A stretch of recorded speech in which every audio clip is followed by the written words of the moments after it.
1 minute.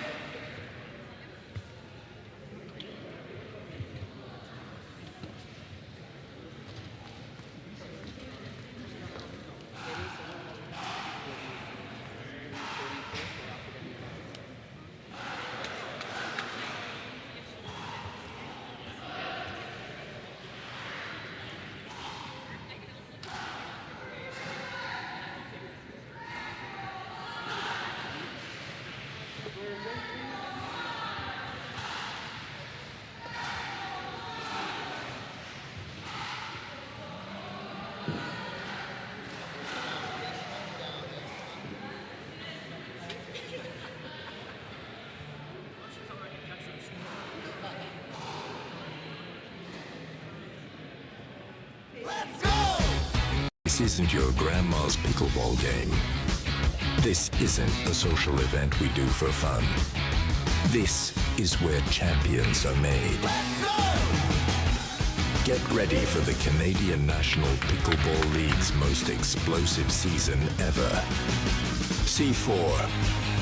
It's gonna be a blast. Let's go! 15 seconds. I have the York Yeti serving to the Windsor-Detroit Drive. Game 1. Good morning, everyone, and welcome to the Canadian National Pickleball League. You are watching the Wendy's Pickleball Open featuring Detroit Windsor Drive taking that decisive first point, playing the York Yeti.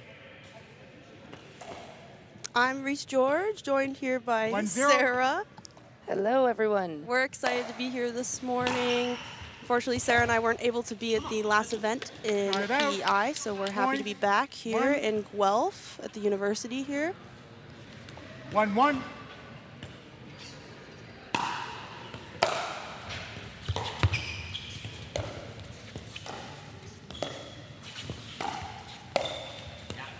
Point. Opening up today's match, we have a mixed doubles game featuring Evan Holinsky representing the Windsor Drive alongside Alexis DeBoll.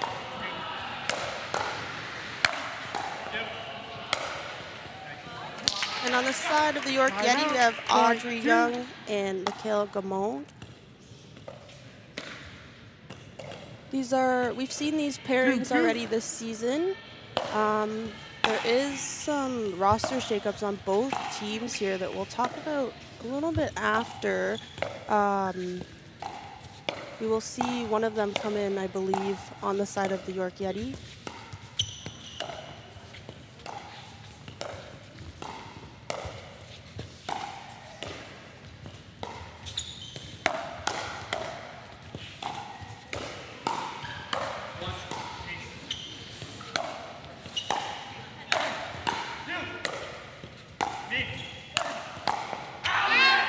Good rally. Point. Great point. What I like about that was Holinsky's cover when Lexi went in for that Ernie attempt. He definitely moved into the middle, and then he attacked that next ball while Mikhail was kind of off to the side there, trying to get that ball that Lexi was trying to set up for herself for that Ernie. 3-3.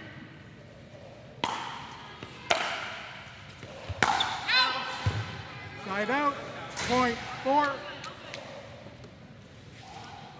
And interesting, coming into this mid-season event, Reese, we have the two bottom teams of the league here fighting to get into that playoff spot.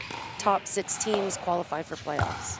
Yeah, so definitely two teams that are coming into this event really wanting to take some matches for sure. Side out. Point 4.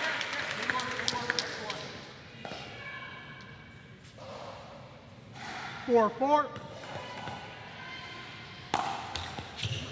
Ooh, a miss serve. Point 5. Can't afford those. Definitely not. I mean, this is early on. This is the first match of the day for both of these teams. 5-4. Could be some nerves for sure. And sometimes it's difficult adjusting to a new place. I mean, we're playing on like a rolled out court as well, and that can be a little different playing on one of those. I'm sure you've played on one yourself, Sarah. Yep, It's definitely a different feel. it really is.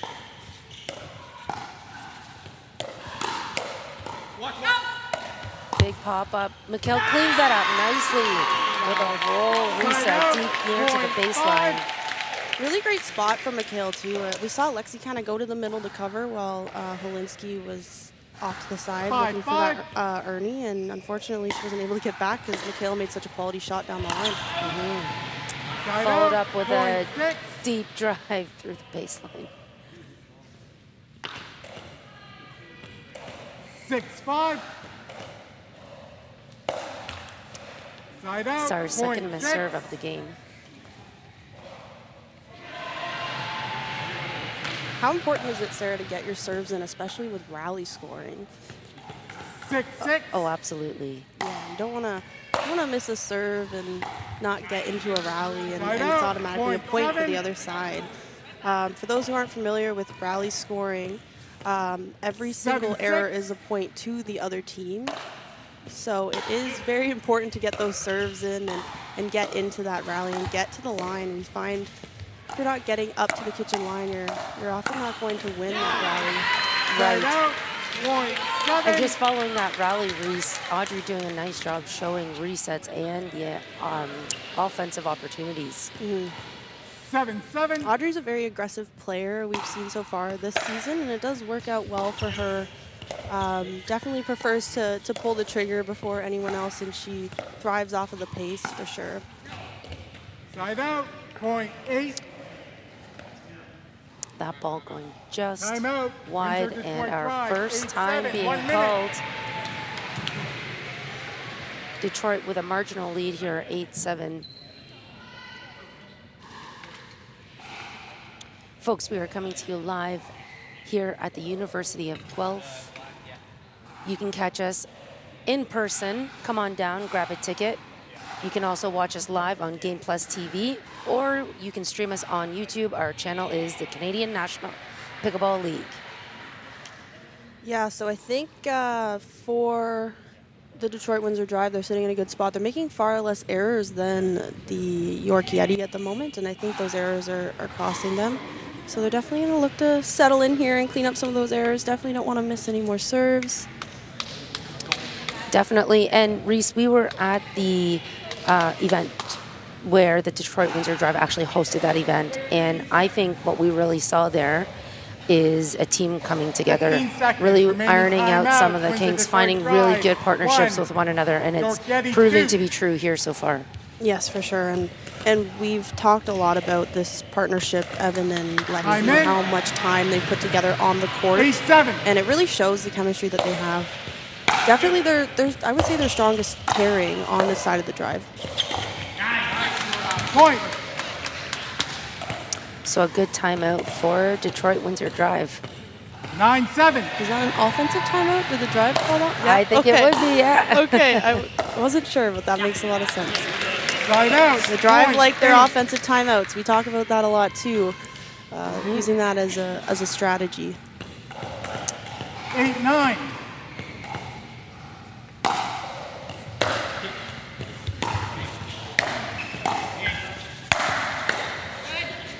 Great reset. Side And out. talking about Point partnerships, the 10. partnership of Mikhail Gamond and Audrey Young, you know, we actually really have a resetter on the left side from Mikhail. Yeah, that's a good point. And I know Mikhail's been trying to play more aggressive so that he can play that mixed doubles role. But yeah, he's a good left-sided player, but more for that resetting 11-8. aspect. Not as aggressive in the middle, but we do see more of that for sure. Such a steady player, though. Side out. Point 9.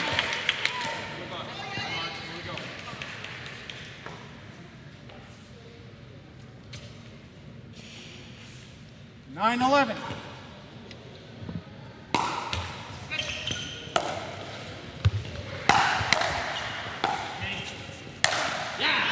Oh, and Holinsky does a great job setting up that point, unfortunately.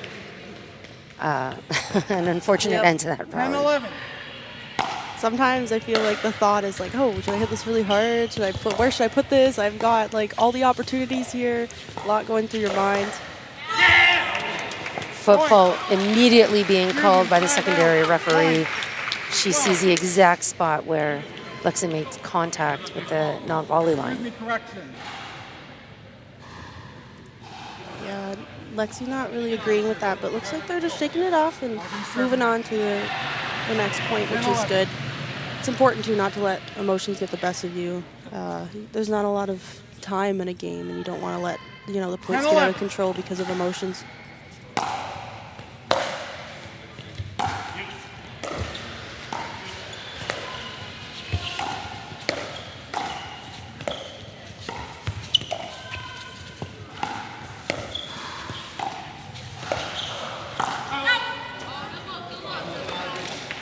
See Audrey forcing the attack there, really reaching into the kitchen. I like the idea. It's hard to be patient when you see just a little bit of a floaty ball. You want to attack that. Point.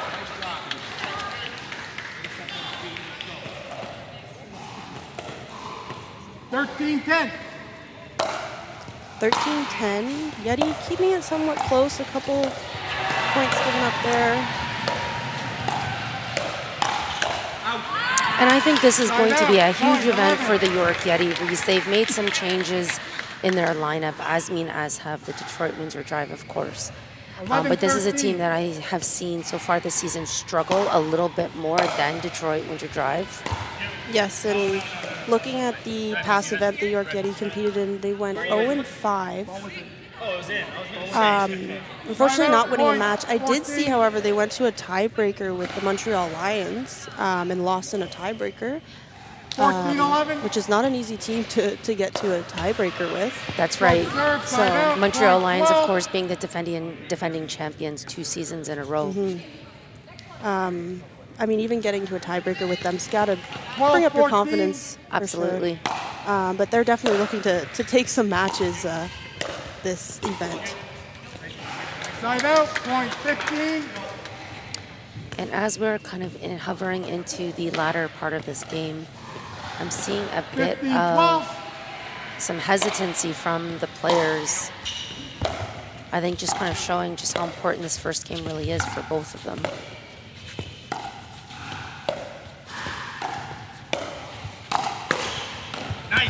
Oh, Audrey possibly taking an out ball there.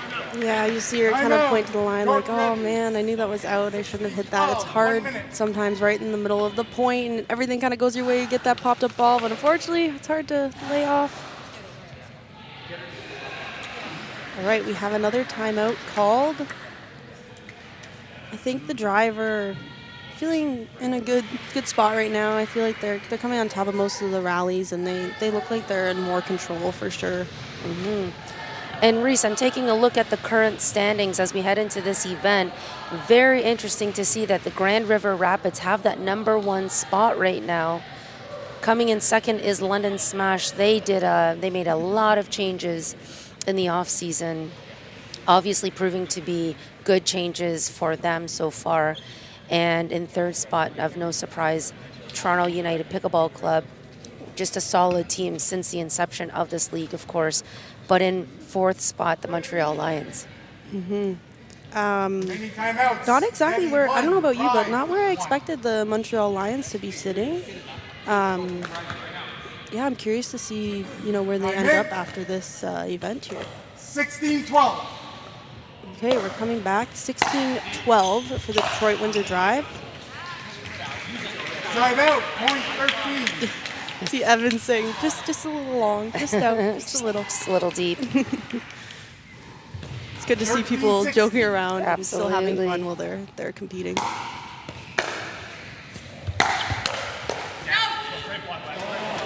Side out, point 17.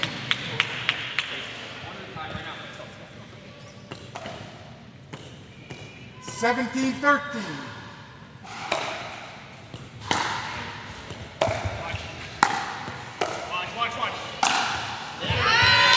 Side out, It's a good angle from Audrey. You hear Evan pop the ball up a bit too high, saying watch to his partner.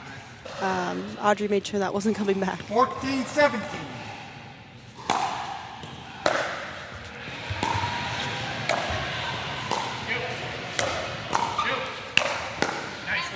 The York Yeti have been playing defense quite a bit this game. Yeah. How does that impact a team when you're kind of constantly on defense, Reese? Yeah, you just have this a bit of a defeated feeling. Like I'm struggling to be in control of many points here. Obviously, it's affecting your confidence a little bit when you're playing so much defense and it's not going your way. Obviously, you want to be the one at the line, attacking, keeping the opponents back. So when you're not in that position often, it's definitely takes a toll.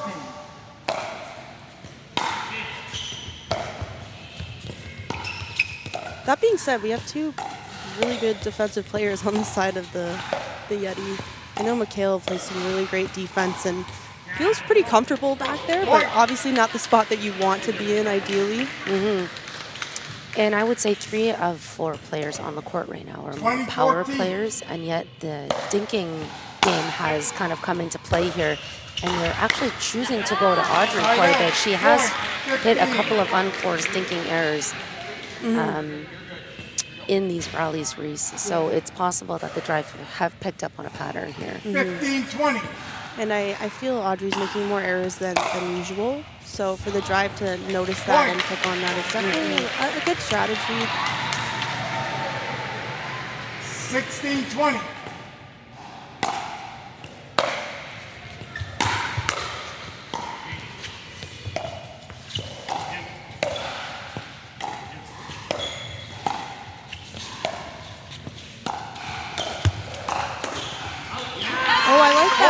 I like that from Audrey. She switched it up and went to Evan and then ripped that ball at Lexi, and she wasn't expecting it. And I feel like that's more Audrey's game. And if she could kind of find that, that would be really helpful for them going forward. Yeah, I definitely agree. That roll volley attack definitely works for Audrey more often than not. Kind of catching Lexi off guard, also because that attack coming cross court into an area where, for the most part, attacks are going out the sideline. Yep. It's also hard too. It's coming cross court kind of at your body. It's like backhand, forehand, and Lexi sits on her two-handed backhand quite often. Right. Definitely a good spot from Audrey. So you're smiling over there. It's good. Remaining timeouts, drive 0, Yeti 1.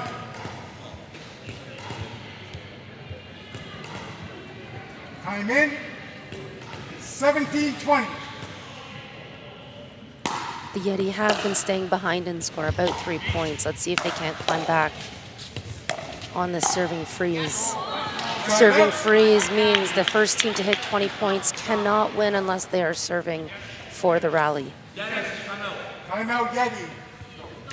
Yeti burning their second and final timeout here. Reese, is this a good time to call this? I would say so. I mean, the driver at their serving freeze here, just take a minute. We see a lot of teams come back when the other team is at that serving freeze. Definitely possible. We've seen it before. We've seen games go so that they're, tied both at that freeze, and, sometimes the team trailing behind comes out on top. So I think it's good to use up your timeouts for sure, especially when you're down. And this weekend's event is brought to you by a grouping of wonderful sponsors. Club Med, CNPL's official destination partner. If the only thing you're working on is your serve, that l'esprit libre is the essence of true vacation freedom. Wow, good accent there. Wow. I'm sure there's a lot of people in Quebec who would disagree, but I gave it my best. Thanks, Reese. Good. 2017. Also, thank you to OWL for sponsoring the league and providing us with the CK40, the official ball of the Canadian National Pickleball League. Oh, and Audrey getting a look that she wants. Unfortunately, that ends the game for them. Detroit Winter Drive taking that first game, 21-17. Folks, we have a lot of pickleball left in this match, a lot of pickleball left in this weekend. We will be right back after this break.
Welcome back, everyone. You are watching the 2026 Wendy's Pickle Open CNPL Midseason event coming to you live at the University of Guelph. If you're in the area, you should definitely come on by, grab a ticket, watch some live Canadian pickleball at its highest level. My name is Sarah McInnes, and I have Reese George alongside me. You will be hanging out with us all weekend if you're watching us on Game Plus TV or streaming us live on the CNPL YouTube channel. If you're just joining us a little bit late here, we are in the second game of this match between the York Yeti and the Detroit Windsor Drive. The Detroit Windsor Drive took that first mixed game. It was 21-17 the score. We have the second mixed doubles here, and as you will see on the side of the York Yeti, we have a little bit of a roster shakeup. We have Brad Chapman joining them for his first game on this team. Kobe Pierce is no longer on the York Yeti, and Brad Chapman is coming on over. He was on the Detroit Windsor Drive, so this is definitely interesting. I love this move that the York Yeti made, and I have to say this must be intentional because 0-0. this being Brad's former team, why not put him into the first match of the day against them? Amazing backhand ATP, and that's Brad Chapman for you all day. He's so talented. Yeah, with just so much patience. I mean, we have such a good view, such a good angle of that ATP, and it takes a lot of patience to wait it out, and it also makes such a great quality shot right at the feet of Nick Tran. Yeah, and as players just in the league, Ava Callist and Brad Chapman of the York Yeti are definitely looking more comfortable than the rookies, Nick Tran and his teammate, Una Pandervik.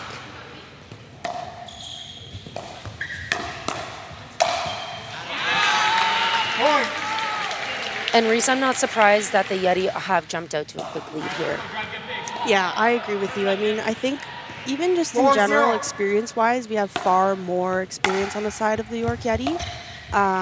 You did just mention that Una and Nick are definitely new to this league, and also both haven't been playing pickleball, I don't think, as long as either of the two on the other side. So I know there's a lot of experience on this side and definitely will be beneficial for them. That being said, they look like they're playing well together, Ava and Brad, and having probably not much experience together. True.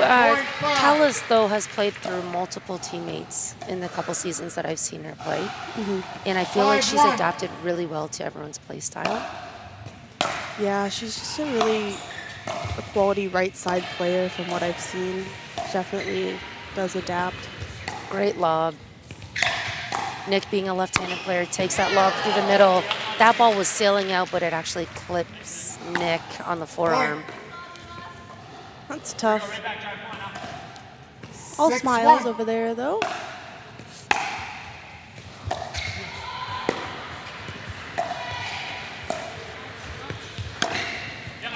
Definitely gotta watch that ATP. Gosh. You don't want to put anything out too wide.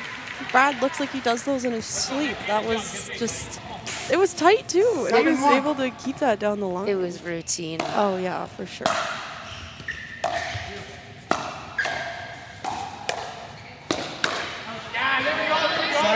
Interesting time for Brad to choose a speed up moment. Nick did a good job at attacking that ball right at the body of Brad too. He definitely got tangled up in that, little chicken wing or T-Rex position, I like to call it. Happens to me all the time. So far, the reset and dinking game working for the York Yeti. Yeah, they're playing a really good game. They're putting pressure on when the opportunity's there and resetting when they need to. And we've seen some ATPs. We've seen a nice lob.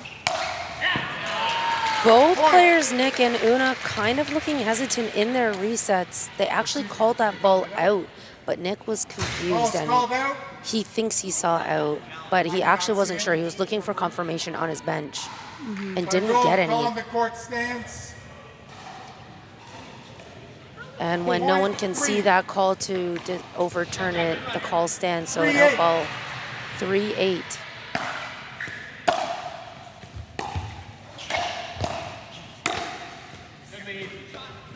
A second out call being called by Nick, but again, hesitant. He's just indicating with his finger. He's not really making a decisive out call here. Stands, point. Back-to-back plays, that's frustrating for York Yeti. 4-8. Also, just to go back to that rally, saw a little bit of miscommunication down the middle. As Nick Tran is a lefty, typically we would still see the male covering the middle a lot, but we did see kind of both of them reach in for that ball. So I think there might be a little bit of confusion between the two. Again, this is a partnership that we haven't seen much. Definitely trying to work out that chemistry together. Yeah. Oh, and Detroit Windsor Drive taking the timeout. Interesting. I think this is a good time. I think there's a lot going on out there with those two out calls that were being challenged, and maybe just a second to regroup here and get right back into the game. Yep, I would agree for sure.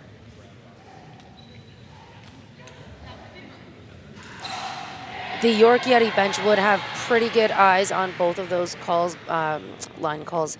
That being said, I'm sure the conversation on the bench is more so just push past the moment. It's not worth clinging on to. Yep. And the York Yeti have done a great job so far just playing the game that they want to play. Resets up through the transition zone, looking for the right time to insert their offense. Right. You definitely don't want to see something like those out calls, take away from the quality of pickleball that they're playing already. Yeah, exactly. So coming out of this timeout, let's see what happens with the momentum. Does it shift over to the Detroit Windsor Drive, who have that first mixed game under their belt? Or, is that icy kind of demeanor of the York Yeti, that cool, steady. Icy, that's good. Oh, yeah. She didn't even mean Yeti. Wow, you just naturally funny, Sarah. Oh. Side out, point 5. Good timeout so far. Yeah, good timeout for Detroit Windsor Drive for sure. They do have some work to do. Down 4 points. Down 3 points. Point.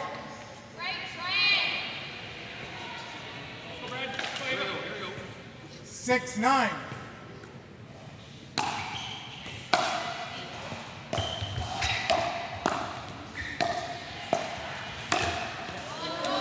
I've seen that flick not go for Brad a couple of times.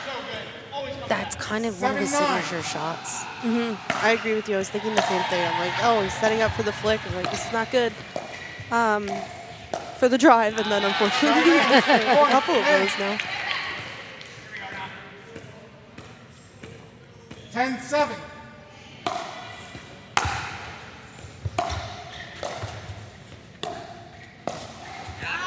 Point. You see a lot. Una's often going over to the backhand side of Brad, and a couple of times we've seen that ATP set up from that. I feel like I'd like to see her dink in front maybe a little bit more. I would agree. Ava's not being tested as much as Brad at the moment. Yeah. Oh. Una's looking really inside her head and kind of hesitant on almost all of her shots. I wonder the game plan that Nick and Una would have had coming into this game, Reese, if it's, first of all, not working for them, but then also how to pivot. Yeah, I think there's a lot of balls going to the middle and maybe too many balls going to Brad. Yeah, I like that shot, trying to keep Ava back there. Side out, point. That's a better rally coming out of the Detroit Windsor Drive side. Really good setup from Una. Nick was able to easily put that ball away. Nick has such a good drive. I've been on the other side of that, and it's just really, really good. Point. It's one of those ones that just clears the net and then drops instantly. Time out. They're hard to read. Excuse me, Yeti. In this timeout, if you are curious to see what action is going on court 2, we have Montreal Lions playing the Northern Lights. So that would be the 4th place team playing the 6th place team. Reese, I know you and I can hear the cheers coming from that secondary court. Of course, Montreal Lions being the 2-time defending champions here of the league. Yep, lots of cheering going on in here. Pretty early in the morning, but the fans are all hyped up already and excited to start the day off, supporting their favorite teams.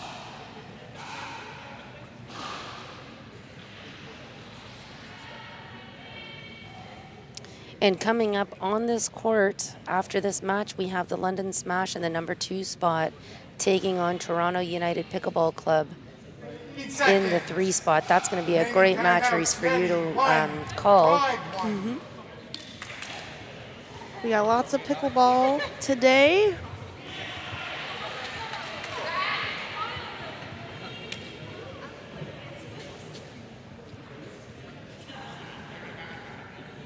So Reese, coming out of the last event, the Detroit Windsor Drive made a couple of changes in their lineup.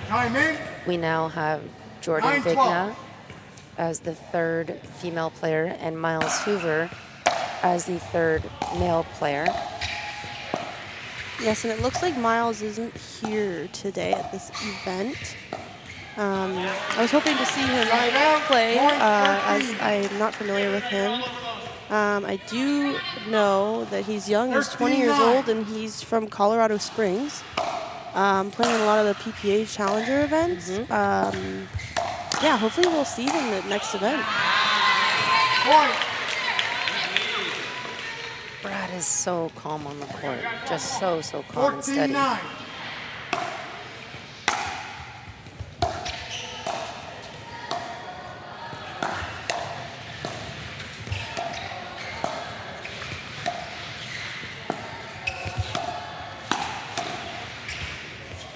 That ball stays in.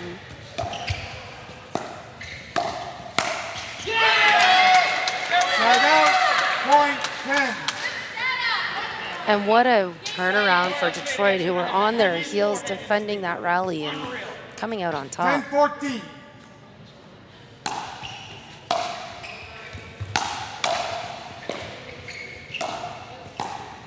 How much Brad is coming over to Ava's side of the court.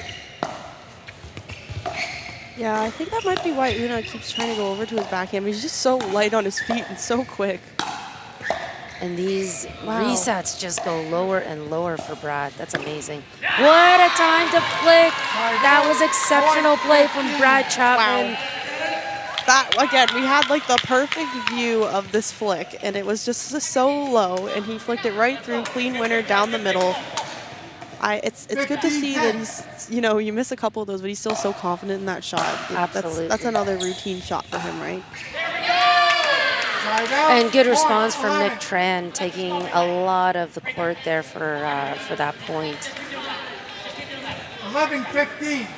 Having played with Nick Tran in a couple tournaments prior, I really enjoy playing with him because he's such a positive person on the court, and he kind of will adapt to what you need as well. So I'd love to see some more communication from the two of them. There's that really nice drive that we've seen, so low. Kind of hard to read them. And I think maybe for Ava, when Nick's got that power drive, maybe the play for her is to actually return to Una down the line so that Brad can come in and cover more of the middle. And, not to say that Una's drive is not good, but it's just that it puts Nick into more of a position to protect his partner. For sure. And I mean, really, I would say the spot that you want to go to most against the lefty and righty pairing is probably down the line on Una. I mean, you go anywhere in the middle, you've got both the forehands, good drives, good power. You go over to the left side of Nick, he's got a really nice two-handed roll and really quick on his feet. So I'd say the majority of the shots should be going down the line to Una. That being said, Yeti, you're putting on a lot of pressure, and it's not easy to make the shots that you want to make all the time. Yeah, absolutely. Going down the line, our official flooring partner of the CMPL is TSS Pickleball, the Canadian Pickleball Court Experts. TSS, your court, your way. 15 seconds. Remaining Shout out timeout. to the official equipment sponsor of the CMPL, the Ontario Pickleball Academy. 1. Pro-tested pickleball products and Canadian thought leadership made by players for players. We are very thankful to have all of our sponsors. They make this all possible. Time in. 13-15. All right, another close game here, Reese, 13-15.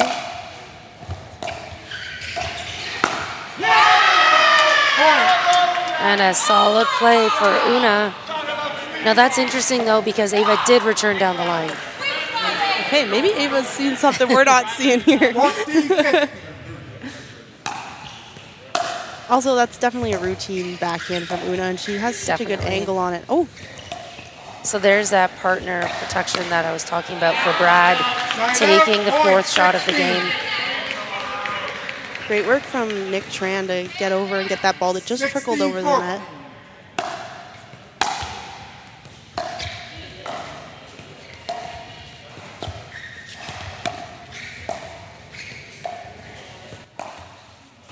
A lucky skip off the net for Una. Point 15. You hear the bench saying, you know, you executed that perfectly. That was definitely the plan. 15-16. Everyone gets a lucky ball every once in a while. Absolutely. Great drive. Side out. Looks like they were looking for the shake and bake there. Yep. For those at home, the shake and bake is when your partner drives the ball and the other one crashes the net looking to finish that point. 17-15. Still a 2-point lead for York Yeti. These down the line returns are pretty routine now for both teams and working out in their favor. 16-17. Cross court. Oh, Ava was a little more ready for that fourth shot from Nick. I think she just actually stayed further off the kitchen to prepare herself. I love how Nick crashed on his own drive. Like, he's that quick, he's able to get up there and look for that ball. And his drive is such high quality that he knows he'll get that a lot of the time. Side out. Point 17. Rare missed reset from Yes. Brad. 17-18.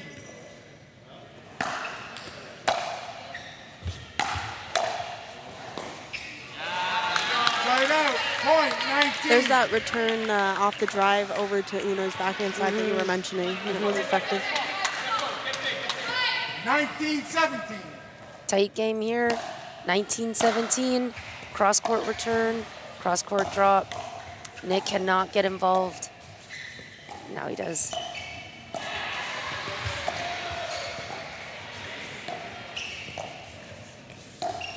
There's the lob again. Wow. Great lob. So now backhands are in the middle. That's exactly where Brad will put the You ball. see Brad go way over so that he could take that backhand flick. That's how Yeah. much confidence he has in that shot, that he's like, you know, move aside, Ava. I'm coming to take this on my backhand. I love that. Game point number 1 here. And with a foot fault, the York Yeti take that game. We are dialed in, 1 apiece. York Yeti, Detroit Windsor Drive, fighting to get into playoff contention here. Yeah, and that's a tough way to lose that game with a foot fault, unfortunately. We'll be right back in just a minute with the next game, the women's doubles. Don't go anywhere. We got lots of pickleball coming up. Sarah and I will be right back.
Welcome back. Welcome back, everyone, to the 2026 Wendy's Pickle Open CNPL mid-season event. My name is Sarah, and I have Reese beside me in the booth. And we are calling a close match here, Reese. Yeah, so far it's 1-1. The Detroit Windsor Drive taking that first mixed and the York Yeti taking that second mix with the new pairing of Ava and their new addition Brad Chapman to the team of the York Yeti, who did play on the side of the Detroit Windsor Drive, which has proved to make this an interesting match. Yeah, played for this team this season. Yeah, that's a good point. Like literally a couple events ago. 0-0.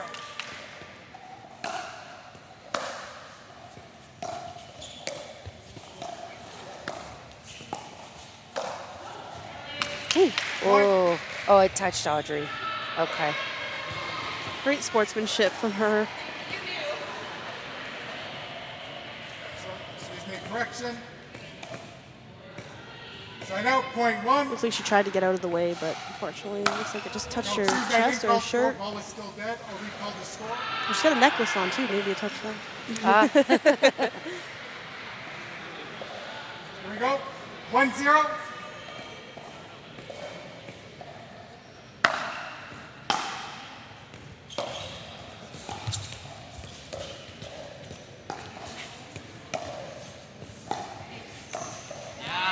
Side out. Again, point Una 1. looking a little hesitant with those roll dinks. 1-1.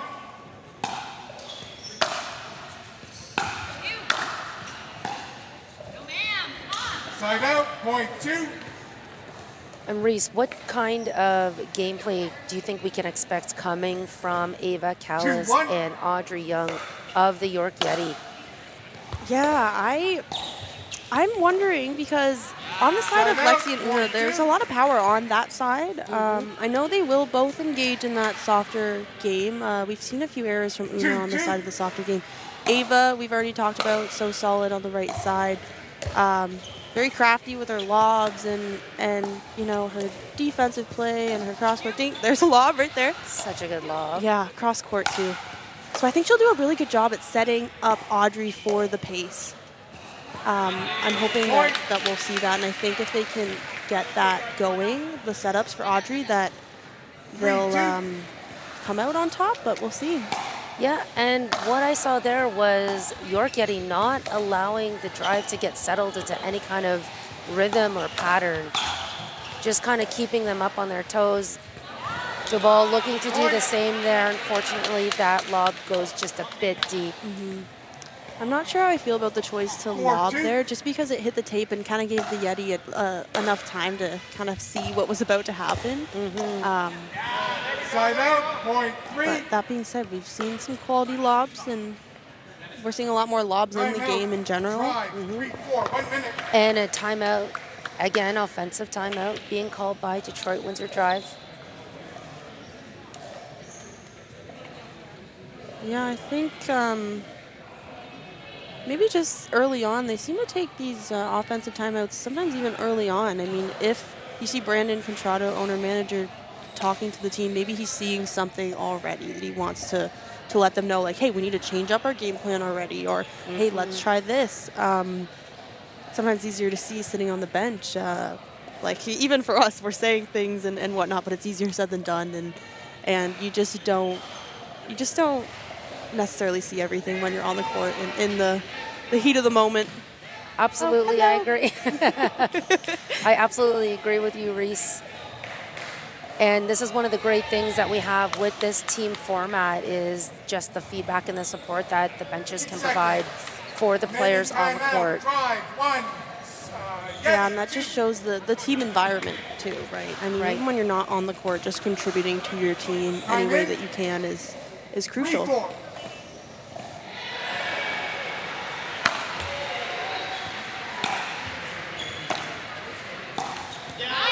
Oh, that was such a good return too, to be patient from Audrey and put that right in the back corner, but a little error there.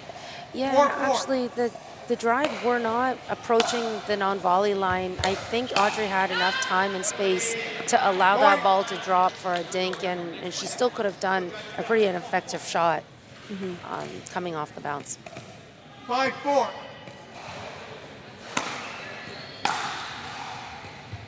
So far, majority of balls coming to Audrey after that timeout. Timeout, point 5. 5-5. High game so far. Wow. Great reset. Right at the feet. Quick off the bounce from Ava. Ava showing a lot of control. Oh, she's almost there. I Timeout, love that point drop 6. from Una. I mean, Ava plays so well from back there. I like that she made her run for it, but she was so close to getting that. 6-5.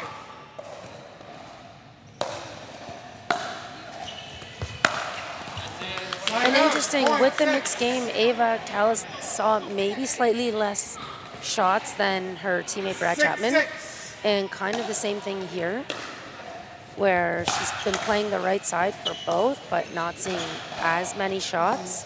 I mean, she's playing really well. In the shots that she's been tested on, yes, yeah. she has Balls been that she's playing been well. able to hit. Yeah.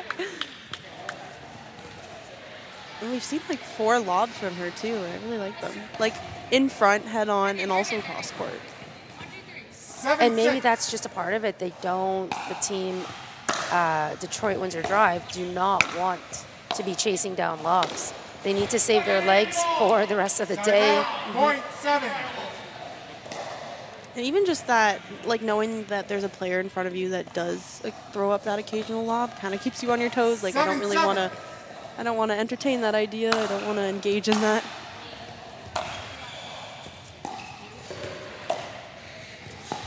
There we go. Point. Yeah, it was a great spot to drop that dink. 8-7.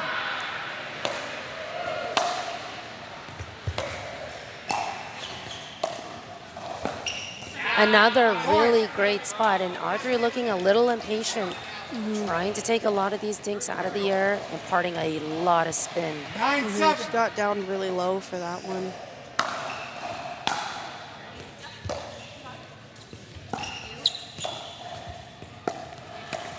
What a dink. Yeah, so- Callis.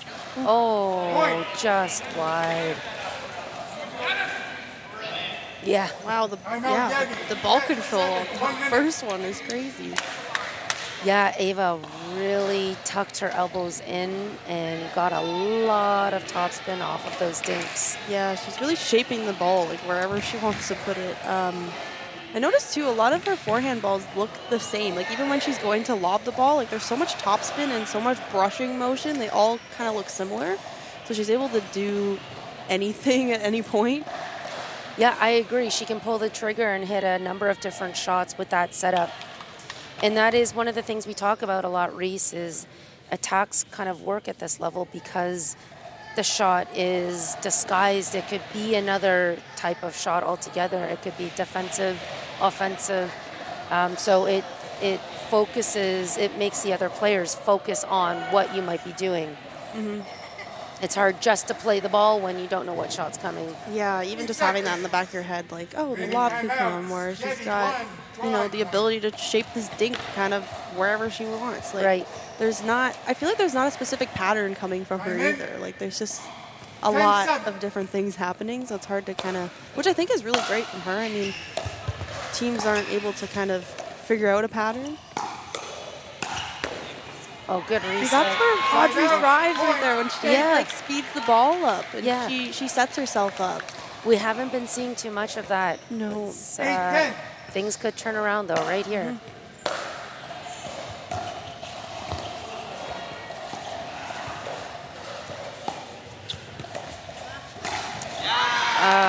It's just a pretty big pop up for Una, and he's already apologizing before the ball even lands. Yeah. Really. Yep. We all know that feeling. 9-10. Oh, this one's going high. This isn't good.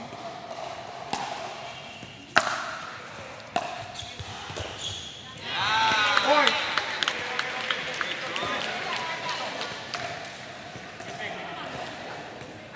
Ten. Close game here as we are right in the middle of it. Games to 21. First to 21. Point.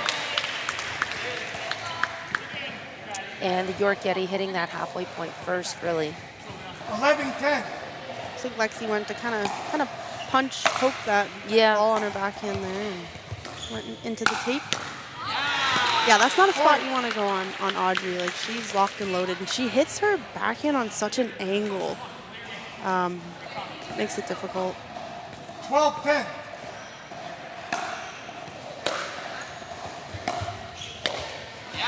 Penderovic looking just very hesitant. Timeout, drive. 13-10. And another timeout being called by Detroit Windsor Drive. I think this is a smart decision. They don't want the York Yeti to run away with the score here. I agree with you. There's been a handful of errors. Just take a minute, drink your water.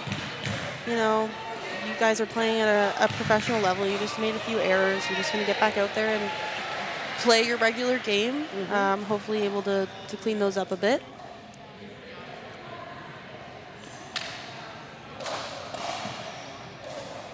It's crazy how quickly the points accumulate too. Like, it was just 10-10, and now a few quick errors, and the side of the Yeti are coming out with it. It does feel pretty rapid for sure, and that's also because the rallies themselves are not extended. It looks like there's an impatience for this point to end from the side of Detroit Windsor Drive. I'd like to see them show that they're willing to be in that longer rally, and they're comfortable doing so. 13-10. Matching shoes for the drive. Yeah, the girls have the same white shoes, and then the guys have the same black shoes, I noticed. I love this.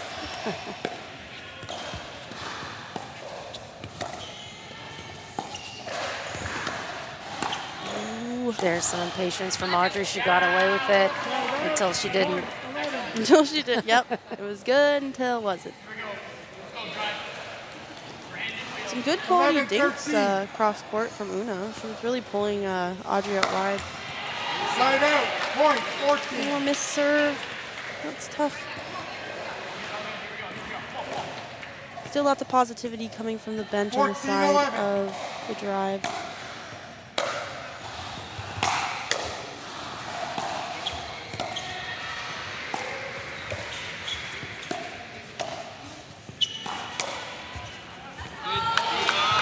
Point. I think that speed up may have been going out from Audrey. It looked like it was kind of on the rise, but 15-11. it's tough when it's coming right at your body.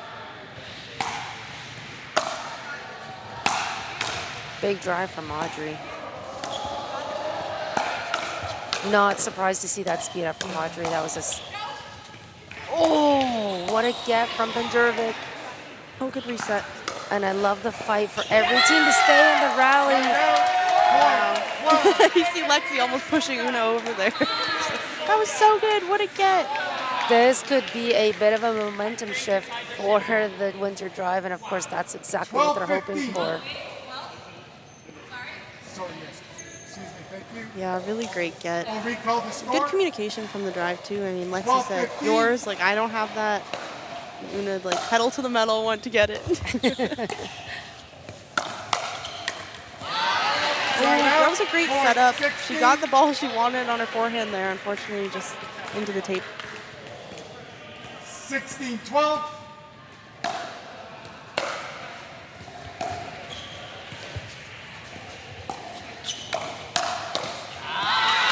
Point.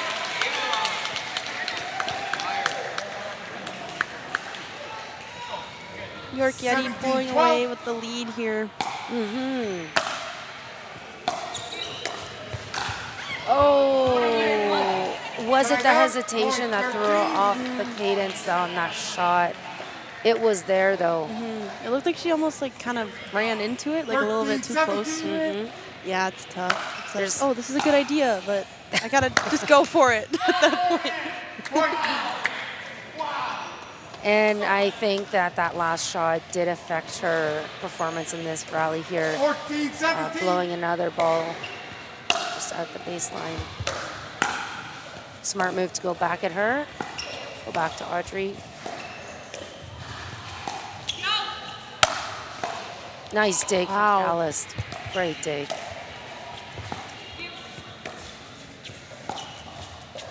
A lot of pressure on that backhand side of Audrey. Oh, Audrey did not need to take that shot, but I think she's going to clean it up here. She does. Side out. Good rally. Point 18.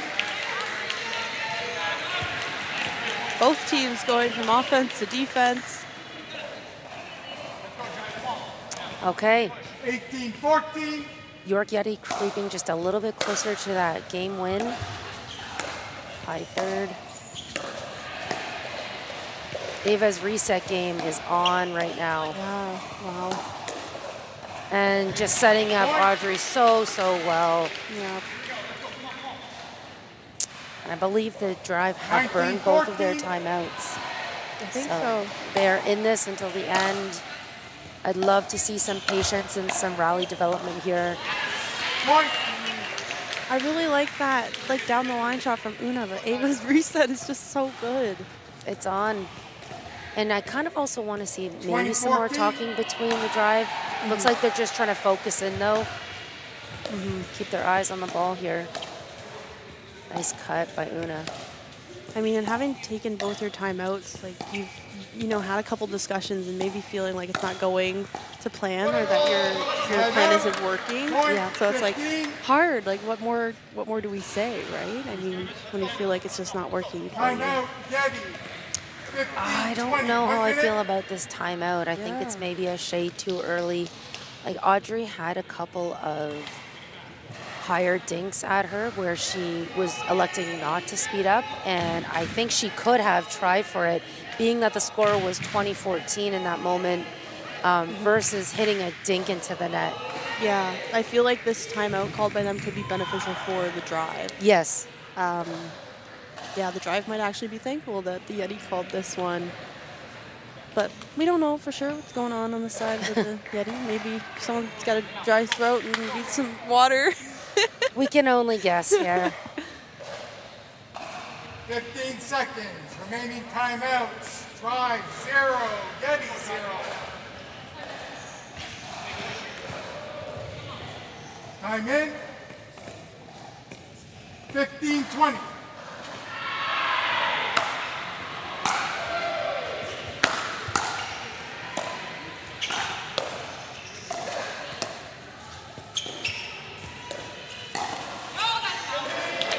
Point. Una looked like, oh, thank you for calling that. Yeah. 16-20. I don't know about you, but I love when people yell at me when the ball's out. I'm like, I just want to know for sure. Just Definitely. like, do what you got to do. Kick me in the shins, like at literally anything. Definitely. Yep. Love to hear that confirmation. Don't go for that. Show some 20-16. restraint. Game point. Ooh. That was a tough one. She hit it right at her. I'm not sure if she could have got out of the way or not. No, definitely not.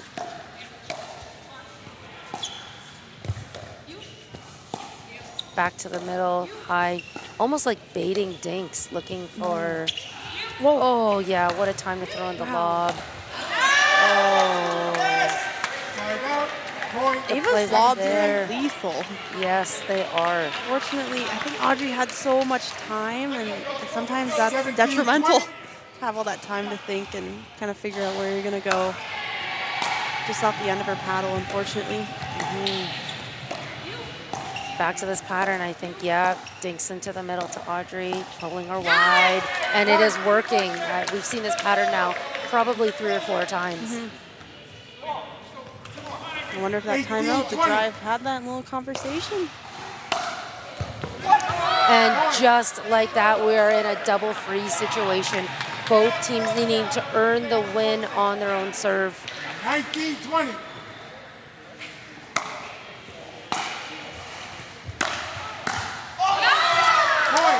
Oh my goodness. Okay.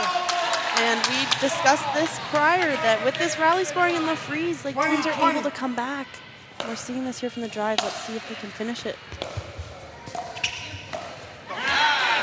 Side out. Okay, looks like we're going back over to the side of the York Yeti to see if they can finish this off on their serve. Definitely feeling some pressure over there, having the drive come back from 15. Yes, you can see it in the 20. body language that they are holding a bit more attention here.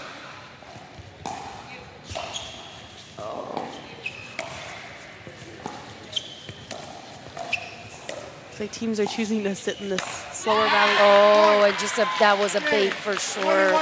A lofty dink. Wow, what a great comeback from the drive, though, to hang in there, just being at 15 points and Yeti being at 21.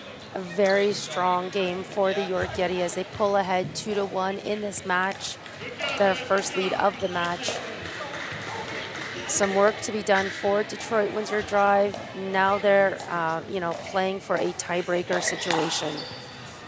And how tough is that, Reese, for a tiebreaker in the first match of the day? Yeah, that would definitely be a difficult one. We see Brad's not on this next one. We see Mikhail and Kyle Hermetz. Kyle's coming in to play the men's doubles. See them warming up a little bit here. Kyle has not played a game yet today. All right, and with that said, folks, we will let these guys warm up and come back to men's doubles.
Seconds. We are back, everyone, and as promised, men's doubles in our lineup here. York Yeti and the Detroit Windsor Drive in a very close match. Yeti coming out on top, coming out of the women's doubles game 2-1. Should they win, that's the match in the history books. Yep. However, the Detroit Windsor Drive looking to take this one and take this to a singles tiebreaker if possible. Start the morning off with a little extra running around in singles. They definitely wouldn't be complaining. That would be ideal for them. Yeah. So on the side of the York Yeti, as I just mentioned, we have Kyle coming in. Hasn't played a game yet. Brad Chapman played in the mixed. Mikhail and Kyle have more experience together, of course, playing men's. And I love to see Mikhail on the right side here. Such a steady player, really great defense, and we'll definitely see Kyle being the more aggressive one in the middle. Yeah, this is absolutely, I think, a game of strategy for the York Yeti. I think Evan Holinsky is an extremely confident men's doubles partner. He's very comfortable on the left side. Yes. Hermetz and Gamond, of course, they'll go back a couple seasons with their partnership. See, that's a ball I would like to see him attack up high on his forehand, right? Yeah. It's just hard to change, 1-0. a habit that you have.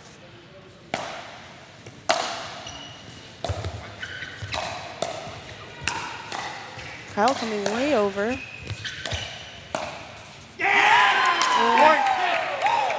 I wonder if Mikhail was a bit handcuffed with that shot, because it certainly didn't have enough pace where the ball was ever really going to go out. Sometimes it's hard. You're like, oh, I'm going to leave this one. You're like, oh, maybe not.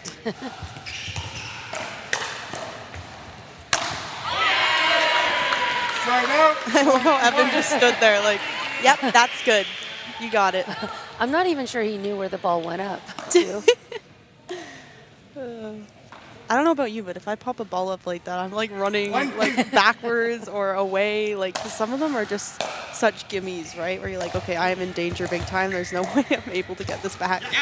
Yeah, you're definitely doing something. Yeah. Bit of a surprising ball for Tran to take there. 2-2. You haven't seen him get many balls so far, so maybe just trying to get himself into the game.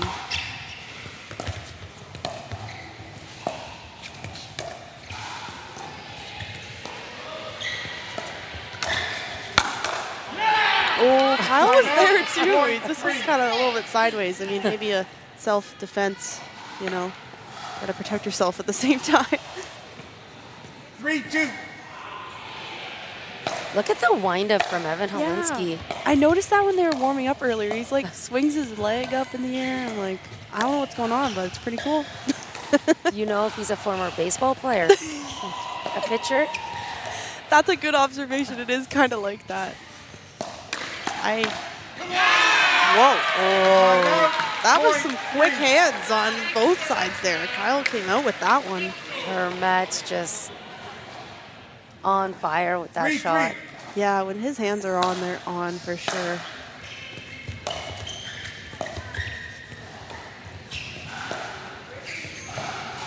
Really picking on that backhand side of Evan.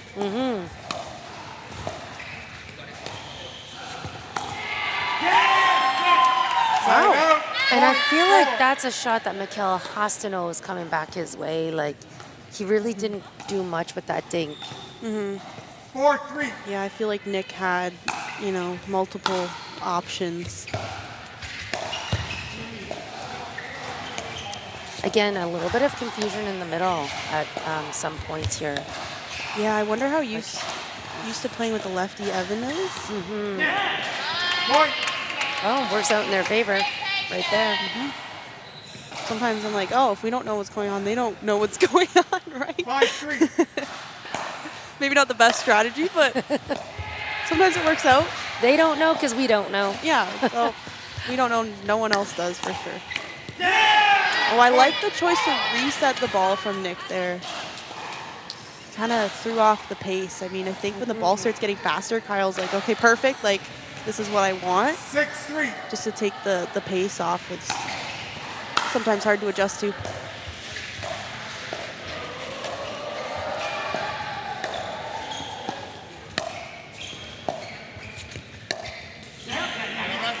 Point. They're getting a lot of balls over on Kyle. 7-3. 1 minute.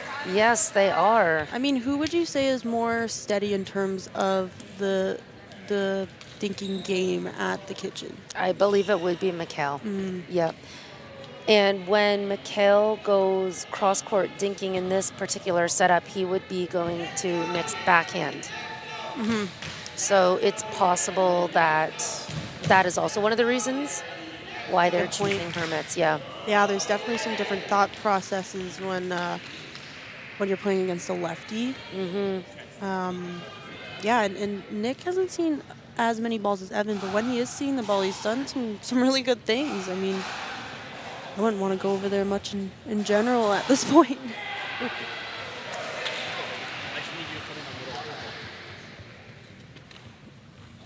All right, they're coming back from the timeout here. Yeti timeout. Yeti 1. Detroit Windsor Drive 2. Yeti definitely don't want the drive to accumulate any more points here, as they do have a bit of a lead, 7-3. I can't stop seeing the baseball Yeah. You pitching can't serve unsee it. thing now Can't from unsee Evan. I was just thinking about Kyle Hermetz's game. Like I've kind of seen his game for many years now, even before the league began. And I know he's just such a top quality athlete, but puts a lot of expectation on himself in terms of execution. And I have to wonder if he just kind of eases up on himself, you know, the missed shots through the middle, a couple missed dinks. Everyone kind of does make those moments. I hope that he can just kind of ease into the game itself here to execute for his team. For sure. Easier said than done. Yes, absolutely. Really tough. The mental game is a big part of it for sure. Side out. That's rare. He's also the most seasoned, you know, I think, player on the bench, following owner Brett Shepley through the changes. Previously, this team was the Southwestern Brewers. now rebranded as York Yeti, and these two have kind of stuck together. So I know Shepley really believes in Kyle. 10-5. Yeah, I remember playing on the Southwestern Ontario Brewers at the time with Kyle. You know, that we were both told that, you know, we were kind of drafted to the team to, like, with upward potential. And I think that's exactly what you're saying. Like, that's what we've seen from Kyle over the years. We've seen him as such an improved player and putting in so much work. Yeah, and Reese, of course, you can speak to all of this a little bit more, having been on that team itself. Yeah. Southwestern Brewers. Yeah, I played with Mikhail as well, so both really great people on and off the court, and definitely put a lot of work in, a lot of time on the court. And they also, the two of them played, correct me if I'm wrong, on Team Canada together, Mikhail and Kyle. Right, for the World Cup. Yeah. Wow, in a slow motion, Ernie still working out for Evan Olinsky. That was fun to watch. Yeah, he was floating, I think, for a second. Light on the feet, Evan. Nice. Timeout, point 7. And things kind of going the way of Detroit Windsor Drive. They're able to laugh that moment off.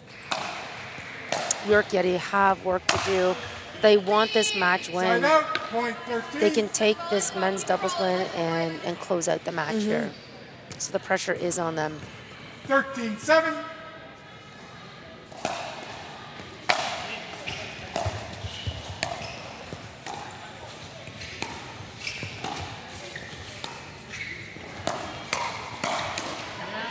Point.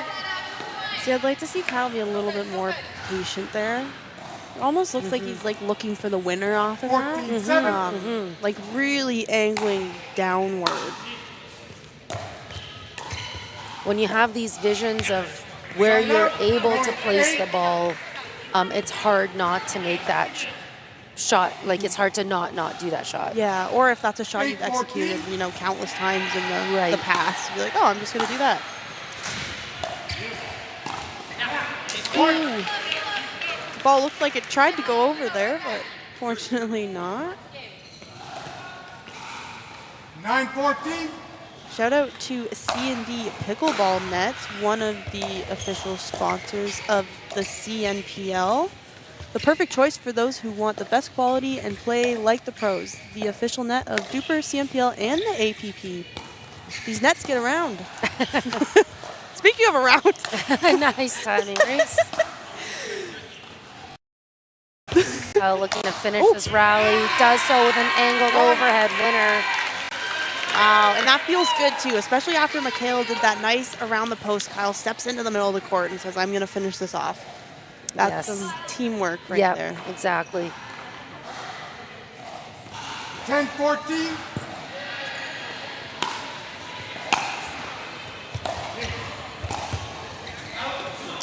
Point. Okay, pace is picking up just a little bit here. Momentum shifting slightly towards York Yeti at the moment. 11-14.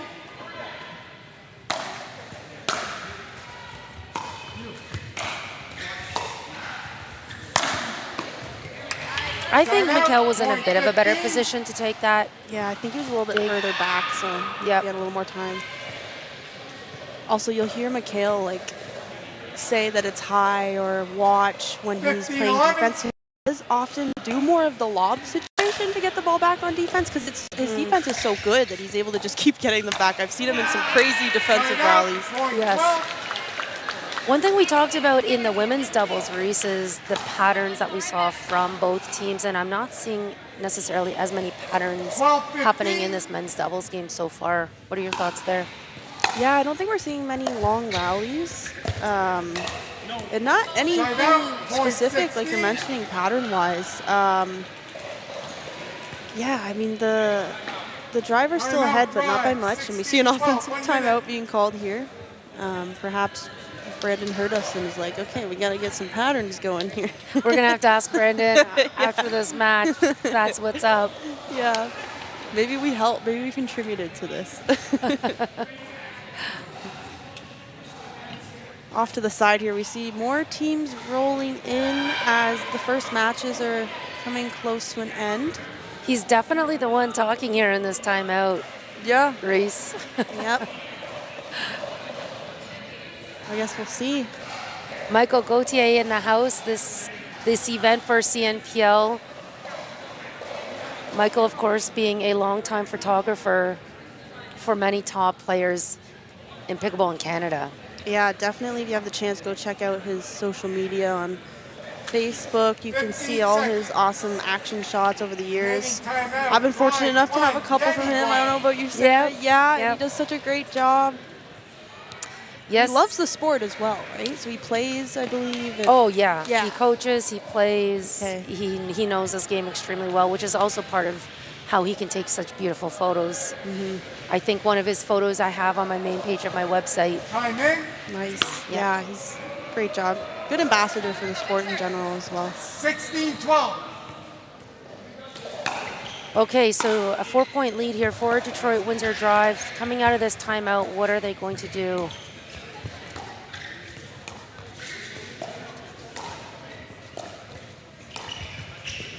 They're looking for a pattern. Point.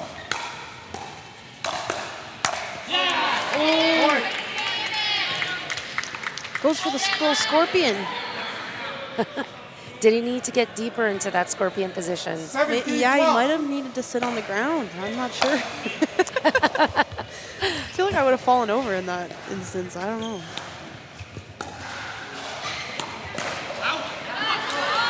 Side out. Point 13.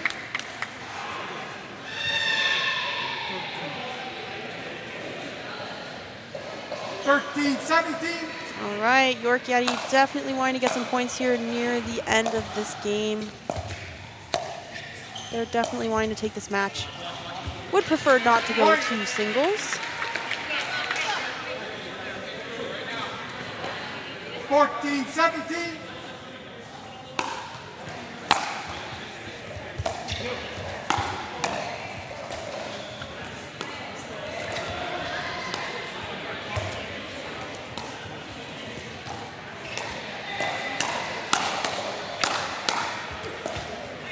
Good pressure from Drive, but the Yeti is holding their ground well. Wow, what a time for Miguel Gamon to speed up. Yeah, and we don't see that a lot, and it worked out in his favor. Yep. And we see a little yell there, a little fist 15, bump 17. as he let that ball go out.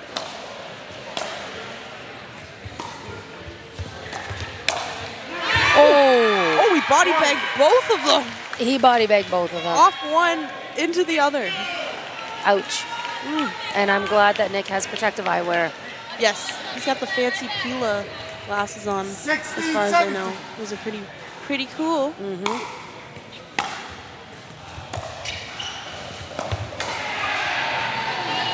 Side out. Looks like point Kyle was going 18. for that, and then Nick jumped in there on it. But I do love to see that the Yeti have climbed up in points and they've decreased this this lead by just 2.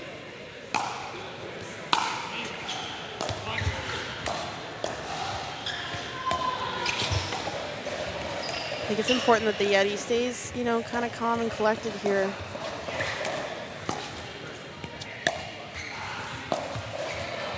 Oh, what a time for a lob. Point 17. You It was a don't, good idea. yeah, yeah. The area they were going to, Kyle had to run kind of backwards on an 17, ankle. 18. Right. But again, when you're up, do you want to force anything at this point? Side out. Point 19. I feel like there's been some errors on the side of Kyle with the speed ups kind of coming at his chest area. I agree. I wonder if Nick was just saying that to Evan. 19, 17. Perhaps that's a spot to speed up at. I'm not sure. Side out. Mikhail's face, I mean, he knows that You got lucky there. there's a bit of a critical error. Yeah. Definitely lucky. Definitely feels good when you pop the ball up and the other team makes an error and you're like, oh my gosh, I dodged a bullet there. So a really good timeout being called here. This game really couldn't get much closer. I mean, it can, but it's as close as it gets. Yep.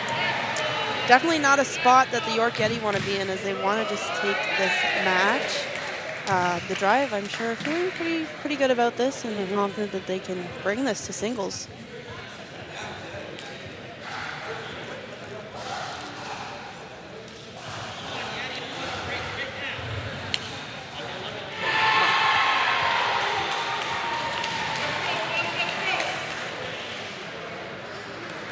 Seconds. Remaining timeouts. Drive 0. Yeti 1. So I'm going to predict that the return is coming back cross court and Hermetz is aiming to drop to Holinsky. Oh. At 18, the serve is actually coming from Gaman, so this changes my prediction quite a bit. 18-19. Down the line. Yep. Drop. Yep.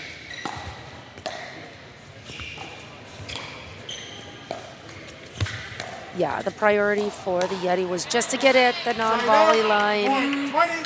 Good speed up, good spot. Got Mikhail in this chicken wing position. 2018. Right at the right hip.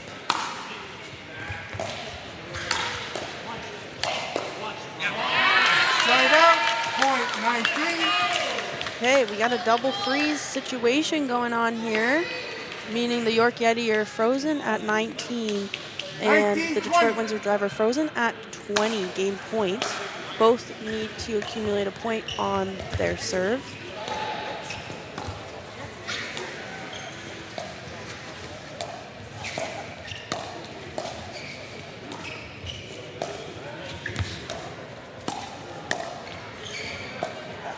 Who's going to pull the trigger first, Sarah?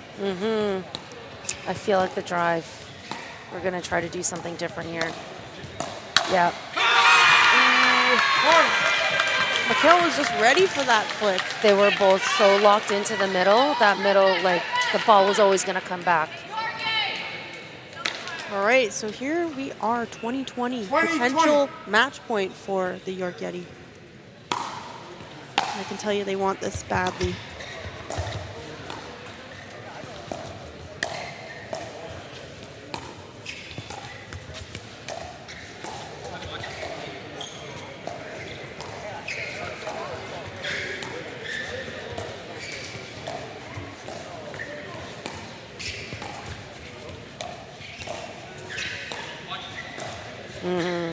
High dinks. Yeah, you hear Mikhail saying, watch.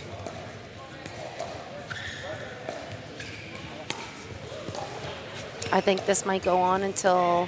Yep, until someone gets tired. Oh! And we see Mikhail, of all people, pull the trigger there. Wow. Love to see that. And the York Yeti pulling off a massive win in the 8th spot.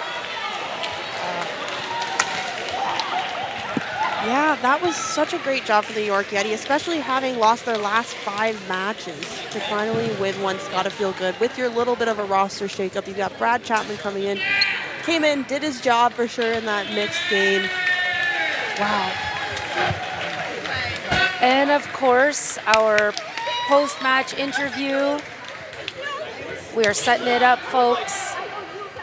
Hear it directly from the players.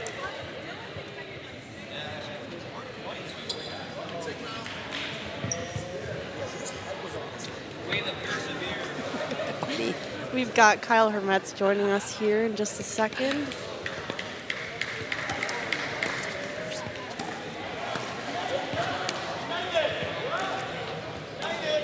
And Kyle, congratulations on a huge match win.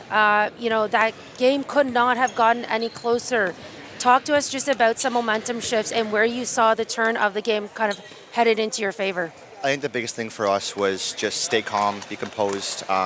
We didn't want to speed up too much. We know they got quick hands, so our goal was just to stay in the rail as long as we could, hit a few more dings, look for a better ball, and then put that ball away. Love that idea. And of course, the stable gameplay also coming from your roster shakeup, Brad Chapman. How does it feel having such an experienced player now on your team?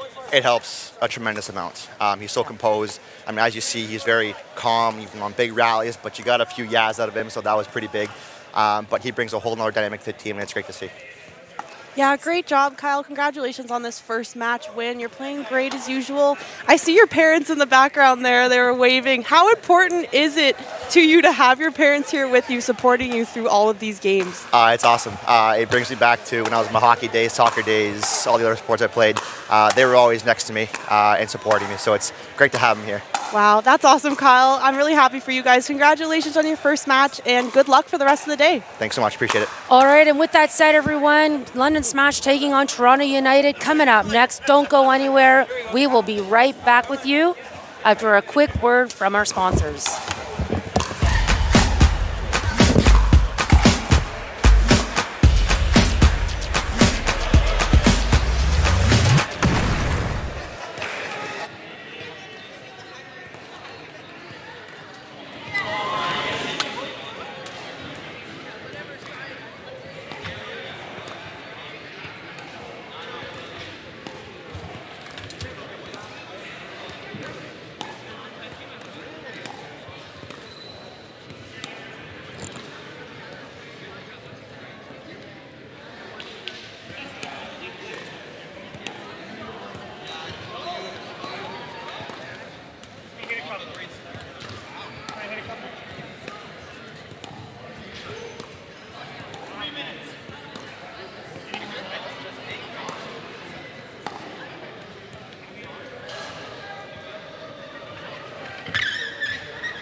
Zach? Zach's high as I love that. He's just high as a guy. He's like, I just want to beat at you. Character's a real guy. I saw him outside. Where's your brother? He said he was coming though, right? Yeah. Fire him. No, just joking. Yep. Yeah, I'll tell him to go home. Okay. Let's go! This isn't your grandma's pickleball game. This isn't a social event we do for fun. This is where champions are made. Let's go! Get ready for the Canadian National Pickleball League's most explosive season ever.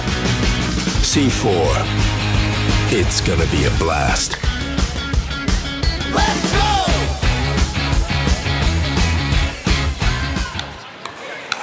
All right, welcome back everyone to the Wendy's Pickle Open. This is the CMPL mid-season event. I am Reese George. I'm joined here by co-founder of the Ontario Pickleball Academy, which is the official equipment sponsor of the CMPL, Daniel Godfried. Hello. Hello, hello. Great to be here. Thank you so much, Reese, for the wonderful intro. Really excited to be back in a place. Actually, I was managing the East Toronto Smash a couple of years ago. Yeah. It's a blast from the past here. Yeah, I was going to say, it must be cool to be back and, you know, in a different position. I'm in the same kind of boat as well. Last time I was here, I was playing on the Southwestern Ontario Brewers that have rebranded to the York Yeti now. All right, so today we've got the second match of the day. We've got the Toronto United women playing against the London Smash. Looks like we have a little something going on here, delaying play. Yeah, little delay of play. They want to move the one of the signs here, you know, just to even out the sides here.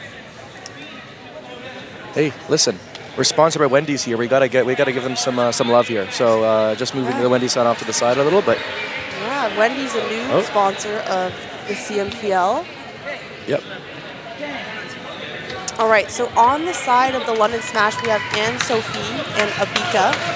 Both have played together recently in the league, have some experience together. Really great quality players. On the side of Toronto United, we have Jada and Maria. Unfortunate miss serve there. First match of the day. Sometimes some jitters. Gotta settle in. Yeah, you got it. Like this court here, we're playing on a roll-on court. It plays a lot different than dedicated. The ball doesn't bounce. The apex is a little bit lower than usually. You really got to get low. You really got to work it in and mostly, you know, attack off the bounce here. Yeah, for sure. It's definitely different. And all these players are having to adapt to different courts at different locations, and something they're not a stranger to, for sure. Definitely hoping all these players have played on a rollout court before, likely, but obviously not 100% sure. 1, 2. Yeah, the dynamics is very interesting to to see how they adapt. Real exchanging with fire here.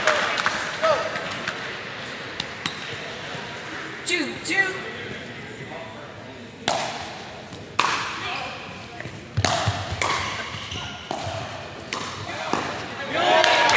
All the players on the court right now have immense put-away potential, I have to say. So we're gonna see some crazy firefights. You got to keep that ball really low, in my opinion. Yeah, for sure. They're just, it's immense backgrounds.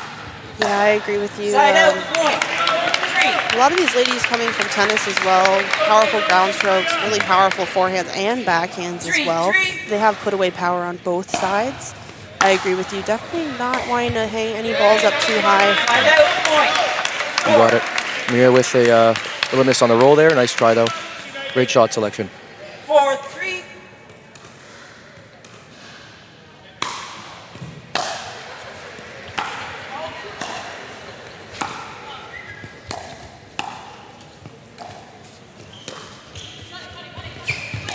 We've seen a couple lobs from Abika already.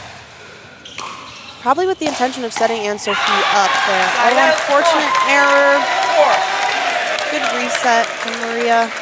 Yeah, great try there. I like that strategy a little on these courts, but again, the lob's a little bit easier to deal with because the bounce, the back of the court's a little bit less aggressive on the roll-ons. Nice drive by Jada. That's definitely a weapon she has in her kit. That's, monster to get them up to the line.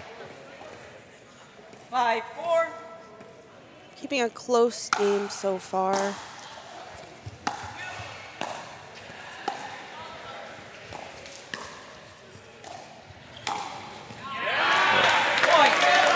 And Sophie found the middle there. Yep. The middle solves the riddle. Yep, clean winner down the middle. Nice. I don't know about you, Daniel, but I do expect this game to be close in particular. I feel like we have a pretty evenly matched set here. I agree. I honestly think this game, just my hypothesis here, is whoever makes the least amount of errors is going to win. You don't want to beat yourself. You want to, if you're going to lose, you're going to get beaten. See there again, these bounces are just not that, you know, maybe not what they're used to sometimes. So they really got to get low. Mm-hmm.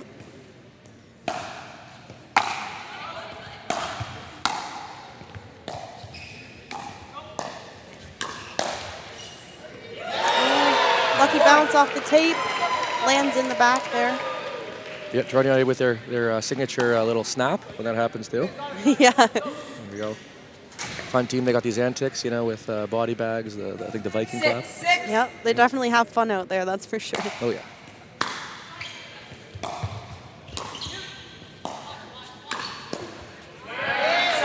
I'm not sure about Maria coming in on that ball. I think Jada maybe had a better opportunity being back behind her. She had more time. It's tough when you decide to take that ball. You got to decide. You got to do it. Reaching is not helpful. You got it. It's risk versus reward. It's high percentage pickleball in this cutthroat format we got here. Yeah, and it's so important to in rally scoring because your errors are a point to the other team. Kind of finding whether you should be aggressive or more conservative. Whatever's more consistent for you, I think, would be the best bet. 100% play your game and only get beat if the other team is playing better, not because you're beating yourself. Right. 8-7.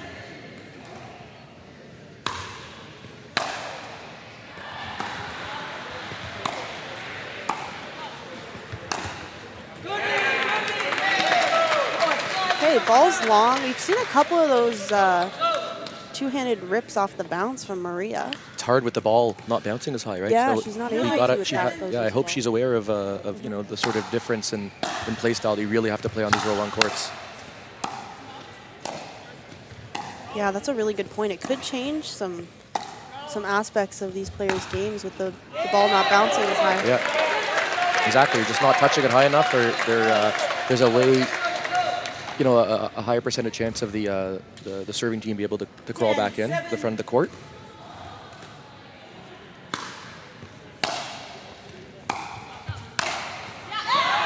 But if it's high, she could put it away. Let's go. Yeah, that's for sure. Love to We see talked that. about that put-away power, and that was a good example of it right there. Yep. 8-10. Close game, 8-10.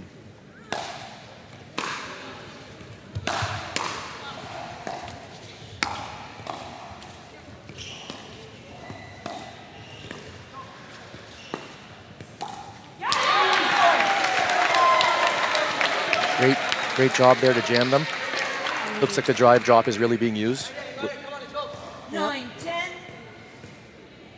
All four ladies on the court have such a quality drive, so I expect to see that used quite often.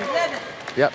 See there, went for the drop, the roll drop there, but their drives are just extremely consistent and pretty massive.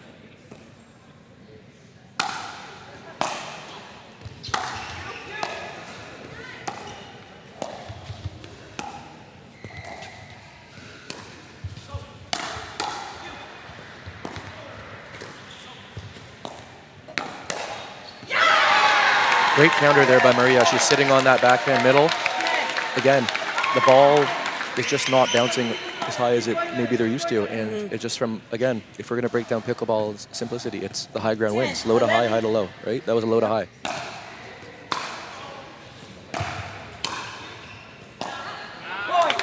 And Labika hitting that ball just long. United having some momentum here. Score is tied at 11-11.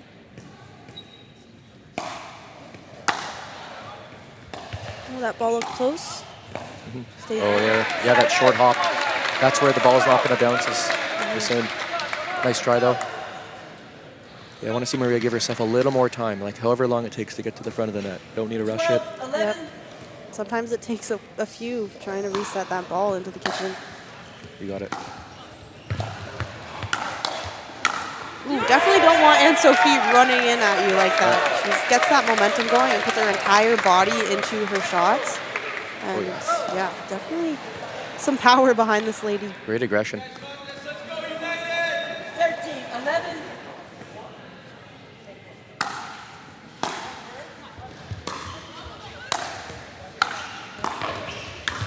That was a great combo there. I really love the lob drive. Yeah. They've done it like 4 times now. Yeah. This must be a set play. Okay, Yeah. we got a timeout here. The Wendy's Frosted timeout, as they call it. Oh yeah, that's what they call it? No, Okay. I just made it up. Got to shout out Wendy's. That's what we're calling it now. Love their burgers. Always fresh. I love their Frosties. Yeah, I believe they have like $1 or $2 Frosties right now. we're gonna have to get you one. They have some hiding somewhere in the Where- fridge, like freezer. I think they do. Yeah, I think they have little Frosties somewhere. Oh my goodness. Yeah, shout out Wendy's. Yeah, shout out. Thank you, Wendy's. Again, without all of our sponsors, none of this would be possible. We're very thankful for all these places that are sponsoring us, and you know, the growth of pickleball in Canada. It's just, you know, they're helping us out, and it's just come so far. Just to shout out a couple in particular. For those of you watching, we are streaming on Game Plus all weekend long, and also on our YouTube, CNPL YouTube, if you would like to watch there as well. Thank you, Game Plus. They are the official home of CNPL. Game Plus Network is available on all major carriers across Canada and digitally on Fubo and YouTube. So check us out there all weekend. Time in. Here we go. 14-11. 14-11 for the London Smash.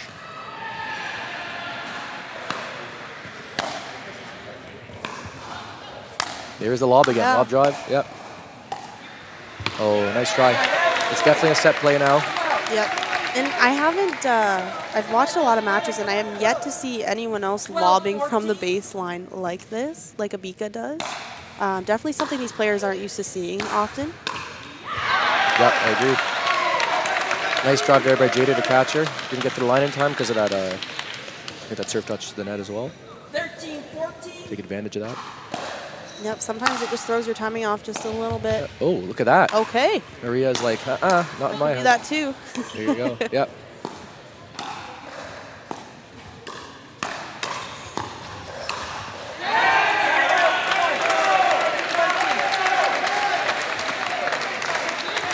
Nice shot by Ibika. 15-13.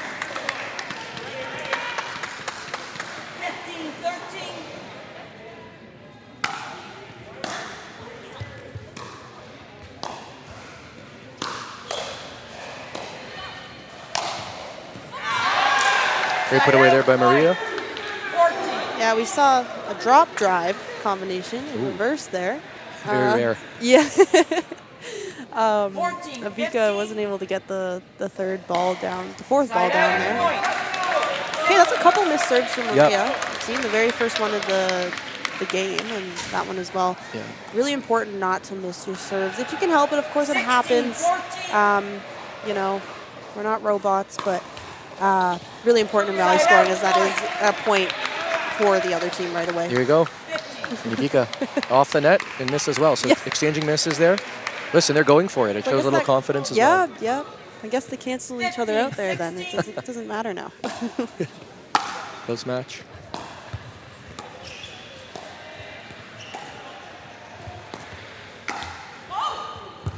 Way to get that right off the net.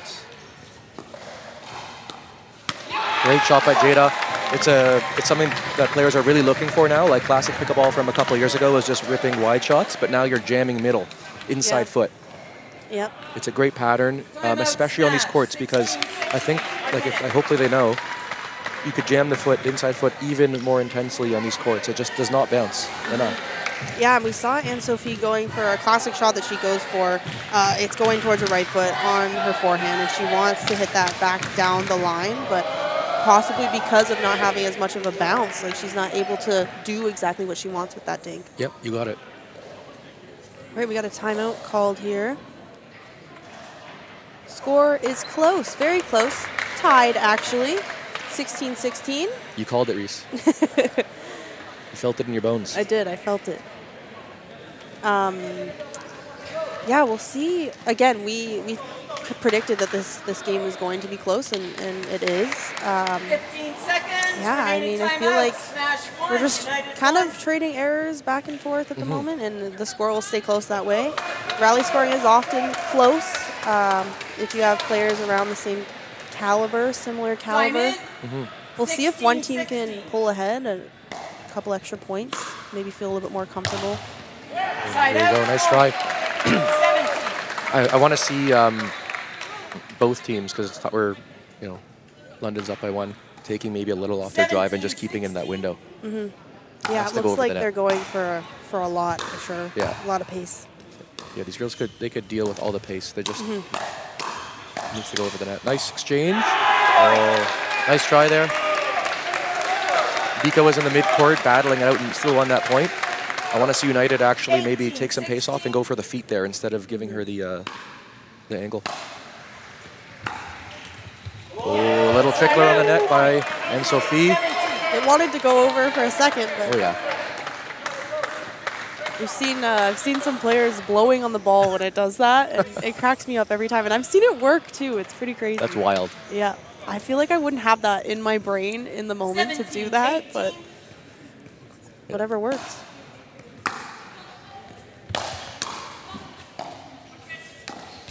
Great. There we go. Yeah, that was a big drive from Yep. Maria. Worked out for them. Anne-Sophie missed she's smiling. She missed a routine forehand there. There's a lot of backspin on that. Yeah. 18.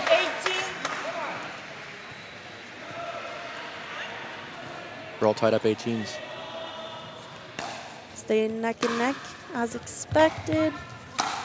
Little high A third. little high. Side out. Point. To 19-18. And Sophie serving to Jada. 19. 18. There's that lob. Oh, Side out. Point. we're all tied up at 19. Jada to Ann. I believe that's the only lob that she has missed, yeah. missed. Yeah. 19. I 19. agree. The record's pretty good. All right, who's going to get to the serving freeze first?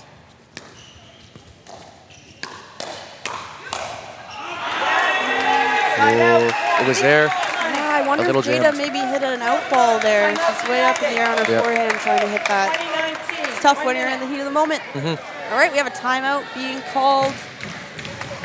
London Smash getting to that serving freeze first. We have a double freeze situation going on here. For those of you who aren't familiar with the rally scoring and the double serving freeze, so the London Smash are at 20. They're needing to get to 21, but can only do so on their serve.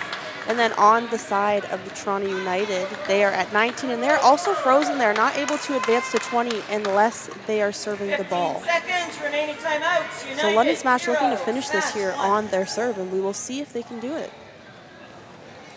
Here we go. Time in. 2019.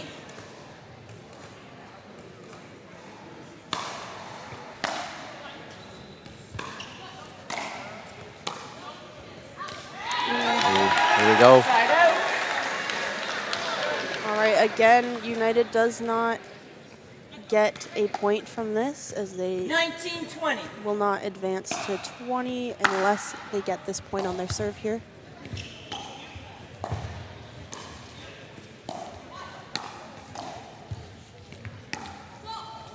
Oh, that was a juicy one there.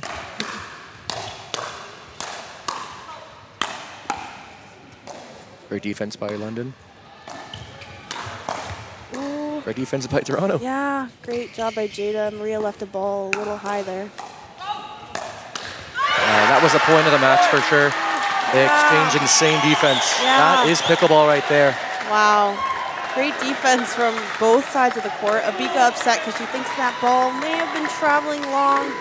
Again, how hard is it when you're in those quick hands battles, especially when you're kind of backing up off the line? At that point, a lot of balls are for sure going out. 2020. Easier said than done, of course.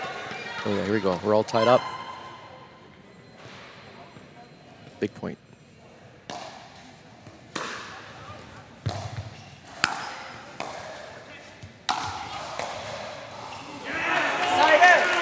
Okay, back over to the smash here. Looking to finish it off now. Looks like a little bit of strategy being talked about from Abika here. Maybe a little game plan to get this done. She's pumped up. Look at that. There you go.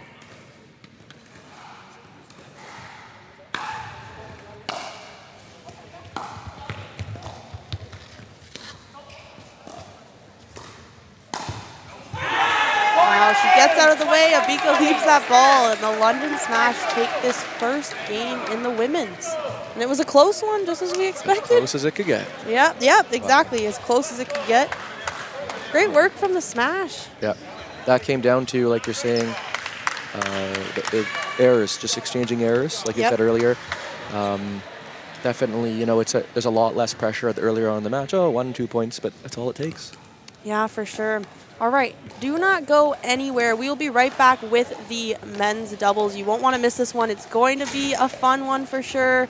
United looking to take this next one after that first loss. We'll be right back.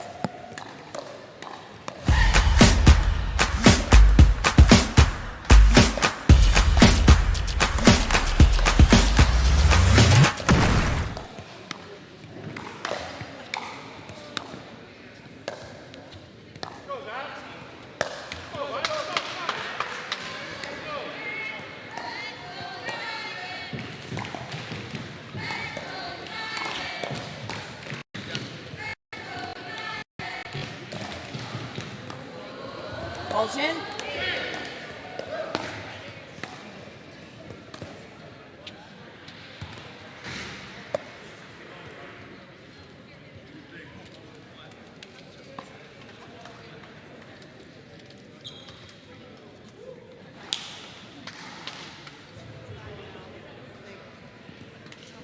Let's go United. Big dog's gotta eat. All right, we are back in the match. The London Smash against Toronto United. We have men's doubles up here. And I'm excited. I don't know about you, Daniel. I think this will be a good one. I got some familiar faces here. One familiar face who just put a ball away, Mr. Michael Rizzo, Toronto United, Rizzo. OPA coach. Yep. Shout out OPA. Certified beauty. Of course, we got to add that in. The other team, we have Ryan Torres, who had the most points in the league last year, actually, on the men's side of stuff. Yes. Yeah. We're in the Pila Eyewear. Could see really well right now. Yeah, he's got pristine vision, like 20/25 vision. 100%. Is that a thing? I think that's a thing. I think you can have above 20/20 vision. I'm pretty sure. Hawk. Yeah. I mean, his stats, like, they show it. He definitely does. You got it. A lot of experience in the U.S. Yeah. Great pickup there by Mike Rizzo on the short hop. We've got Xavier here, who I have not seen play yet this year. I don't know if I've just missed some of his matches or what, but I have not gotten to see him play, so I'm looking forward to this. I like a new look for the for Toronto United to have to deal with. Yeah, for sure. And, I mean, how much confidence do you have playing alongside someone like Ryan Torreson? I mean, You got it. Speaking to Mike Rizzo earlier, he was quite confident in playing on these courts today because he said, I could dink for days. That's my game. Okay. We will see what happens, though, in this match. Quote unquote, I can dink for days. You heard it here, guys. Inside info, we got partner in crime. Max Wild. Mr. Boy, Max is Wild? he Oh, yeah. wild. Yeah. Like, he lives up to that name, that is for sure. Wild in a good way. Like, some of the stuff he does on the court is just crazy. I didn't know that was possible. Bring some excitement. Oh, yeah. Lots of fire. Let's go. Always looks like he's having so much fun, too. Like, he's focused, but he's still, like, fired up and ready to do something crazy at all times. It definitely helps his partner's morale. It's very important to feel good momentum in your bones, always.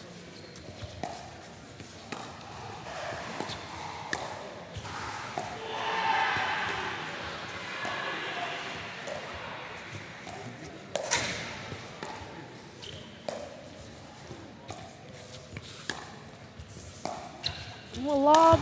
Oh! Good get by Matt. See, that was wild. He chose to Yeah. hit that out of the air. That was Most insane. people wouldn't. Wow. And he just finished in style too. There we go. Yep. Great point by Max Wild. Yeah, wow.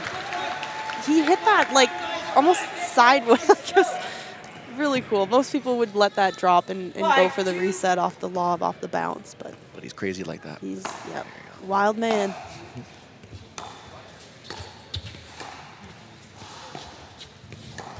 We're seeing a much slower game from the men right now. Okay, we've seen that flick twice in a row now work out for him. That's gonna, honestly, that's how you got to do it. You cannot be attacking off the bounce when the ball is just gonna be bouncing so low. If it's high enough, go for it. Jam them up, chicken wing. Yep, that's a good point. I don't care if it takes 30 to 60 shots in the rally. You wait. You wait. Oh, Oh, Side out, point. Mr. Michael Rizzo had his foot on the line, unfortunately. 3-6. gotta get smaller shoes. Smaller shoes. He's got the right idea, though. Wearing the white shoes, maybe they'll blend in a little to the line. We won't You got notice. it. Yep. Picked for a reason for sure. Point.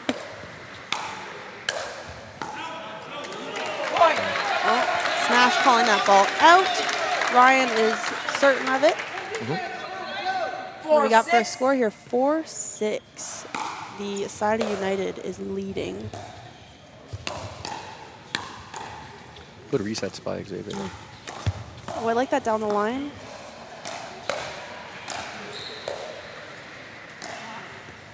United looking to get back up to the kitchen. Oh, they're creeping in.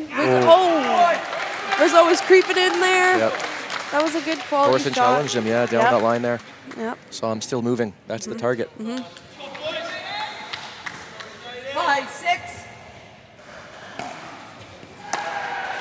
Great serve by Torreson.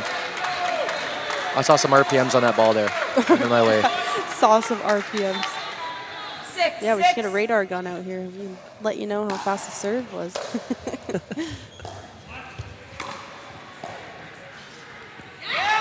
Side out, point. 7.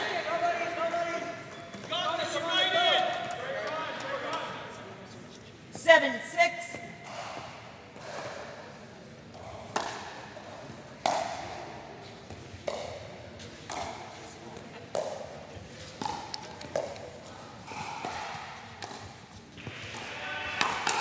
Oh, that's the first challenge that Xavier's won against Max Wild on the flick. A little bit of a confidence booster for Yep. him. 2 Max, 1 Xavier. I'm going to keep count this game. So we have in the standings right now, we currently have the second place team, the London Smash, facing off against the third place team, Toronto United. Point. So it makes sense that these are pretty close games so far, right beside each other in the standings at the moment. 8-7. You got it. Both teams competed at the Eastern Split in PEI. Toronto United going 4 wins, 5 losses. Point. Timeout United. Looks like they got some sort of strategy where they're just trying to dink it to Ryan's backhand. Maybe to de-weaponize him Yeah. as he plays quite big. I've noticed a lot more balls going over to Ryan's side than I anticipated. But again, there's got to be some strategy behind that for sure. Maybe Give a it couple. timeout. Maybe a couple to Ryan, 1 to Xavier, looking for a flick. Yep. That's what I've seen so far.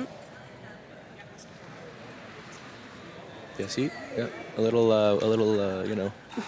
little echolocation here. We're hearing, Yep, we're hearing getting a some little chatter. inside scoop from the Yeah, I'm not going to say on London air, Smash here. but Yep. it It's may. a secret. Yeah, Our lips are sealed. Well, not actually. Like we got to talk, but about this certain situation, we'll see what they do here. 15 seconds. Remaining timeouts. United 1. confirmation that some of the players who do understand the surface that they're playing on and how it affects the play, which is great to see. Let's see how it plays out now. Time in. 9-7. Ryan serves. 9-7. London Smash up 9-7. United definitely doesn't want them to accumulate a bigger point deficit. Side out, point. Okay, Ryan starts with that speed up down the line, possibly looking for that combination to get that down the middle winner, but unfortunately lands out long. Yeah, a lot of these players are looking for, 1-2 punches here, right? Triangle, looking for that triangle. 10, The point's never over after the first speed up. Yep. Great serve by Xavier. Oh, good aggression by Ryan. I like that. He had it. Just may have felt a little bit jammed. Had to jump over the kitchen as well, Bert style. Yeah, it's like you've got a couple things going on in your mind at once, and it's tough to execute at times. You're like, oh, once I hit this, I got to jump over the kitchen as well.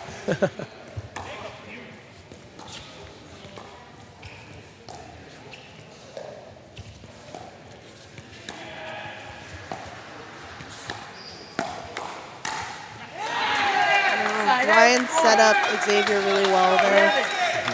Yeah.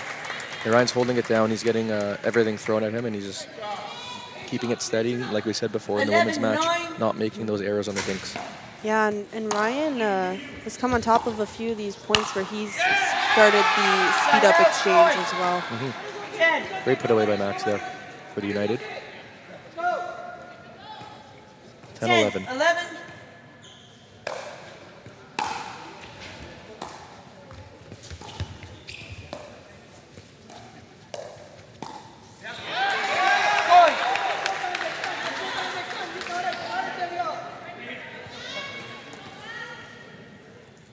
We're all tied up now. 11.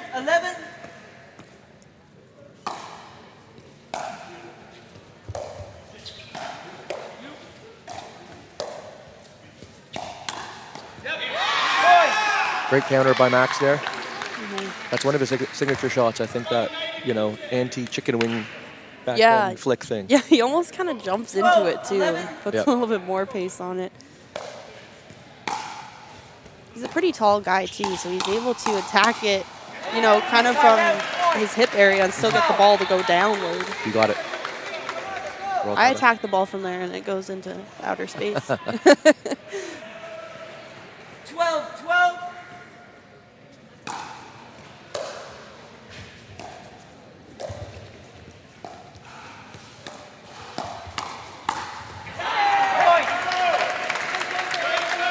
Great attack by the smash to anything that's attackable. It's hard to come by, right? Anything that's high enough. They're just taking advantage of it right now.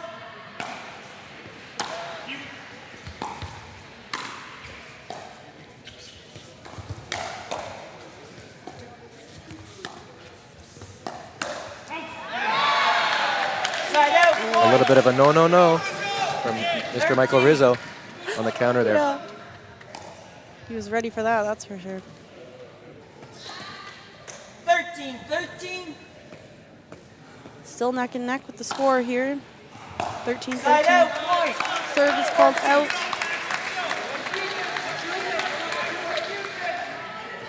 Fourteen, 13.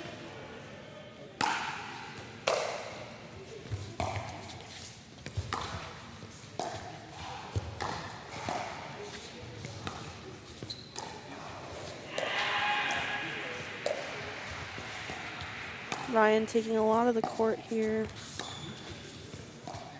Xavier is giving him the space.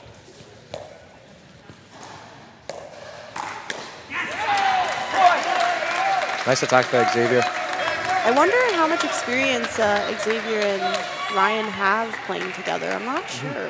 It looks like they've got good chemistry if they don't. Yeah, he's giving Ryan the space, but then Yeah. when he's not just being a passive player when he needs to be. Oh, what a win by there. Ryan falling, still somehow playing the point out, and Xavier stepping in. Yeah. That's a supportive partner right there. Yeah. Like, oh, you're wiping out? It's okay, I'm coming. Let's see Yeah, if to come out on top of that point, it's pretty crazy after almost falling. let's see if United could come back here, keep the momentum high.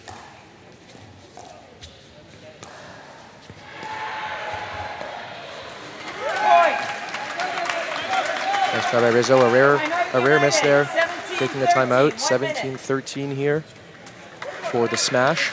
I want to see from United coming back into this match with a couple of less dead dinks to Ryan, because it just allows him to just they're dancing right now, right? And when United's pushing some pace on some balls, they're leading the dance. The second they provide a dead dink, they're giving a veteran player the opportunity to start leading this dance. You don't want to give him the opportunity. Yep, and Ryan's attacking balls out of the air and off the bounce. He's just looking for anything attackable at this point, and it's working out for them. Yeah. At this point in the game, with the 17-13 lead for the Smash, United definitely wanting to creep in with some points here. You got it. The crowd is pumping them up a little bit. Yeah, I was a lot just about of to say, lots of energy coming from the crowd over here, which is pretty common for the Toronto United team. They've got lots of fire, especially with Captain Matt Kawamoto's mom, Linda, over there leading on the chanting and the support. Here we go. Let's see it. Right foot. Okay, Torreson with the foot fault. Point. Or Xavier. All right, So Ryan Torreson. looking Okay. a little confused, but ref's doing a good job watching those lines. Shout out to them. They're here all weekend working long days. Couldn't do this without them. Oh, nice try. Good aggression on Thorson, keeping them back. That's the sign of a player that really has that confidence. I want to see Max not flying in for a high impact shot there. We want to see a little more, especially now. Oh, is that out? Yep, it was out the back, but I do like the idea, especially with both the smash kind of coming in while they're still moving. He had it. Looking for that. Yeah, definitely. Good luck. Nice, Max. Here we go. So a lot of balls going over to Ryan here. Yep. Ooh.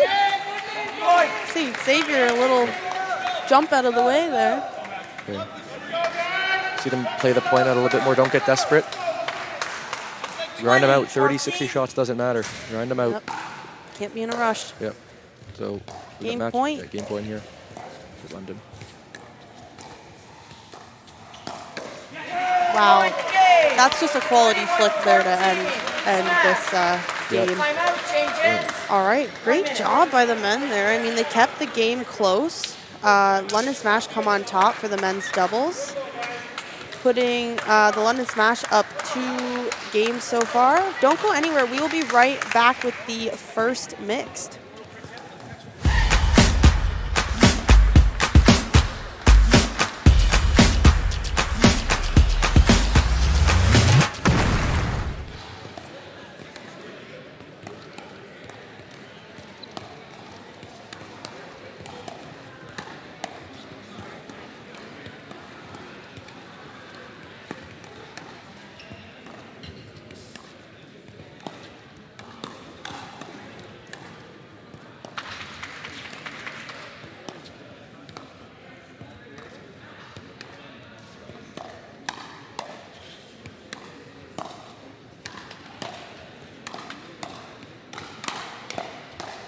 Balls in.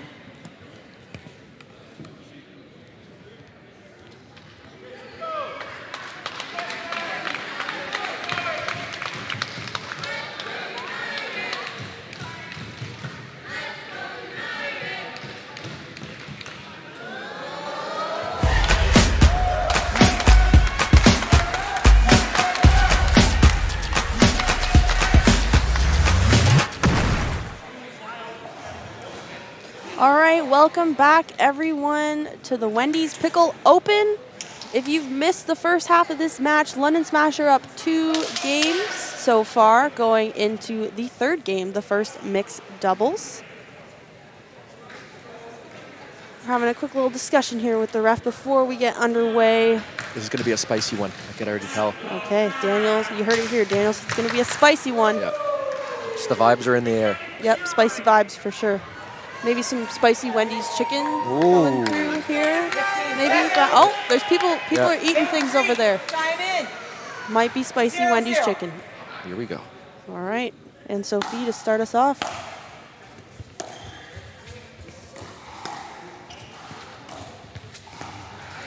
Side out. Point. All right, quick point to Toronto United. 1-0.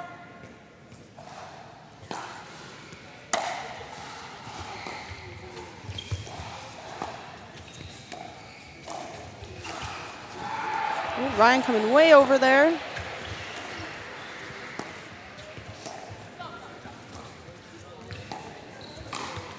Oh, uh-oh. Thunderclap body bag. Uh-oh, not the thunderclap. I love how they do the thunderclap and then they're like, oh, sorry. Like, after they sort of celebrate it, they're like, but actually, I'm sorry. That is wild. Yeah.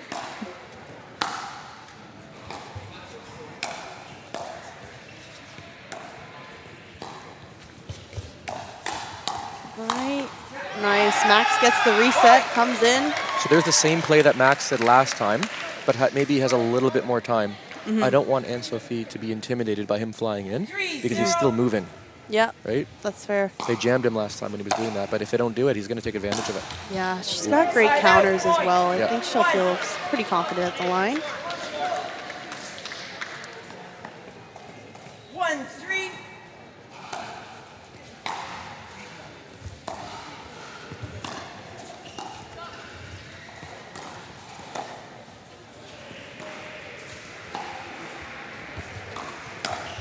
Wow. Oh. Great pickup. Feet are clean by Torres in there. He says, I'm good. 2-3.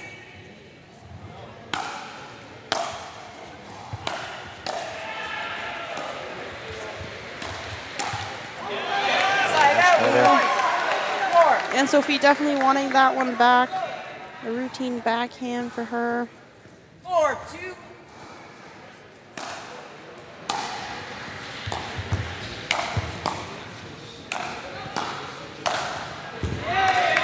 I want to see Toronto United drive drop this game to take time and space away from Torreson to be able to deal with floating thirds. Stop play. Stop play. Oh, Oh, looks like something has happened on the sidelines. yeah. Someone fell. Someone Got fell. tripped on the Yeah. sidelines here. Oh, he seems good. Yeah, let's give him a little clap and let's get him. Okay, he's good. All right. He's good to go. It was just a little bit of a Really, bit of really a nice couple. of the players to just stop Yeah. play right away, make sure class. he's okay. Yeah. that's really nice. Yeah. We're all a community family here, 15 as seconds. you know, Yep. in the end. Back All right. Time Yep, in. back into it. 3-4.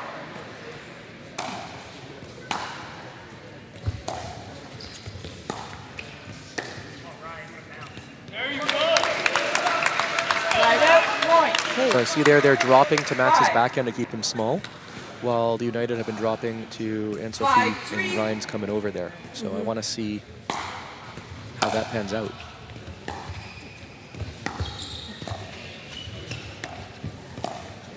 A lot of short hops. Jada playing off the line. Always able to attack.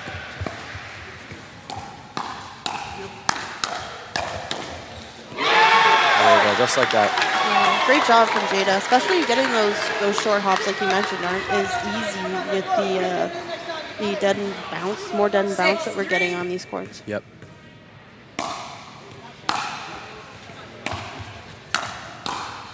Oh, what a reset from them.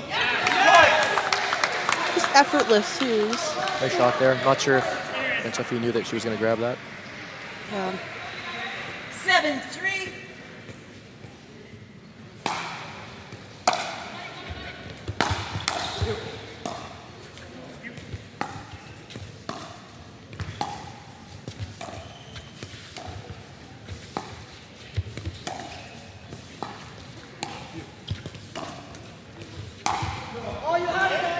And Sophie looking for that around the post.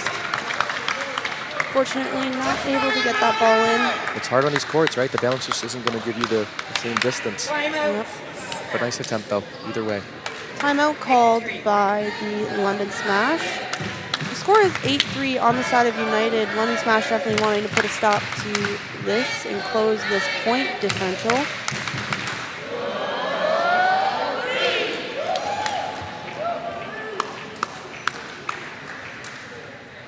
I think maybe the Smash are just making more errors so far. Yeah, it's all about earned points, or obviously winning earned points and not beating yourself with some errors. 15 seconds, remaining timeouts. Smash 1. For those of you watching that aren't familiar with rally scoring, that is what we use here at the CMPL. We play games to 21. Time in. Every single 8-3. error is a point awarded to the opposing team. So this is a different way of scoring than the traditional scoring. Does change things up a bit. Absolute cutthroat, not for everyone. Even some of the best players in Canada, just not for them, including myself. I was going to say, not for me. I Not risk my for me. reward. 4-8. I like flying in like Max Wild. Like doing crazy stuff. Yeah. Side out point. 9. Yep. On those third drops there, it's again the bounce just isn't maybe what they're used to here. Torsen with a rare miss. 9-4. 9-4 United.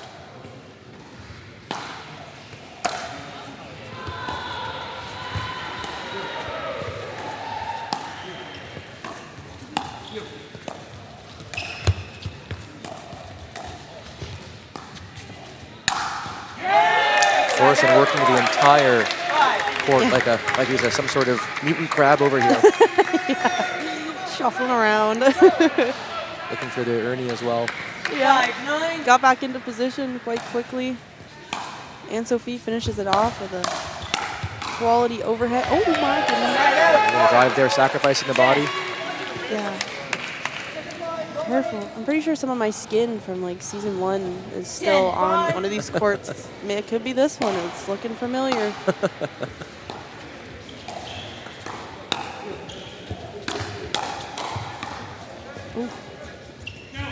Side out Just point. out. Good defense Awkward by side, yeah. chicken wing grab there from Got Anne it. Sophie. It works out.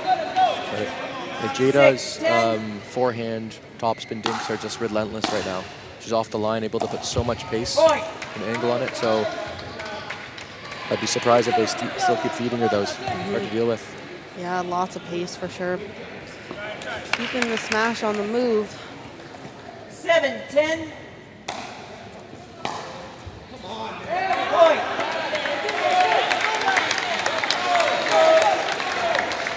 8-10 now. 8-10.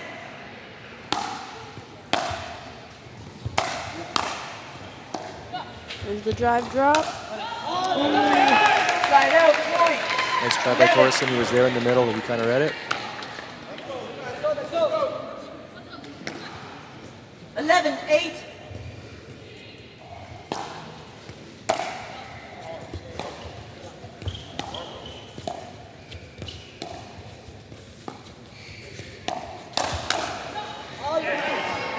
Side out point. Great counter by Torsen there. 9. Not afraid to fight Jada. Yeah, Jada left that ball thinking it was going out, but Yeah. lands in. 9-11.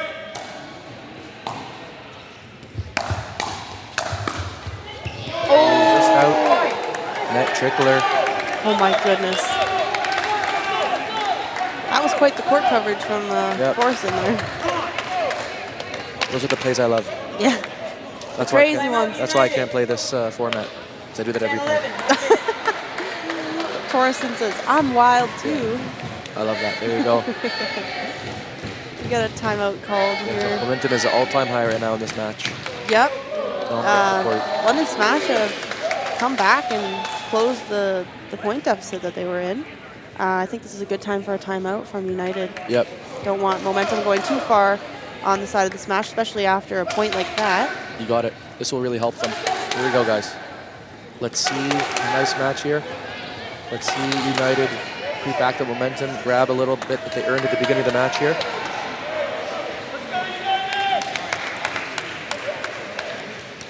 All right, let's see if the Smash can hold on to this momentum. United 1. Smash 1. It's a big point here for a momentum swing.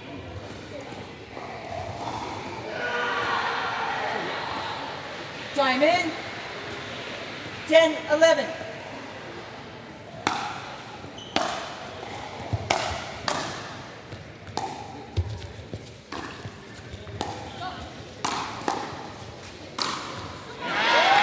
Side out. Third point, it all started with Jada's forehand dink there. a lot of pace, being able to just jam and Sophie there. And Max Yep. putting it away. So this is a big point for them to just maintain that momentum. 12-10. Yep, good timeout taken by United.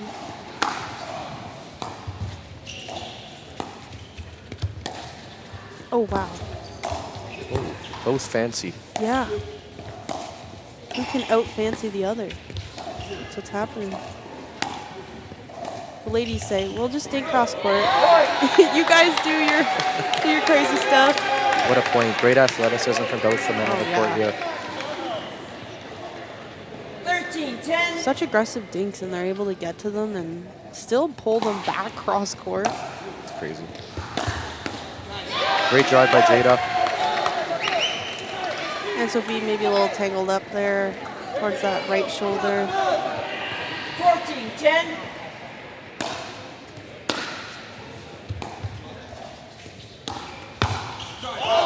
Oh, another thunderclap body bag. Come on, Torreson. 15-10.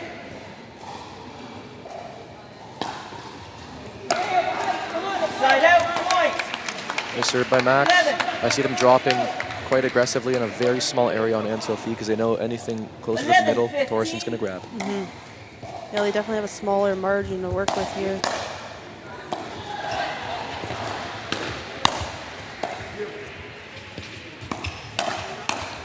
Oh, a little net. Oh, another cord. thunderclap. Body bag.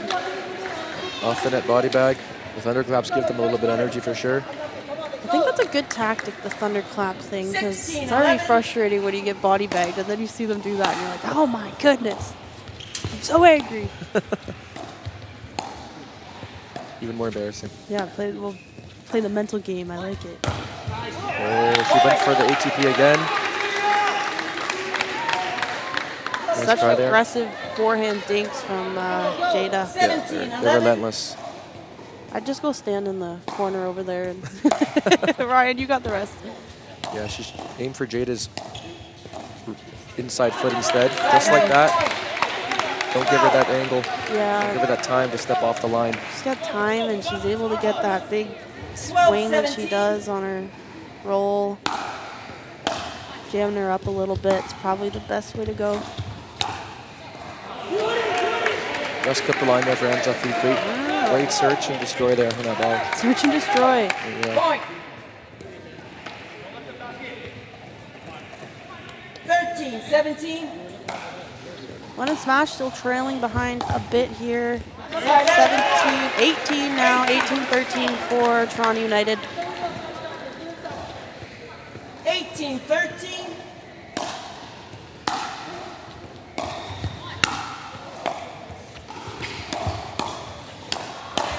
Ryan's getting big in the middle. Masters in the middle there. Yep. 14. Not just in the middle, fully on the right side as well. Straddling that line 14-18. like it's his day job. Yep. He does this in his sleep. Oh, good pickup. Double bounce is Point. Yep, okay. I think so. Wow, yeah, good cover though. He almost got there. Yeah, 18. it's crazy.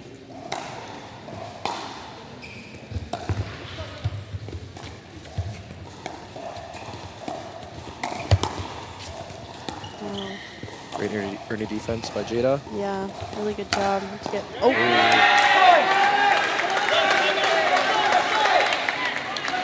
Good shot. Ryan is not messing around. Yeah, I want to see Max do a little bit more in his dink there. Again, those dead dinks, just Ryan is the one player here on Eating the them other up. side that's going to be able to really take advantage of that. Versus Jada's aggressive dinks are just really pushing and earning them points and respect. We got a timeout called Here we go. by Toronto United. Linda Kawamoto getting the crowd fired up here. Here we got our Wendy's Frosted timeout. Wendy's Frosty timeout. Yep. Is it chocolate Frosty or vanilla Frosty? I'm more of a vanilla guy, but you know, Oh, chocolate boy. is what made them famous. I like chocolate personally. I'm a chocolate gal. Like maybe if we mix them together, like I'll be fine with it. A bit of a twist. Yeah, Frosty twist. 0. Snap. 1. All right, players are getting back onto the court. 18-16 for Toronto United. London Smash Time in. looking pretty fired up. 16-18. They are not done yet.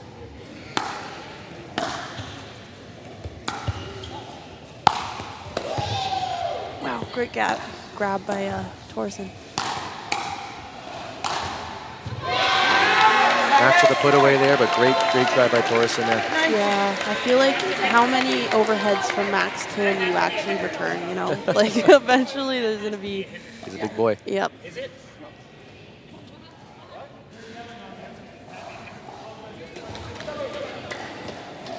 Nineteen, 16.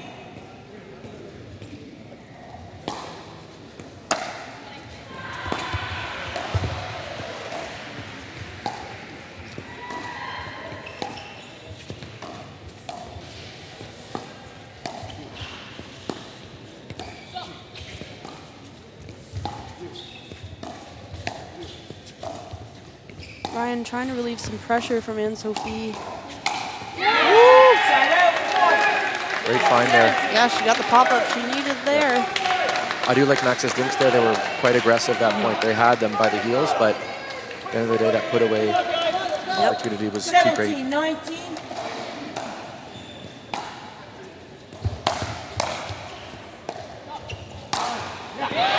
Talk about put away opportunity. Yep, right down the middle. You don't want it in front of that guy.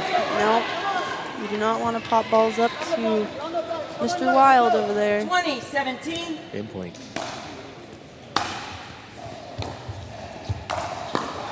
Whoa, what a pickup. Yeah, that's, Backhand, quick off the bounce. that's insane. That's 8-0 pickleball pickup right there. What a point to finish. Max Wild with the short hop. The shortest hop I've ever seen in my life. Yeah. Wow. So Clutch, Toronto United take that game. They're still in it. They're still in it. London Smash not taking this match quite yet. Toronto United is not finished. Don't go anywhere. We have the next mix coming up. And we will see if we will go into singles or not. All right, we'll be right back.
All right, welcome back, everyone, to the Wendy's Pickle Open.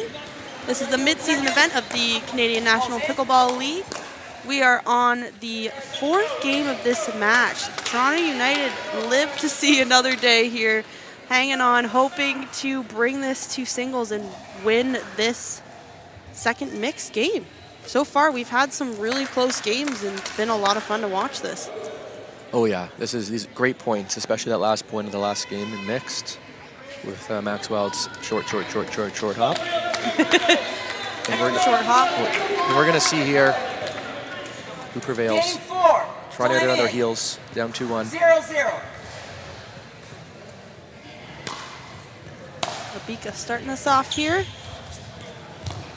A little cheeky. Yeah, Court. trick was over. Nothing you could do. 1-0.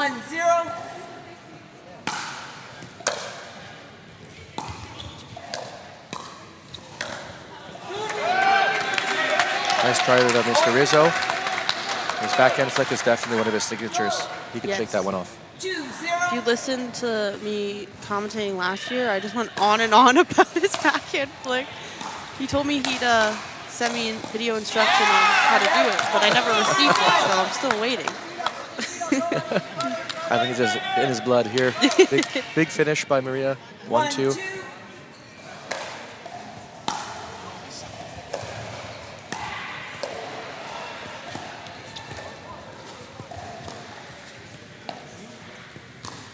Oh, look what's back. The infamous lob. A Bika lob. Yeah, so both Toronto United players, Mike Rizzo and Jade Bowie, were both on the OPA podcast, Unfiltered podcast, yes. a couple episodes ago, and we really went deep into their background, their experience to date, so definitely go check that out. We also then got a little bit of a POV of me playing against them, and I got body bagged at least 6-7 times. Time in. Yeah, definitely check that out. The OPA podcast is lots of fun to watch. Definitely want to check that out, especially if you want to see some inside scoop on your very own Toronto United players. I'm sure more to come. Great counter there by Xavier. Like you mentioned before, you may have not seen him often, but damn, he's doing his job today. Oh yeah, for sure. Yep. 3-2. He's like maybe a secret weapon or something. Just pulled him out of the closet like, okay, it's your time to shine. Yeah, I like the one sleeve up too. He's like I don't know, Yeah. like something out of Marvel. It's throwing me off. Yep. Showing off the bicep a little, scaring him. He's like, look at these muscles. 3-3. Gonna blind people with the chiseled muscles.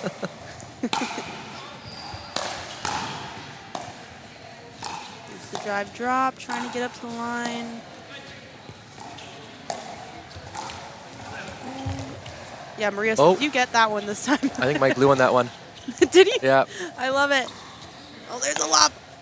Wow, what a get by Maria. Reminded me of Max Wild right there. What the get. Yeah, Ibika she's been training her lob. It's honestly, they're landing in majority of the time, 95% of the time. And they're like little quick lobs. They're not like the highest lob in the world. And there's a lot of ceiling space here, so. Yeah, it creates a lot of chaos and mixed. Like, whose ball is that, right? And it's so quick, you gotta make that choice quickly. Yeah, agree. Side out. Good aggression there by Maria. Just gotta see that a little bit higher. You got it. 4-4. We've seen a few of those, and we're talking about maybe the bounce might be affecting. The timing and everything. Yeah. Where should they make contact with the ball? You got it. Yeah, maybe you're used to stepping in on that with a different hitting point, contact point. 5-4.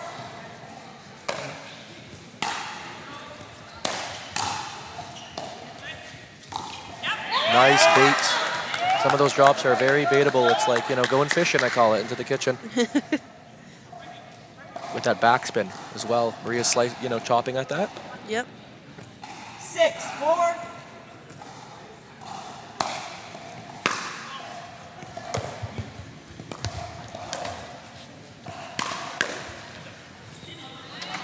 Rizzo there, he would have had the finisher potentially, but it just hit that net again.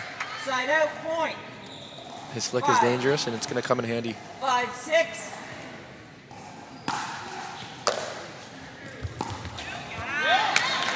Side out point. 7.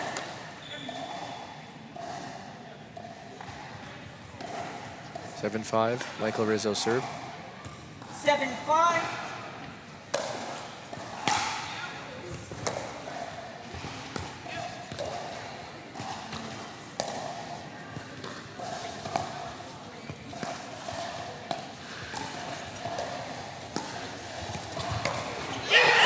Go. Did they do something for an ATP?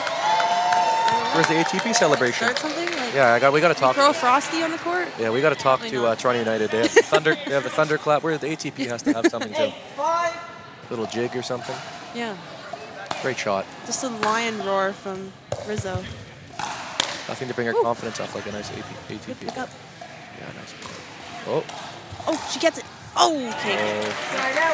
Good placement from Xavier. Ibika with another cheeky lob. Yeah. Maria's like, I'm going to take this out of the air, but she might have been better off not to at that point. Just didn't work out for her. 6, 8.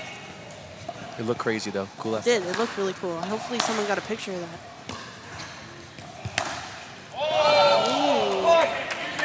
Just out, but good look though, right down the middle. Yeah. I like that. Maybe a little aggression coming out there. Yep. 7, 8.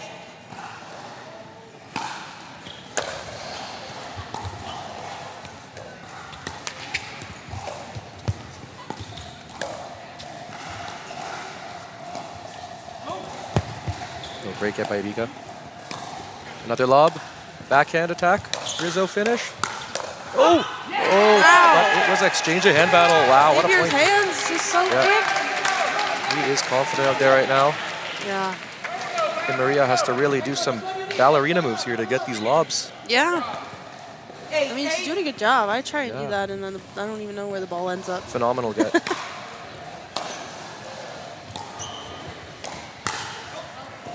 Side out, 1. 9. Ball sails long. Score is 9-8. 9, 8.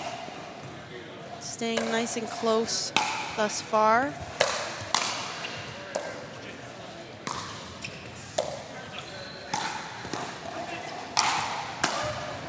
Wow. So close. 9. Nice try. Maria gets there. I think she might have run out of real estate there. 9, 9.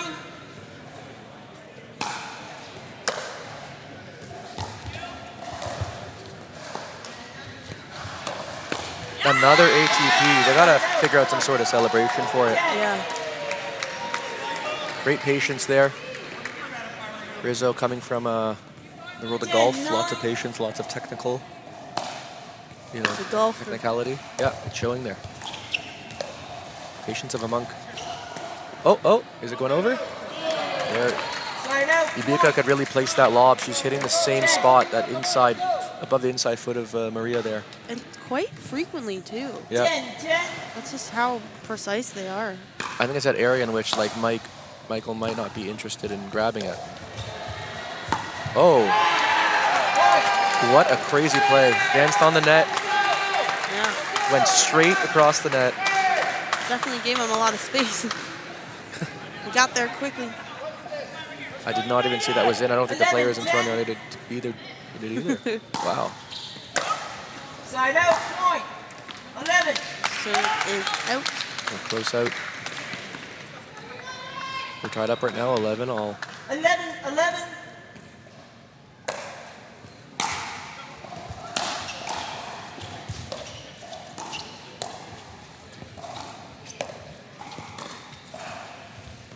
Where's the lob again? Oh, interesting. Wow. Side out, point. I am very impressed by the amount of lobs and how effective that they are. Yeah, this is an hard. annoying strategy that's, Yeah. that's really beating them up right now. I was on going the to front say hand that side. too. Like, how annoying is the lob to play against? Well, Maria's getting a little bit frustrated with that. I would too. Yep. Hold it together. Know it's coming. Focus on the push off on that foot to really get behind that lob and punish them for doing so. 13, 11.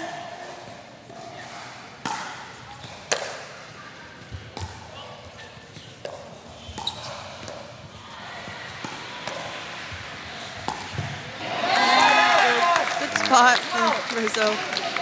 Xavier couldn't get there fast enough. Great spot. Great angle.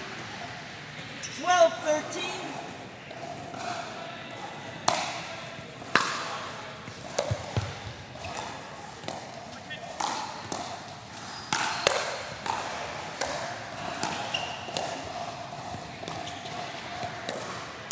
Wow. He really rips around that backhand like Yeah. that. Yeah, really put a lot of torque on it. Oh, there we go. That's what I want to see. Great job, Maria, on that.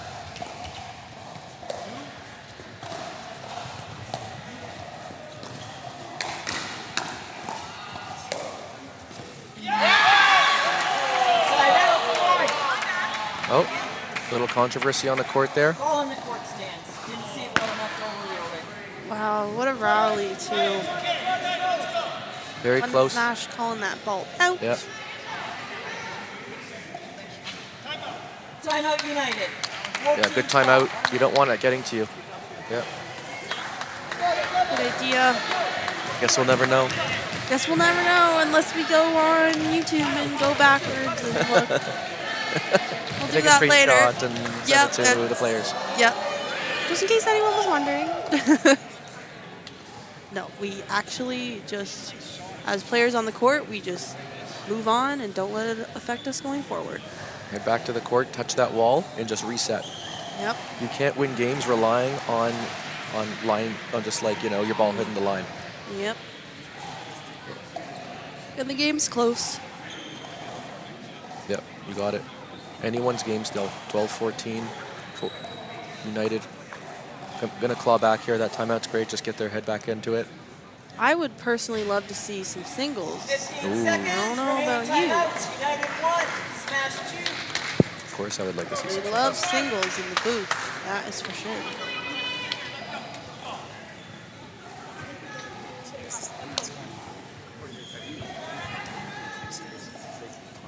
Time in.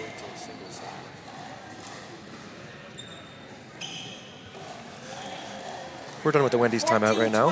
Frosted, that is. Here we Everyone go. had their Frosty, and now they're ready to go. 14-12. That was big. I felt the momentum just whooshed onto the United side right now, 13-14. Let's see if they could just start clawing their way back for a big victory here to tie it up 2-2. 13, 14. United wants singles, I can tell you that.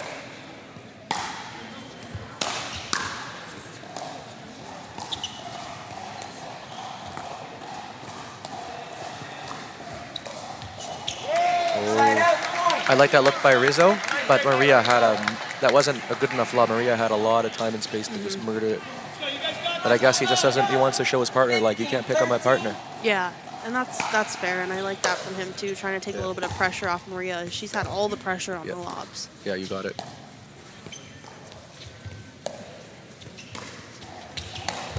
Yeah, I know something we don't. Is that 2 rallies in a row with a lob? Wow. Yeah. When she lobs, I think Mike should get out of the way and give Maria all the space to move. She feels maybe a little bit closed in about a third of the court. I want to give her all the space to maneuver. It looked Don't like rush they, them. Yeah, it looks like they had a little conversation there. I wonder if that's what was being said. We'll see what happens, because I have a feeling there might be another lob coming. Any second. Yep. There's one. Yep.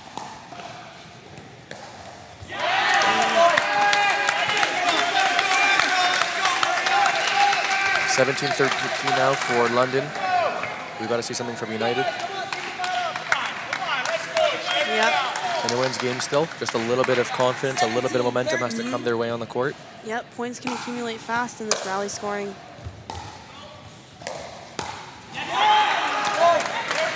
Great look there for Xavier. Right when you see that ball dip below the net, there's no risk at all for you kind of creeping in and looking. 18-13.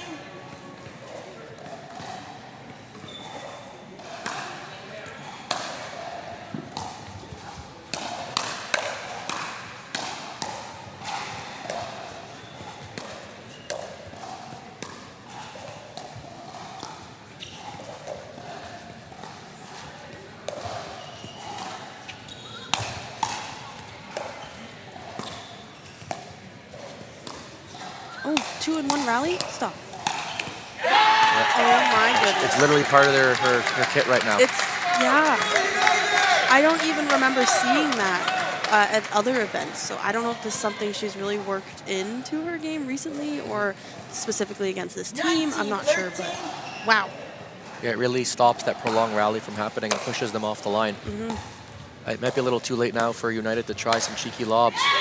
But that would be a good opportunity. Maybe they'll put that in their toolbox for next Yeah, time they 100%. play against. 14-19. Maria serve. 19.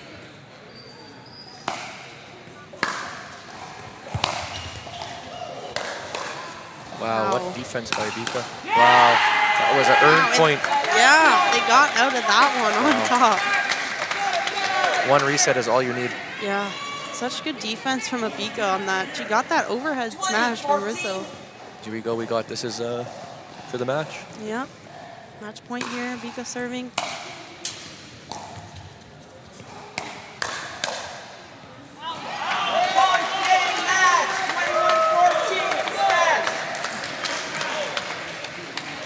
All right, and there is the match going to the London Smash. Wow, what a great job from the Smash there. Some close games. I think they came out on top with that. Those lobs were really the deal breaker. That was the X factor because lobs in both in the mixed game was just phenomenal. Yeah, so we're gonna line up an interview here. We'll see which player we're able to get from the London Smash. So it's an exciting game. We'll be right back with that. You want me?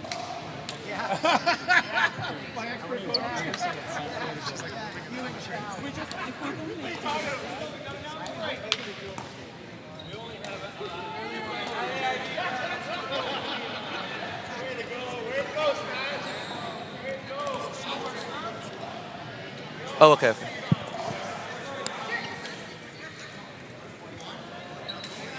All right, we have Abika joining us here. Yes. From the London Smash. Hi, Abika. How are you? Good. How are you? I'm good. How does that win feel? Starting the day off with a win, a match under your belt.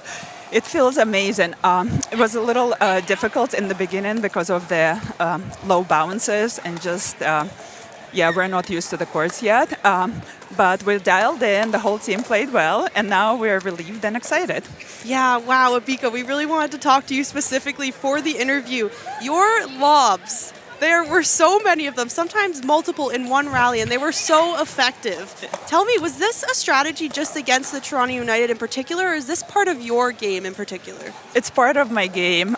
My goal is to be top 1 in the US for the lobs, so I practice a lot of lobs. Some people call me lobster. I usually do third shot lobs, but because the bounces were low, I couldn't get into it. But yeah, it works wonders. Wow, yeah, it definitely shows, Abika, and I'm rating you top female lobster in Canada for sure. Yeah, let's go. Yeah, I wish you guys all the best of luck going forward. Great job, Abika. Take care. Lobster for the win. I'm just kidding. Okay. All right, there you have it, everyone. That is the match for the London Smash. Don't go anywhere. We will have pickleball going on the rest of the day. We'll be right back.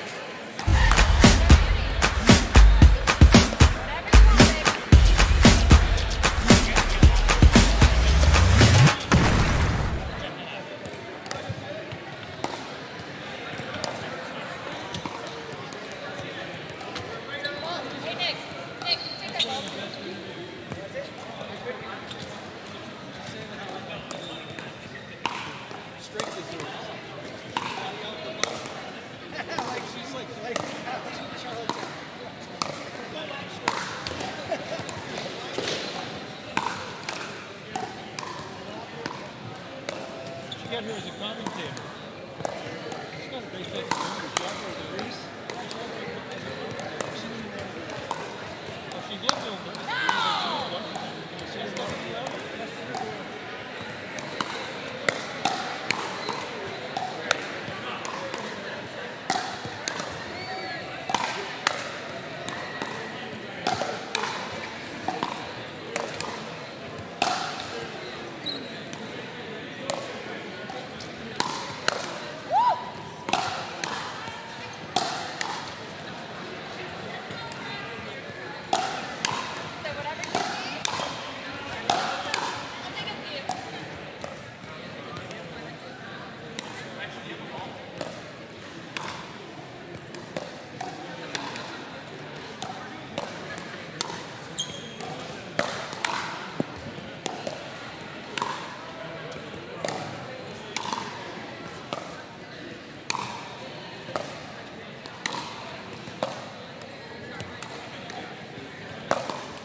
Fuji,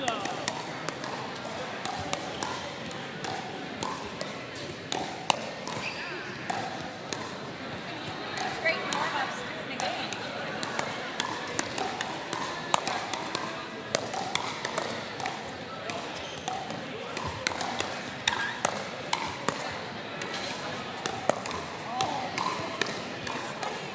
Right? These are toasty, toasty.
This isn't your grandma's pickleball game. This isn't a social event we do for fun. This is where champions are made. Ready for the Canadian National Pickleball League's most explosive season ever. C4. It's gonna be a blast. Let's go!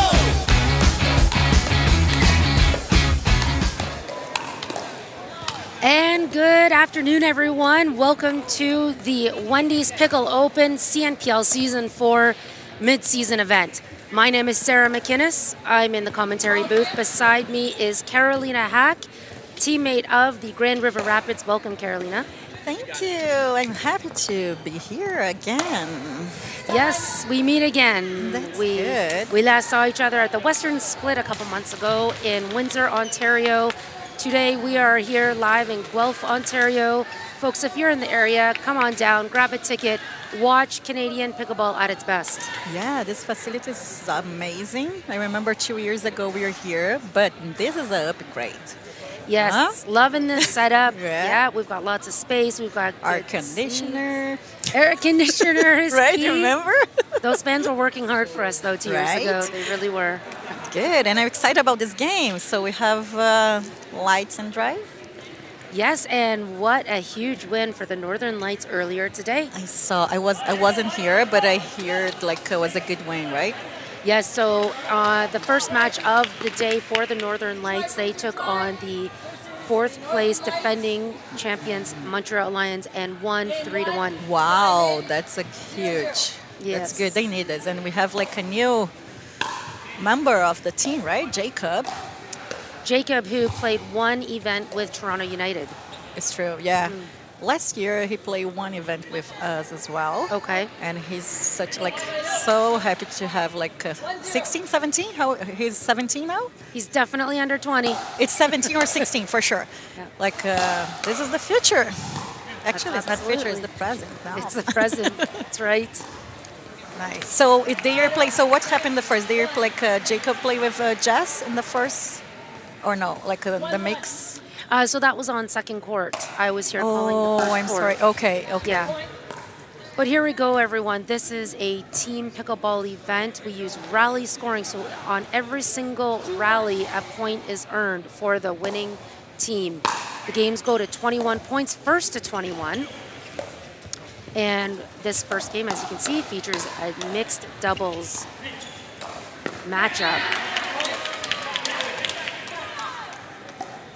Representing the Northern Lights in the purple, we have veteran player Jessica Kawamoto. Alongside her, Jacob Bolkoy. Playing against the familiar Evan Holinsky and Lexi Dugal, who come out on top on that rally. Yeah. So what? Drive is the second. Yeah, I know.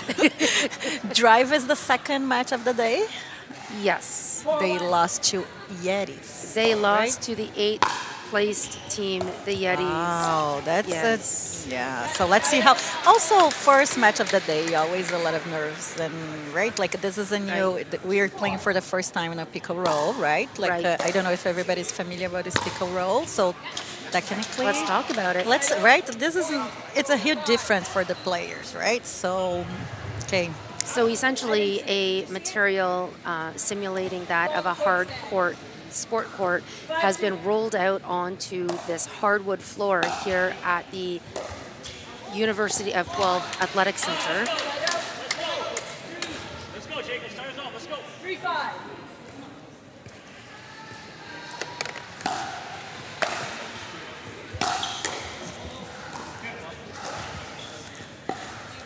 Yeah, and they set up on top of a gym floor.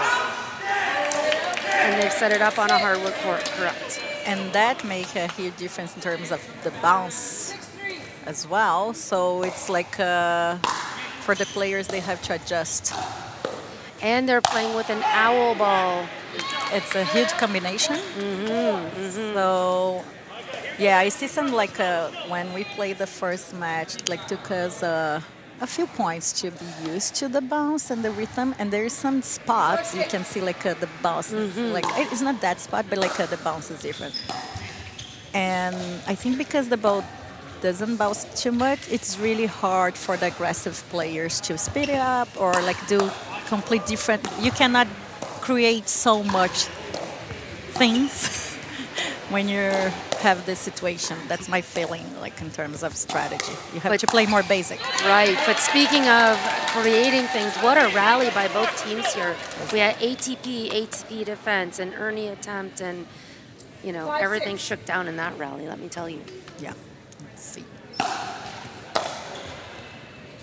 You can see the players tripping up a little bit on those return of serves. How crucial is that, Carolina, to miss a return of serve? No, and rally score is huge. And I can tell with the ball and the pickle roll affects a lot in the return because the serve, I feel the serve is like it's getting like different. I can tell it's a lot of missed returns, but also because of the way that was the pickle roll. So absolutely. All right, and I love the way that both teams are testing each other with their footwork, the angles that they're pushing this ball, Carolina. 7-7. Not a lot of firefights, a little bit more dinking. Right? Yeah, you have to be more patient. And let's see. And Jess, Jess tried the ATP. Tried the ATP, did not go this time around. 8-7. Close game. See, this is like speed up of bounce is really tough in this because the ball is really low, so you have to add a lot of spin to keep in. So. And Carolina, your team is coming off of a game on court number 2. Yes. Grand River Rapids. You were taking on the Vancouver Owls. Yeah, we did. It was 3-1 for you. Your team. Well, yeah, for my team. So we lost the girls, a close game, 21-20. First game of the day is hard, right? So, and then that's very close and then like the team we had a good game mass, but then the mix we played really well. We found the rhythm, and then it was like I think it was 21-16, 21-10, something like that. But it was a good start. And how did those off the bounce speed ups go for your team? They didn't. Because that was something even that we're talking like McConnor. It's like so creative that he couldn't do stuff that he did in the last because the bounce. So you have to play really basic. Otherwise, it then forces like a lot of good serves and mistakes in the return. Yes, so, yes. You're referring to McConnor Dye of the Vancouver Owls. Yes. The other 17 years old. Yes. The other youth of our league. First time out being called here. 11-9 with a tight score midway through the game. Yeah, he's 16. Okay, Jacob. you got it. From St. Albert, Alberta. Yeah. And the interesting thing, Joel was his coach, so now he's playing his part. Right? It's a nice full circle moment for Jacob Oakley. However, we do wish Joel Peltier, veteran player, all the best as he's dealing with a bit of an sport injury here. We are watching that game, right? We are commentating. We were commentating that. I know. When I heard it's okay, let's focus now. 11-9.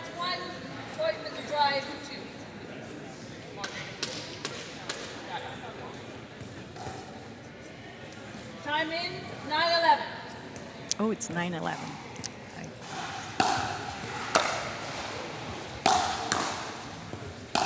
Nope. There you have it. So maybe a few more drip shots? Definitely, especially in the transition. Yeah, the drive in the third's fine, but the problem when you transition and close to the kitchen,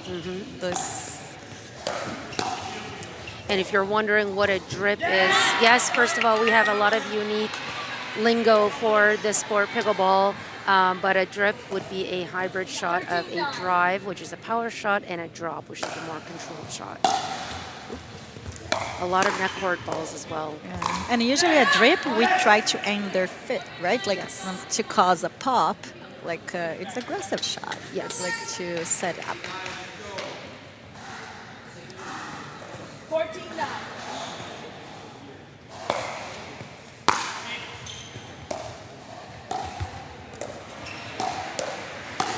Nice work.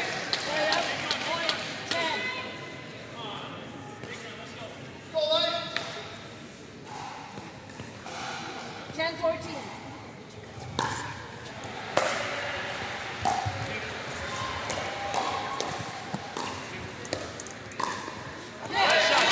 Engaging.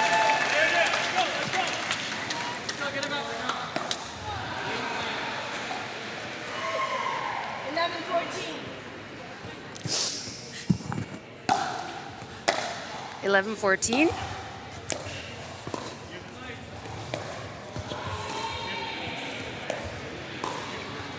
Really nice volley reset from Jess to take control of that rally. But I think this is a good bet. Like, be patient in kitchen. And, like, I feel like also if you can dink, like, a little bit slice, it's advantage. And then they...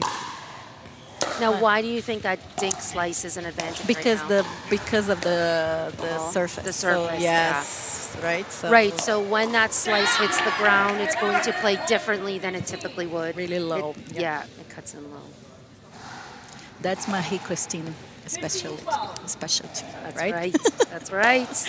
I know it. All right.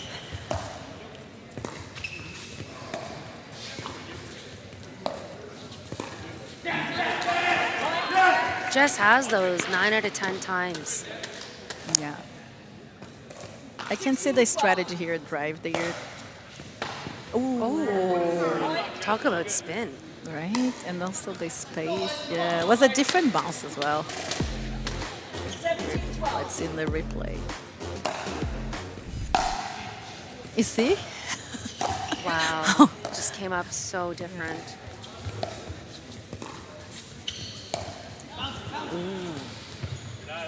Yeah.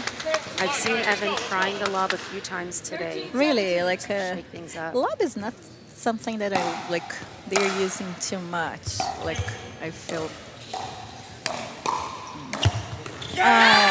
Oh, tough one to for Jacob to look. What do you think is the limit for the mix? I'm watching so many games that I said nope, no, but like.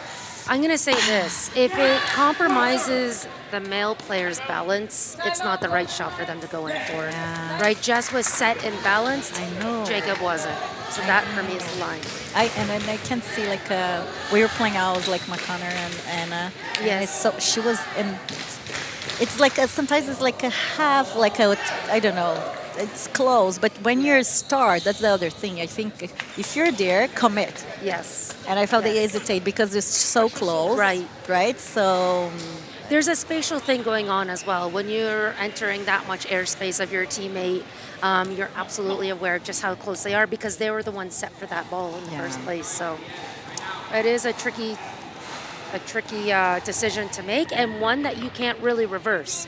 Once he's in, he's looking to almost short hop the ball, and then he's got to get back to his position. Yes. Otherwise, it's complete open. Right. Time in. 19-13. 19-13. It's a very big lead. But again, rally score, right? Like with the throw. There we go. Yep. Jacob shutting down that laneway for Helinski. 14-19.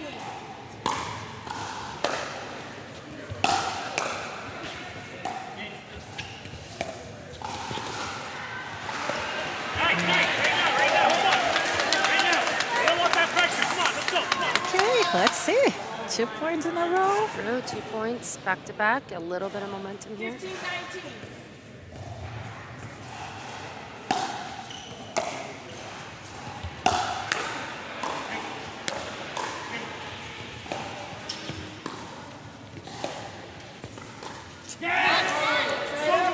It's not usual. It is unusual. But I think, again, the bounce. I think Jess is such an experienced player. She's played on multiple surfaces, Yeah. multiple conditions.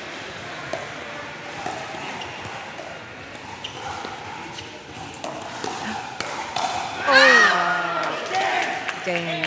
That's not the game that the Northern No. Lights were hoping for sure, Yeah. but what a decisive win for the Detroit Windsor Drive and exactly the momentum that this team needs. Yes. And also, again, Jacob is the first time he's playing. It's good to test different combinations to see what Right. happens, like especially like early in the day. And then because we have like a lot of games and It is a loaded schedule for sure. This weekend we have a total of 24 matches that will be played over the course of today and tomorrow. wow. That's quite a bit. Yeah, that's okay. I didn't say hi to in Portuguese. Okay, well, Okay. let's hang on to that, and when we will open up with that after a quick word.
And welcome back, or in other words, Ok, bem-vindos de volta! Estamos aqui diretamente do Canadá, em Guelph. E eu estou aqui falando em português com vocês. Espero que a audiência esteja nos ouvindo. E vamos, Brasil! That's it. don't be confused, everyone. Yes, we are dabbling between English and Portuguese.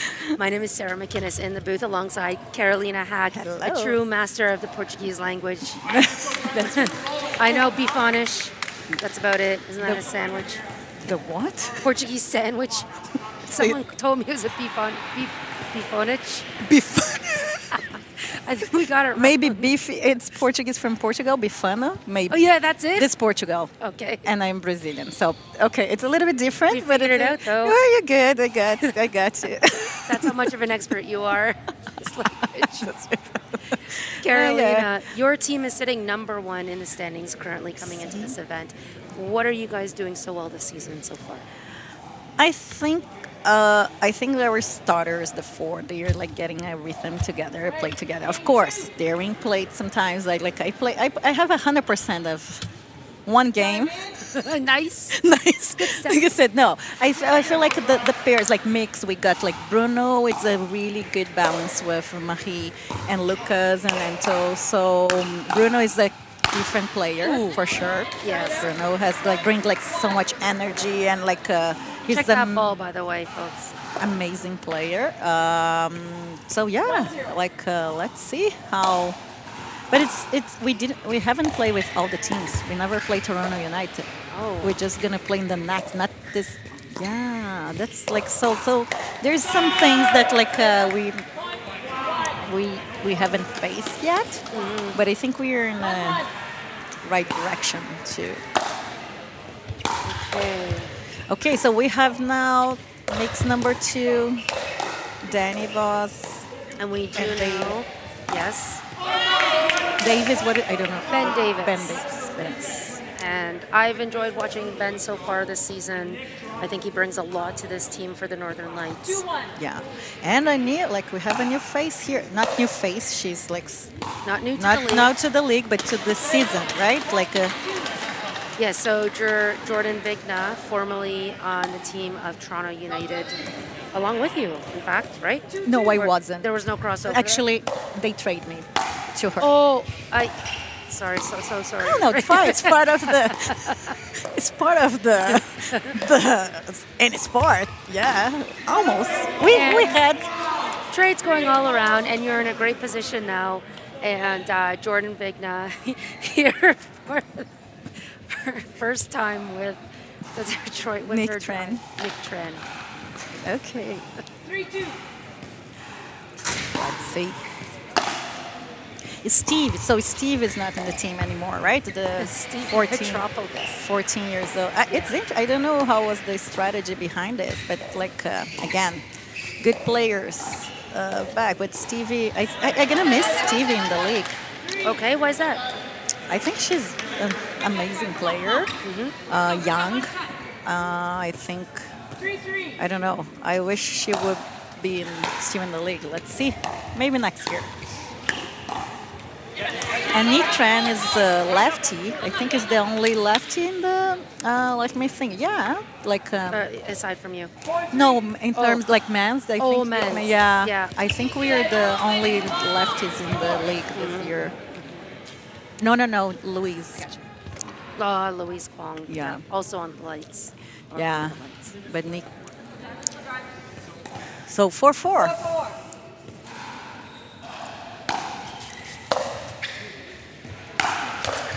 Especially mix for the girl, it's really different position play with lefty because like usually the girl is in the right side, right? Yes. So in that case, I think Jordan has become pretty familiar with the right side in the past seasons of CNPL. the right now she's playing left. And now right? she's on left. And a lot of Jordan's game is the reset game. Yeah, so let's see how she's gonna adapt to this. And she's not really going cross court with Ben Davis. I think, yeah. I think this is one thing, like when you play mix and you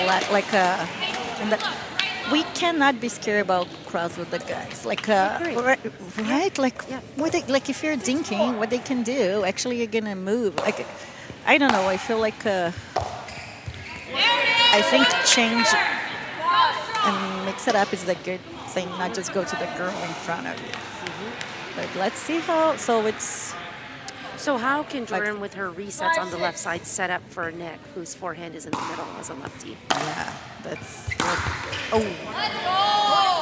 a good question, right? Yeah, that's. I don't know. That's a good question. Let's figure out how. I don't know how to answer in terms like. Neither do I. That's why I asked you the question. I can try like. No, we actually saw essence of it, right? So Nick just happened to miss that one put away attempt in the middle, but Jordan had been setting up Nick for a few pop-ups through the middle. Yes. By just keeping that reset over to Danny. Yeah. Boss on the right side. But I think like the other thing, she cannot just go to Danny. She has to come a little bit like not inside foot, even like a little bit more diagonal with like a band. Otherwise, it's hard to make the.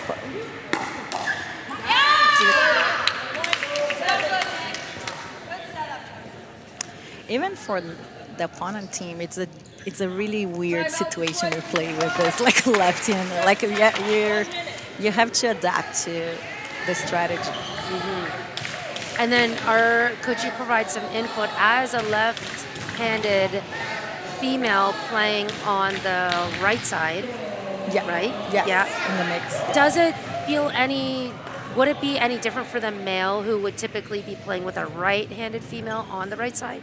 Does it make any difference? Yes. Yeah. Like especially like for the men's, yeah. Like, the problem is more like you have to be honest and like cross court as well. Right. Respecting the acts. Yeah. And that's like I feel like more, and also some balls that usually the guys are coming because you always have backhand. It's actually it's forehand, so the communication is better, and you have to trust sometimes some balls that like okay, she's lefty, she can take it. That's like right. Right. So this is another. Time in. 7 seconds. Just an additional component for a player to have to think about. Let's see what comes of this timeout. That's a good shake and bake. That's it. Yeah.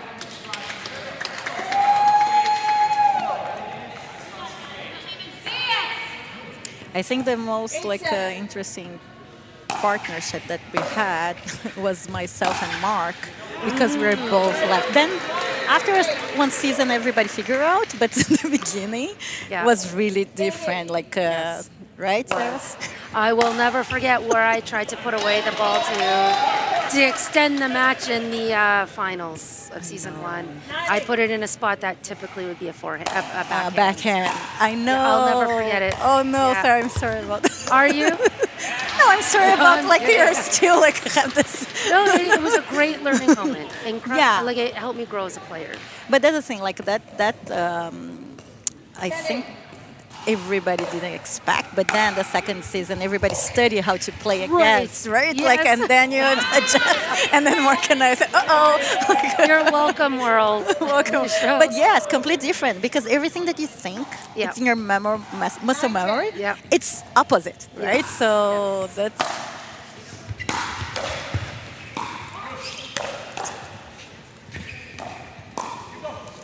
Oh.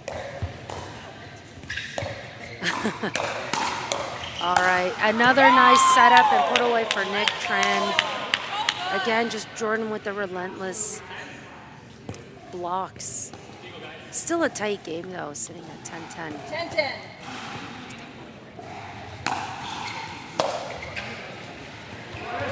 Deeper turn, just a bit of a floater. Again, this is what's kind of happening with this ball staying very low on the surface, as players are forced to get even further below, underneath that ball, just to give it some shape and to also keep it in. 11-11. Bit of a pinball midpoint part of the game here. Teams exchanging points. There we go. Northern Lights stringing it together 2 points in a row here. And this is exactly what is needed as the Lights are looking to tie up this match. 1 game apiece.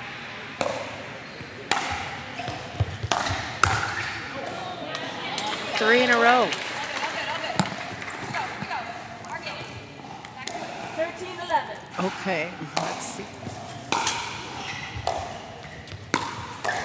There we go. Jordan keeping Ben honest for a shot.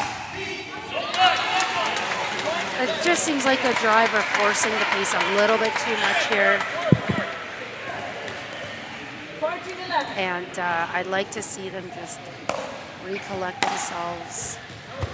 Oh, and another missed return. So that's got to be like 4 points in a row.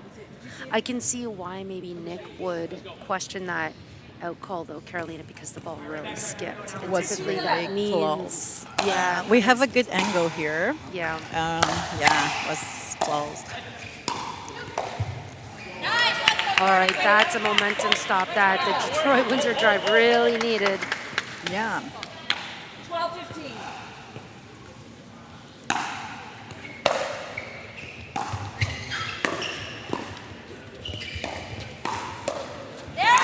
So who is watching, can we explain why sometimes we start the games with gender and sometimes we start with mix?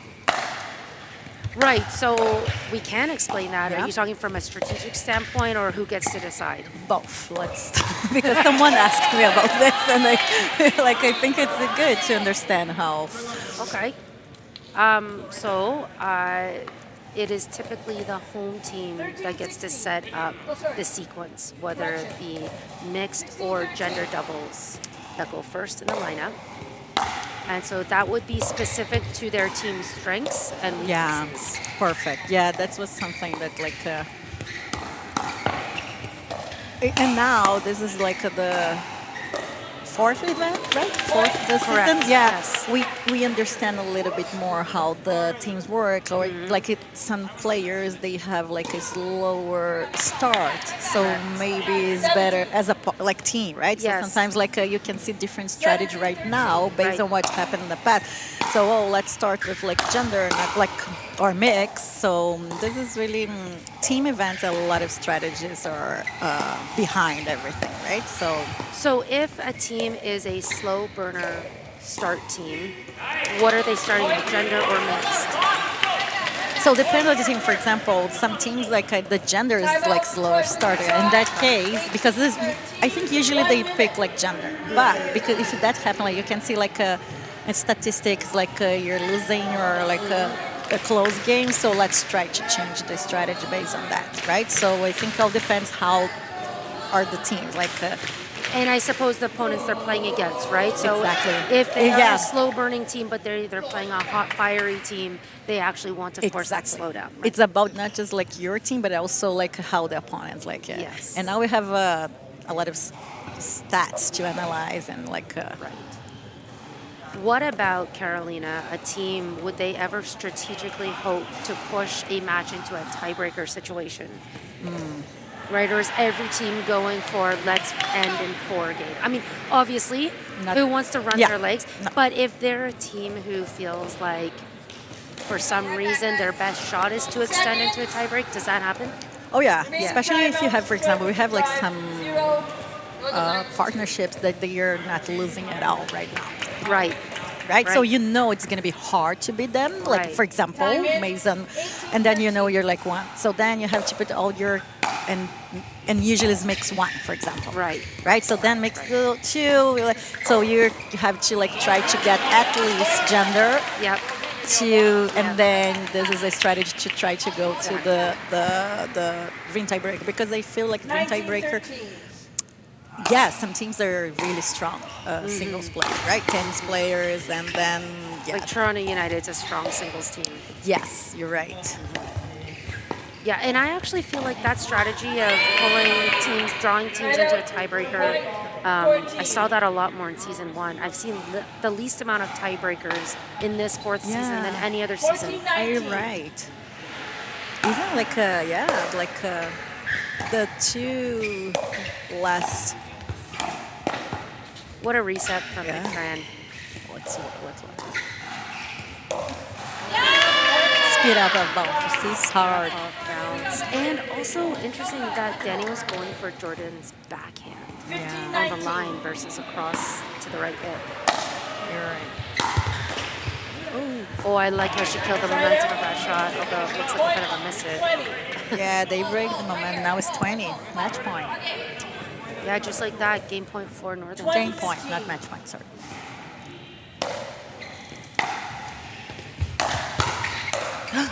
Oh, it was there. It was there. I think That was so nice. Yeah, it was a late hit. Perfect setup from Ben Davis. 16-20.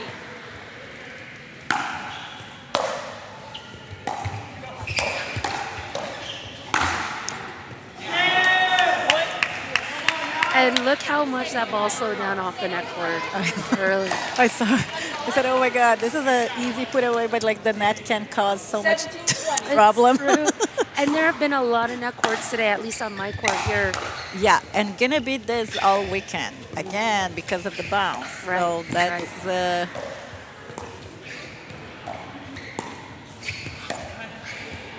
that's good.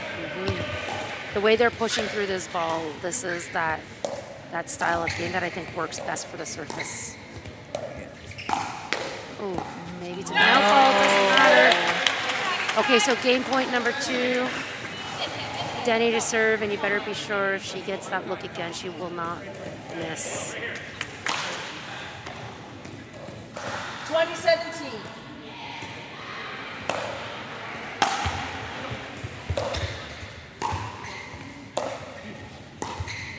There we go, keeping Ben honest on the cross court. There it is again. Jordan's going to be really comfortable in this dinking pattern here. Almost like a bait dink right there. Huh? She loves the thing. Yes. Like she's a.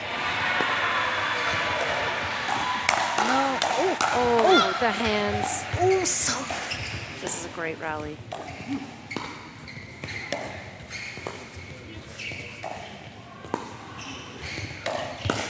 It's there. Oh my! Oh! What again, Nicholas Trent? This can change everything now, because now Yes. it's 18-20. Yes. A big like point for them, right? Like, and they feel, oh my God, again, here you go. All of a sudden, a momentum shift could happen for Detroit Windsor Drive. great two-handed backhand from Ben.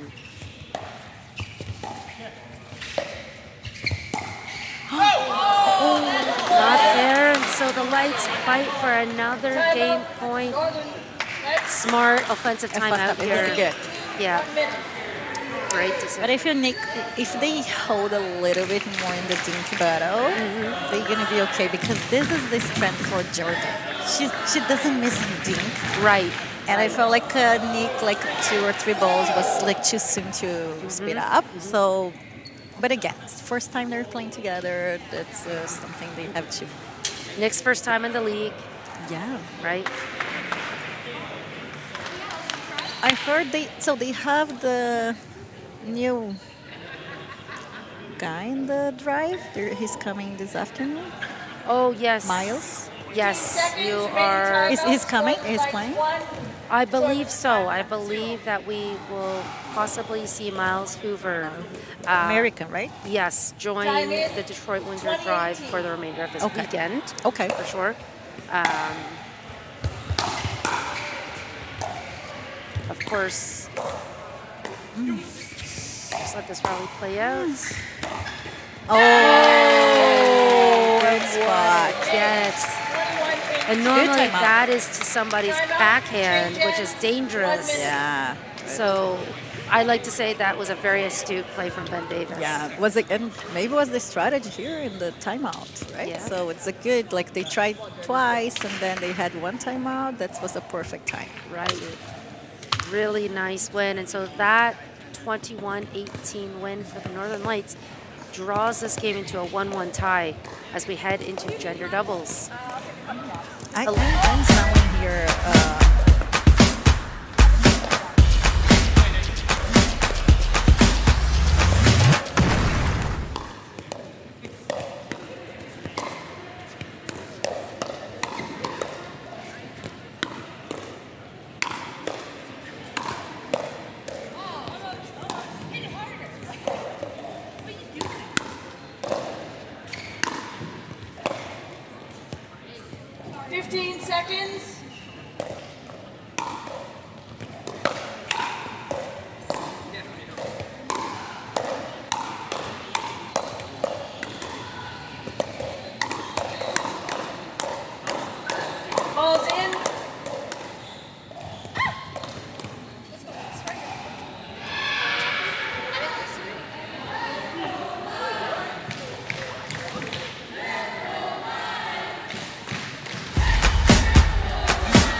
And welcome back, everybody, to a great match featuring the Northern Lights versus Detroit Windsor Drive. You're looking at Court 1 in the University of Guelph at the Wendy's Pickle Open mid-season event for CNPL. Side out, point 1. Yeah, sometimes the way that we start, it's tough. It's so pressure. It's so much pressure. There's a lot of pressure going on. But it's yes. fine. Like 1-0.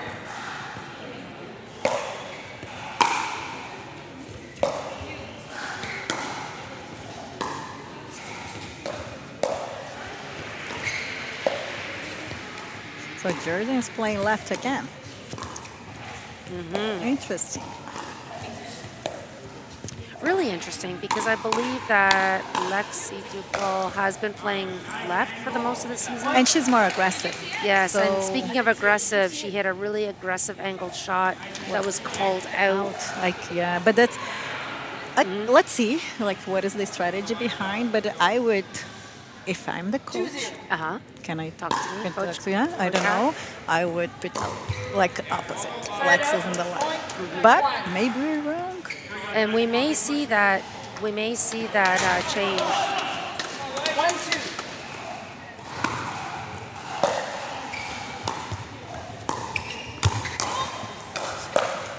What a dig by Danny Boss.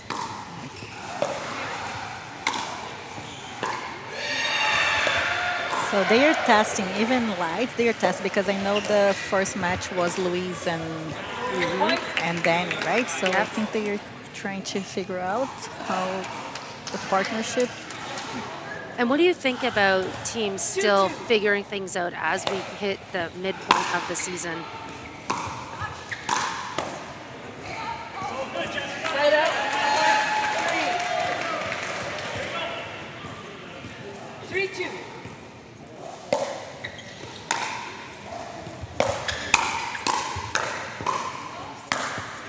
Ah, yes, no mistake there from Duval.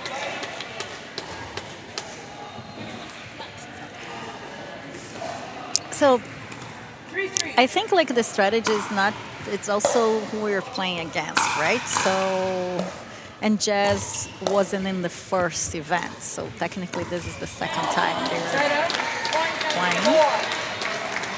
Correct. Right? Yes, I believe that is correct. Yeah, because she was away. And then the Western split did not feature the Northern Lights. Yeah, right? So, No, excuse me, they were. so Jazz playing the Oh, Windsor, yeah. and this is the second time. That's right, Right? yeah. So I think all depends on the strategy they're playing against. So I think Jazz play a lot of times against Jordan. Maybe yes, this a lot. was the decision, right? Yep, Like, yep. Definitely agree with that.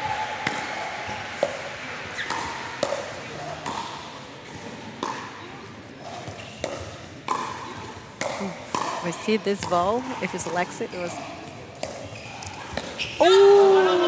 Side out. Point 4. Danny, it's really hard lob, Danny. She's a volleyball player. Those overhead, it's just because the timing wasn't good. 4-5. 4-5.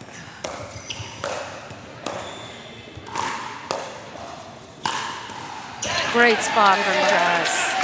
And I love the way that she just kind of like winds up, but not as in draws her arm back. She just kind of like coils her body to really hit with a lot of momentum. Mama Kawamoto is quiet this weekend. She looks very studious right now, Mama Kawamoto. Yeah. Usually she has that bench going. Yeah, it's that. What is like a let's go? What? Wait, what was that? I missed it. Let's go. Yes, I anticipate that happening for sure at some point. Yeah. 5-6.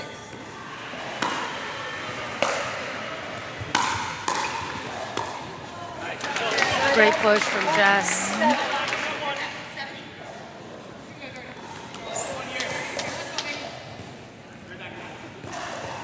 7-5. This is another thing about strategy. I'm not seeing like a lot of teams like asking for timeout and switch. Yes. I don't know. Like if you're commenting, like if you Yeah, that happened. Yeah, in the Western split, we did see a bit of that happening. So far today, I haven't been seeing that. Yeah, it's true. Again, a lot of teams are kind of working out their kinks Yeah. already coming into this point. Oh, Miss Return is tough. 9-5. One of the factors we often talk about, Carolina, is just how a team can practice and kind of come together as one unit when everyone's kind of spread out across the country, or we have players coming in from the States. Yeah, it's something that's tough. Like it's not happening at all. I can tell you. Like there's some teams that are like they decide to draft like players. They're, for example, Owls. I think it's Right. They could practice together. They play tournaments together. Yeah. But the results, like they're doing good. But I said I don't know how much does It helps. it. Of course, help. Yeah. But also you have to analyze all the other players, right? So Yes. that's something. Yeah. Even MLP. Like MLP, I think it's like players from all part of US. I don't know if they practice too much together. We have one MLP player here watching. We do, Victoria. So Yeah, I think she's in the other. She was watching like Yaris. Yeah. So yeah, maybe it's gonna be. I don't think they have. I don't. some sports that like, for example, soccer, even the players are playing all like around or volleyball. At some point, when you go for like a World Cup or something important, they have like 2 weeks. What's they call like practice? The time that they go and Yeah. practice together for Yeah. 2 weeks, but we don't have this here or Correct. time for that. So usually we have 2 days, Yeah, right? Maximum. So maximum. exactly. Yeah, it's a bit of a blind date situation, as we call it in pickleball, when you just come together with a teammate on Yeah. court.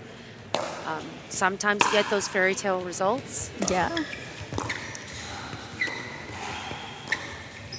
But I can see like some teams they can at least 2 players practice together, so this is a good thing. That or play some tournaments. I know Jada and Maria they just play one PPA Challenger together. Okay. Jada So, Maria from Toronto United. Yeah, right. This is another way to get chemistry, like play different tournaments together, even if you're not Right. so. Which I think in the 2 matches that I have seen them play together, I haven't seen them win. Yeah, I know. But also that's another thing, right? Like those tournaments that you play together is like regular score. It's completely different than play rally score. Absolutely. Oh, Yes, it's a whole different mindset and strategy when you play traditional scoring versus rally scoring, as you say. this is something that we're discussing about, like the format for CNPL, because you can see in MLP they change for regular score, right? So let's see if the league's still doing rally score for the 4th year. So here we have 11-9. Close game.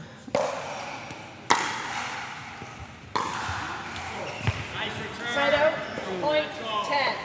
Big momentum shift here. Let's go, drive. Come on now. I kind of would like to see just driving that ball from the right 10 side, potentially for Danny to come in and look for that speed up, or that overhead smash. Yeah, the post.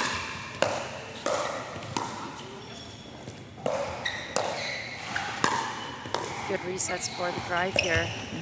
Oh, some impatience though as soon as Good third's enough. Come on, good the third. drive gets to that line. But Jordan's so good in resets. So good. Yeah.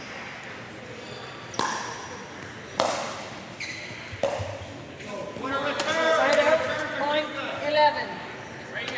I always this is something that like in the lower level we talk like how you pass the 4 shot. You start to getting like a better level if you're able to pass the 4 shot, right? Don't miss like with serve returns or third shots. That's right. Don't prioritize the first 4. Yeah, and that's the thing. I can see here like some third mistakes. And always, I don't know what your style to coach, Sarah, but like when I talk about thirds with my, I always talk like, okay, drop could be an option, but if the ball is really good to drop, otherwise you're risking like it's so this ball doesn't bounce was really hard. Why are you gonna try to drop? Your chance to make a mistake. So why you don't work like okay, put it over, third shot drive, whatever, and work in the 5th shot to drop. I don't know. I try to get more this approach, even this level. That's what I say. It's not like because third drops so hard. It's like Right. to. It's hard for it to not only carry over the net from the baseline, but it's also hard to keep low enough that the next ball isn't so attackable. Exactly. Yeah. So sometimes that's the thing. If you have like a okay drive low, then work in your transition to.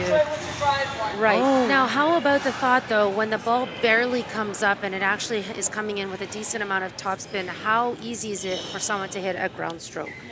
Yeah, it's actually you have to go low. Very low. That's the thing. To keep the ball low, That's you like have to get low. those court the thing. Everybody's Yeah. gonna squat a lot this Yeah. weekend. Like you have to go low, and Yes. that's As you see there. Oh.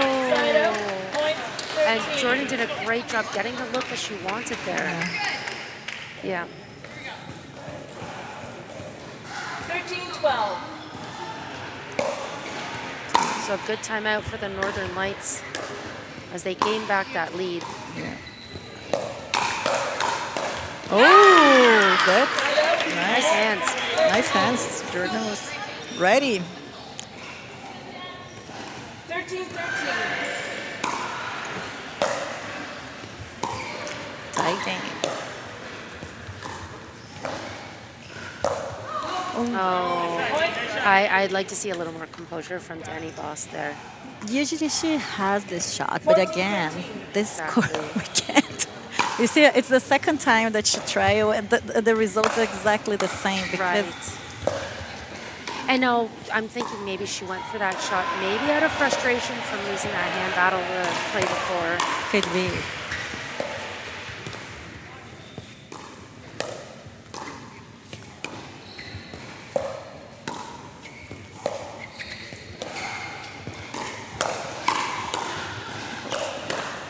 You can see Danny's being really careful on the higher shots. Oh, good spot. It's hard to be losing these rallies on unforced errors over and over again. Alexa. You have 15.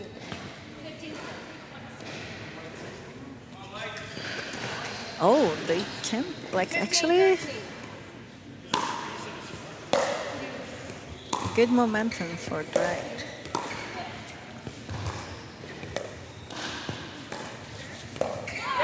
That's a good spot. 14. Middle, like right. Backhands that. Alexa. 14-15. And this game is just going back and forth in the score. Not one team really pulling away. Ooh. Oh, nice catch. Yeah, that was a really smart play from Jess. You can see that Lexi was Yeah. thinking Jess was going to hit that a lot harder. Let's go, drive right back. Come on. 15-15. Oh, Oh, the net. I've been seeing a lot of this today, Carolina. That headcourt, it's causing issues. Issues. Timeout. Good timeout. Yeah, 1 minute. Because this is the match. It's 1-1. And the one that get the lead 2-1 has like a little bit more taken off their shoulders because play 2-1 in the last mix, it's hard, right? When you're behind. So the team that right. But of course, it'll be men's doubles. Following. no, that's what Yeah, I'm saying. Like right. this is a lot of like pressure in the team. I That's see. like right. So Yeah. But I want to watch Dream Tiebreaker. You don't? I'm always down for a good tiebreaker. Right? And in this case, I mean, it'd be very interesting to see which team will come out on top from a tiebreaker. These two teams. Detroit Windsor Drive. They're in the like 6th and 7th place. Yeah. They are, the Northern Lights are sitting in 6th place and Detroit Windsor Drive in 7th. Time in. 16-15.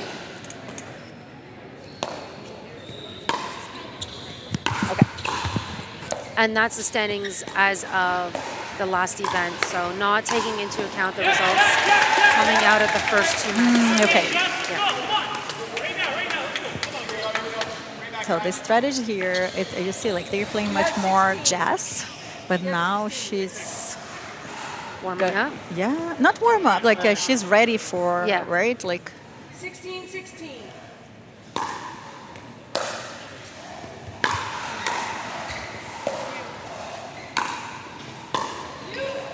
What I get from Jess. oh, she I was got so there, yeah, 17. but it was marked. A good angle. 17-16.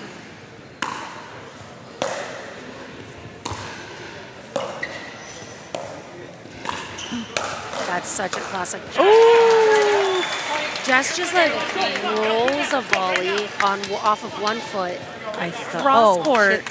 and still gets away with the shot.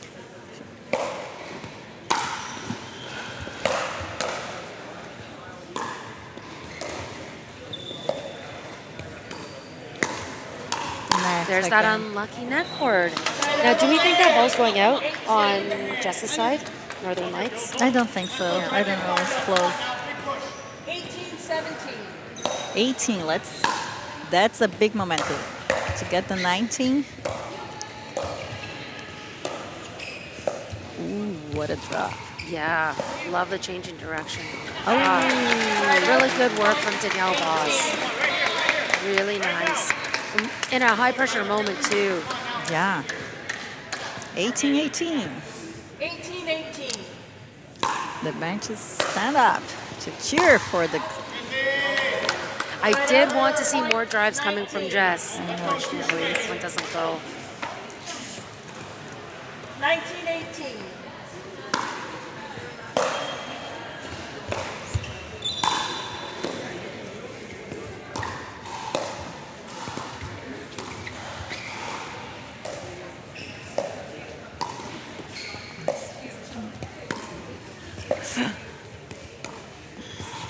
Good control. Oh, she hesitates. She did hesitate. This isn't normally the game that DeBolt enjoys or engages in as much as that strong power game. 19-19. Oh boy.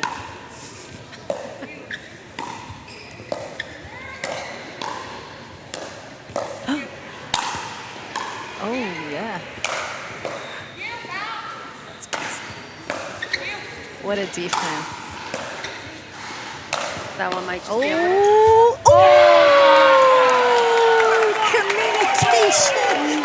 Total miscommunication. Oh my goodness. I see strategy middle. Absolutely. No. Always. Oh.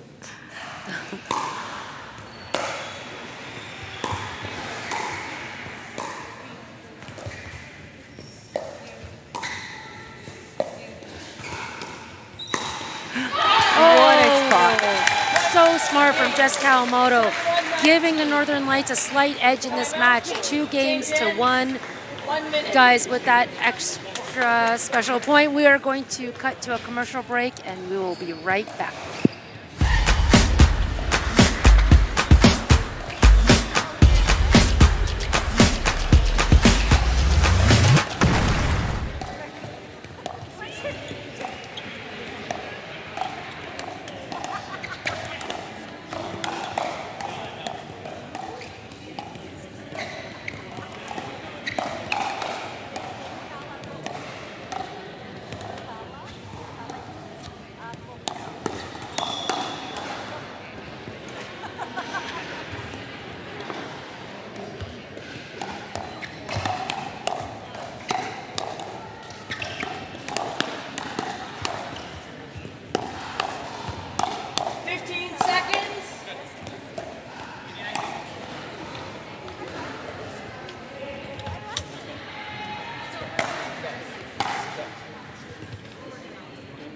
Balls in.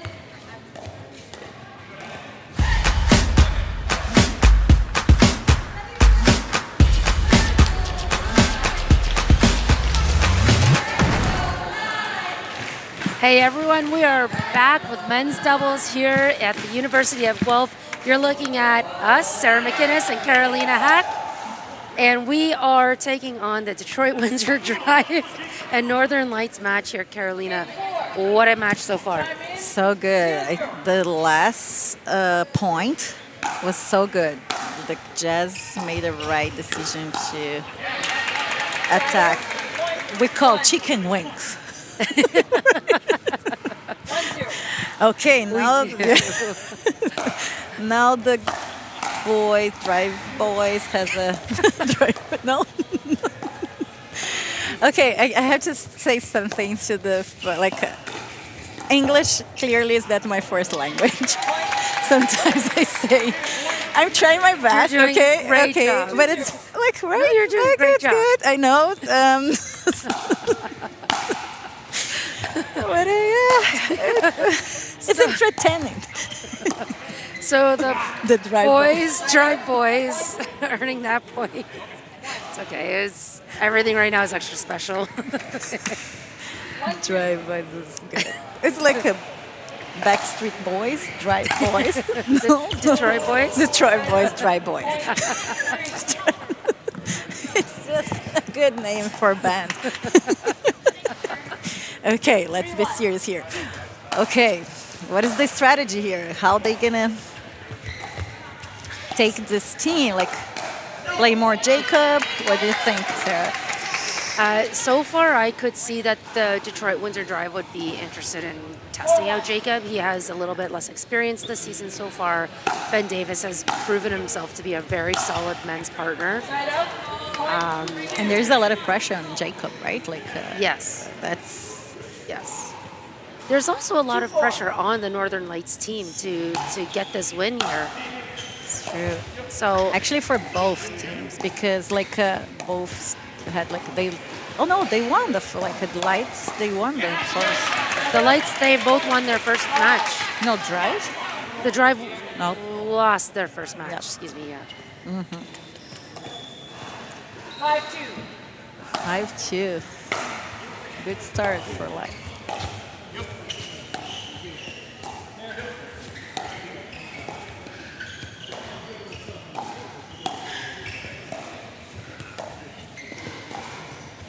I love the stinking going on right now. Yeah. Both teams just kind of testing out the waters on each other.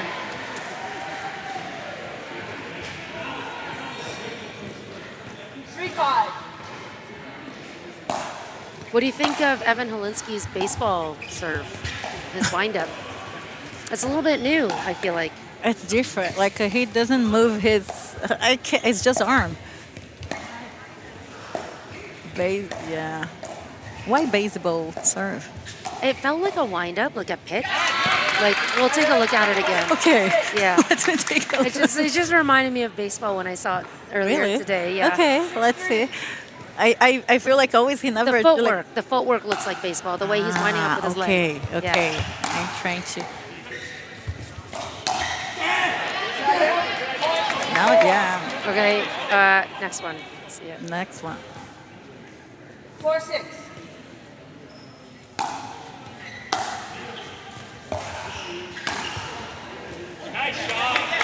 Oh, that touches down. Was in? It was in. No way. I thought it was going out as well, but Yeah. so much spin. Must have been. Yeah. 7-4.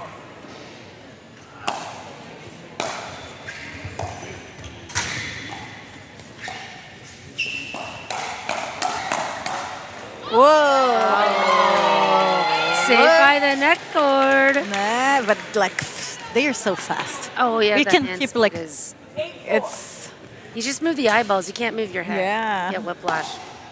and Jacob.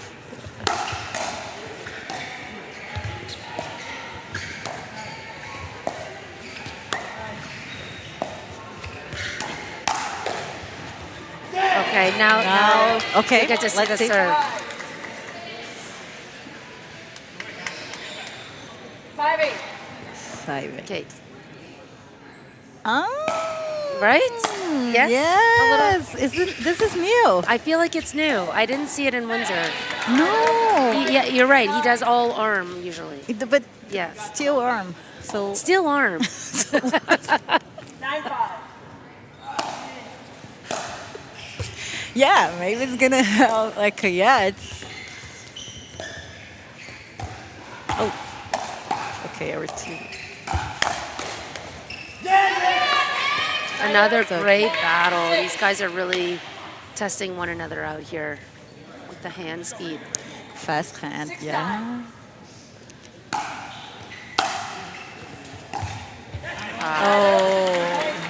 Maybe too many options running through Nick's head on that shot. 10-6. Again, you cannot miss the third.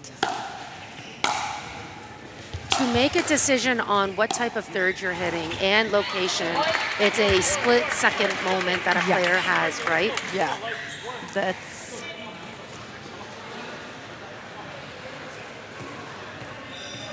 11-6.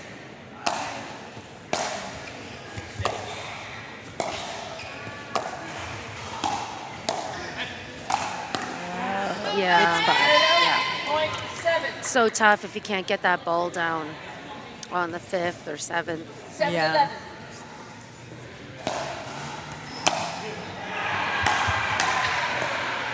Good reset. Side out. There's a lot of wrist engaged in that shot. Yeah, I would say one more. One more shot before going for that going speed for up. that, yeah. Okay. But it's so easy to say things from you. Yes. Yes. Nice drive. We are not underestimating the difficulty of the situation Yeah. that these players are in. 8 12.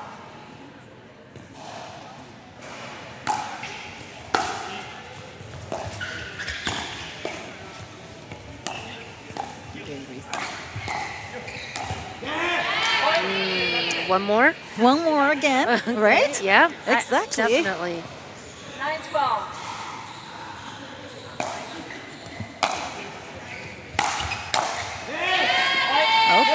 Oh, they're coming back. 3 points in a row.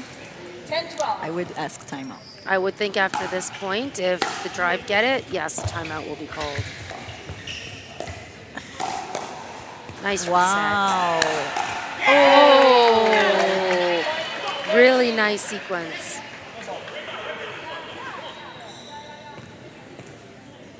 Thirteen 10. 13-10. Carolina, at this point in the game, 13 games go to 21. It feels like, or it sounds like, I should say, that there's a lot of game left to be played. But when you're on the court, how fast is this going for players? So fast. And that's something I feel like sometimes you shouldn't thinking about the points. Right. How can I explain? Because especially it's complete like effect the way that you're gonna play, but could be good or not. So Right. and that's the thing, like if you're down like let's say 5 points, instead of 14, like the pressure we have to come sometimes just play, right? So but it's so fast. It's like It could almost go by in a blur. Like, yeah. yeah. No, I agree. If you can stay yeah. present on Yeah. the rally and the ball, things will not speed by as fast Yes. for you as a player. on court. Yeah, I think especially a rally score is so hard because you can, if you lose, you lose, right? It's not like it's not any advantage if you're serving or not. Yeah. And also but I think the hardest pressure is when you get to 20 Right. and you freeze. Because you're frozen, Yeah. because you have to serve Then to win the yeah. game. Yeah. And then how hard is it to also have a match serving freeze? Not just a game freeze, a match freeze. Yes, that's so much pressure. Time in 14 10.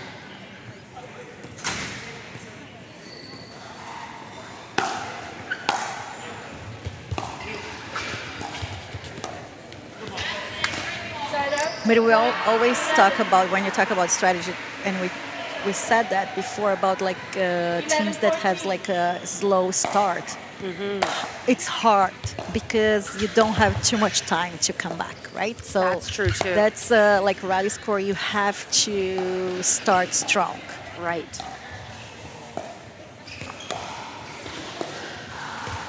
Everybody's patient here in the team. Nice. Oh, yes. Wow. That was a good. Yeah, that was a great shot. Really low, but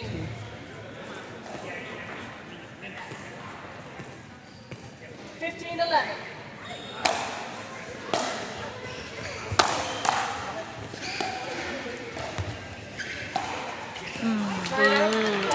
Sometimes with the dinks and the ball and the surface combination, the players so far this weekend, I just see them carving a lot with, Yeah. with that shot.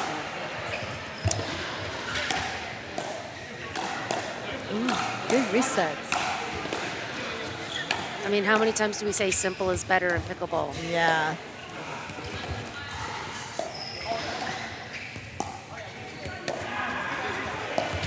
Ooh. So close. ball was deep. Yeah. I would call timeout. Did you see it?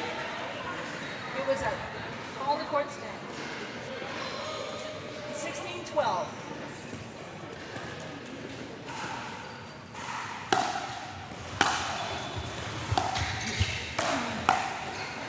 Oh, Side out. Point 13. Evan's so good at that forehand roll, Yeah. arm fully extended shot. Now all the time while he's serving, I'm watching him. Yeah, he complete Baseball, at right? this. I don't know what kind of movement is this in English, but What is it in Portuguese? levantou o joelho.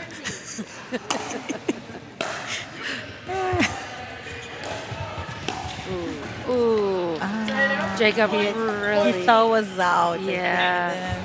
It was really close. I would say it's gonna land. 14-17.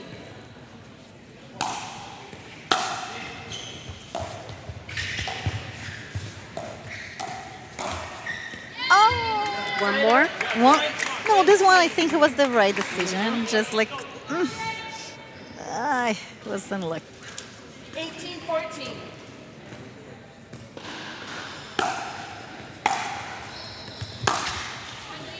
Side out. Point 15. 15-18. I always like think the 15-16 point is the most important one. What do you think? 15-18. Nope. Interesting. I'm thinking about the importance of 15-16 Side out. Point versus you're down. 16-17. It's okay. So it's crucial to you. What? If you're down, Yes. you have to think they scored like in that case. Now the gap it seems so. Right. That ball drops for a point, and in fact, match point. So this is a very smart timeout for the Detroit Windsor Drive. Yes. And the Northern Lights have just quietly persevered through this match. First time. I think I heard her once before Yeah. we were going on. I think I was speaking Portuguese or something. Oh, that's why. Okay. Could be. But yeah, the quiet perseverance of the Northern Lights. Okay. Yeah. Yeah, it seems like Jacob fit well in the team. He Yeah. seems calm, right? He seems very calm. Calm, like Yeah. new team. Yeah. I'm impressed. Like imagine he's 16. The composure for someone that age, yes, Right? it's very impressive. I would fully agree with that. Time in. 2015.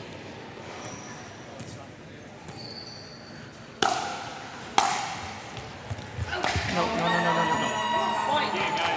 Was it? Oh, and what a tough call. This is for match point. This is for match point. And the call on court is going to stand. Court stand. And what a way to end the match. And Detroit is not happy with that at all. And that's completely understandable.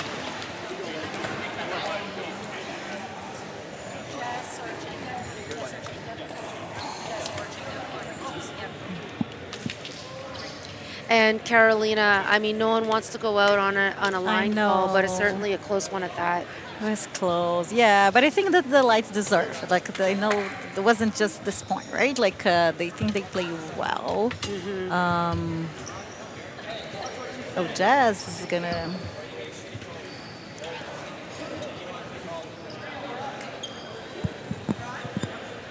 Okay, Jessica Kawamoto, congratulations to you and your team. First of all, you played great.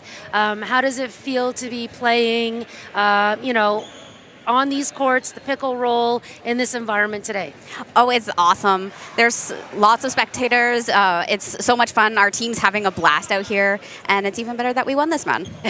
Absolutely. We were kind of talking about a quiet perseverance that came from your team. This is something that we've kind of seen as your team has gone on throughout the season.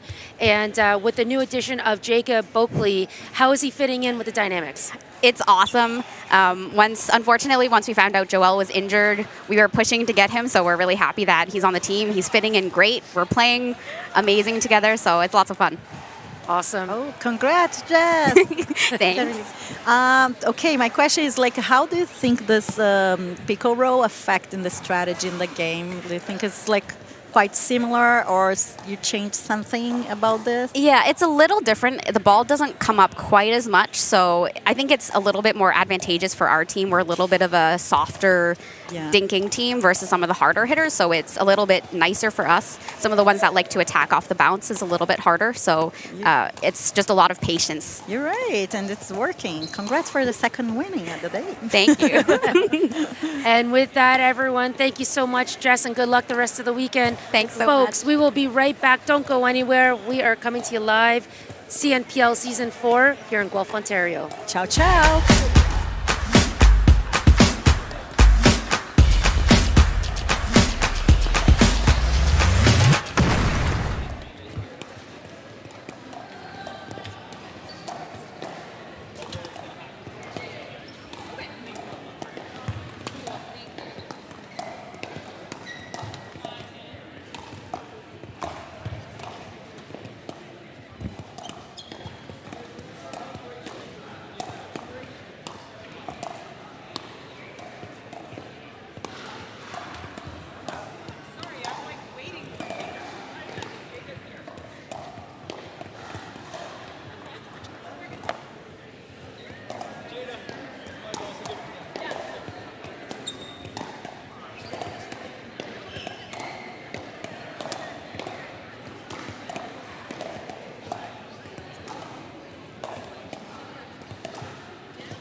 This isn't your grandma's pickleball game.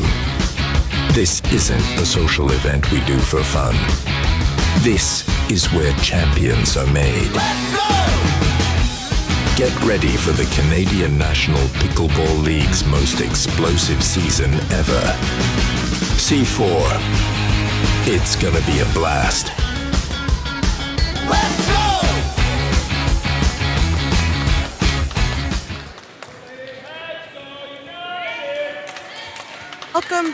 Welcome back to the Wendy's Pickle Open. We are here at Guelph University for the Canadian National Pickleball League. I am joined by owner-manager Brandon Contrato from the Detroit Windsor Drive. My name is Reese George. We are here to watch the beginning of this match between Toronto United and the Vancouver Owls. Quick start there, quick start. Happy to be back in the booth with you, Reese. It's been a little while. Yeah. It's been a year, I think. Yep, it definitely has been at least a year. 1-0.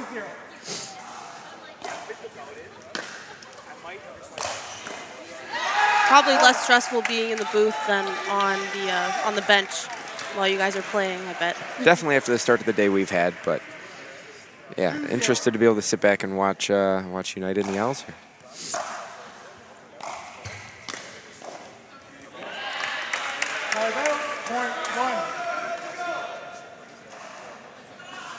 I'd say the trend continues. A lot of short points to start this match.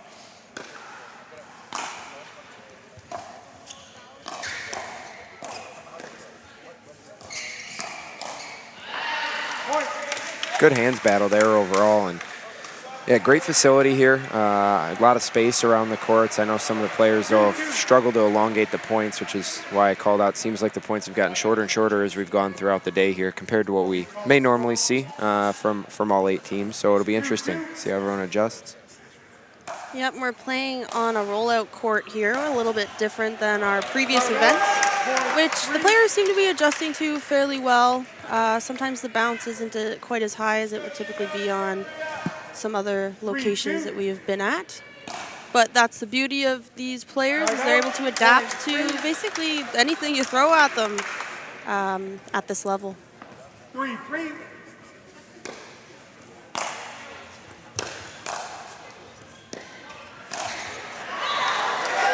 Good put away. Good put away from Jada there. It'll be interesting to see a bit of the strategy here. 2 polar opposite styles of play on the women's side, in my opinion, on each side of the court. Yeah, I feel like as the let's finish this point here. Okay, yeah, as the events have gone on, I think I've seen her become more and more aggressive as the events have gone on. She takes up a lot of that middle, and she's got such a great forehand roll that we are always ranting and raving about in the booth here. And she likes to go down to that spot, kind of towards the right foot area of Maria there, or down the line is her preferred location. And so hard to read coming off that owl paddle. She generates a lot of power and spin. For sure. That's that lower bounce we were talking about Yep. on the floor. You really got to get low, that's for sure. 5-5.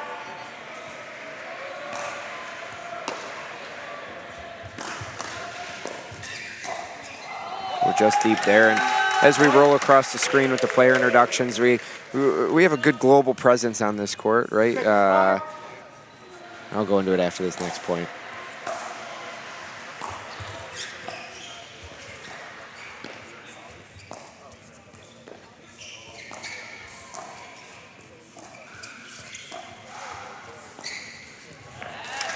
No, and for Kelsey representing South Australia, where she was born and raised in the States for most of it, and Canadian presence obviously from the other 3, but Jada spending a lot of time playing down in Florida with a lot of the top pros as well. I believe Maria plays a lot of singles in the PPA over in the U.S. as well. Yep, she's spent a lot of time traveling a lot of APP tournaments in the past as well.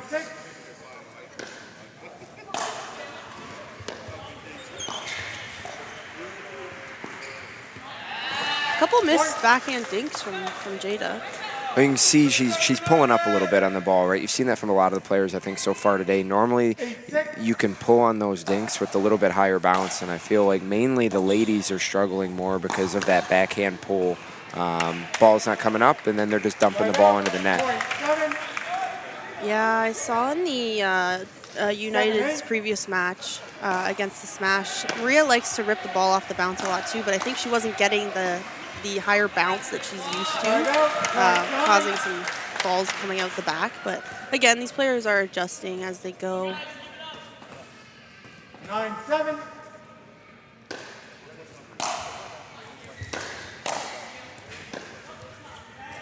It all started with a good deep return from Jada. You really have to think about setting your feet here and getting really underneath that return and not moving through it.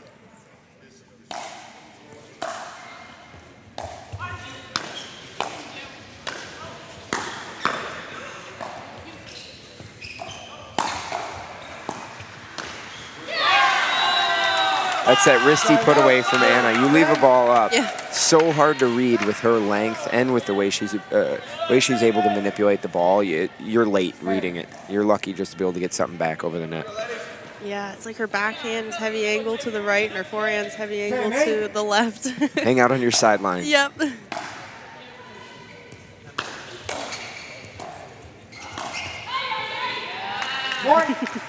Aye, that means it's out, from what I've learned here. Who did that come from? Was that Anna? Yep. Okay. Yeah. That's a new one for me. Okay, yeah, she says aye when the ball is out. I was wondering when we were going to see a timeout. You don't see United get very frustrated. Visibly, they're not on the court, but just a moment to reset and make sure they're not missing any of those easy fourths. Yeah, for sure. You don't want to beat yourself, especially with rally scoring, making these errors. There's a direct point to the other team if you're not familiar with the rally scoring here. We use rally scoring in CMPL. So we have Ricky Liordi, the ringleader of the Toronto United here, joining us. Make a big run here. Oh, there he is, the man, the myth, the legend. Let's see it. Let's see it. I want to see it right now.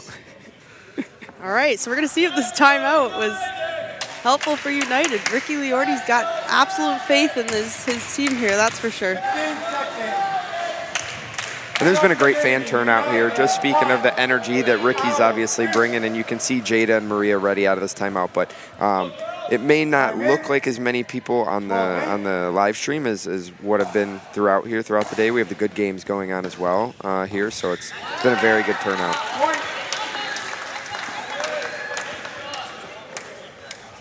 Lots of Toronto United fans. I see lots of green. Captain Matt Kawamoto's mom, Linda Kawamoto, always has her roundup of cheerleaders cheering on United. Only half as many if the lights are playing at the same time, though. Right, yes. Food for thought. Yep, because Jessica Kawamoto... on screen, yeah. right on cue. Okay, yeah, she's in the background there. You see she's supporting him as well. But just struggling to get to the kitchen overall to lengthen the points. That has been a trend so far in the women's. I know I'm repeating a bit of it, but we've seen the same thing. And if you've watched any of the other events, usually these points are lengthy rallies, a lot of defense, clawing back into the points and having to find some angles, and hasn't quite been there yet. Yeah, it seems to be once the ball's sped up, the rally doesn't last much longer after that. Ooh. Especially when it hits the tape. It looked like it might have cut the tape there. It did. That's not helpful. Keeping it right at 34 inches in the middle of the net there. Yep. 16-8.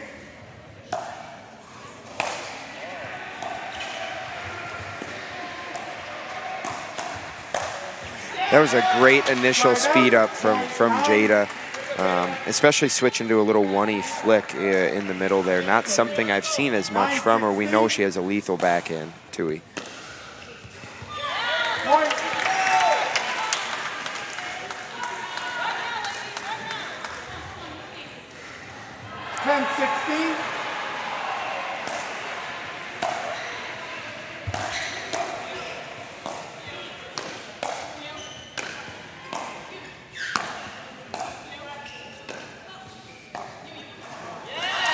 That's a hard ball to keep slicing with Anna's spin. So I'm not against the decision at all. I'm sitting here in the booth for a reason. Maria's out there playing, but I just know from experience coming off Anna's paddle, that's a very hard ball to keep slicing back and digging.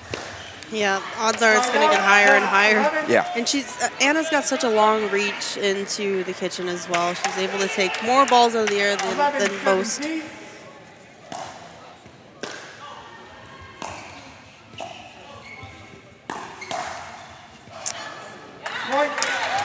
United will take that bounce there. I know Kelsey's sitting on those speed ups right now from Jada. They're just kind of playing the law of averages, figure out who's going to win more of those points to be the first to speed up.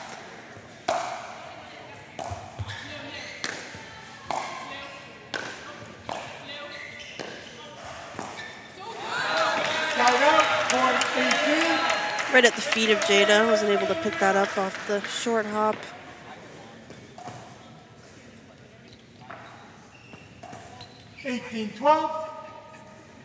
Owls have quite a decent lead, 18-12.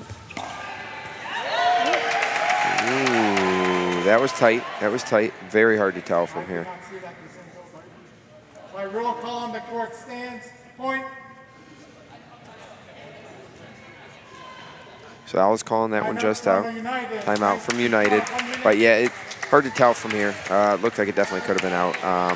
But yeah, playing on a rollout surface, for those that haven't, right, there's a lot of different intricacies to the game, but I'll come back to that in a second. But you can see on screen we have a good global presence here, right?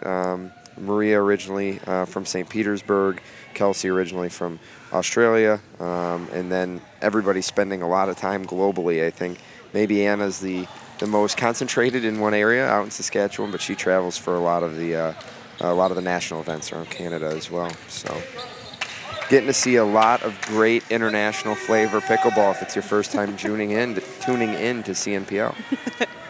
Tastes good, good flavor. Yes, that's it.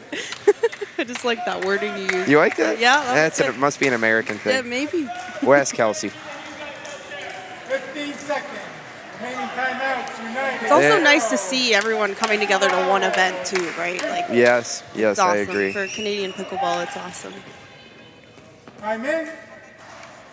19-12.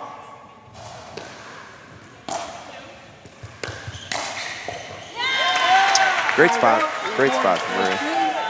Both Owl ladies are rushing in at that point. It was a really good idea to go to the middle. 13-19.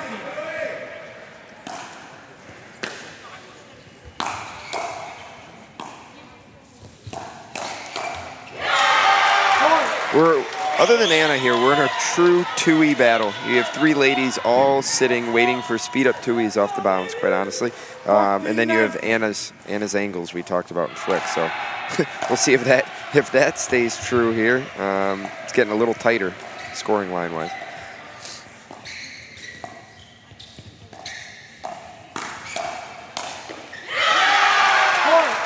Interesting little inside-out speed up, definitely a little high. Jada able to take that on her backhand.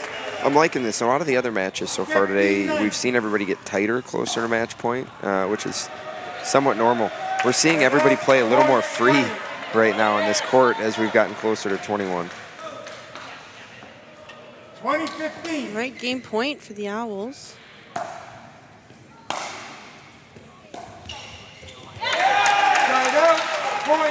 Rally scoring. Anything is possible. Yep. It's far from over.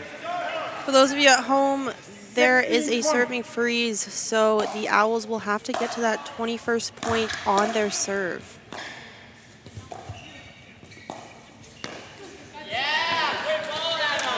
And in case we get there, if it's your first time tuning in, it is not win by 2. So if we somehow end up at 20-20 here, 21-20 could be our final scoring line. Commentators curse. Commentators curse. Ricky won't be happy with that. Yep. No, we might need to delete that. Okay, so the first ladies doubles first game is going on the side of the Vancouver Owls. And don't go anywhere. We will have men's doubles up next. You won't want to miss it. We'll be right back.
right, welcome back, everyone.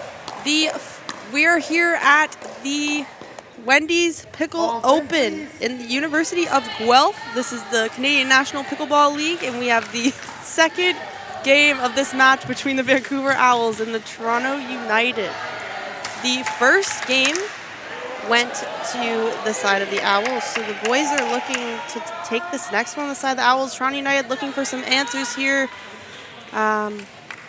Yeah. That intro was well done, Reese. I will say, don't ask me to do the intro that well; it won't happen. It's a mouthful, but yeah, I had a lot of things going on in my head there at once. That's for sure. this will be an entertaining one. Rizzo and Max on the side of United against Armand and McConnor. A lot of energy expected. You know, it's something when Rizzo's probably the quietest one on court. That's a good point. Side out, point one. I personally love watching the two on the side of the Owls play together. Very exciting to watch for sure. Lots of energy, and I think they feed off of each other. McConnor's, they're both quite young, but McConnor's, he's got to be a teenager now. Yeah. Okay. Armand, what, is he 20 now? I don't know. They're barely, both going to be teenagers in my mind, the way I look at it. Side out, point two. But yeah, a lot of energy. They both cover a lot of court, right? Two amazing singles players on that side. Max, an amazing singles player as well. And Rizzo might be the new king of dream breakers at times. So, yeah, I mean, these guys can all play.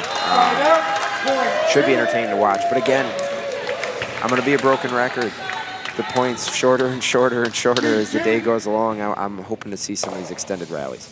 Yeah, that being said, really nice ATP from Rizzo there to get that point.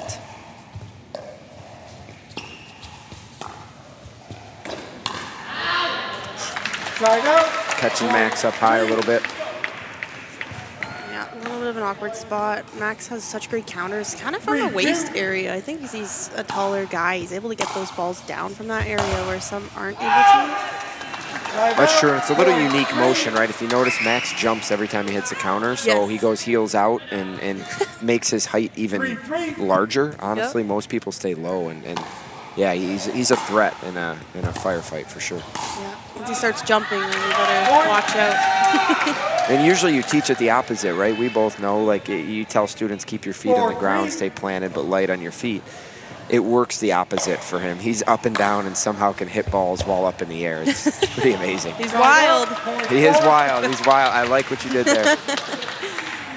Yeah, I've seen some crazy things from him. A lot of very unorthodox things, as we're mentioning with the jumping, but it works so well for him. I mean, they say don't fix it if it ain't broke, so. It's true. We're getting all the puns in the analysis today, but if I'm on the side of United, though, that ball right there is what I would look for more of, right? Like, if you can get McConnor and Armand stuck in the mid-court with that extra movement, because they are young, they are agile, but that means they want to be a little quick and might move a little too much.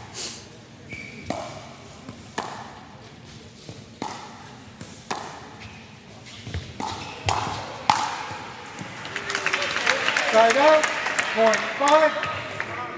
Yeah, I think I'd like to see that ball left for Rizzo. I mean, Max is on the move while he's hitting that ball, and Rizzo's behind him. He's got a bit more time.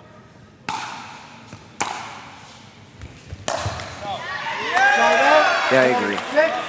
It's a bit of that chess match, so to speak, right? Of being a left side player, when to take just enough, but not too much, not too little. Yeah, I was gonna say. I mean, you know what it's like when you go to, you want to take that ball, and you're like, should I not? Is it better off if I just leave it for, my teammate behind me? We know from history it's better off if I leave it. Most of the times I don't, so it's never tends to work out well in mixed. But no, a little bit of what we said there. A lot of showmanship from Max, but great ball placement while doing it right. Point just didn't end up their way, but the stability of McConnor and Armand in terms of keeping the pressure on, the pressure funnels in the right spot is a strength of theirs as a team.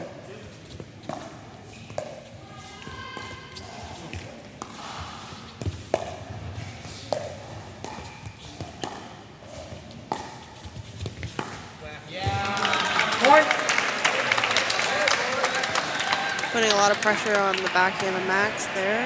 I mean, I like that, trying to keep him out of the middle. He gets really big in the middle. Also, balls coming at him seem to be dangerous as well.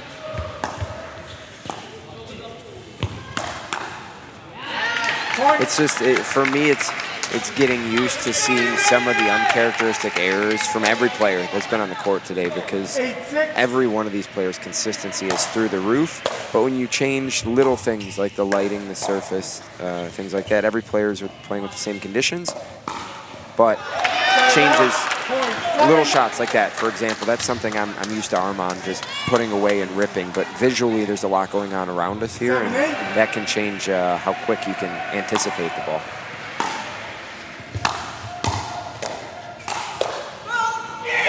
Ooh, great hands from Rizzo, and a foot fault called that ended either way, but It's like, I know there was a football, but did you guys see that? We saw it. We did. It was good. 8-8.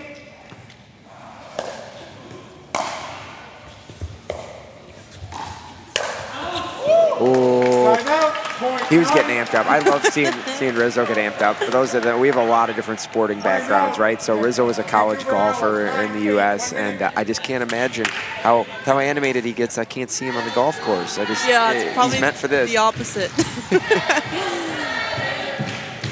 Maybe pickleball's brought it out of him. Maybe. He played for me at the end of the season last year on the drive, and I know when he's amped up is when he's playing his best. So Sure. It's definitely on a good team for the amped up part, that's for sure. There's no lack of that.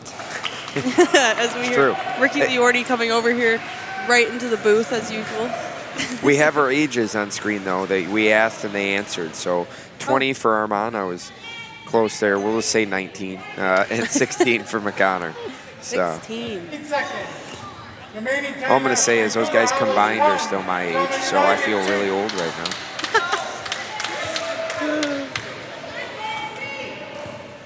I'm in. 9-8.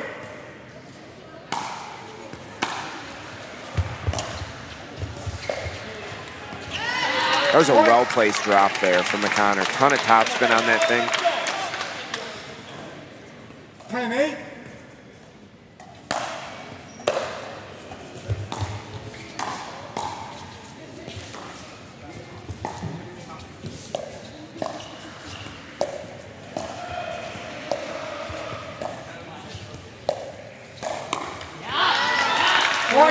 Max doesn't miss that one very often. Definitely wanting that one back. 11-8. 11-8. Vancouver Owls taking a bit of a lead here.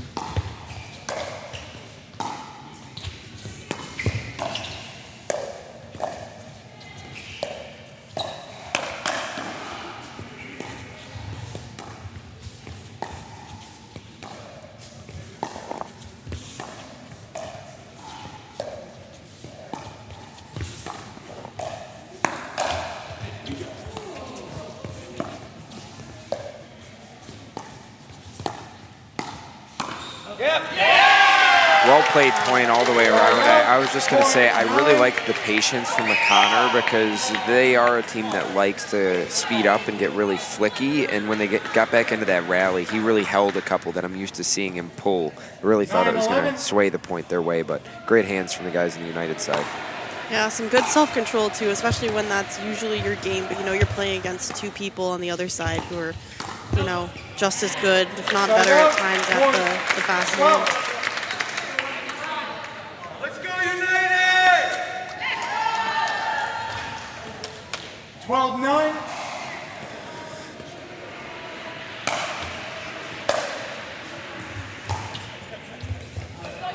Side out, point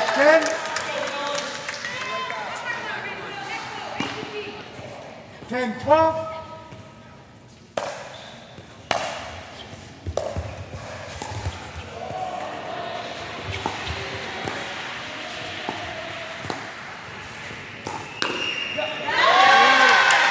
Oh, Rizzo says absolutely not. Little finger wag. I love that from Rizzo. It turns around, finger wag, and why even try as he turns around from the other team. But no fly zone there on Rizzo. But I like the attack from Armand looking for that. Every now and then, you got to take a chance and get beat. And Oh, for sure. come back again. And he's won points with that shot so many times. And quite honestly, probably set up that shot right there because Rizzo's sitting about 1.5 feet back. I would too, right? Give himself time to be able to reset or counter that from Armand, but it opens up the backside on Max trying to cover more court.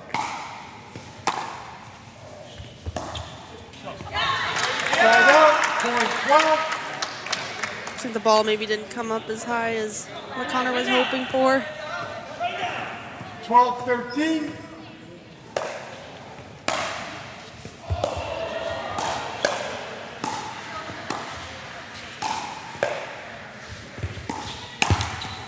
Ooh.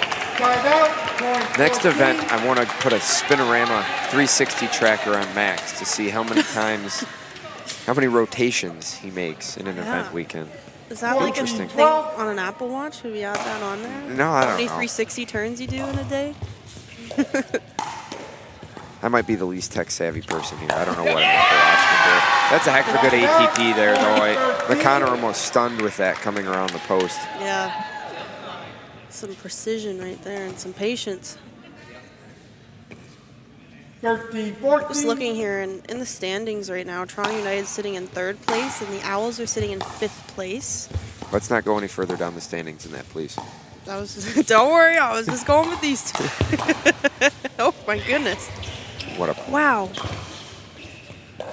O'Connor, oh, they're switching sides. Unbelievable point. But all I'm going to say there is before we go, because unbelievable, but that's what I meant there. McConnor's patience from a few points ago that I talked about, he slows that down an extra half second there. Once they switched, I feel Armand could have came back up and the point's going to go their way. Yeah.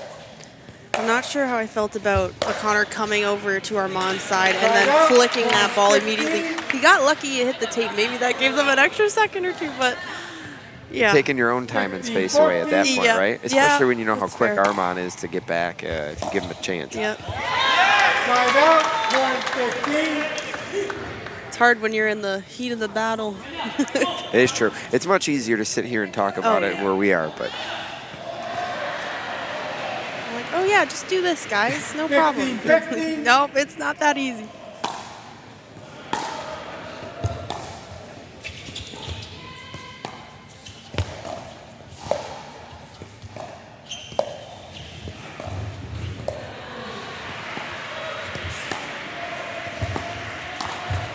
see, I like that initial pattern from Rizzo.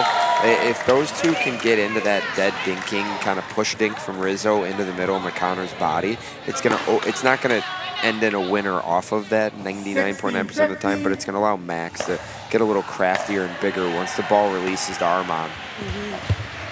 I agree. Putting some pressure on McConnor since he's placed in front of Max. Kind of feeling that pressure from him in front of him right there. I mean, he's got great speed up from his forehand. If you put a little too high in the middle, he's going to take that as well. 16-16.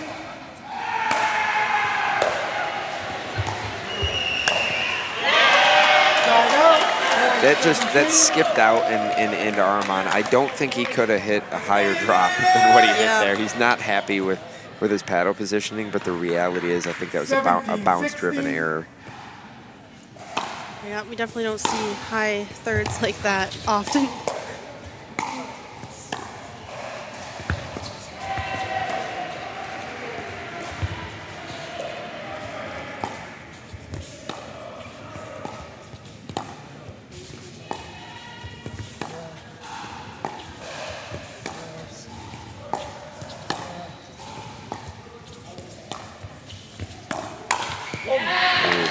Side out, point 17.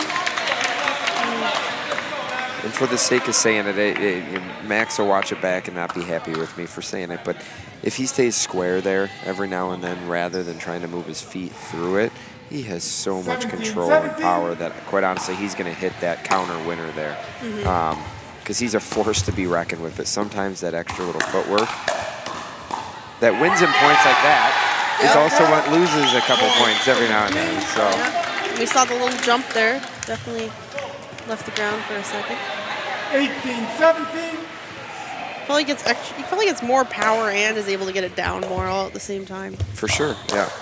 And it's kind of funny. I was going to say, like, you have a lot of power on the court right now, right? But the only player that really plays pure out power on the court is Max. I mean, Armand has slowed his game down in a good way, quite a bit since last season.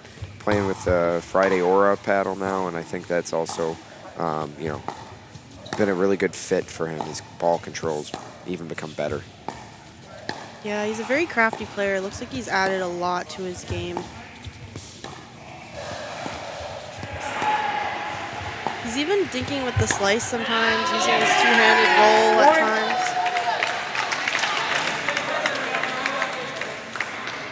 times. Okay, Owls call the ball out on that ATP.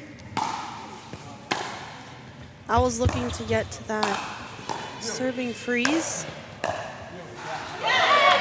That is not going to do it. No, McConnor's not happy with some of his backcourt digs and thirds right now. He's a little struggle to adjust to the bounce, but we've seen him cut down the error percentage already. So I expect by the time we get through this into mixed, he's going to be back to his normal 100% ratio. He's just calibrating right now. That's it. Dialing it in. I've been calibrating for years. It hasn't worked. Me too. One of these days. Oh, that's the Rizzo we know. No, but that's a good speed up, right? The Owls guys do a good job of staying nice and low through all their balls. Sort of find that upper shoulder without just sending a ball deep is impressive from Rizzo. All right, let's see if United can take this game. Oh, it's not my fault. It's not my fault, Brandon. It's not my fault. I didn't say a word. Take that up with Ricky Liordi after this. Good boy. 19-20.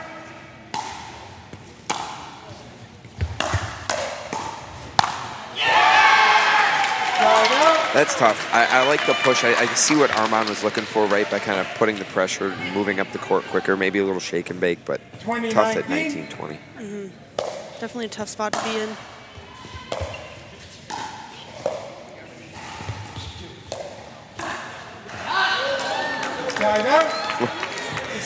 What a ball by McConnor. I mean, that's a high pressure ball placed in the last 6 inches of the court. Timeout by Vancouver here. I'd say you might as well use your timeout at this point. I mean, Can't take them with you. yeah, that's a good point. You can't just accumulate them into the next matches. I do like taking it too with ball in hand as well. But shout out to our sponsors here on the screen: Yola, Club Med, C&D Nets, Game Plus, Owl, Ontario Pickleball Academy, and TSS. And TSS for doing the work on these courts as well. I know they put some time into courts here, so we appreciate that. These are not the easiest courts to roll out and get together, and this gets put together long term. Takes a lot of time, but in the short term, actually getting courts like this in a facility as nice as this is a quick process. So. Remaining timeouts, Vancouver Owls 0. And shout out to one of our newer sponsors, Wendy's, for sponsoring this event here. The Wendy's Pickle Open. 19-20.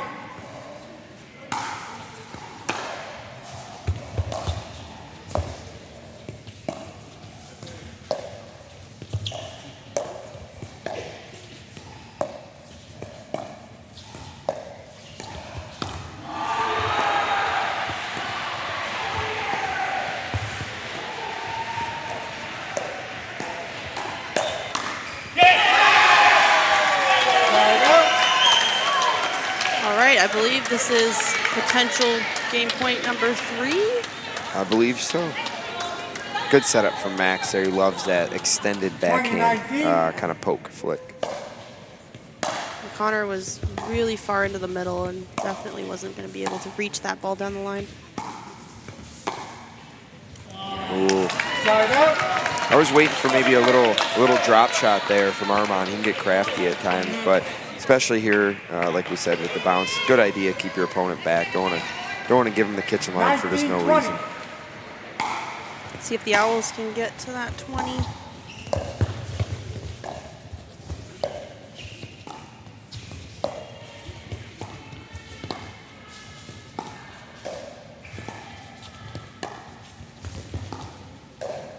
see Armand really looking for something.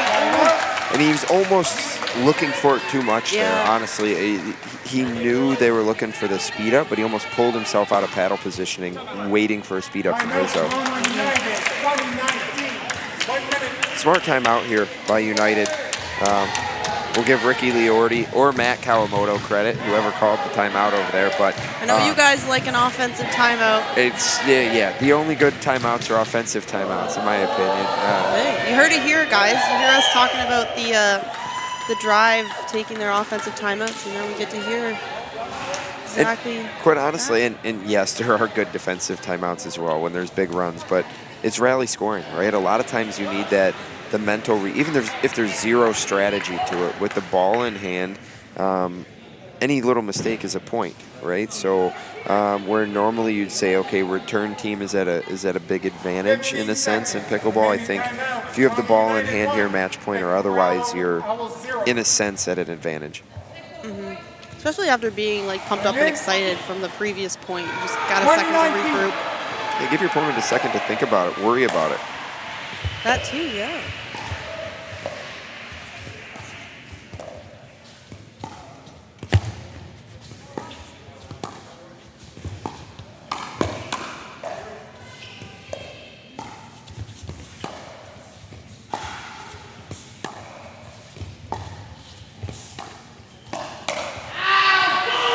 Wow, that was an unreal point by Max to begin with.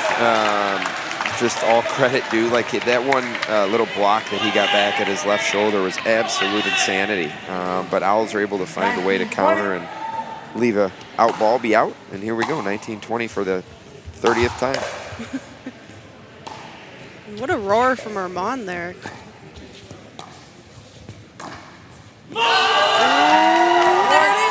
That little net cord there, that hit the net. Either way, what a shot from McConnor. Now we're at 20-20. Again, must win on serve here, so 20-20 Owls serving for the game. Oh no, that is not the way United wants to lose that one. All right, folks, that means the Owls are up 2 games so far. United in a must-win situation for the next one. Don't go anywhere. We will be right back.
Welcome back, everyone, to the Wendy's Pickle Open.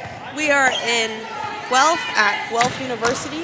This is Canadian National Pickleball League. We are in the 3rd game of this match, the first mixed game between the Vancouver Owls and Toronto United. Vancouver Owls are leading 2 games so far, and the Toronto United are in a must-win situation. Tough spot to be in, and especially after 21-20, right? But United can fight their way back. We know that. Strong team.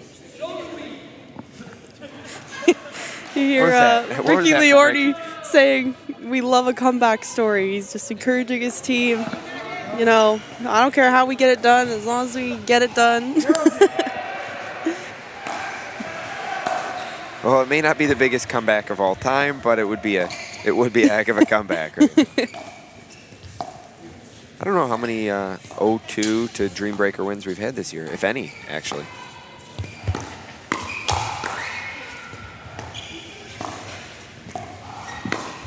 Oh, Max staring Ricky down, us down. I don't know.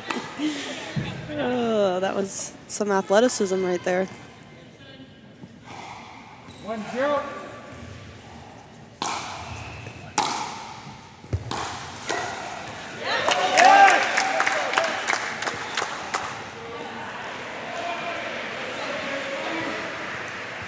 Just an observation here, Brandon. You might know more about this. Is, noticing that Matt Kawamoto hasn't been playing so far today on United. Do you know anything about that? So I would say I was noticing the same thing earlier and about as caught off guard as it sounds like you are about it. Yeah, I mean, no idea the situation there. I mean, obviously he was out for one event, right? And then, I mean, Rizzo's been playing very strong. So, but we all know how much of a mainstay staple both Kawamotos are at the Canadian Pickleball and CNPL.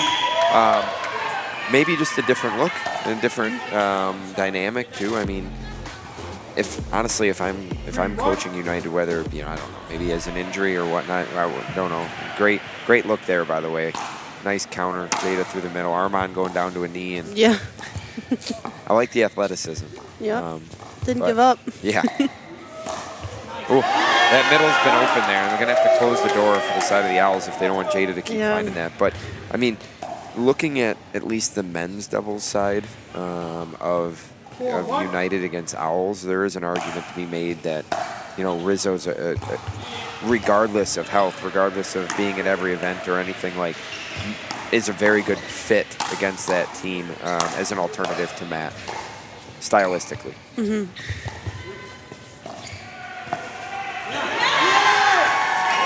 Jada's playing. No shout out to Michael Chow's team, but playing lights out right now. She hasn't honestly missed an attack at her, or counter, or winner through the middle. Definitely not. She's thriving off the pace, that's for sure. It's like I mentioned that earlier or something in this broadcast, that if you want pace, that I mean, Jada and Maria are two players that thrive off pace. So, but we do have a quick timeout here, so I think all momentum's on the United side, right? But they have to continue that to battle back too. Right, and I think there's just been, a handful of unforced errors on this side of the Owls, and that's definitely something they're able to clean up. So if they do, I think, they'll tighten this up and make a good game out of it. And there's a lot of experience. Like Armand, I know we've joked and mentioned about him being young, but he has a lot of tournament experience between PPA Challengers, APPs, CNPL last season, this season.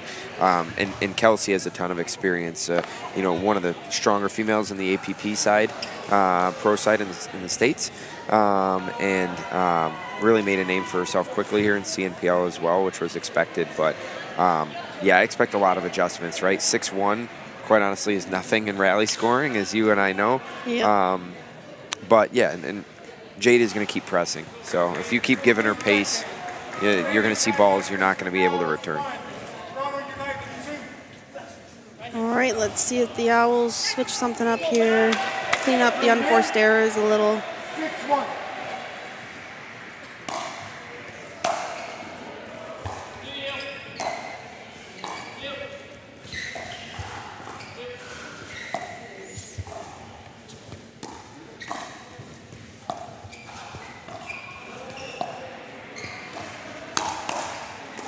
Wow. So I'd like to see, and we'll see if they do it, but I'd like to see the Owls kind of move that attack triangle around on Jada. So right now, they're working one ball to Max and then going outside of Jada to her forehand a lot. And it's opened up the middle and allowed her to step back into her backhand. To me, kind of on cue, but in a different way. I was going to say, to me, working Jada into the inside of her left foot when she's playing mixed doubles like this, because she likes to step open to her backhand.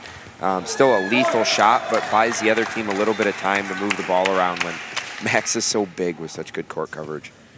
Yeah, I agree with you. And actually, earlier watching United's match, I think Daniel Gottfried mentioned the same thing about going to that inside foot of Jada. She likes to play off the line, and she likes to you know, use that forehand roll and rip balls off the bounce, which she's still doing a really good job at considering the deadened bounce on this surface. So we'll see if the Animals choose to switch up that strategy. Missed third there from Kelsey.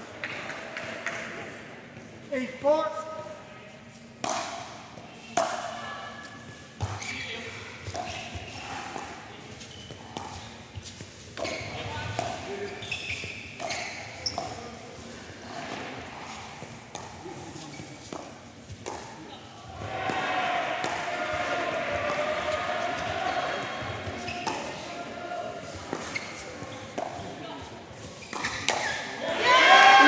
Looked like Armand was sitting on it, but fortunately, He wants that back. yeah. Oh, definitely. No matter how quick Max is, which is very quick, Armand had that whole court open back behind him. 9-4.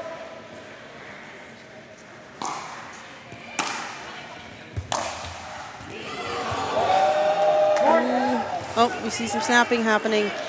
Some snapping from the United. Is that when it hits the That's tape a and neck cord dribbles winner. over? A neck cord winner. As long as we don't have to see that Viking clap for a body bag, and then everyone's happy. No, you got to love the energy from the United bench, and honestly, it brings a little something extra to them. I truly believe like it's a team sport, like in this environment, and everybody feeds off that. And United are probably the biggest proponent of that kind of team camaraderie from the bench mid-match. Ooh. Side out, 25.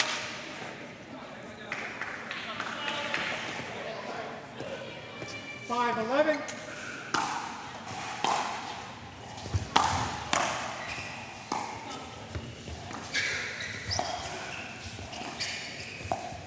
A lot of pressure on Kelsey. Great ball from Max. Say for anybody that might be their first time watching like pro pickleball or Canadian pro pickleball, if you ever think pickleball is not an athletic, fast-paced sport, just take a little look at Armand, a very in-shape 20-year-old on the court who is dripping sweat all over the Guelph Athletic Center here. Yep. So if you have a chance to grab a ticket and come out and watch too, it's definitely, I would say it doesn't do it justice on the stream. It might look a little bit slower than it actually is. So if you ever have the chance to check us out in person, definitely grab a ticket.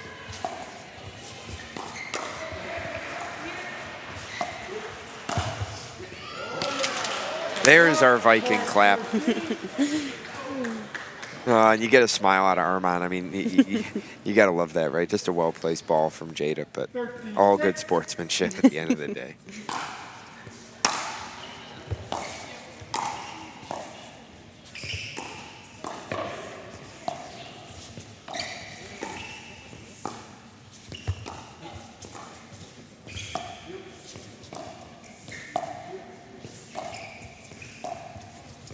Both ladies playing pretty far off the line.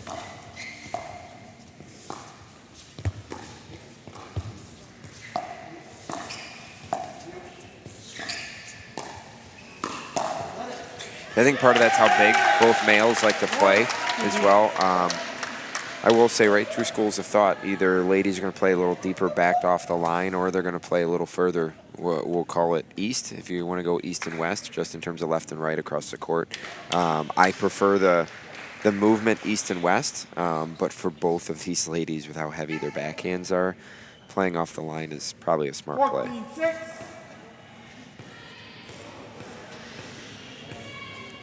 14-6 for the side of United. This is quite the lead, but we've seen crazier things happen, especially with the rally scoring. I would have liked another tweener there from Max. No shortage of tweeners in the CNPL.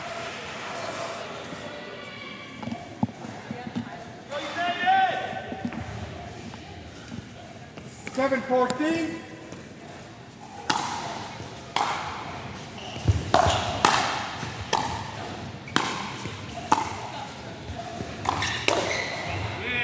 What a ball from Kelsey. I think she mishit it. Might have carried it a little bit. Double hit, triple hit. We don't know. We don't know. Just threw it. Every now and then you got to throw a ball. For those new to pickleball, that is not legal, but you are allowed a single motion. It could hit your paddle as many times as possible, I guess, technically, in a single motion. Yep. Sometimes some crazy things happen that way, too. Start out, point 15. I get in on that Viking clap. I think that was a body Yeah, bag. We it's don't like know. everyone wants to do the Viking clap. Like, it's just... Oh, it's addictive. Yeah. We generally, as a team for the drive, do it against United on purpose, but we also have a problem with chirping at other teams. We won't touch that right now. Start out, point 9. Oh, but points are getting shorter and shorter here, honestly. We had a lot of elongated rallies. I've been impressed so far with the play of both ladies. Nothing against the guys, but I think Jada's really picked it up from women's to mixed right now, and she's really, her and Max have a good flow going. Yeah, I mean, we talked about cleaning up unforced errors, and Jada has completely cleaned them all up. That one wasn't unforced. It's just every now and then you leave a little dink high, and I mean, every now and then that actually pays off for United because Max likes to sit in the middle there on some of those speed ups and counters. 10-15.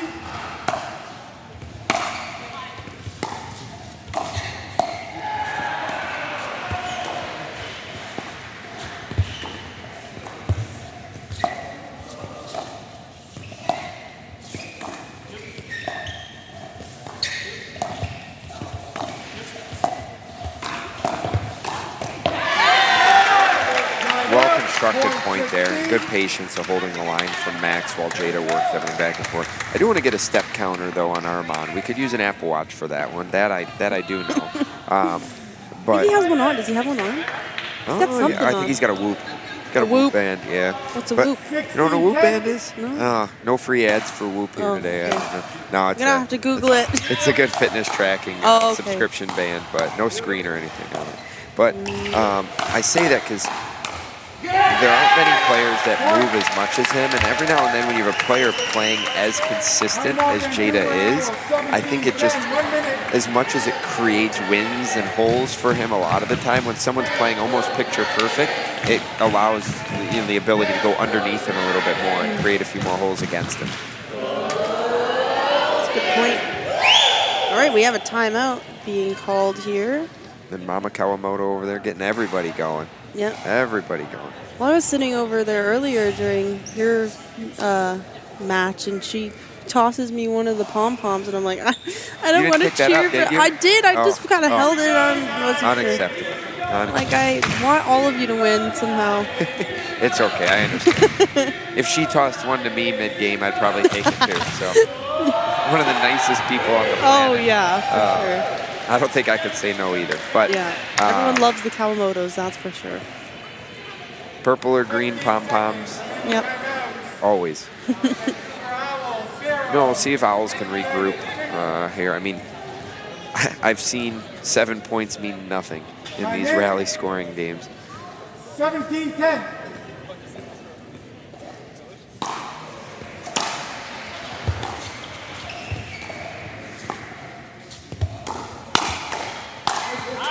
Picture perfect from Jada. Not that Max is just over there doing nothing. He's playing fantastic right now. But makes it easier when you've got Jada on your side. Yeah, she's playing really well right now.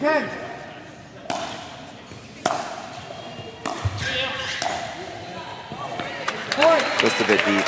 Puts more pressure too, right? When there is this big of a hole though, yes, very attainable too to come back, but you try to force a couple shots, and I think that's just Kelsey putting that a little deep.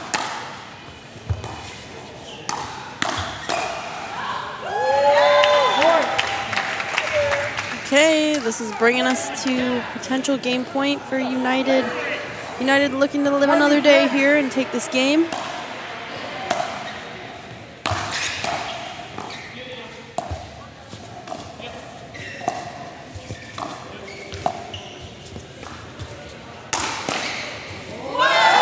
That was absolute insanity. Okay. I don't know how hard that overhead looked on TV, but in real time, it was hard. Wow. Okay, not much to say about that. Game going to the side of United. They live another day. Look at this replay here. Wow, too good from Max. All right, don't go anywhere, guys. We will be right back.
All right, welcome back, everyone.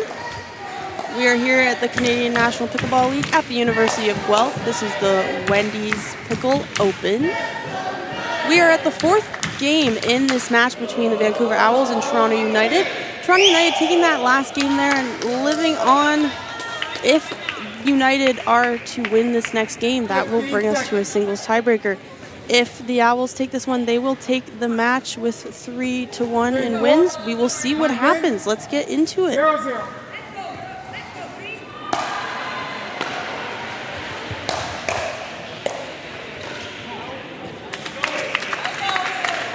Have we had a tiebreaker yet today on this court? Not on this court. Okay, no. I don't think so. I don't know about the other court. Missed a little bit. We do have a substitution in on the side of the Owls. Kim Layton in for Anna. So a little bit different look there. 1-1. Still another Owl paddle on the court. Makes sense. You own the team. Your players are going to use the paddle. Heck of a good paddle. Generates a ton of spin and power, too. Again, Kim, reach-wise, very similar to Anna. Stylistically, quite a bit different in terms of kind of wrist action and the angles and things like that. Kim a little bit more top spinny and a little bit more push behind the ball.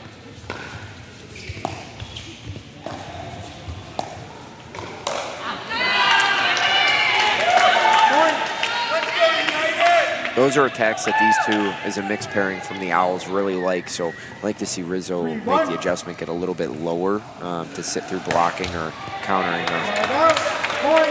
Maybe he's got to jump a little. Or jump, or jump. Max little, is standing 2 feet in front of us. He would say jump. Ricky says they're coming. They're coming right now. They're coming to take this back to a tie. You love a comeback story.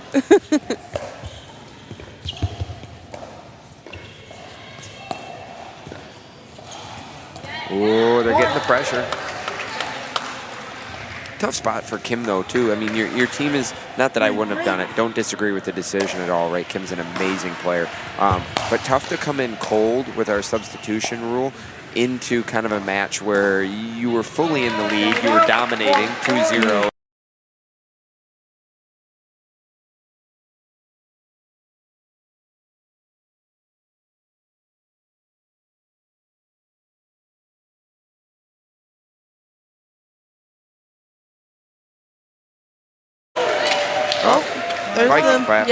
There's the body bag. 4-4.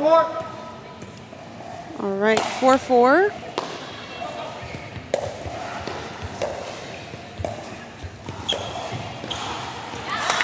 Just a little mistake there from Kim, and yeah, she'll work through those couple unforced errors there. Yeah, She's definitely settling in, especially having not played today. Everyone else is kind of in the mix of things. And we'll explain that substitution rule in just a second. good overhead. But yeah, so CNPL rules changed this year. We've had 6 players on the team, but now you're allowed 1 substitution, kind of 1 in or out. Once that person's in, that is also your lineup if it does go to a singles tiebreaker in case this makes it there. So that means Kim will be in the tiebreaker. Interesting. Okay. I'm glad I got some verification on that. Were you told otherwise? Did somebody share misinformation again? No Possibly? comment. You don't have to call them out. Okay. No comment. I actually heard a couple of things, so I'm glad I got this.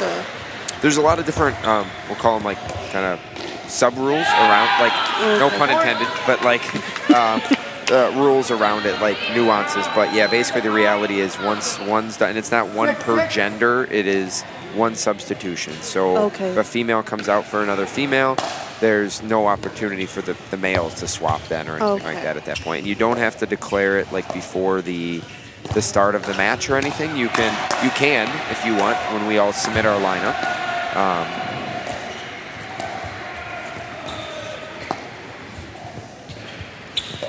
Wow, good rally. Good recovery from United. Some miscommunication at the beginning there. Wow.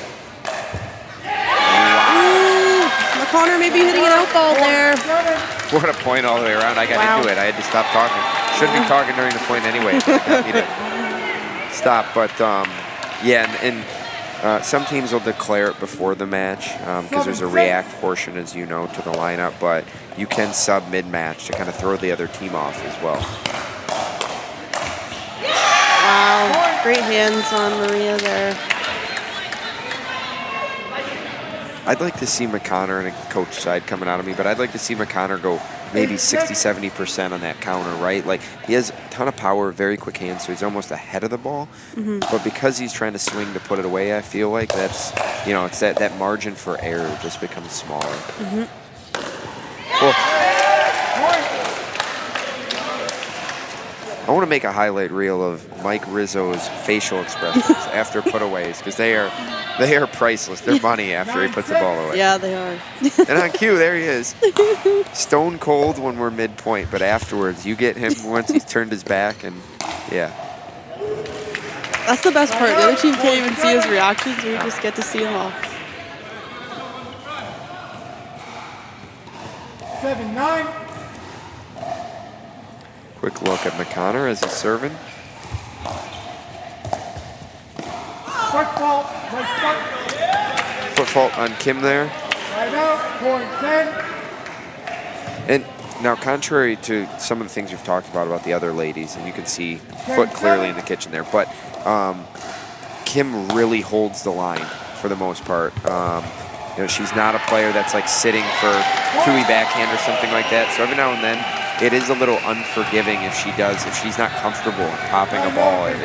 There's more holes and you can kind of hit down underneath her. But quick timeout here from the Owls. Little run, 11-7 for United right now.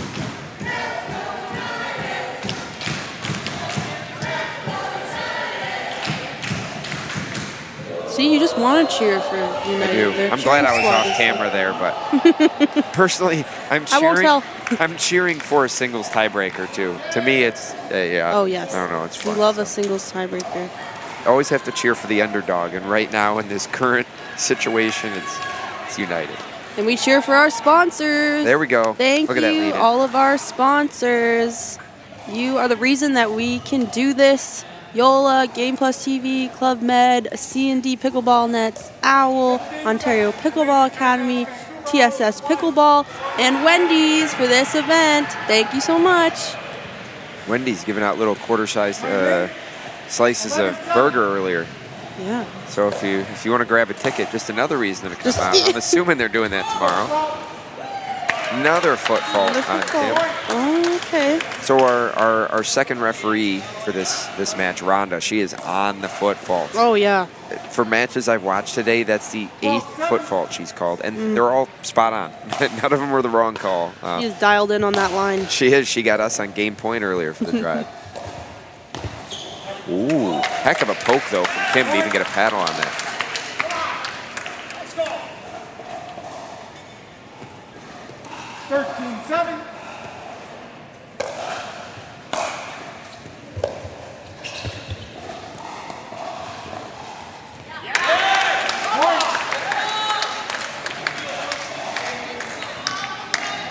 right, United accumulating some points. There's a bit of a gap in the points so far, a little bit early on. Never know when rally scoring.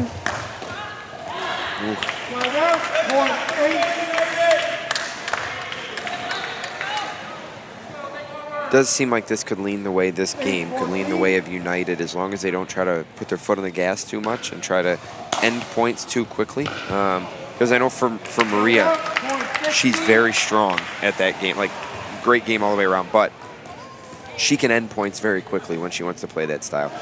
Rizzo is very much a player that thrives off some of the flicks and the off pace and some good counters and some long points, and just playing into your partner's game sometimes means as much as what your strengths are, in my opinion.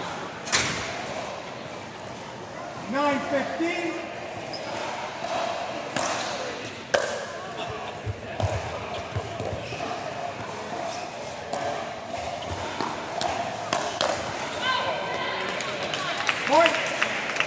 Just wide there. Good leave by Kim. 10-15.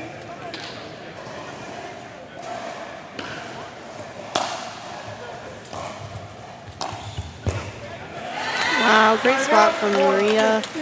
Down the line on McConnor, wasn't able to get over there. He was really looking for balls in the middle there. 16-10.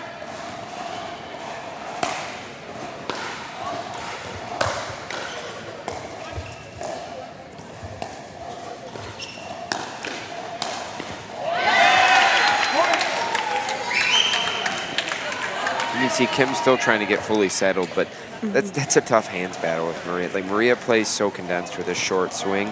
Kim a little bit larger swing, maybe a little bit better on the angles, but that's...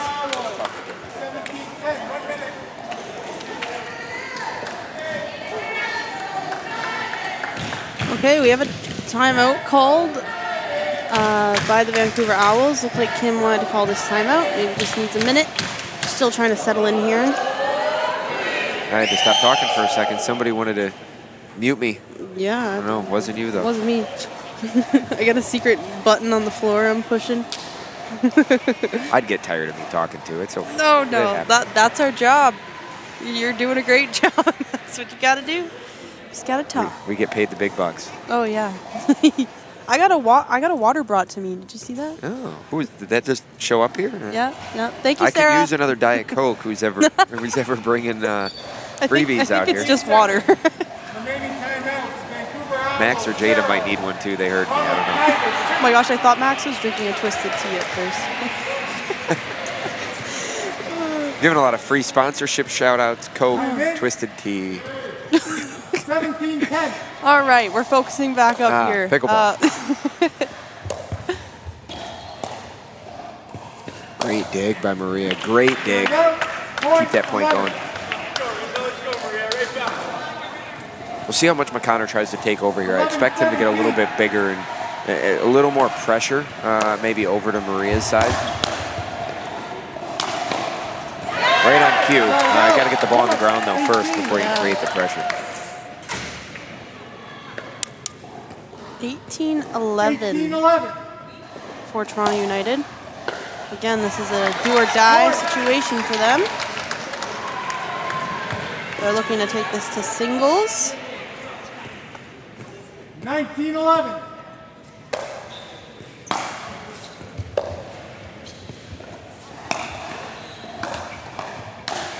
Oh, that's some quick hands from McConnor to get that ball back and down off the net court.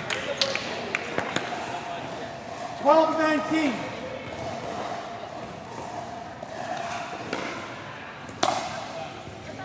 Side out, point 20.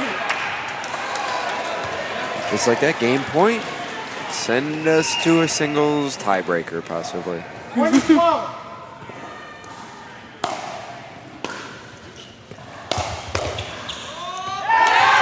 All right, there it is. Toronto United takes those last two games for the match. We are going to go to singles tiebreaker, which Brandon and I are very excited about. We love some singles. Don't go anywhere. You're not going to want to miss this. It's very exciting. We'll be right back.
right, welcome back, everybody. We are going into a singles tiebreaker between Toronto United and the Vancouver Owls. Teams are just setting their lineups right now. The home team, I'm not sure who the home team is, but the home team will set their lineup and the away team will match it however they please. In singles, we actually can have males facing off against females. That's kind of the beauty of this team format and the singles tiebreakers. If you're just joining us now, the Owls took the first 2 games in this match, and United came back and took the second 2, and that is why we're here at singles now. What do you think we're going to have for lineups? I wrote down my prediction. It's not what I would do, but I don't know who's acting and reacting. So for those that don't have eyes on my cheat sheet here, I think we're going to end up with apparently not what I was going to put, because I think Jada's walking out on the court right now. But I was going to say Max and Armand, Rizzo and McConnor, Kelsey and Jada, Kim and Maria. But it all depends who's acting and reacting, right? And some of the logic there is, first of all, both of these teams are unbelievable in singles. You have some very, very strong, some PPA Challenger medalists, some deep APP runs, APP medalists here. But whoever starts generally comes around to play the most points. So you generally want to put your strongest singles players first. And in this case, that's Jada and McConnor. So you mentioned it, you can have females playing males, and this will be interesting. Maybe they heard me. They did. All right. Here we go. 0-0. Jada to serve for United.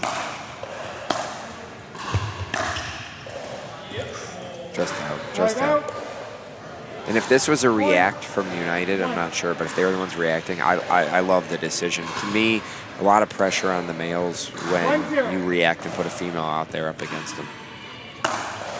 United likes to play the mental game, that's for sure. Yeah, and I mean, Jada's such a strong singles player to begin with, and so is Maria. That, yeah, I mean, 2 different styles of play between the ladies and the guys, but anybody can win that from a fundamental standpoint. What a ball. All right, if you're not familiar with the Dream Breaker format, we rotate through each teammate after you've set your lineups. 3 points each. The game is to 21. We'll see what our next matchup is here. Looks like a little bit of controversy figuring out who is coming out next. Well, at least got something right. Max and Armand are playing each other, as expected on my end. Time in. 2-1.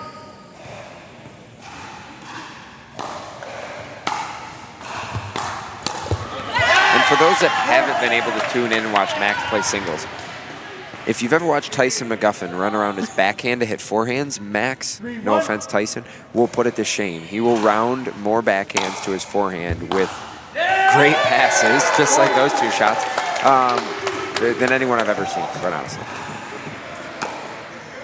But yeah, that one just a deadly forehand. The one before that, rounding his backhand to his forehand to go inside out.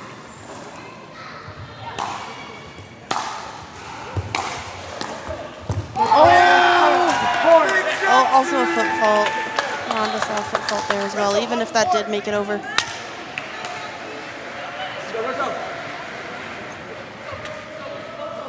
All right. Now we have Rizzo and Kelsey, so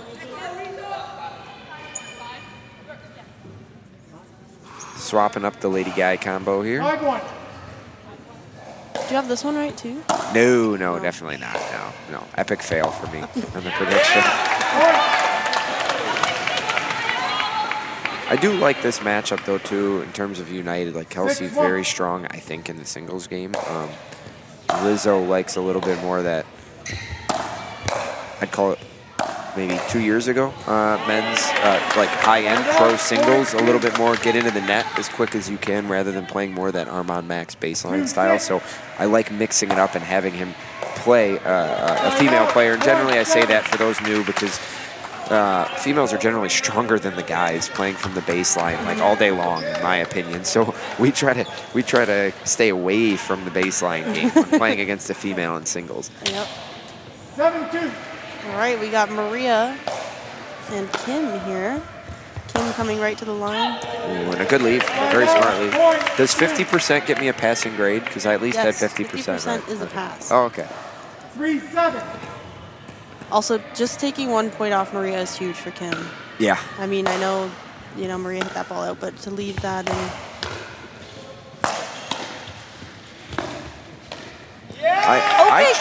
I truthfully do not, and I almost said it before these two started, I don't think Kim gets enough credit for how strong her singles game is. Yes, it's not it's more of the male singles game where she likes to come to the net. But why would you not do that with her reach and her ability to cover court with such good control?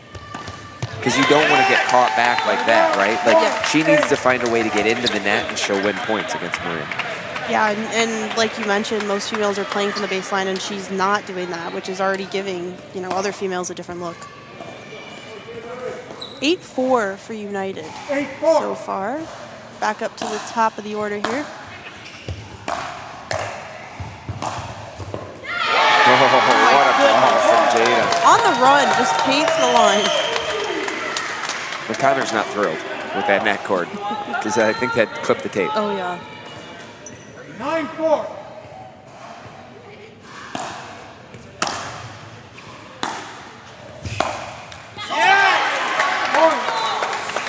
Jada's ball, especially, I mean, all the time, but on this court where the ball stays a little lower and flatter, she hits with so much pace and so much topspin.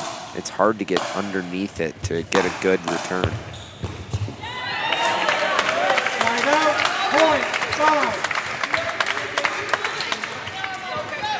You see Jada McConnor top paddles there. I love the sportsmanship. 5-10.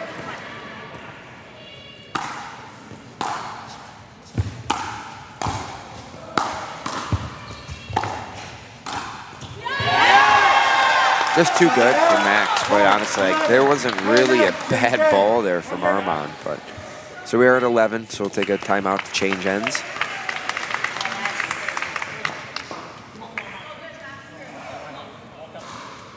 I feel like there's a lot of nerves in the building right now. It's so quiet. It hasn't been this quiet all day. I feel stressed, and I'm just watching. I'm almost as stressed as when my team is playing and I got a coach. I'm in. 11-5.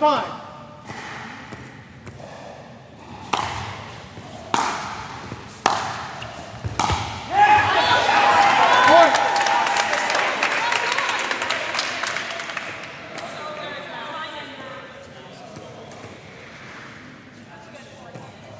$12-5.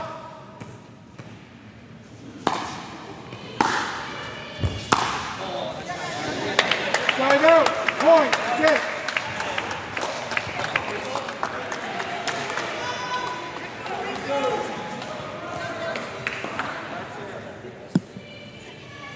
$6-12. All right. 6-12. United leading by a clear margin here.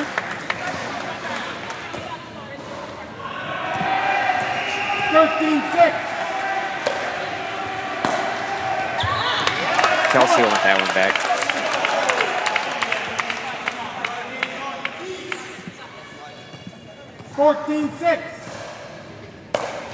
All right, the lead is just getting bigger for United here. Really great shot. Oh, there's one of the faces we can add to the reels. We'll call that the more conventional reaction. Yeah. Sometimes I'm like, oh, That was the you look golf mad. one. Why are you mad? That was You the just golf won the point. That's his face when he gets a birdie in golf. That was a heck of a pass from Maria.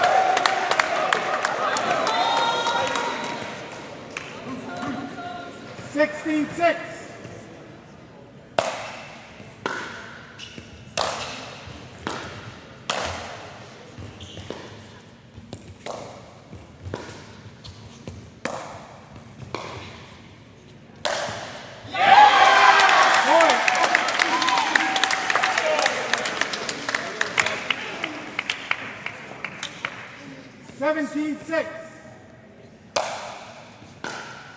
Good serve. Okay, now What a Maria's get. coming into the line. Exactly. Oh, look, she's painting the 3. She's painting all 3. Usually that's the reaction I'm used to from Marina. That's a good replay. Yeah, there it is. Nice. Painting the 3, all 3. But I saw a smile before the serve on the 3rd point there. That's...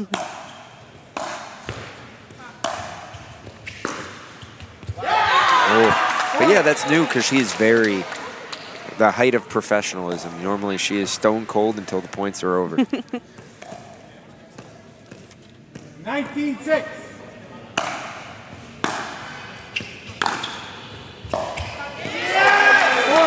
Jada is working Nakano right now. And I mean, quite honestly, it's not that he's making any unforced errors. She's just hitting some very well-placed balls. 26. Match point. I'll recall the score. 26.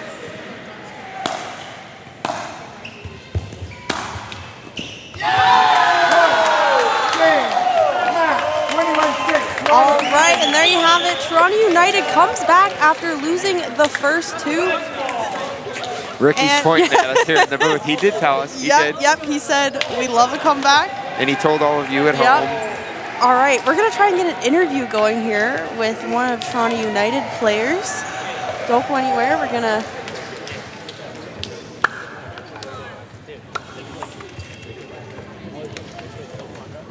All right, yeah, we're trying to get... Okay, we're getting Jada over here for an interview. Getting all set up over there.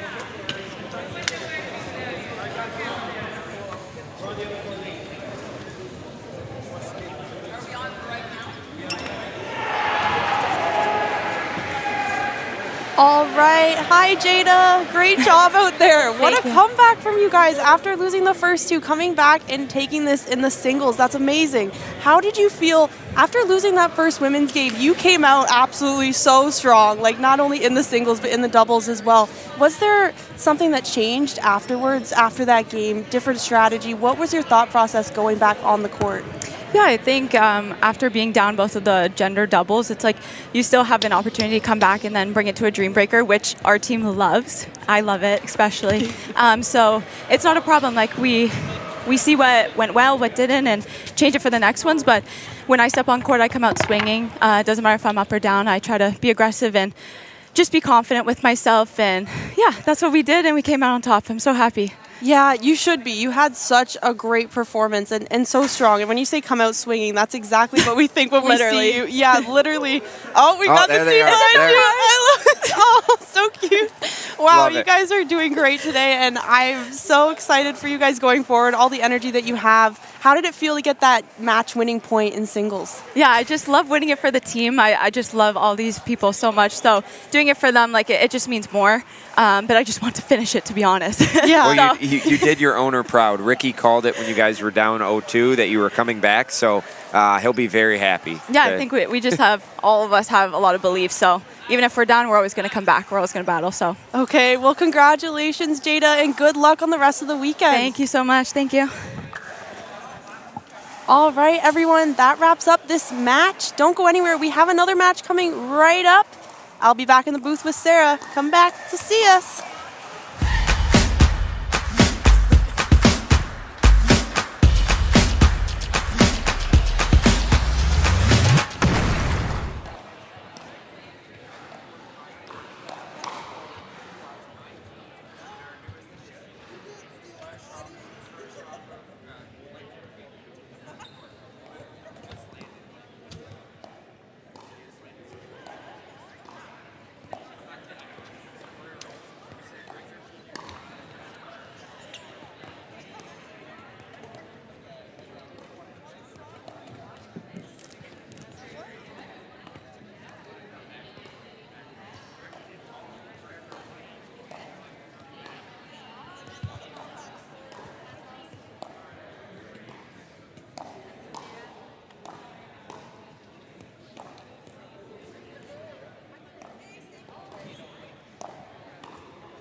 What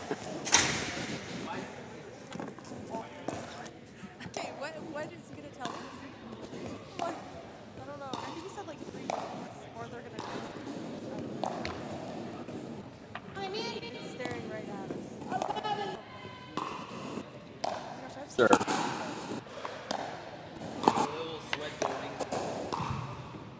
Just one on the men's battle.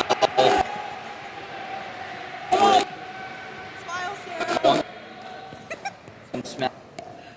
Is there any fight left in this Grand River Rapids scene? Yeah, because it was supposed to start at 4.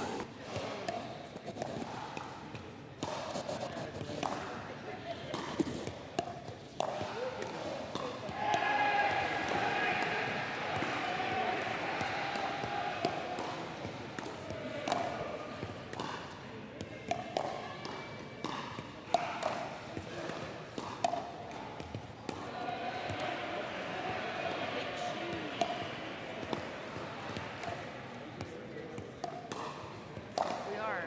I thought we were just introducing Ryan. Oh, okay. Yeah, all good, all good.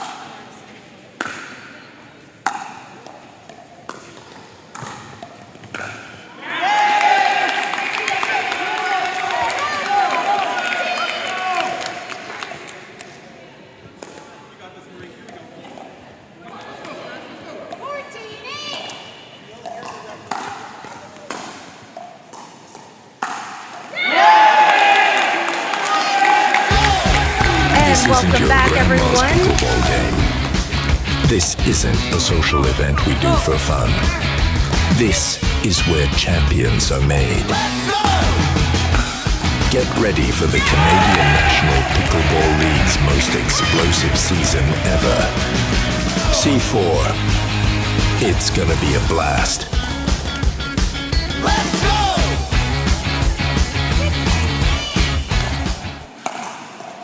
Good afternoon, everybody, and welcome to the Canadian National Pickleball League. My name is Sarah McInnes, and I am joined with Reese George. We are coming to you live here at Guelph University, showcasing pickleball at the highest level here in Canada. We are waiting for a match on our secondary court to wrap up versus the Grand River Rapids playing the London Smash. They're in a tiebreaker situation. We're going to pivot over to that court to see the end of it. Reese, our second tiebreaker of the day. Yes, just finished an exciting tiebreaker there. All right, looks like 18-9 is the score, leaning on the side of London Smash. That's a pretty decisive lead. Yes. When it comes to singles. Really hard to come back with that score. That said, just like our other doubles games, we play up to 21 points. And you must win the game on your own serve.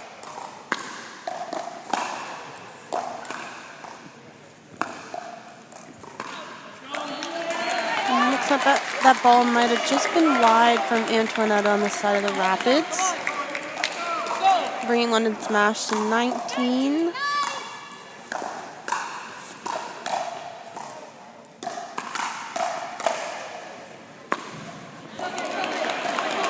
Ball into the net from Abika. Ball going back over to Antoinetta for this third point between the two. 10-19. Grand River Rapids in first place coming into today's event. Okay, and that brings London Smash to 20, needing to win this game on their serve.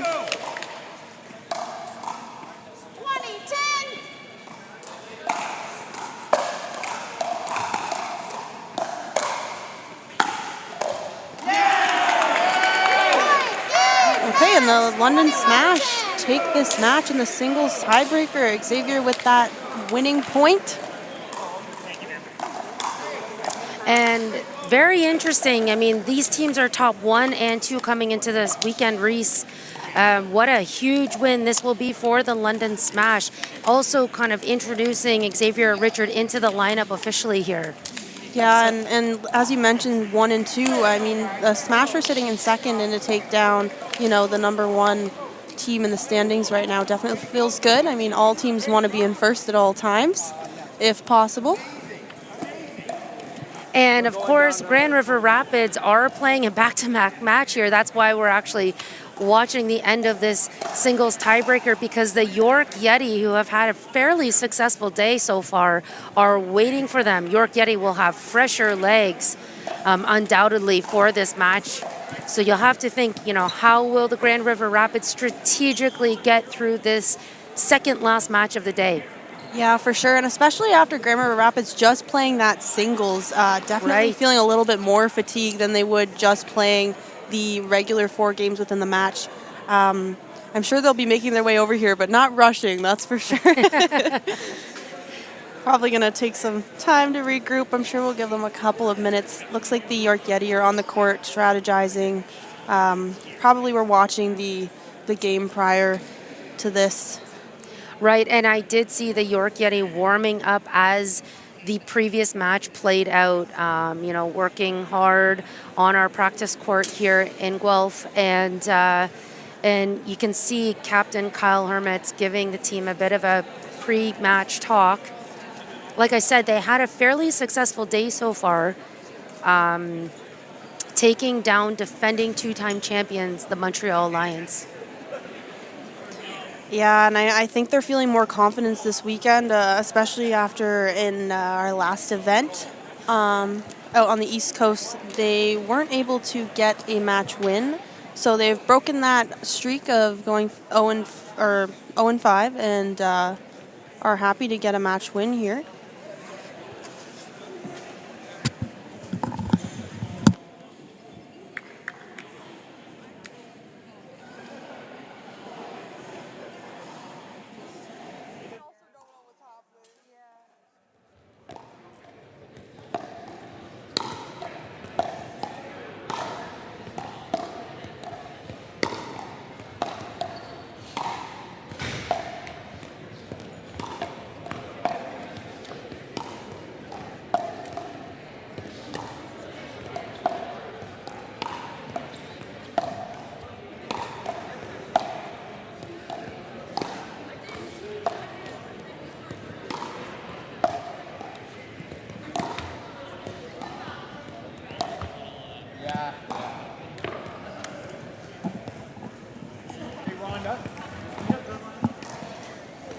And as you see the teams warming up, we've got Mikhail Gaumond warming up with Brad Chapman. Brad, previously part of Detroit Windsor Drive. His first team event with the York Yeti. On the other side, Ava Callist warming up with Audrey Young. Yeah, and Brad has already proven to be, you know, an asset for the York Yeti team. I think exactly what they needed, you know, going forward. As they're sitting at the bottom of the standings, as far as I know, they're looking to shake up this roster and get someone like Brad in here to, you know, help them, a little more guidance. I mean, he's most experienced in the league, and I think he has a lot to bring to the table for this team. Well, and in one of our post-game interviews, Kyle did mention, you know, Brad's steadiness is absolutely key.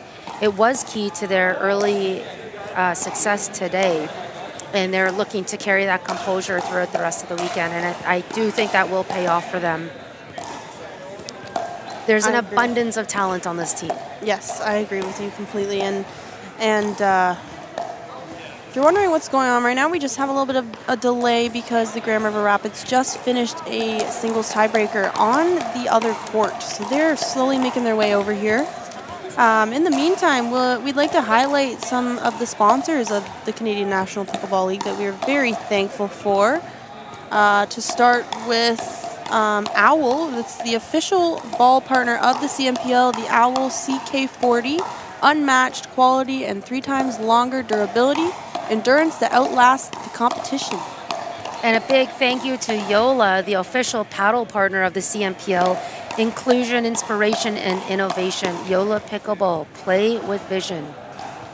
We'd also like to thank TSS Pickleball, the official flooring partner of the CMPL, the Canadian Pickleball Court Experts. TSS, your pickleball court, your way.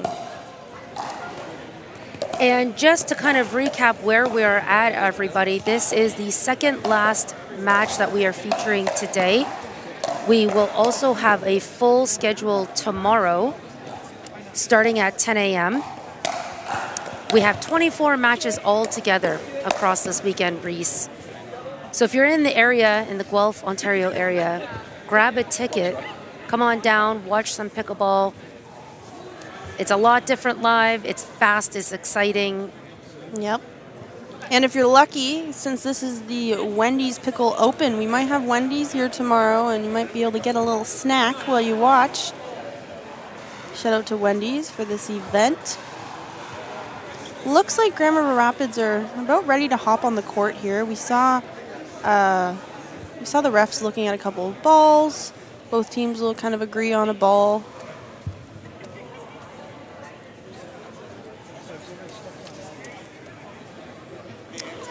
Absolutely, and because this is the Wendy's Pickle Open CMPL mid-season event, I just want to let you know, coming up later this season, we have the Metropolitan Split, July 18th and 19th at the Grandview Pickleball Club.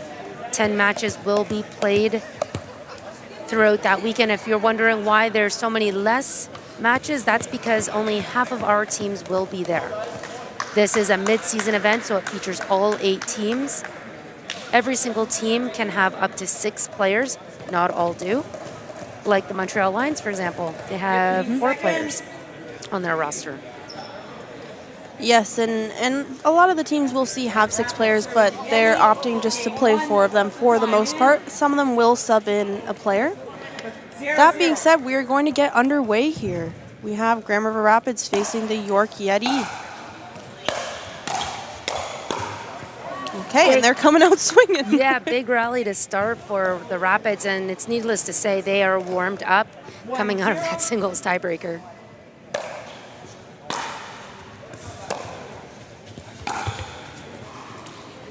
That ball's well out. Yep. 2-0. Antoinette able to get her head out of the way of that one. 2-0.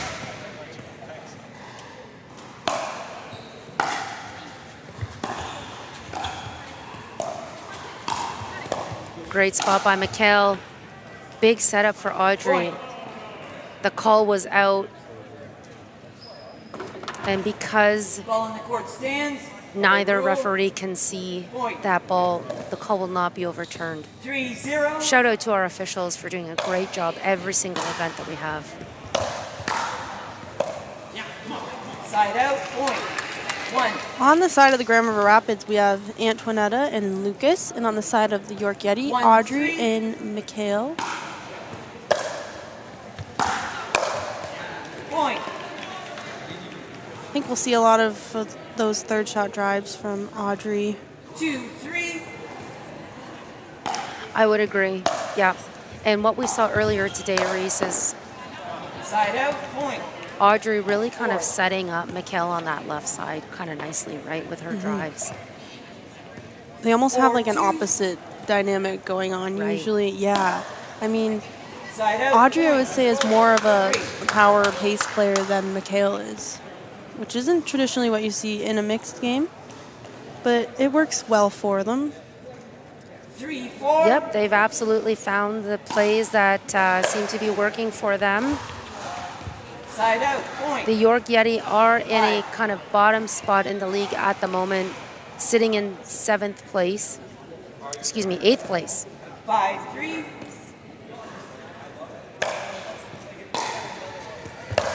So we have the top team facing against the bottom team right now. Right.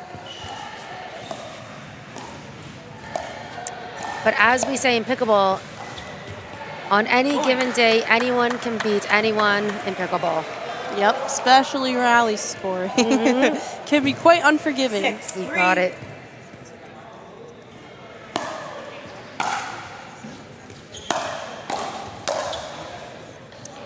Side out. Bit of a miss hit coming from Lucas Wong. That ball just hits off his edge guard. And I think Audrey was happy that happened. I don't think she got on top of that ball that she hit on her backhand, so it's a little bit high. Nice clean put away by Mikhail Gaumont. Mikhail comes with so much experience in this league, Reese, having played multiple seasons across a few different teams. Really good teammate, very supportive, very positive, whether you're winning or losing.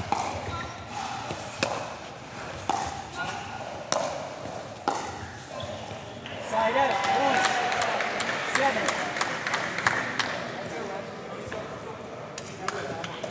I think the Yeti are gonna really try not to let the Rapids get much of a lead. I think it'll be hard to crawl out of a hole for sure against a team like this.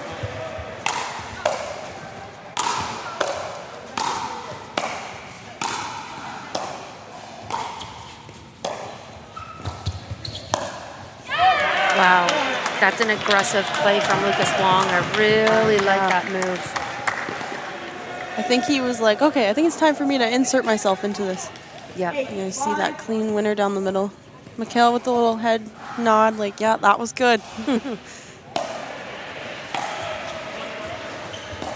that ball lands in by the looks of it. Oh, okay, just out. 9-5. 9-5.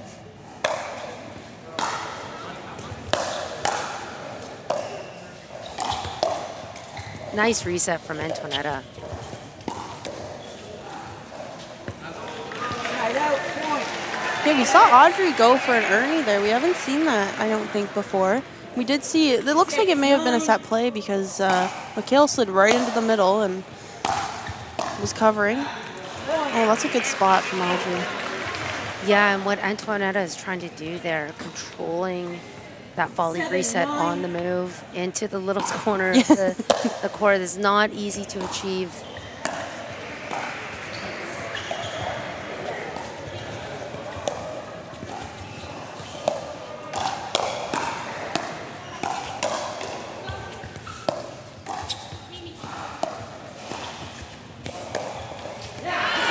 So far, I feel like it's a little bit equal in terms of the players are able to kind of counter or defend the attacks that are coming from the other side. And unless it's a pretty big pop-up, the rally isn't ending just from one attack. It looks like the players are on the court are trying to be a little bit more strategic about their attacks for sure, and which higher balls they are attacking.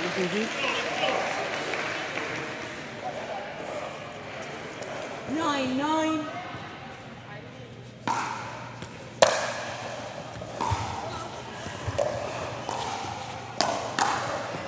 Side out. Point.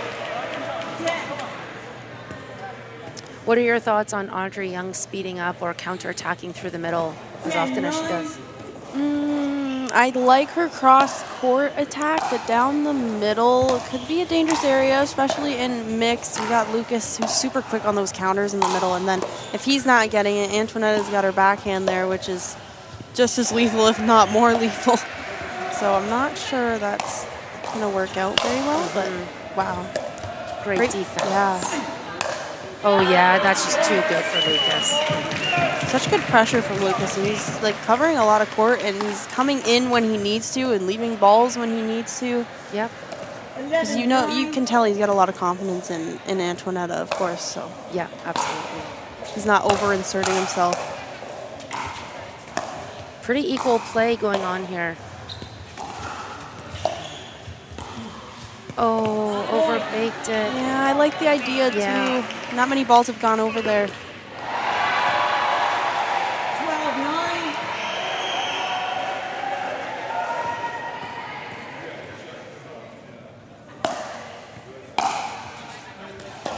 Point. Ball's called out.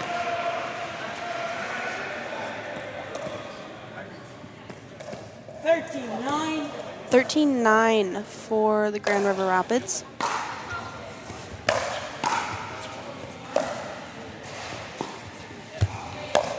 Oh, the ATP backhand not there for Lucas, unfortunately. 13.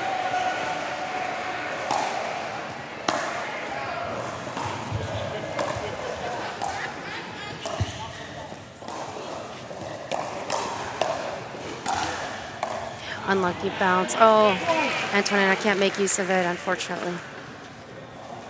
I've seen a lot of net courts go on today. Yeah, I have as well. And it's hard. It throws your timing off. It's hard to stay in it, especially when you're already in the motion of hitting the ball that you're expecting to come, and it hits the tape and it completely changes. And Mikhail's presence in the middle of that court, you could see that Lucas just felt, you know, the urge or the necessity to push the ball back to Mikhail's side faster than Mikhail could get there, but it forces an error. Yep. Good job by Mikhail, though, for, you know, bringing that mixed side out of himself to Absolutely, be great aggressive. movement. We have a timeout called by the Grand River Rapids as the Yeti have closed this gap a bit here.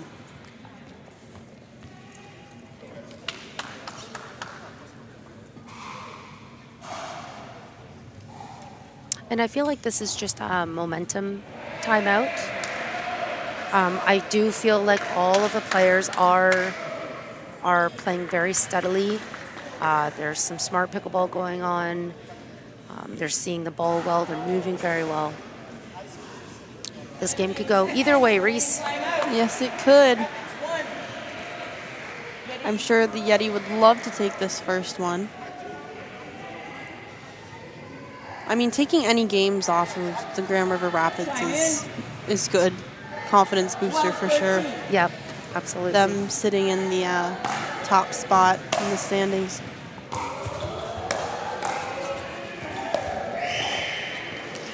Side out, point. And if we start to see the Yeti trying to do just a little bit too much with that ball, we could see just a bit of a streak happen for the Grand River Rapids.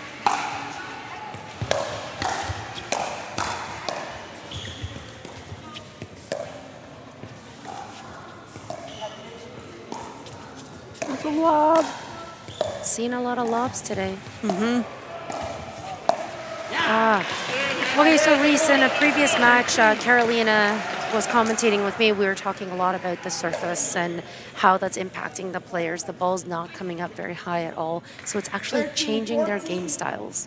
Yes, I've noticed that as well, and had talked about that with Daniel and Brandon here in the booth. And yeah, a lot of the ladies that like to kind of speed up that ball and rip that ball off the bounce are not as successful with it because the ball's perhaps not rising to the point that they would typically like. So we are seeing some changes or some errors that we don't usually see because of that.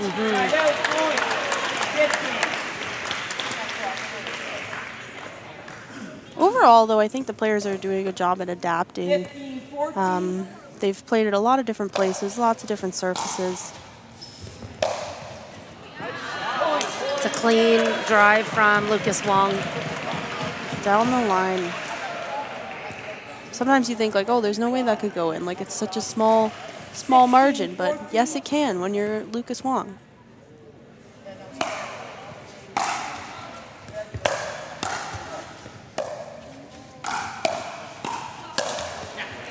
Side out, point. 15. 15-16. Gaumont to serve. 16.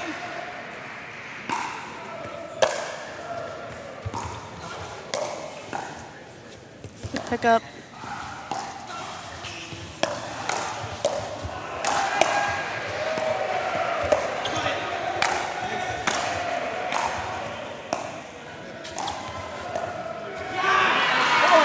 Nice teamwork from the York Yeti. Mikhail really wanted to finish the ball up in the middle, but stayed with the play despite it all. 16, 16.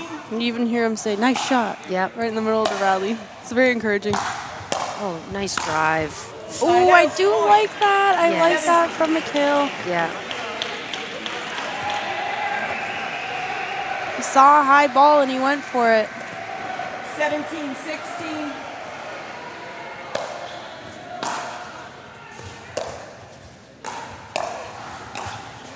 Audrey coming over.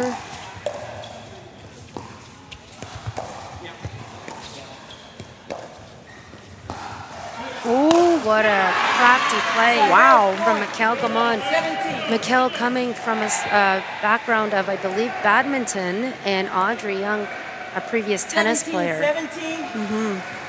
I usually do that lob over there too, and I panic, and it's the worst lob in the world. But that was a good lob. Wow, on the run to be able to execute that is really impressive.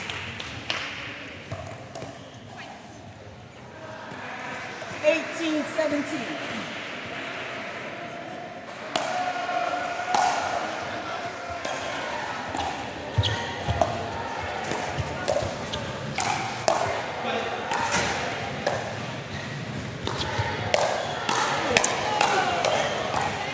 It's the rally you just can't get out of.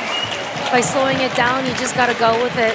Yep, and I think Mikhail hit a ball that was going out. You could see his face in the middle of that rally. Fortunately, he can't reverse time. Timeout. Get it. 19, 17. And on court 2, folks, if you are checking us out on YouTube, we have a second camera going on our Canadian National Pickleball League YouTube channel, featuring Toronto United sitting in 3rd place versus the London Smash sitting in 2nd place. London Smash with a pretty good lead, 17-8.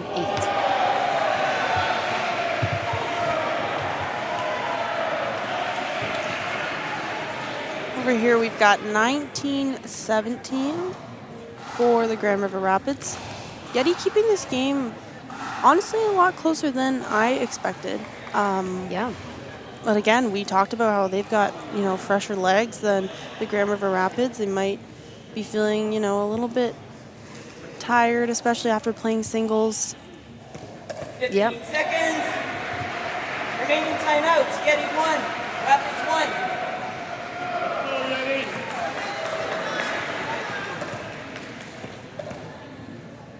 Time in. 19-17.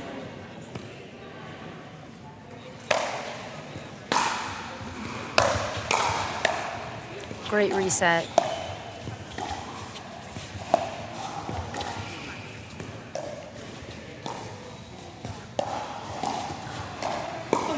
Oh, I really feel like Antoinetta curated that rally. Like, she really controlled the pace and kept it neutral to keep her team alive there. And I feel like she could have hit that ball harder down the line, but she just didn't need to because she created that opportunity so well for herself. Yeah. Like, placement was all she needed.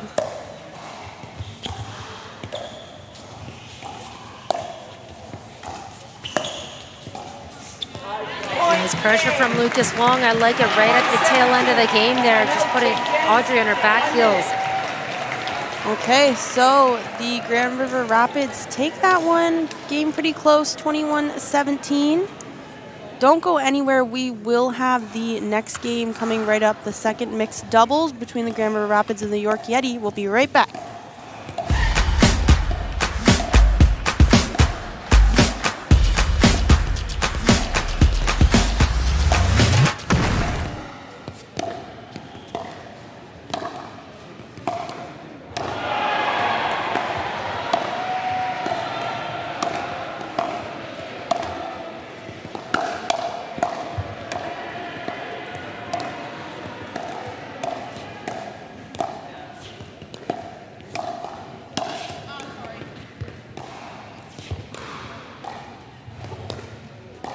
Ball's in.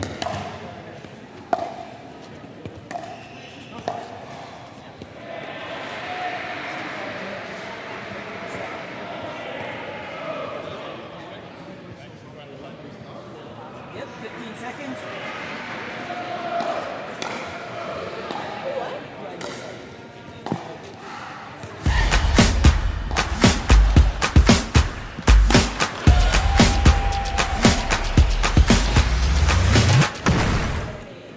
All right, welcome back, everyone.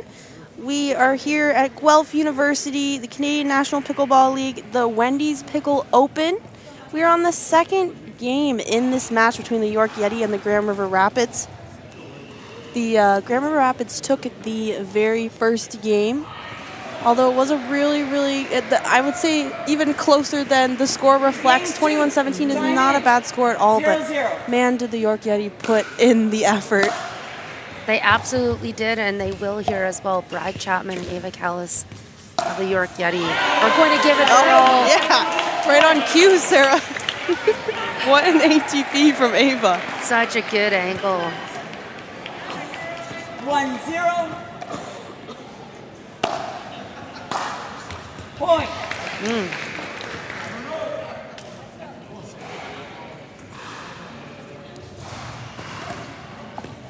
All right, quick couple points for the Yeti.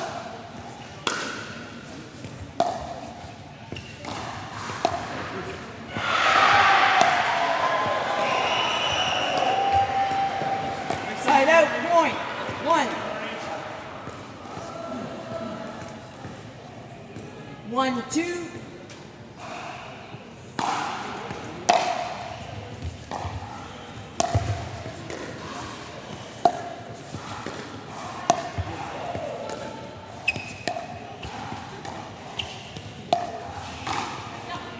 Point. Great attack by Bruno Folletto. And folks, for those of you watching at home, take a look whenever the ball bounces. Just watch to see how high or low, in this case, the ball is rising up off the bounce. It's not very high. It's barely coming above the knees. And so when it stays low, it's making it hard for creative players to attack from very low. 3-2. Yep, these players are trying to adapt to this. Of course, it's difficult when the majority of the time you're used to a higher bounce. That being said, we're having some very high quality games considering. Yep, we definitely are. On both courts, of course. Side out. Point. If you're joining us on TV, thanks for being here. You must be watching us on Game Plus, one of our sponsors, the official home of the CNPL. 3-3. We had a little bit of a roster change on the side of the Yeti. We have Brad Chapman coming in here, who previously played on the side of the drive. He's proving to be a strong asset to the Yeti so far today.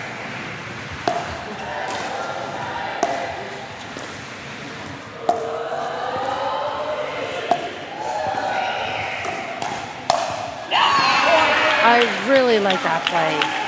That is like a classic mixed doubles play set up by Callis, finished by Chapman. Yeah, and I feel like a lot of Brad's points, and Ava as well, they play very like traditional pickleball where they set that, like Ava sets that ball up, playing that right side spot, and Brad Chapman's just there to finish it off. They also don't seem to attack many balls that, aren't attackable or rushing anything. They're very patient.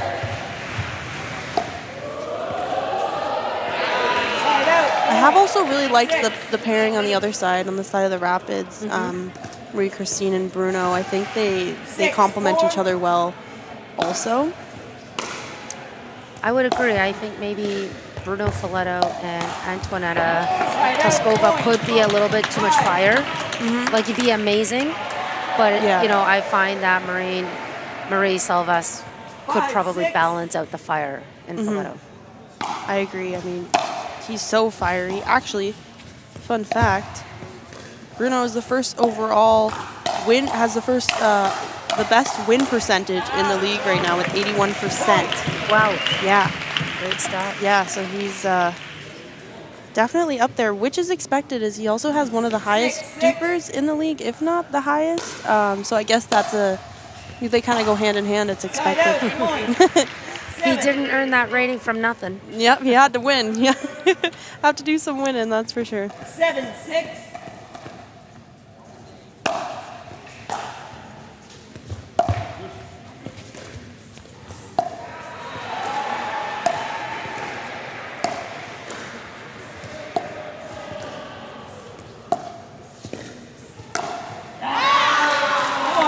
Ava is doing a lot with her wrist and these volleys, and she's getting away with it because Salvis is a bit of a resetter. I mean, she'll come out of nowhere and attack Marie Salvis, but at the same time, like, she's a steady resetter, and players know it. And Ava, I feel like, is just working that wrist hard with spin. For sure. Because of this.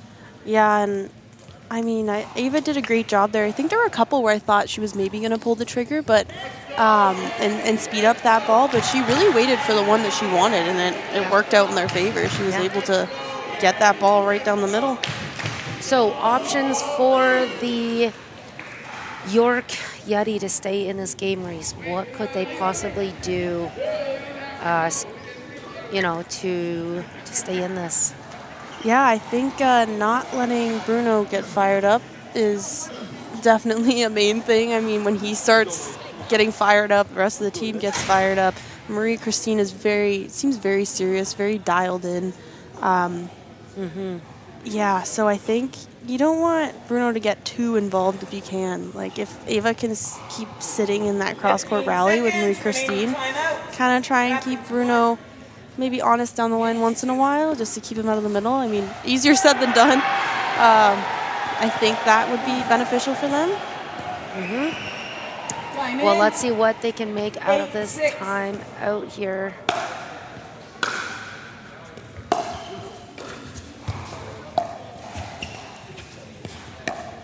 A lot of cross-court action. Oh. Side out, 7. And Ava was sitting on that, but then it's like Bruno sped that up, already anticipating that she was going to hit that back. Like, he's playing chess, this man. Good return. Oh, some confusion in the middle. Yeah. Who would you like to see take that ball? I think in that case, Brad. Yeah. In most cases, I think, yeah. Okay. Yeah. We got a little replay so we could see what it looked like.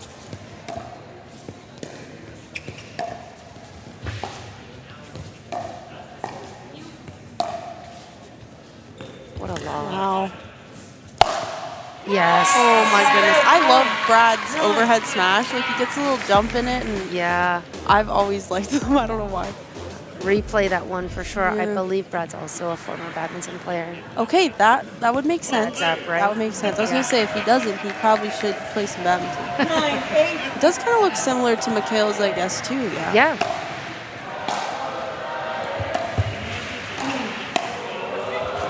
Side out,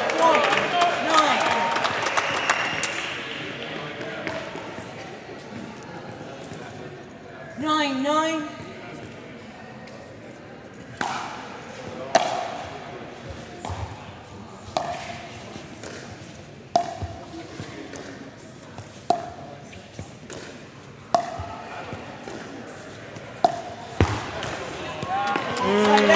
Yes, Ava may think twice now about her cross-court dinks after that.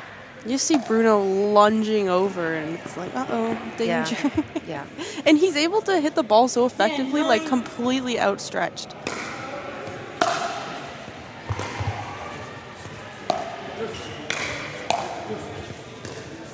Good communication on Really the side good. of And it works for him again.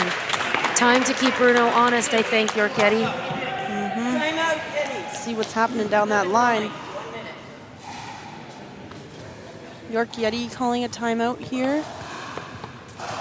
11-9 for the Grand River Rapids. Yeti keeping the score pretty close, similar to the previous mixed. Yep, but as you can see right at the end of the game, a team can kind of run away, grab 3 points, and then all of a sudden that game is basically over. So York Yeti certainly trying to keep that score as close as they can. Yep. Shout out to one of our sponsors, the Ontario Pickleball Academy. They are the official equipment partner of the CMPL. Pro-tested pickleball products and Canadian thought leadership, made by players for players. Thank you for supporting us here at the CMPL. And our official net partner of the CMPL is C&D Nets, the perfect choice for those who want the best quality and play like the pros. The official net of Duper, CMPL, and the APP. Wait, so if I get one of the C and D nets, am I going to be better? I That is the believe so. I question. believe Okay, that's what the that's plan what is it's saying. saying. Okay, good to know. I will be getting one of those. Do you have a court to put it No, on? I was gonna say I'm gonna also need to get a court.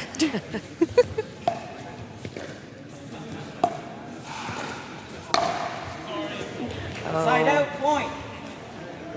Unfortunate body shot. Like, all body shots aren't great, but that was to Marie's head, so hopefully she's okay. I think it maybe hit her in the cheek or the neck or somewhere there. She looks okay. Brad apologizing, of course. But it was kind of the same play that Bruno's been making on his left side. Oh, and another body shot. Boy. Bruno not able to get out of the way. 2 for 2 on body tags. Yeah.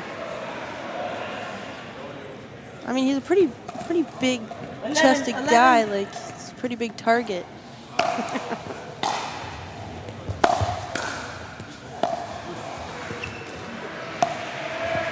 Back to this pattern, Ava's. So Ava's not taking chances with Bruno sneaking through the middle. She's just attacking now. And attacking cross court, too. 12, 11. She's putting a lot of pressure on Marie Christine to not have that ball up Side out, point. in the slightest. Right.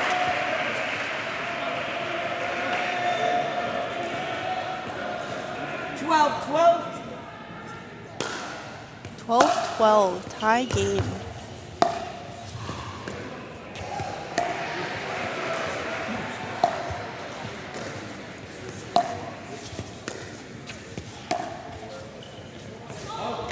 What an eye from Christine Salva. She was fully lined up for that. She's like, you know what? Maybe this is going out.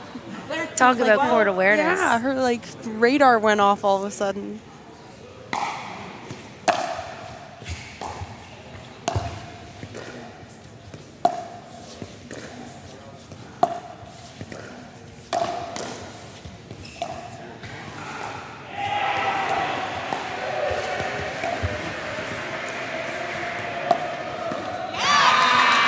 And that's just it, right? They're not going to be able to stop Bruno fully from looking for that poach, but make it a little harder for him to get to that ball. Make him lunge even just a little bit further.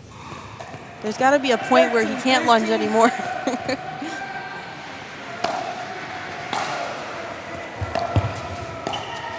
Oops. That was an error on Bruno's part. He knows that. He is apparently not a robot. It's been confirmed. Okay, so close game still.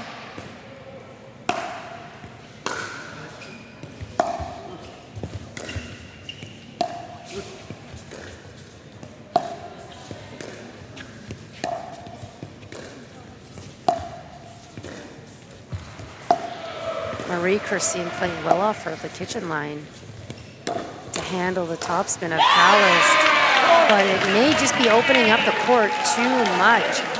And something about the York Yeti team right now, Reese, has just got the number of the Grand River Rapids. Yeah, I think Ava's really leading this team here. She's just putting so much pressure on cross court to the point where, like you mentioned, Marie Christine is backing way up off the line, trying to relieve some of that pressure from herself. That's not coming back. That one's not coming back. Yep.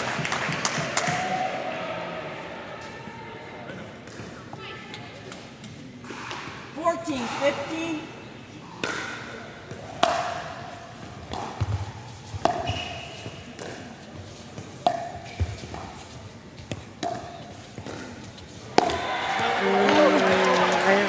I think Brad should build the point just a little bit more. Yeah, they've done a good job at just building the points and then getting that more perfect opportunity. So definitely no need to rush anything.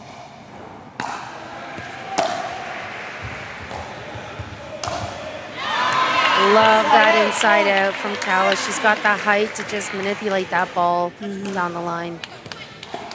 Definitely, it's got to feel good to get a ball by Bruno. Like, I'm going to hang on to this forever.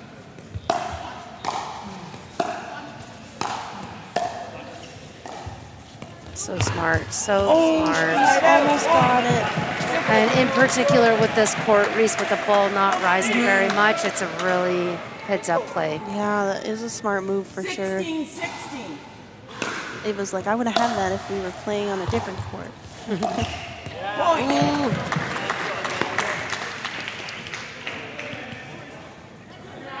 And the Rapids have grabbed the lead, 17-16. 17-16.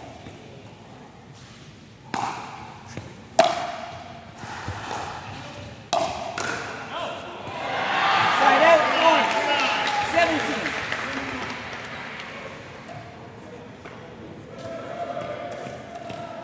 17-17.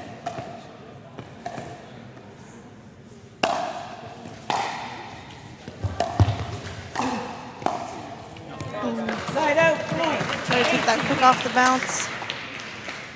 That was a great spot, right at the left foot. 18-17.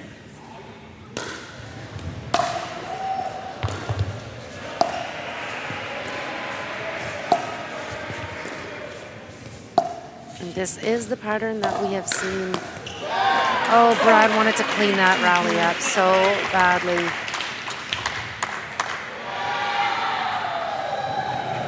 It's so tough playing mix as the female player when you see a high ball coming to you 19-17. to lay off of it.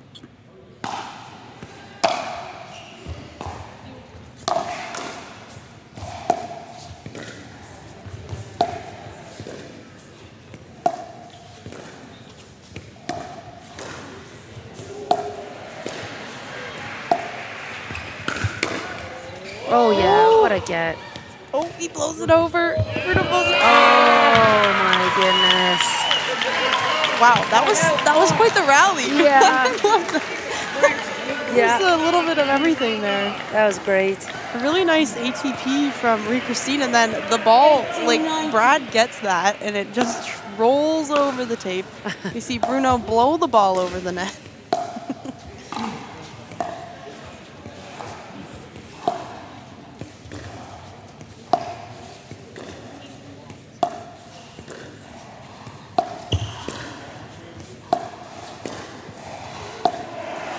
Wow, Marie Christine is so steady. Even with Bruno kind of stomping in on her there, she still hangs in there. I think that's part of the gameplay. Like, look at how much out there Bruno was leaving a huge gap in the middle. Oh, yeah. Wow.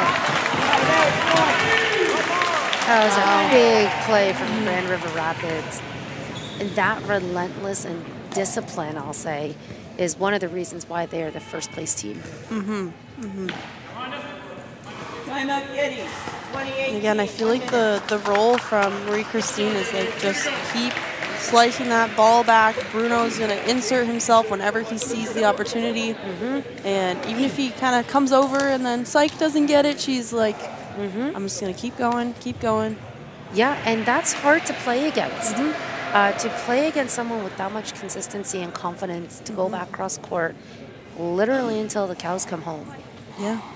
You know, tactically, the other side will get in their heads. They'll want to do something. Yeah, you want to change up. Yeah, you want to try something else. You're like, I'm going to sit in this rally forever if I don't change something up or try something, try a speed up. But yeah, I feel like with the two ladies we have here, that could definitely go back and forth for quite some time. We've seen some lengthy rallies. Yep. But what are the options for a Callist, you know, if she doesn't want to stay in that 50-shot cross-court dink rally? Bruno's getting involved in the middle. Bruno's staying honest on the line. Yeah, Maybe like you her mentioned. lobs. Yeah, maybe. Yeah, she's got some good lobs. You also mentioned like trying to keep Bruno maybe a little more honest. She hasn't gone down the line many times. I think sometime around now would be maybe a good time to throw that in and try it. But again, there's not. 2018. You don't want to try anything maybe right now when they're at game point. Maybe if you get the ball back, perhaps. Well, we will see them settle back into this pattern for sure. Okay, so Brad's looking to get involved. That's already different.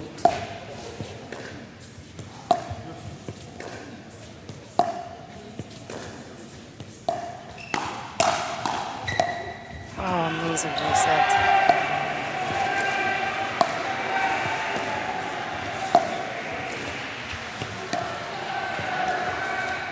Yeah, and that was just enough to push Marie-Christine just a little bit far away. And she doesn't have that depth on the shot. Yeah. It almost looks like Ava and MC are like drilling. Like it's just like on a string, like back and forth. 19-20. Drill partners? Yeah. I've set you guys up if you need you guys. I've Reese has a net. Yep. Yep. I'm going to get a C&D net for myself, and then I'm going to play like you guys. Oh, and a huge point for the York Yeti. Huge. Okay, let's see if the York Yeti can come out with this one. This would be a huge game to take.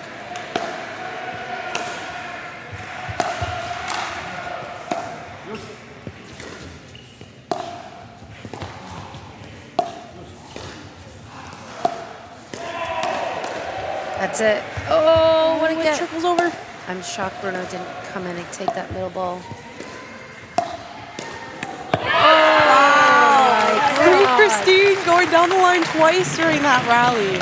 And when she steps off her cross-court dinking pattern, she can make things happen. Wow.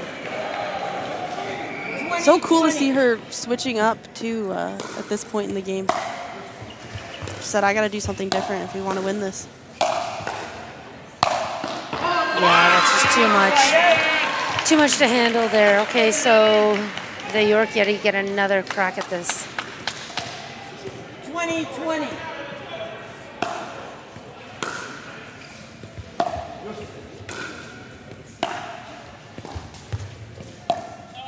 Side out.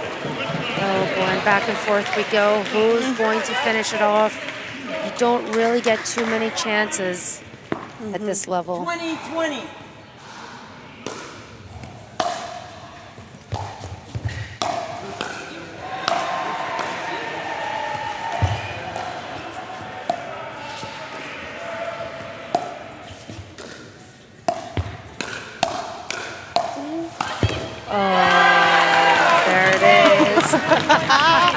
Wow, what a fight from the York Yeti. So much back and forth, so evenly matched. We are going to come back in just a minute. Don't go anywhere. Sarah and I will be waiting for you.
All right, welcome back, everyone, to the Canadian National Pickleball League, the Wendy's Pickle Open here at Guelph University.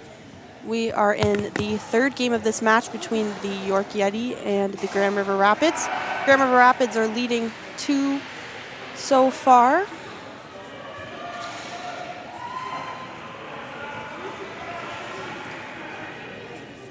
Looks like we're maybe switching out balls here.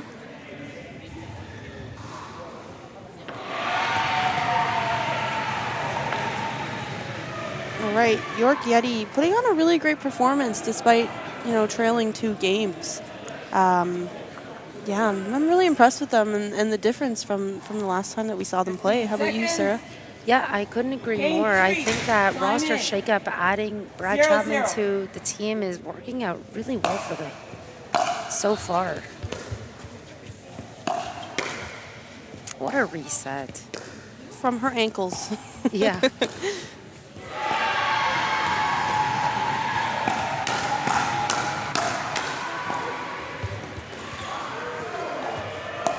Clearly, Salvas has some momentum, but what?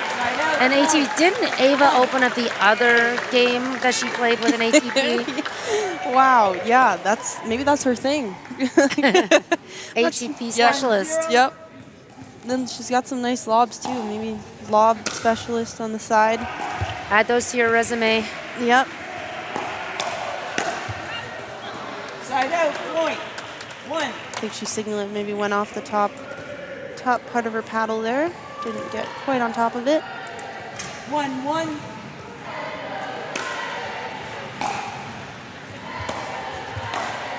And I actually really like the teams, both teams here, in terms of how they play together and complement one another.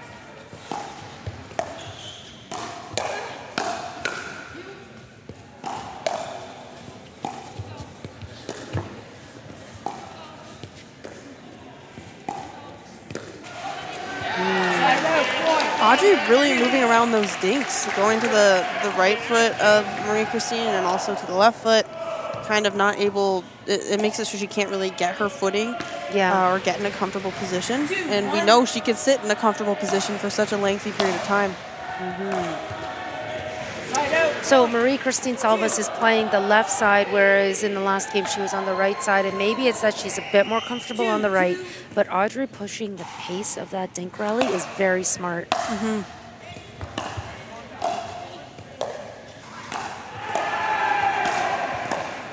Wow. Great defense. Oh, really interesting shot by Audrey. I thought maybe she was drawing Antoinetta in, giving her a bit of an offensive opportunity with that off-pace ball.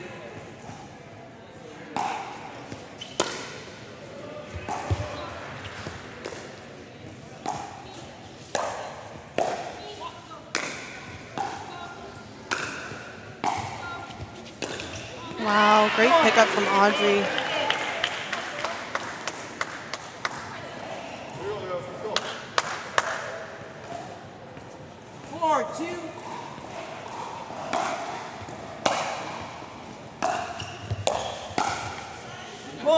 Did she catch the ball? Yes, she did. As it caught her off guard. That's funny.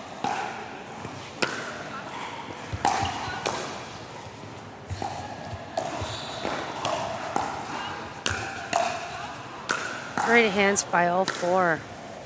Wow, great game. Yeah. Oh, so unfortunate for Antoinetta. She's very apologetic to her teammate in this moment. And a timeout being called. Yep.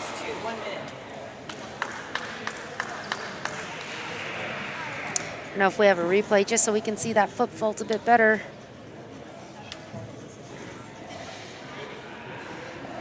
In the meantime, Reese, over on court 2, a lengthy match happening between Toronto United and London Smash. They are locked into one of their mixed doubles games here. London Smash have won the first two, 21-15, 21-20.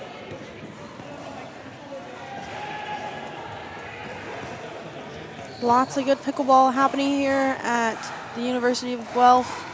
We will be back here tomorrow as well. You can catch us streaming on Game Plus TV and also on Game Plus YouTube.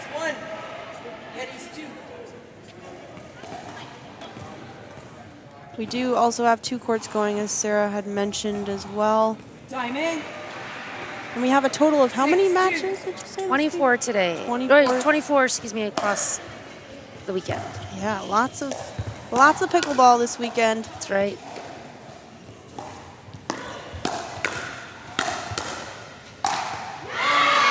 Wow. Some fire behind the Yeti there.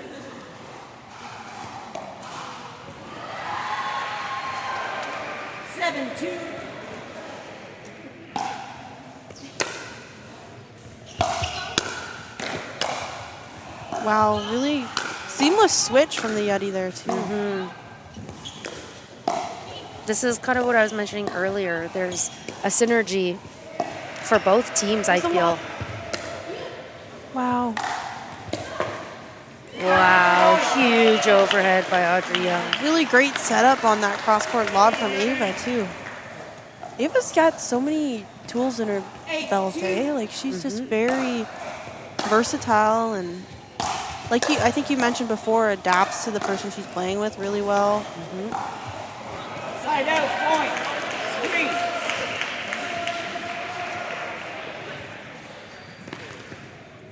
3, 8.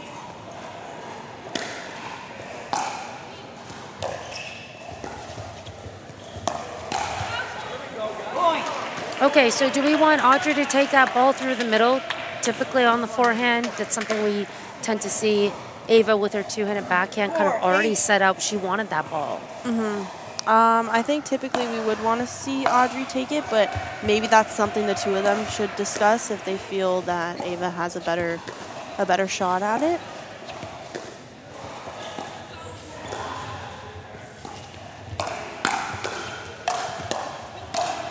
Wow. Rapids getting back up to the line.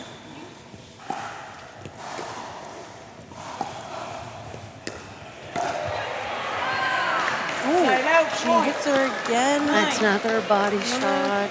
Another body shot.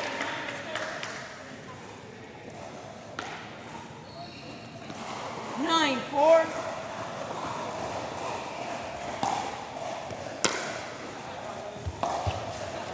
Ooh, looks like that ball just landed in.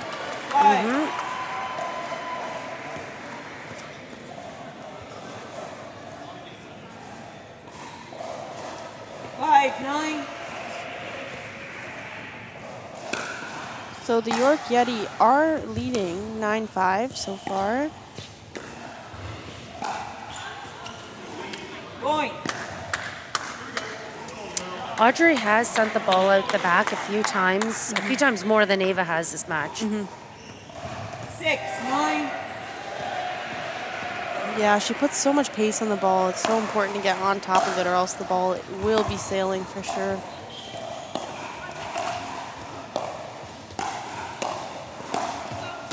Oh. Yeah, most players would attack that, but Marie-Christine chooses to Side reset. out, point. Just And happened. an out call Okay. on the sideline.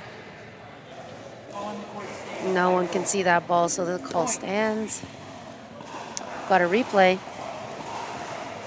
It's tight, but I can see why that ball would have been called out for sure.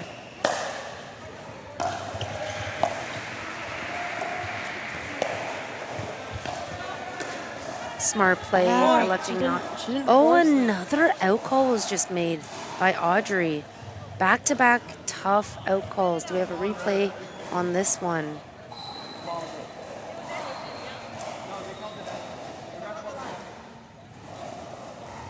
Point. Oh, here's a replay here.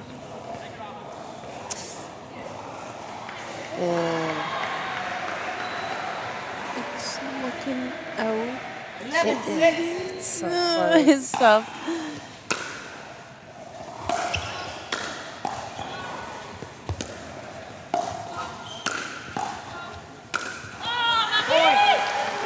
A very typical shot for Marie-Christine Salves. Doesn't go that time. She doesn't express a ton of emotion. 12, Yeah, 6. but she has a couple times Yeah. this match so far. Side out, point. 7. It's funny too because she's still made far less errors than like anyone else I've seen today. That's my fault. Side out. That was totally my fault.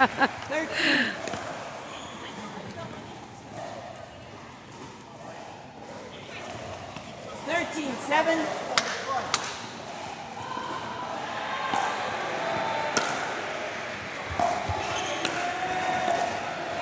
Side out. 8. 8, 13.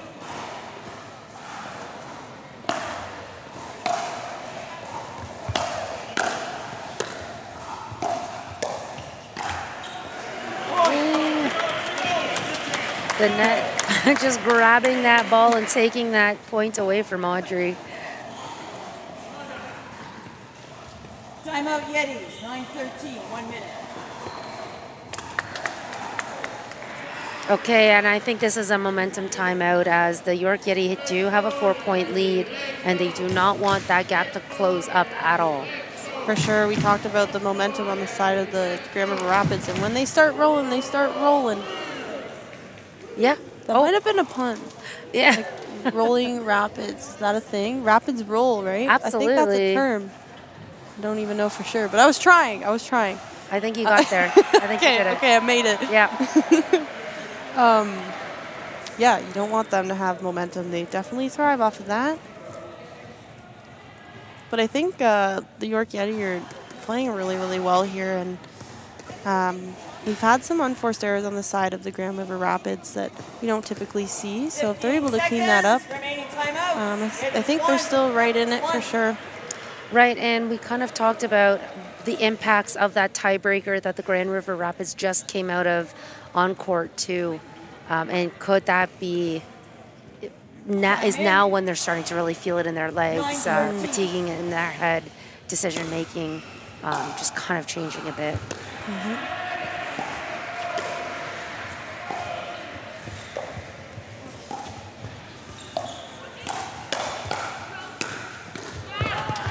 Wow, good spot from Marie-Christine, a little inside out. Yeah, and again, we don't really see Marie-Christine attack, let alone attack in the midcourt with a change of direction to someone's forehand side. So I think that's really why I caught Ava Callis so off guard. It was like, wait, what's happening?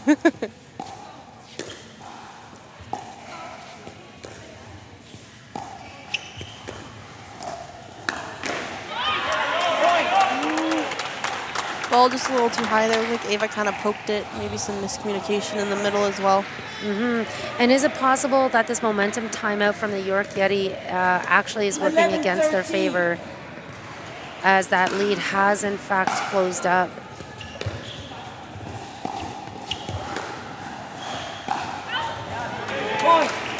There's another one out the back from Audrey. Yeah, and I'm wondering again, is the ball not bouncing high enough for her to attack that like she typically would? And at this point in the day, I'm sure that these players have that figured out.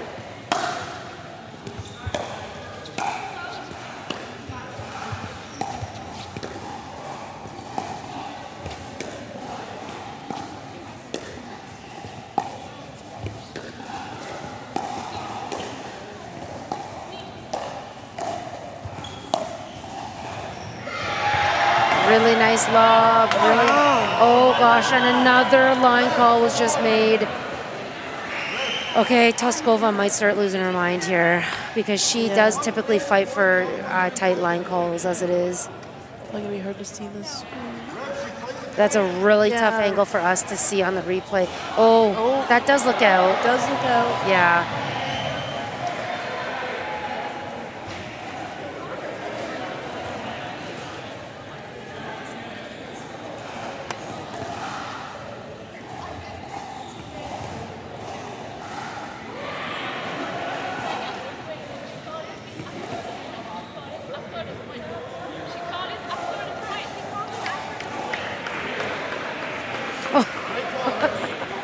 Okay, Toskova was just shut down a little bit. Ball on the court stands. Okay, we're going to play on. Time in. 14-12.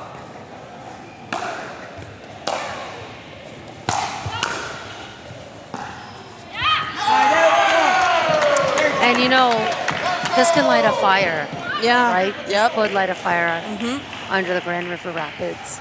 Could be a blessing in disguise. Yeah, listen, they have a 2-0 lead. They don't want to go to tiebreaker. They don't want to get anywhere near a tiebreaker again. Yeah. You know, if I was them, I would use this to my advantage, these line calls, and just up the pace. Yep. Don't poke the bear. Oy.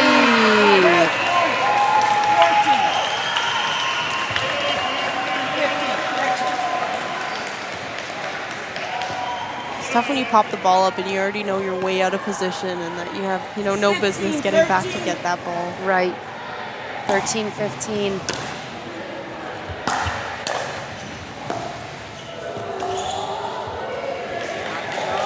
No argument there. That ball was wide.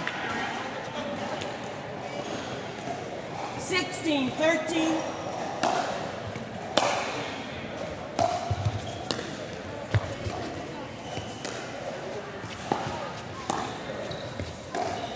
There's the lob. Side out point. Another one out the back. It wasn't the best get from Antonetta on that lob, but she kept the ball in play, got the ball back over. Marie Christine played the 14-16. defense, and ultimately got the error from Audrey.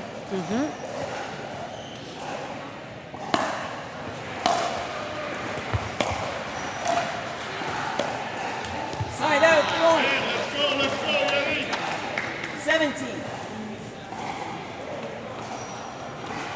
17-14. And the Grand River Rapids are not able to close down that lead any more than really just 2 points. Smart play. Not sure. I think Callis was just a little bit indecisive on what to do there. Also having a couple prior that she wasn't able to quite get to, I think she was thinking more like, hey, I got to get this over, right? Right. So then it goes a little bit too high. 17. Yep, great point.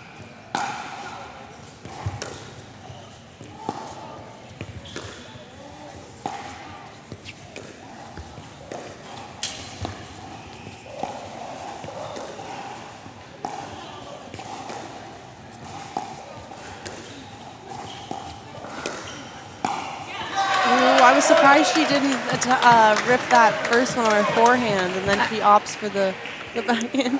And I think that's why she went for it, is because maybe she thought the same thing, should have gone for it. 16-17.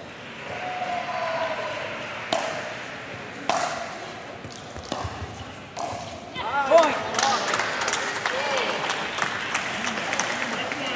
Okay, we got a tie game situation here. 17-17.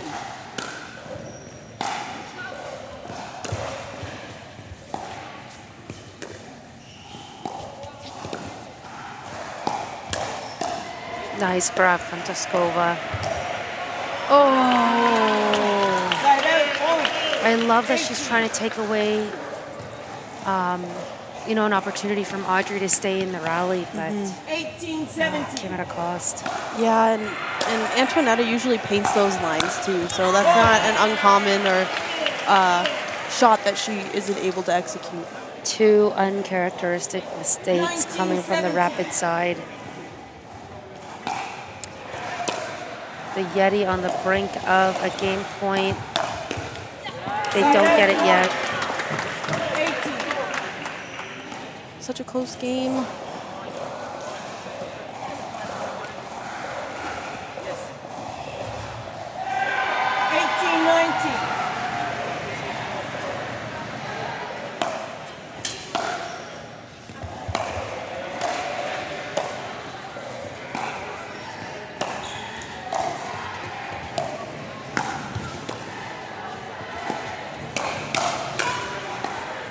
Nice reset.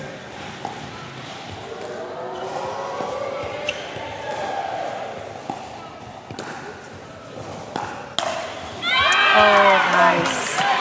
Huge point. There's that speed up. Antoinetta all over it. No surprise a timeout's being called here.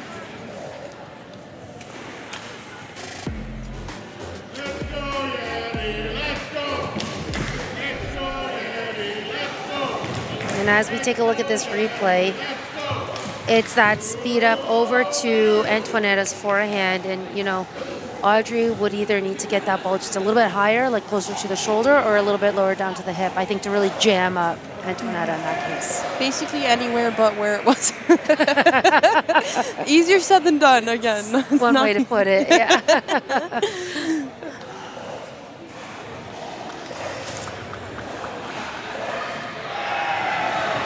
All right, so 19-19. What a battle this has been. Yep, as was the second game of this match as well.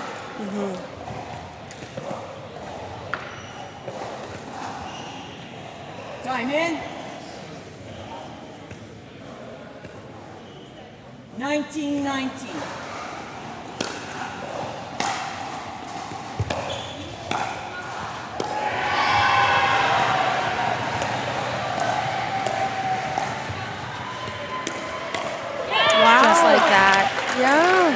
up position. Also, we see a speed up from Yeah. Christine as well, and it wasn't very fast either. It was just at the Yeah. right spot, like Yeah. you mentioned, and just I don't think anyone was expecting it. Match point number 1.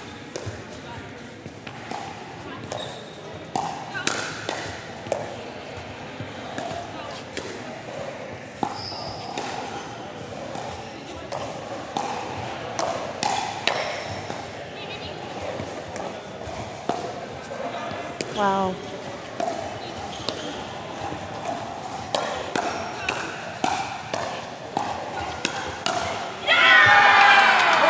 Okay. Wow, what a fight from both teams. The Grand River Rapids are going to take this match with that 3rd win in the women's. However, we will play on for stats and whatnot. Don't go anywhere. We will be right back with the men's doubles.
All right, hello everyone. Welcome back from that short break to the Wendy's Pickle Open, the Canadian National Pickleball League being held here at the Guelph University. We are on the 4th game of this match. This match has been awarded to the Grand River Rapids as they won the first 3. However, we will continue to play as the stats and standings and scores are all important to the players and within the league as well. I promise you that all of the men on this court want to win this game as well. Absolutely, they do. And look who is jumping on court for the Grand River Rapids, none other than Darren Wang. And we have Kyle Hermetz hopping in as well for the York Yeti in place of Brad Chapman. I had a little clarification earlier from Brandon Contrado of the Detroit Windsor Drive that they're able to have 1 substitution, male or female, within the match. It's not 1 per gender, it's just 1 overall. And if they bring 1 in, that person has to play in the singles. They can't bring the other sub or the other player back in. So just for those at home, a little bit of clarification if you were wondering about the sub situation.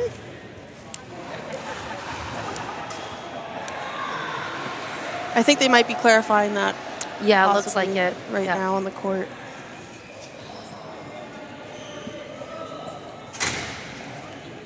And you can choose to sub someone in the middle of a match, and you can also at the beginning set your lineup so that you will have a sub come in and you already have that planned out, according to Brandon.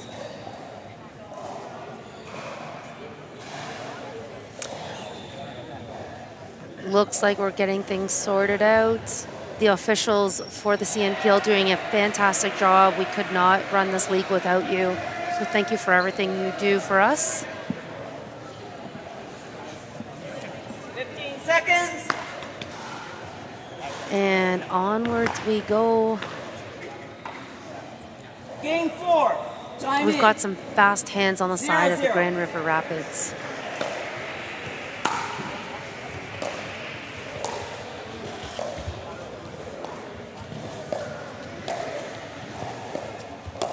So far, the Yeti are kind of disarming those hands. There they are. Whoa, you see Darren Wang with the little, like, I don't even know. It's like a forehand on his backhand. Arm conversion. Yeah. Thing.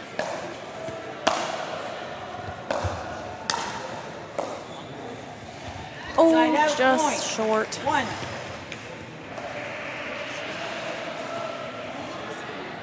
1-1.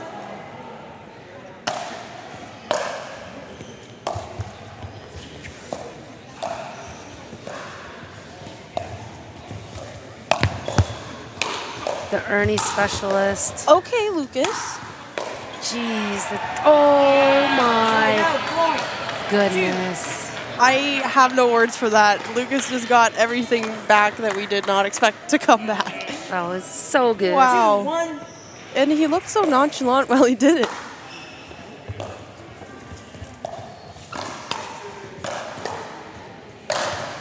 Ooh, he got all of that one as well.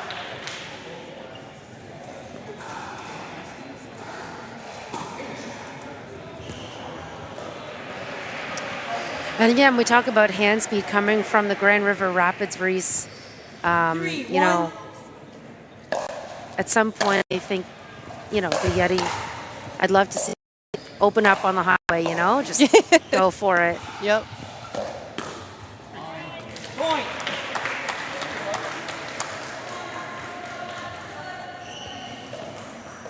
Floor 1.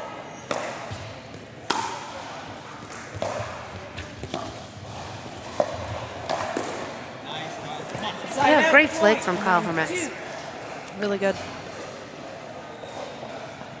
I think that was a good spot to go on Darren. I think Darren thrives with the speed ups a little bit lower at the waist area rather than higher at the Side chest. out, Yep. point. 5. 5-2.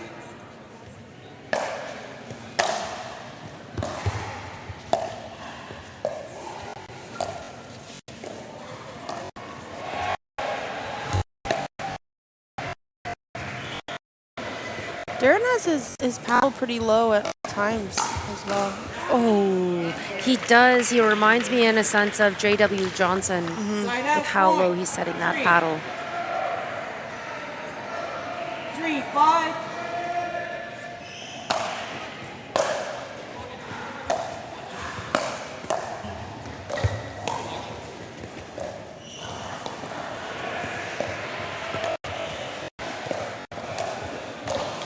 Oh, body Side shot. out, point.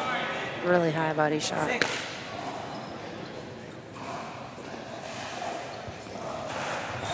6-3.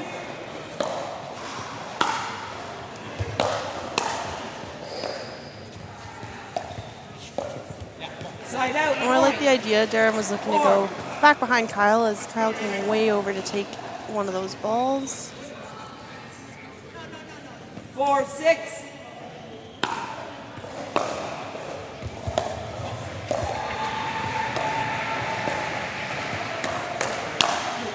And there's the fast hands from Darren. They're just, his hands are so compressed and explosive. It's really hard to counter. 7-4. If he counters your attack, yeah. Yeah, You blink and you miss it. that's right. Darren keeping this play alive right now. Yeti on all the offense. Good defense. Oh, and that paddle angle is tough. Some really good defense from the Rapids there. 8-4.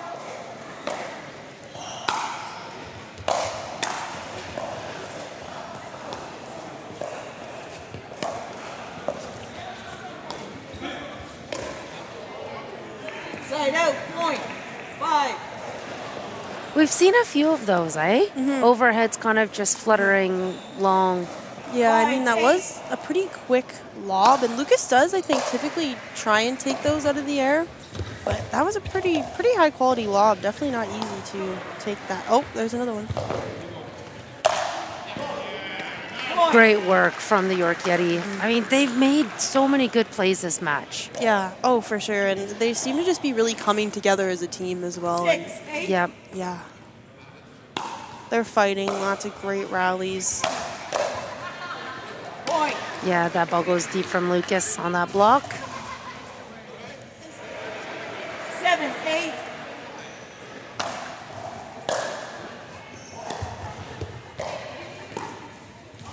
Side out, point. 9. 9-7.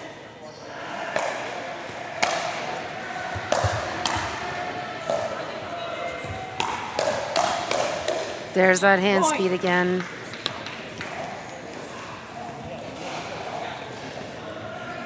Ten, 7.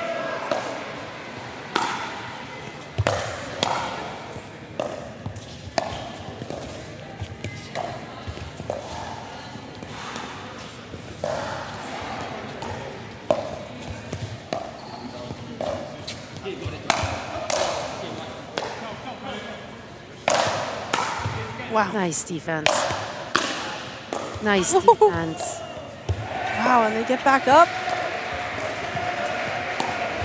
Oh, there's another lob. Oh my gosh, it's Lob City. Lob City. Oh yeah. Wow. Love that rally from all 4 players.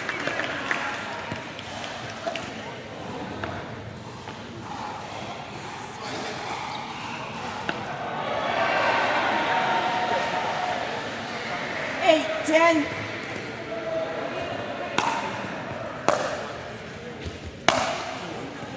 Side out, point. 11.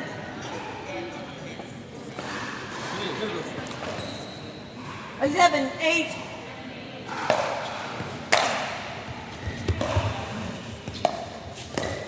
Yeah, too much height on that ball. Darren is going to shut that one down. 12-8. Yeah, Darren's playing really well. I like him and Lucas playing together. Side out, point. 9.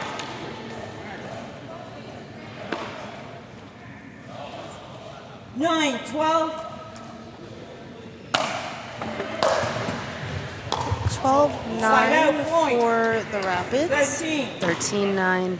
13-9. Yes. That was a quick point. Yep. 13-9. Yeah, things going the way of the Rapids. I mean, they can play with ease, having already locked in this match.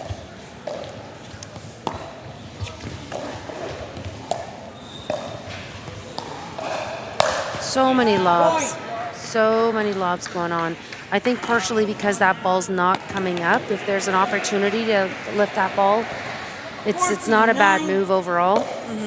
I agree with you. And the majority of them have been fairly successful, or at least not attacking. Oh, wow. Really nice speed up from Darren, threading through the middle.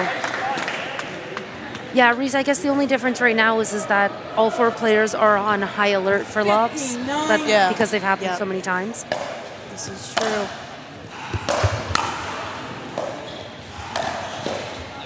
So that flick goes for Hermets as the one previous. It's maybe a little bit low, but really nice work. That's the one he's looking for. Absolutely. 10-15.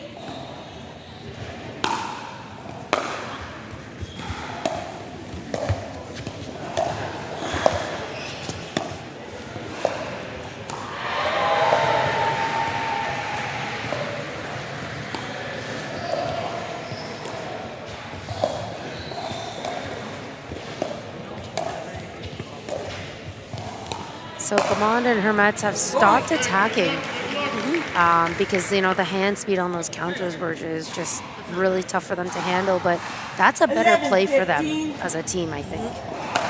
I agree. I mean, Lucas was looking to maybe do a little bit too much there.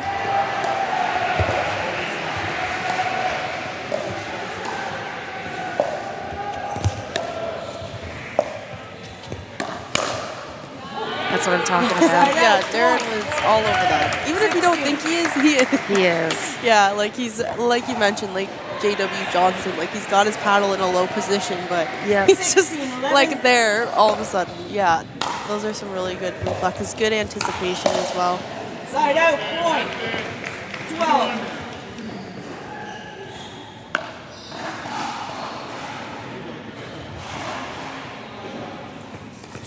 16.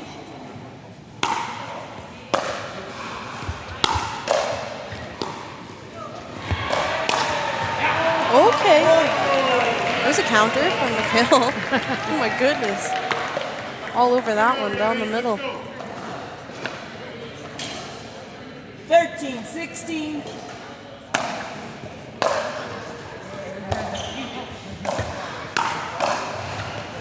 We see McHale attack a ball from near the baseline. I feel like the Yeti are just going for it right now. Like they're, Yeah. And why not, right? Yeah. It's working out for a few points here. 14, 16.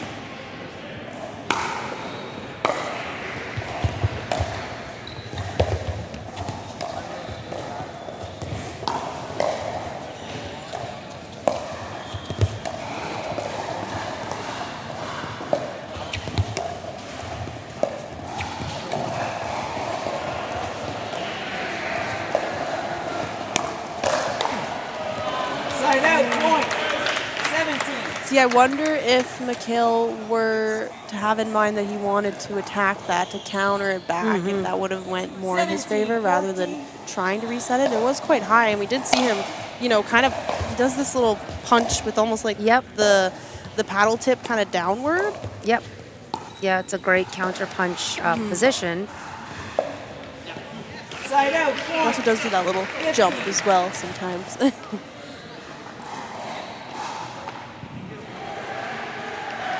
15, 17.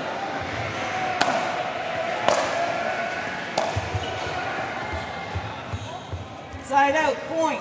Lucas 18. calling that ball wide.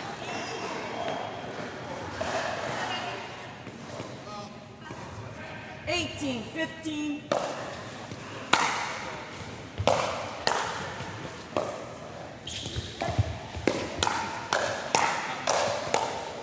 Point. Really nice work from Lucas.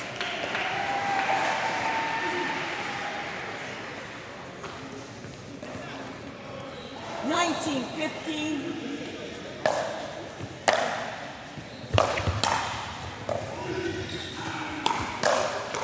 Oh, what a get.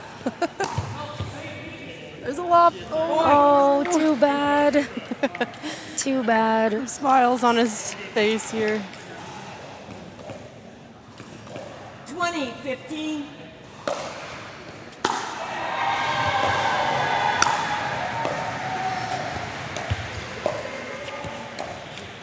Point, game, match. All right. And there's the game, a clean sweep from the Grand River Rapids. A really great fight from the York Yeti. They put everything they had out there. They Some really close, did. Yeah, some close games. Yeah, I wouldn't be completely disappointed in that performance. I think, again, they're still coming together as a team. Yeah, we'll see if we can get one of the Rapids to do an interview here.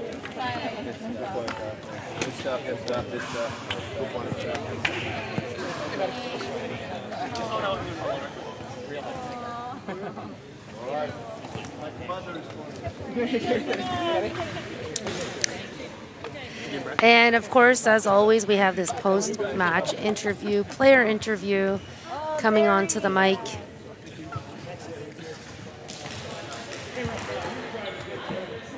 All right, we have Darren Wang joining us here. Darren, how does it feel to go out on the court and get that win? You got subbed in this match. How does it feel?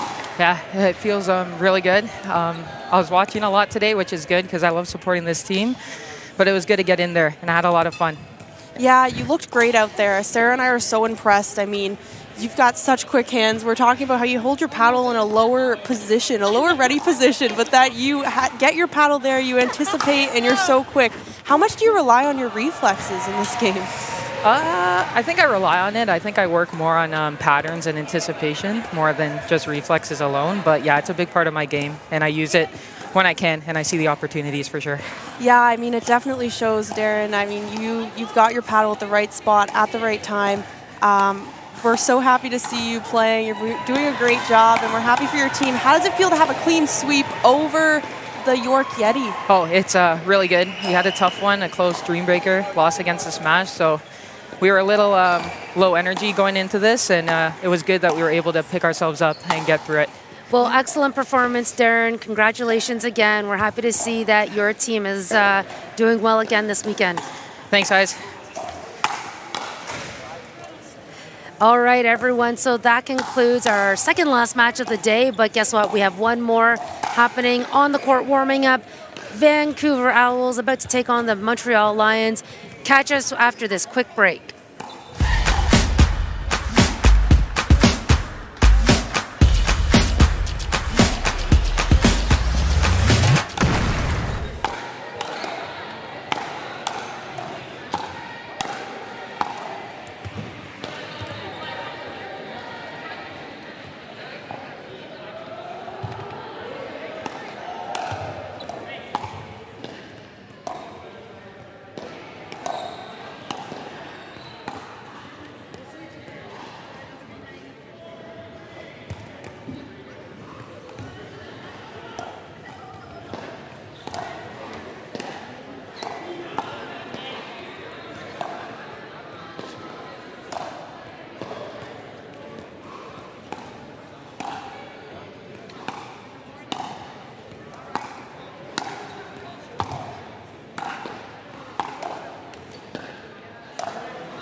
This isn't your grandma's pickleball game.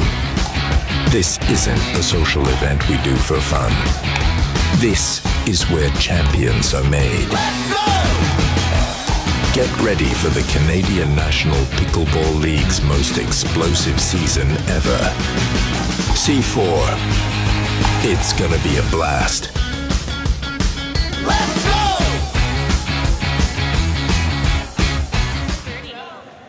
And welcome back, everybody, to the Canadian National Pickleball League. This is the Wendy's Pickle Open here at the University of Guelph.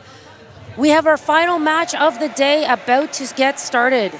Defending two-time champion Montreal Lions looking ready to get going.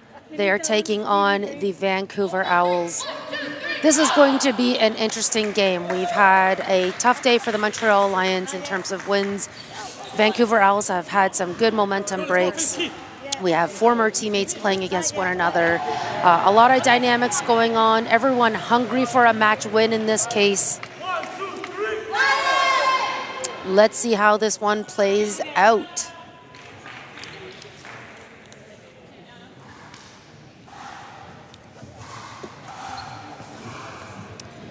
Opening up with women's doubles, playing for the Vancouver Owls. We have Anna Dyashenko alongside her Kelsey Grambeau versus Christina Chin. And alongside her, she has Ariana Rodriguez. Kelsey taking an out ball, just kind of dangled in that sweet spot, unfortunately.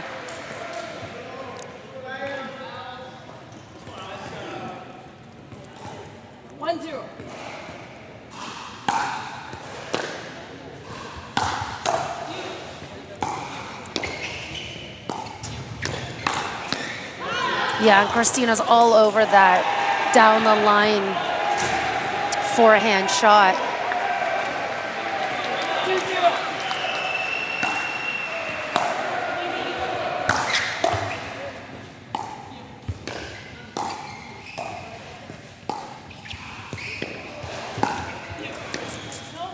Wow. I think I've mentioned in previous matches there are a lot of net courts going on today in particular, and that is probably a result of the flooring, just the balls not rising up nearly as much as it typically does. A bit of a rough start coming from the Vancouver Owls here. 4-0.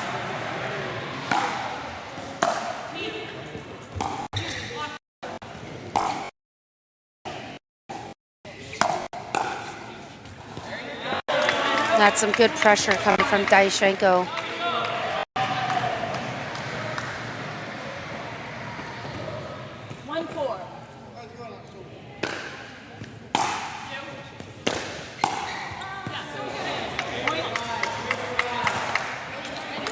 A little bit of a risky move coming from Christina Chin with that slice backhand volley,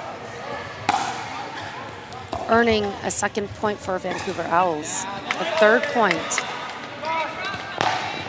And this is the result of rally scoring, folks, where every single rally accounts for a point. 3-4. It's a very different game than traditional pickleball, traditional scoring.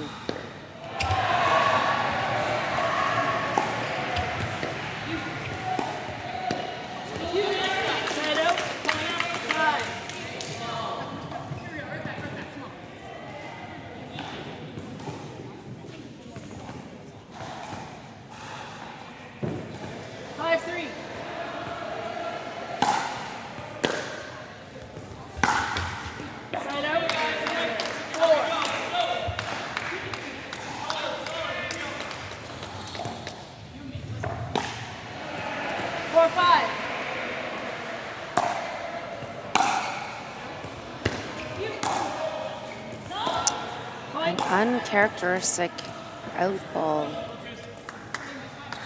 from Chin here. 5-5.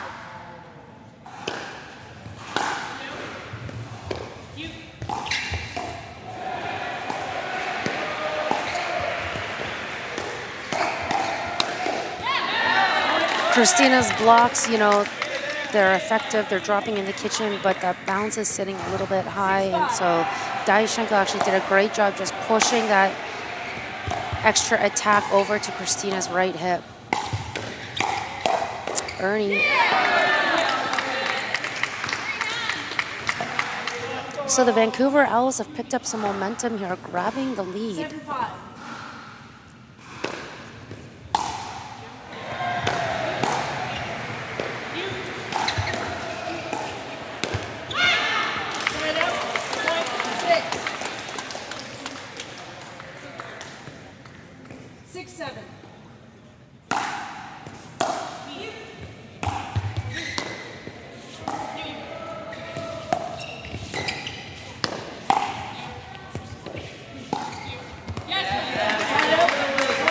And I think Anna Daishenko just seeing a little bit of a gap in the middle. 8-6. Not a bad thing to test the middle of the court. The best place to place the ball, of course, highest percentage part. Really like those forehand resets from Grambeau.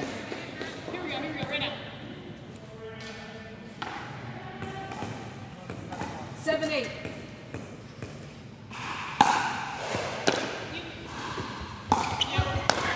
High third. Lines are still in it though. And that's more like Christina Chin's game. Really nice shot. 8-8.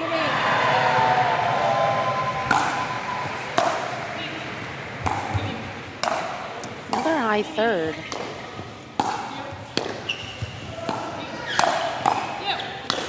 It is putting the Lions on quite a bit of defense, these high third shots. This time they cannot scrape out of it. 9-8.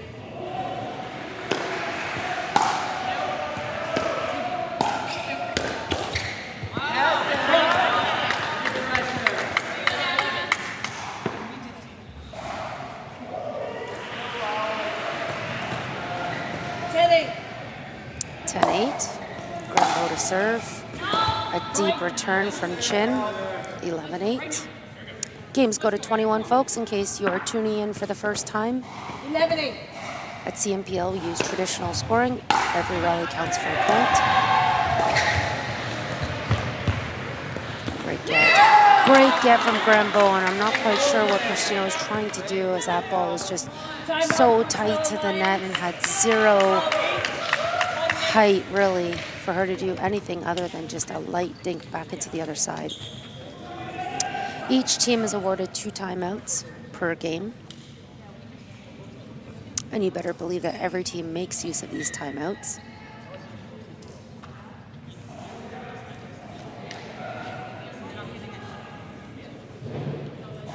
Again, if you are just tuning in to us for the first time, welcome. If you're watching us on Game Plus TV, we're happy to have you here. Game Plus is the official home of the CMPL. It is a network available on all major carriers across Canada and digitally on Fubo and YouTube. We do have a secondary court on YouTube, on the Game Plus channel and CMPL's channel. We've got a barn burner match, the London Smash number 2 team taking on the Toronto United Pickleball Club number 3 team in a singles tiebreaker situation.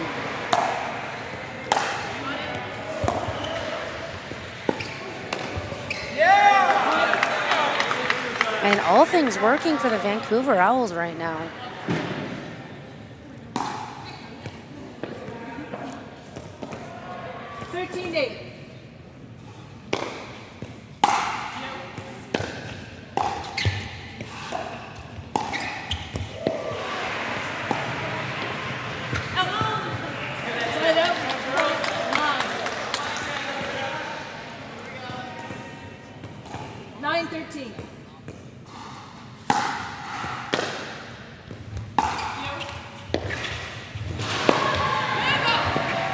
Great gets from Daishenko. 3 net cords in a row. Sign up, point 14. 14-9.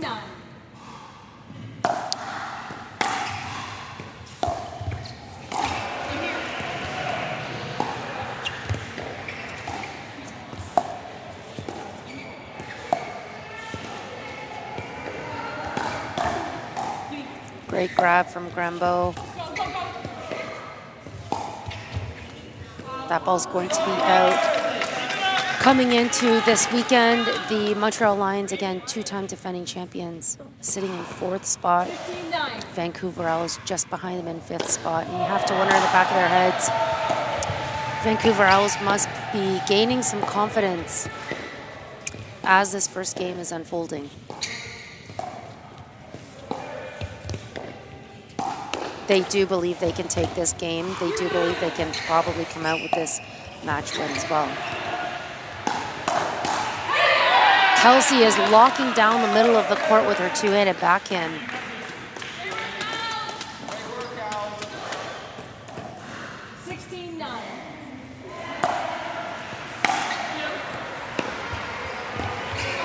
And a bit of a skip off the net. Tough to control just with a change of pace, slight change of trajectory. Montreal Lions electing to take a timeout here as this is a pretty big lead, 17-9. That said, we use something called scoring, a freeze on the scoring. When the first team hits 20 points, that team must serve to win the game. If the second team rises up to 19 points, this is called a double scoring freeze. They also need to now serve to earn their 20th and the 21st point. So, all that to say, the scoring freeze adds an extra element to pickleball, and really a lot of teams can fight back in the score, and the game, which was once widespread, can actually become quite close. Vancouver Owls are more than ready to get this going on. Coming back onto the court before the timeout has expired.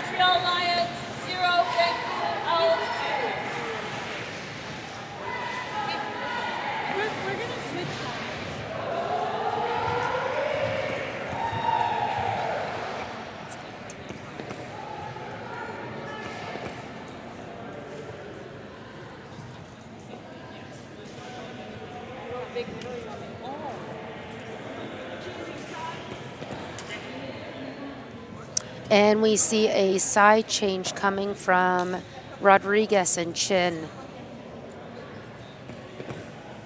And why not?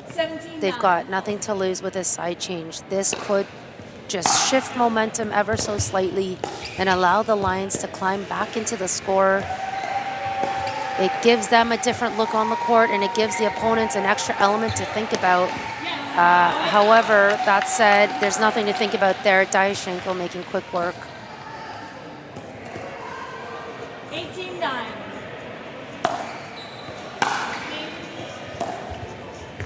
You can just see that the Owls are playing so loose right now because of this sizable lead. Side out, point 10. 10-18.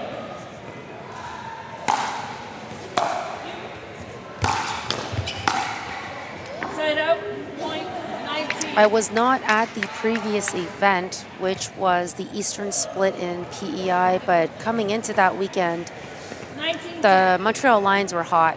They went like 6-0 or 8-0 in their first couple events. They're the defending champions. Like I said, 50% of their team are champions, Ernesto Fajardo and Louis-Charles Amiot. And I had seen all of their players play so loose and confident.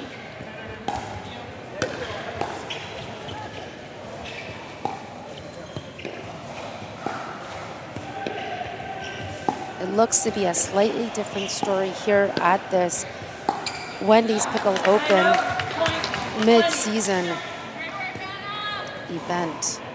And game point 2011.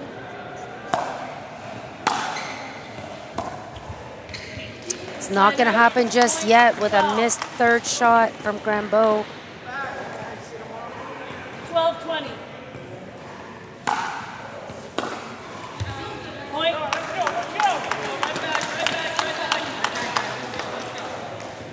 13-20.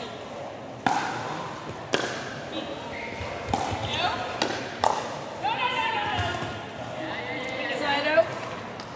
Okay, game point number 2 coming from 2013. the paddle of Grambeau here. Can they close this out, move on to men's doubles? Nice reset.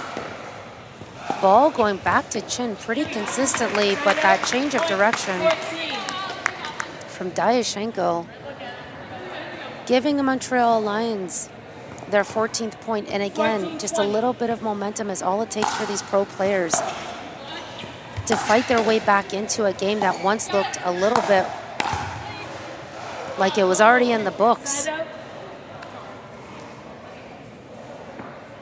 Game point number 3. 2014.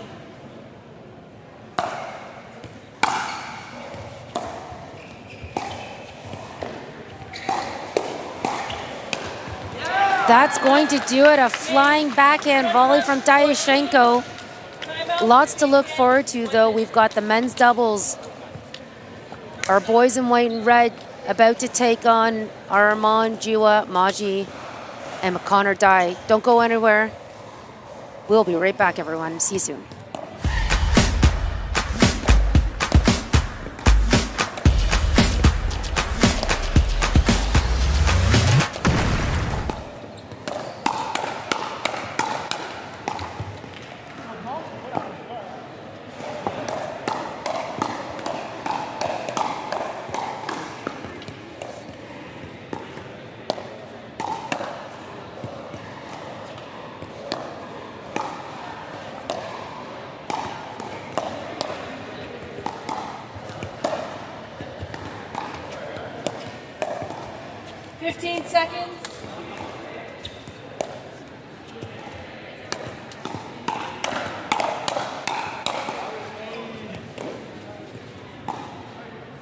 Ball's in. No help.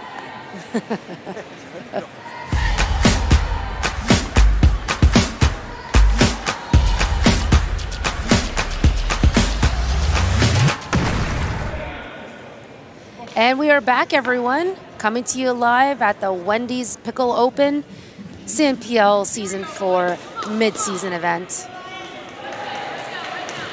Thank you, University of Guelph, for hosting us here at your athletic center.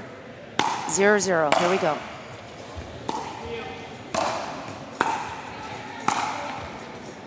Nice shot from Armand Jiwa, and he looks a little bit confused as to why that ball wasn't, why it hit the foot of Amyat. That ball was out. 2-0.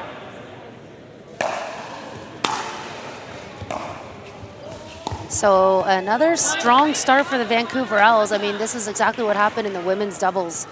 They grabbed onto a really early lead and were able to maintain that.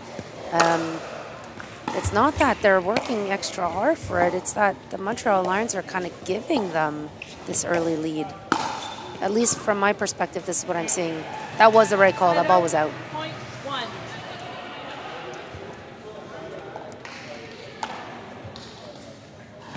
One, 3.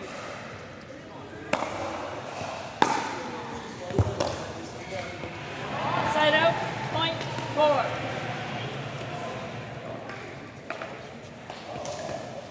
Four, 1.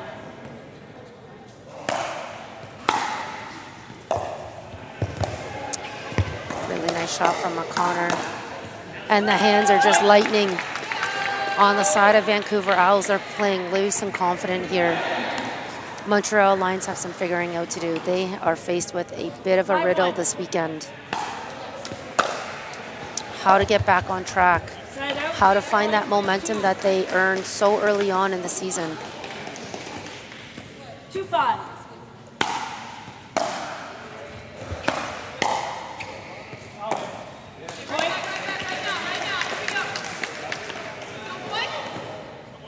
Three, 5.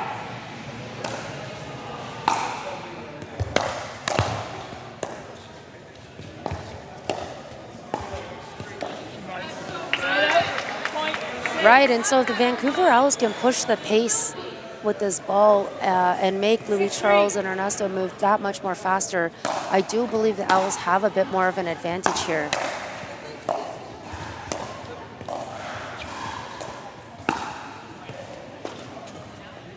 another out call being made. And so the Montreal Lions are actually a lot closer in this game, just because of the fact that the Vancouver Owls have hit that ball out the back a few too many times. Side out, point 7.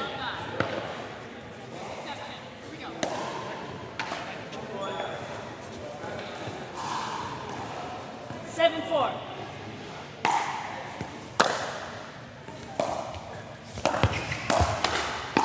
Oh, come on. Come on, Jua. So good. Throw that on our highlight reel, guys.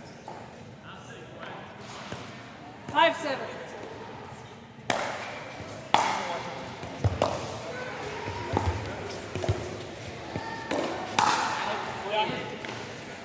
Point. That ball settles inside the baseline.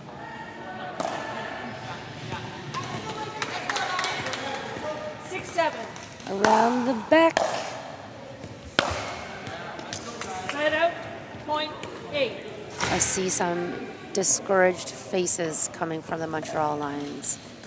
Now would be the time to find that extra gear, push the momentum into their favor, be the leaders that they really are in this league. Point 7.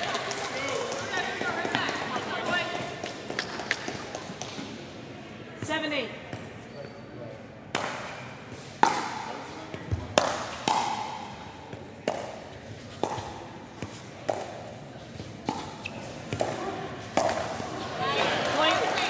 And McConnor usually has that shot, and what happens is that ball usually rises just that much more, like a fraction higher, for him to be able to flick from below net height. But unfortunately, the ball's not rising up quite as high as it normally does today.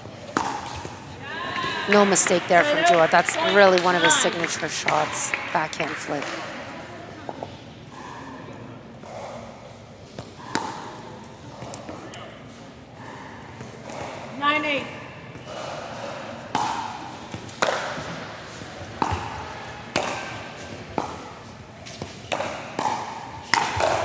The resets. Side out, point 9.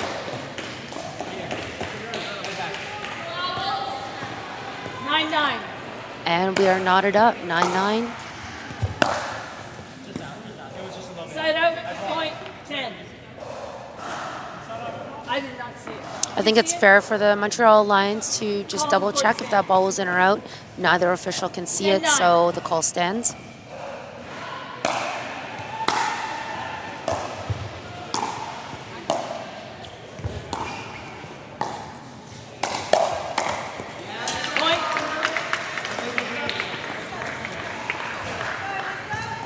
Louis had an amazing backhand kind of roll flick. Unfortunately, it wasn't a winner, so his hands were not set up for the next shot.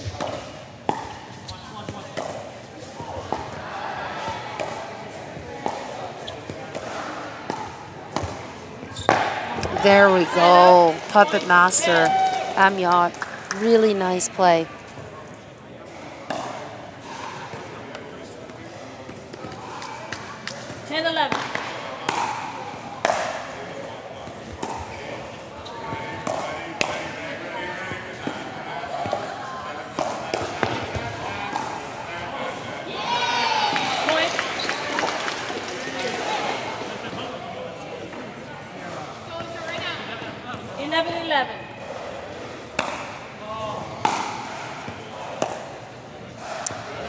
Yeah, and as soon as Louis Charles hits that serve, he knew it was going to be out.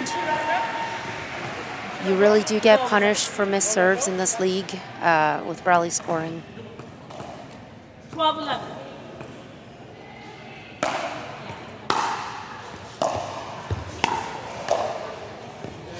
Side out, point 12. You have 12. 12-12. Side out, point 13. Not a lot of extended rallies going on. We saw a few at the start of the game, but right now players are playing with an urgency for this rally to end. We're kind of seeing it in the missed third or fourth shot.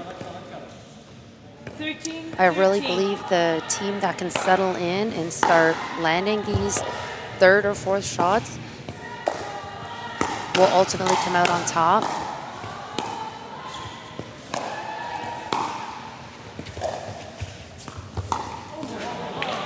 And there we see it. I mean, Ernesto's just looking at the floor as that ball didn't bounce up to his expectation. And, you know, it's tough. It's tough. Everyone has to adapt 14, 13. to the playing conditions. They're all in the same boat. Side out, point 14. And I think G was going to call a timeout here. Is pretty frustrated with a routine miss. And we are, again, knotted up. Neither team really making a huge break through in the score. You know, I really think Armand just wants to recompose himself, keep his mind in the game, stay focused on what's important here. It's a late match that we have. It's late in the day. Each team has played multiple matches, some going to tiebreakers, you know, some of them ending a little bit early. They also have a long day tomorrow, getting through another 12 match. Well, we have 12 matches scheduled overall, so there's a lot left that is required from their legs. And I believe a lot of these players are mindful of that. 15 seconds. Remaining timeout. It's hard to say that youth is on the side of the Vancouver Owls when we only have a 23 and a 26-year-old playing for the Montreal Lions, but surely, you know, McConnor is 16 and Armand being 20. 14. I'm wondering if they're going to just start pushing that pace again like they did at the start of the game.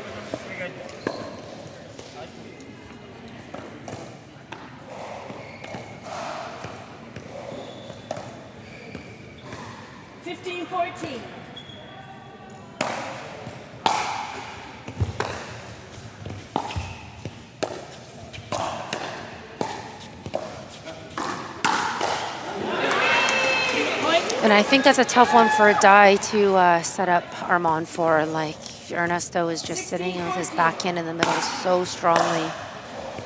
Whereas I think we're starting to get Amiot on the back of his heels a bit.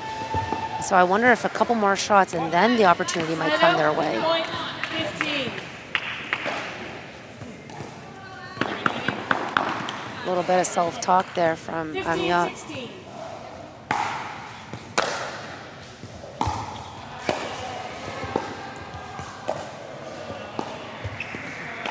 Side out, point 17.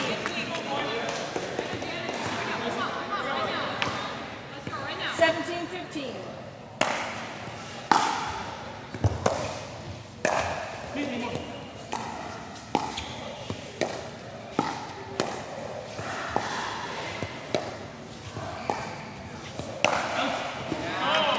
The pattern right now definitely seems to be getting the ball to Louis' backhand out of dink. 16-17. And either finding an opening to fire the ball past the Lions or forcing the Lions into like a speed up opportunity, which doesn't quite seem to be there.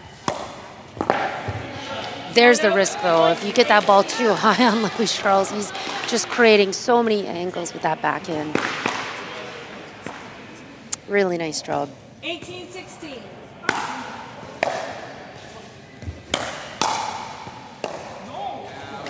Side out, point 17.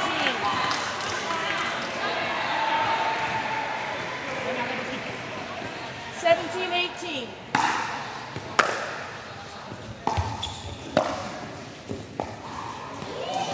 Side out, point 19. Armand has missed quite a few shots on that left side. I've seen him so many times dig deep and rally for his team. I think right now is the time for him to find another gear. Not energy, but just consistency, steadiness, composure. Maybe a little bit of fire, as he gives us some right now.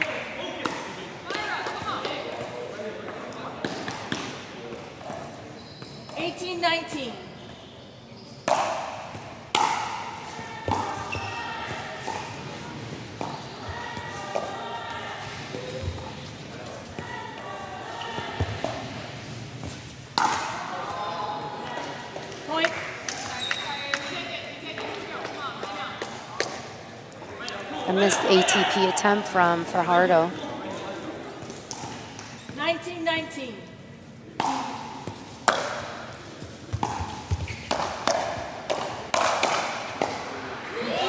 Great hands from Amiot, earning the game point for the Montreal Lions, and this would be a huge win for them as they head into mixed doubles next.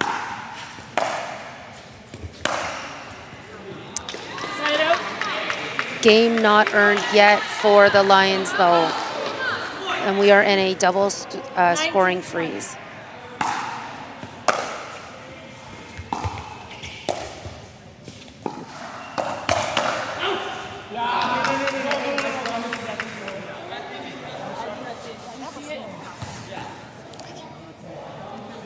McConnor calls that out right away. Neither referee can see it. And in a replay, it doesn't get closer than that. It's a really tough angle, really hard angle. Just watch the replay for yourselves, folks. 2020.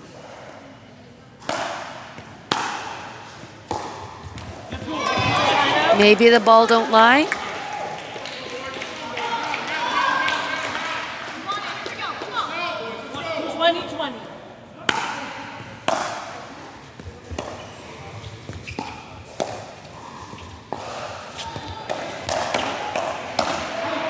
Amazing hands from everyone.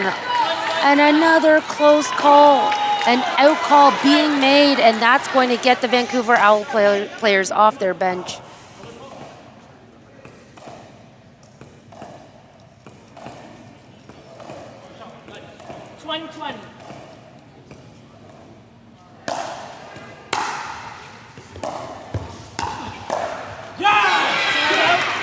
Neither team is making it easy for the win. 20-20. Timeout. Okay, an offensive timeout being called by veteran player Ernesto Fajardo. This might just actually be the thing that gets them their win. This is a very strategic timeout, and why not? That game point has been exchanged back and forth between both teams. This is a huge kind of must-win situation for the Lions. They don't want to go down 0-2.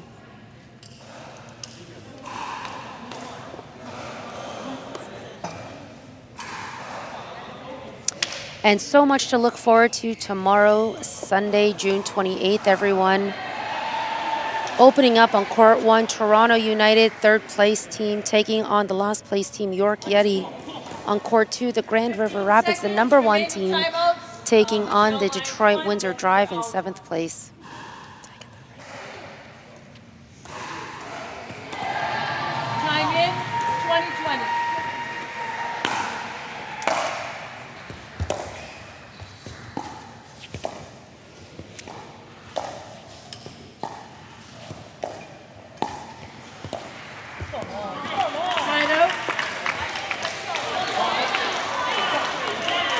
Missing those dinks is tough for anyone, especially when you have game point. 20-20.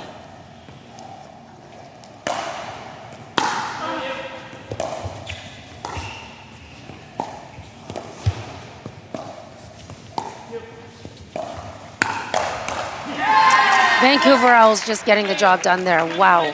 Great point, though. The score on paper does not reflect how good of a game that really was across all 4 players. Montreal Lions, keep your heads up. That was a great game. It does send them into a 0-2 deficit, though. And mixed doubles is coming up next, so don't go anywhere, everyone. We'll be back after a quick break.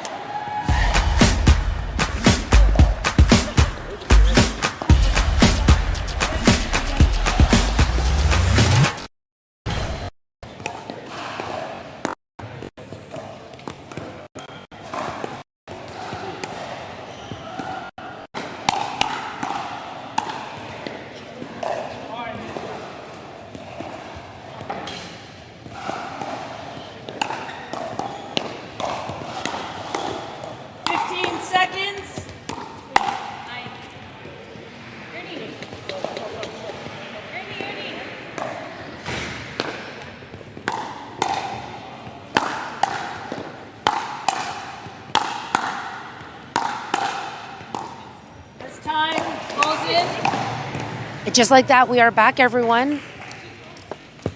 Let's go. Come on. Yeah.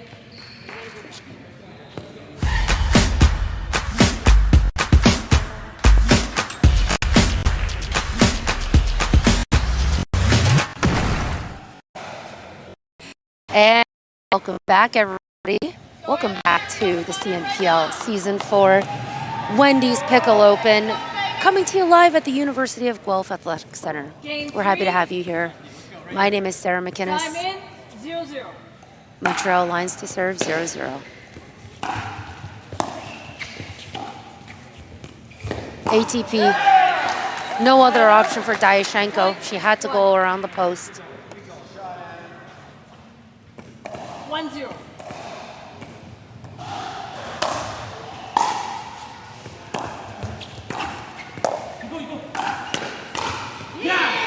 Side out. And so that's going to happen if the Owls are insistent on putting that ball over to Chin. When that ball is coming on a diagonal, Ernesto Fajardo is going to look for that middle ball all day long. Yes. The trajectory of that shot, it does look like maybe the ball is going out. But I think Anna knew the pace was dropping steadily. But at that point, she was handcuffed. Point. 3-1.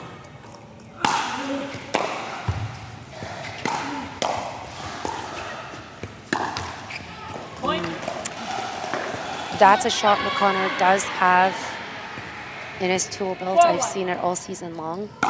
Again, with this surface, I really think maybe he should just consider the timing of when to speed up off the bounce.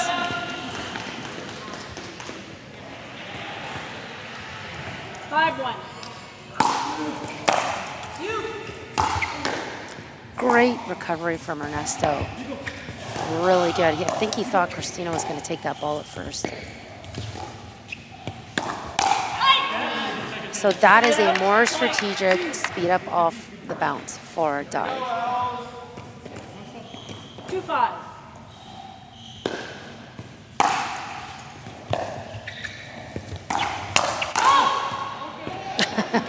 Side out, point 6. Fajardo shutting down that ball pretty effectively.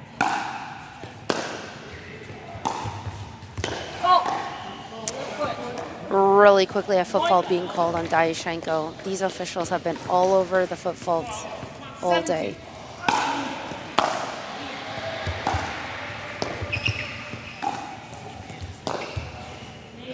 Point.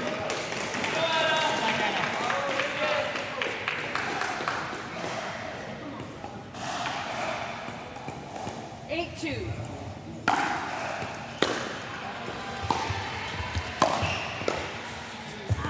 Side out, point 3. 3-8.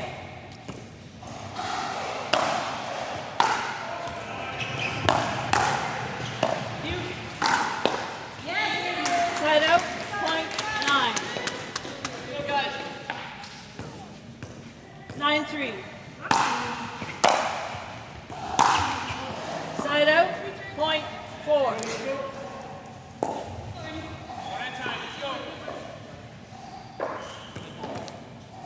4-9.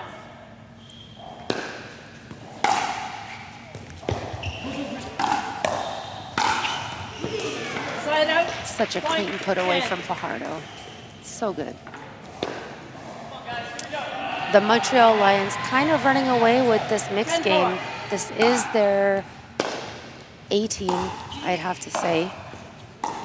These two players have played together for years, and the familiarity is just makes them an extra formidable team to play against.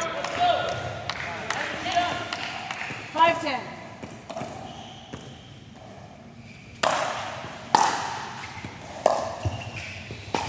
Really nice third by McConnor, followed up with a fifth that's just a little bit too short. 11-5.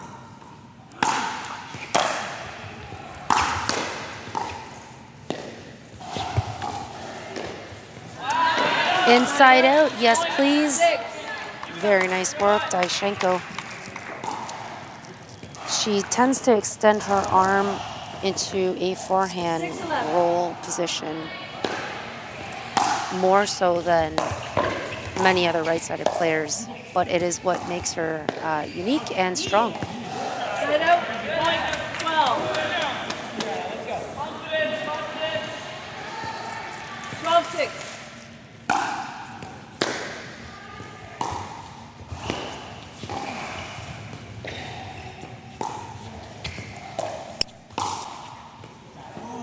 Side out, point 7. That's a solid, disciplined leave by Daishenko. It's a ball that some players may attempt to grab out of the air. Good court awareness.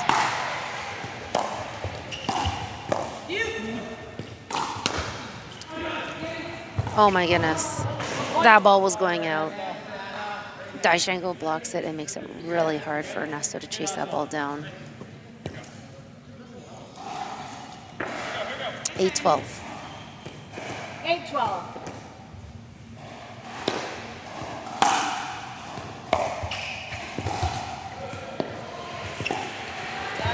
Point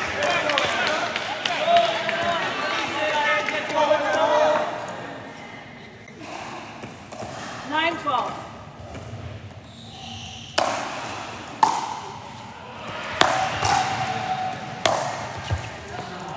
Side out, point 13. Rarely do we see back-to-back drives being taken. It's really hard to control that fifth shot drive to stay in the court or not be attacked by the receiving team.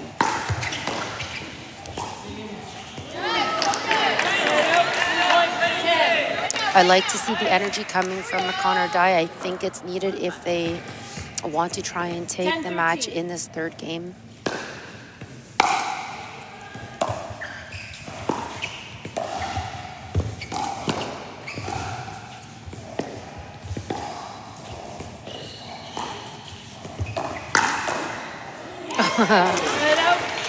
McConnor kind of knew it was over before it was over. Still got his paddle in the right spot.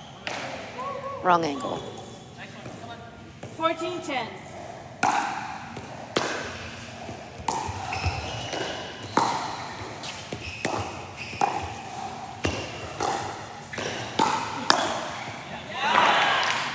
Good teamwork there from the Vancouver Owls. Really good. And we have a really invested Vancouver Owls team. I mean, they're off of the bench cheering their team on.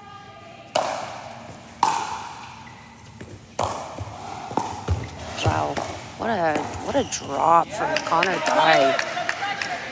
The quality of his drops clearly putting pressure under the Montreal Lions. 12-14.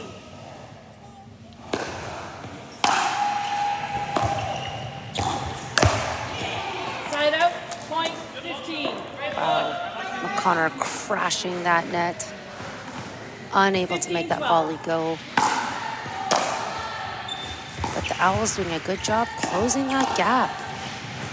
High forehand reset from Chin. Not out of the woods yet with their defense. Well, they make their way back towards the kitchen. Reset city going on. Oh boy, and Fajardo calling, predicting that ball out. Unfortunately, it lands. Just an honest mistake there. 13-15.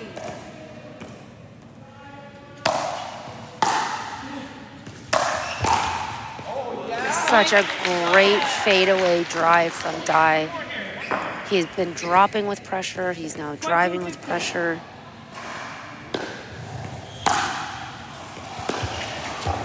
And then followed up with a really good drip. Okay, so I think I mentioned early on, the team who can clean up their thirds and their fifths stand a chance of coming out on top. Kind of proving my theory right now. Maybe I spoke a bit too soon.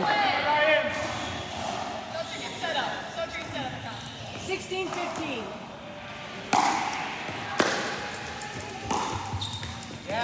Side out, point 16.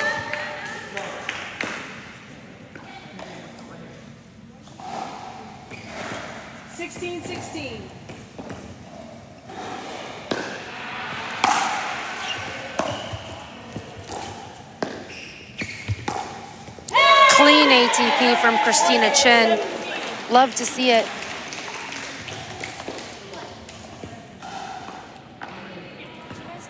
Seventeen, 16.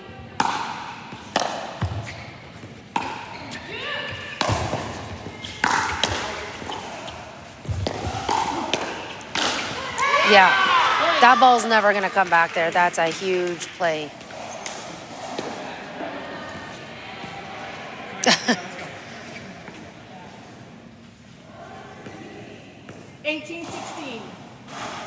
A must-win situation here for the Montreal Lions. They're gonna have to dig deep and get the win on this one.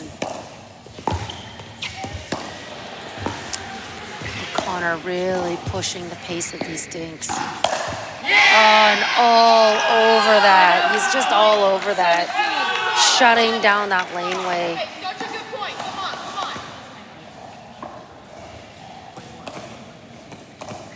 17, 18.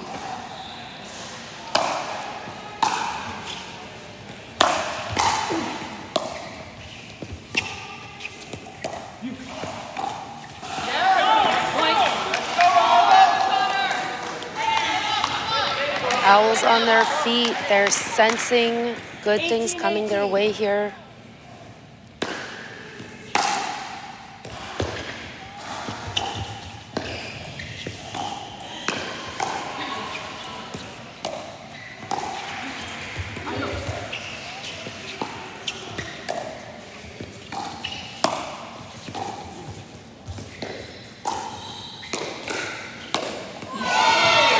Probably one more shot.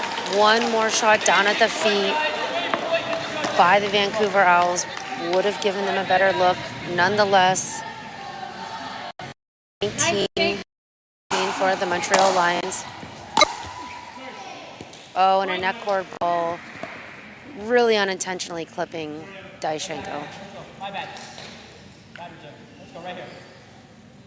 Right now, one stop. Timeout, Montreal Lions, 2018. Technical for a delayed timeout. 1 minute. Sorry. Come on. And okay, so I think this is a really smart timeout, being called offensive timeout at 20 points. Again, I mentioned must-win situation. It's the first team to 21 who takes a win here. Montreal Lions down 0-2 in the match itself, having lost both gender doubles games, 21-14, 21-20. Not much to be said here. They need to rally. They need to hit a solid third, get themselves towards the net, put a lot of pressure on this receiving team to hit a solid fourth, possibly sixth shot. There's no one more experienced than Ernesto Fajardo, followed by teammate Chin here.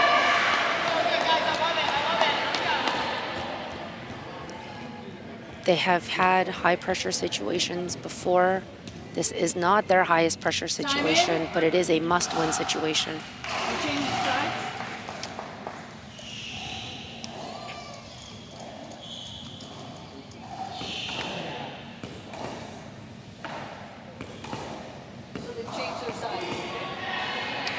Changing sides and stacking. Ernesto to serve. He's going to go big on a serve. There it is. High third. Got lucky with the net cord. And just a bit of an unorthodox play there.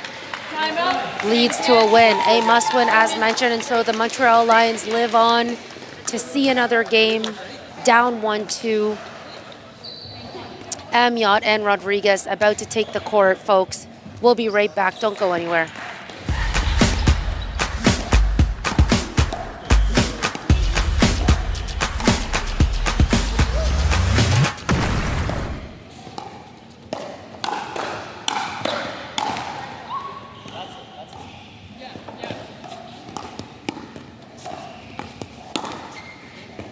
You want to take thirds, Kelsey?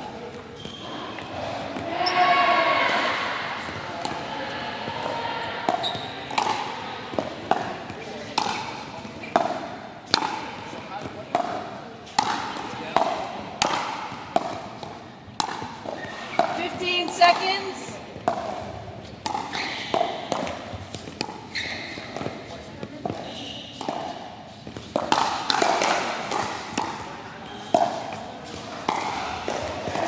It's time. Ball's in.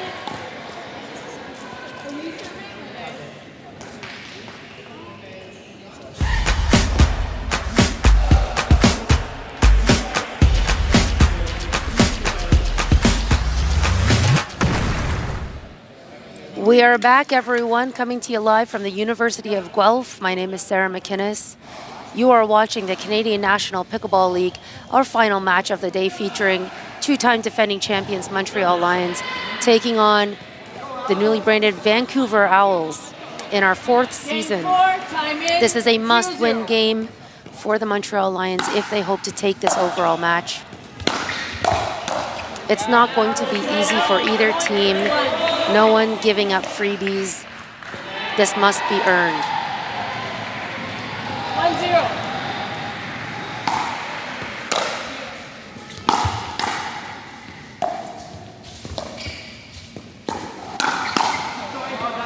Point.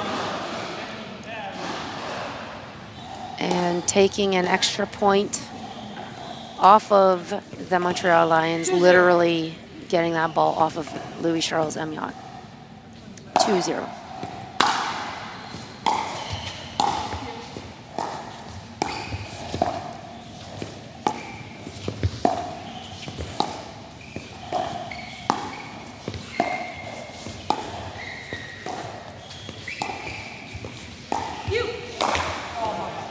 Point. Just like all three other games, the Vancouver Owls have taken a quick and early lead. You could practically hear a pin drop in this facility right now. Players are focused, they're dialed in.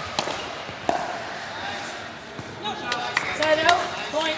1. And good pressure by Amiot down the line on Kelsey Grambeau.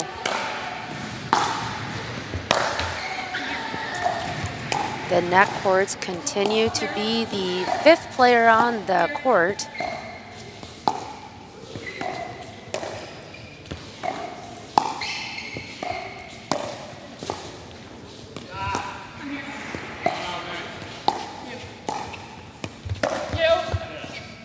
And that's a tough shot to execute. Off balance on the backhand, out wide. 4-1. 4-1.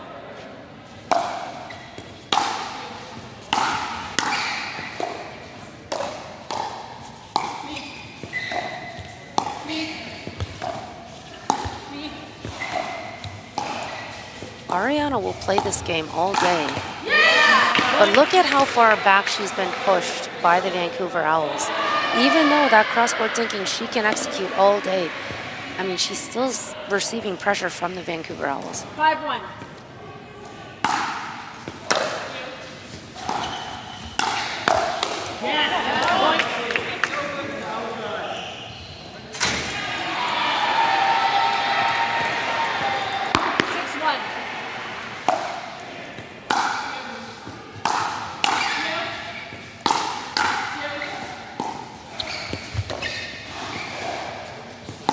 And back to this pattern we go. Point. That ball was dangled right in front of Amiot. He's got that shot 9 times out of 10. 1 minute. That said, we come to our first timeout. If you're joining us on TV, you must be on Game Plus. The official home of CMPL. Game Plus network is available on all major carriers across Canada and digitally on Fubo and YouTube. We also have our second court streaming live with our second last match of the day featuring the Northern Lights and the Detroit Windsor Drive.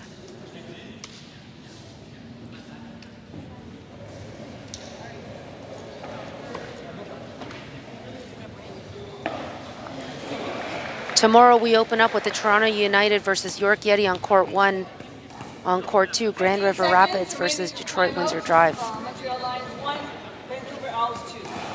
Vancouver with all of the momentum so far in this fourth game. Time in 7-1.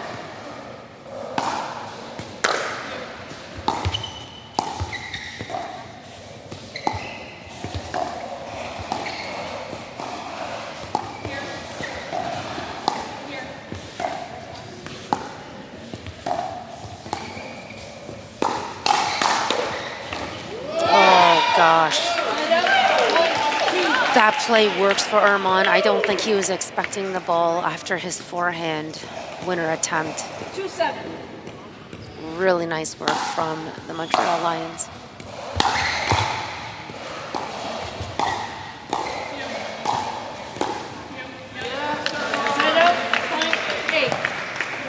So cool to see how far Armand drops the head of that paddle to make that shot go. And a really tough bounce. There's nothing you can do but write that one off. Put the receipt in the mail. 9-2.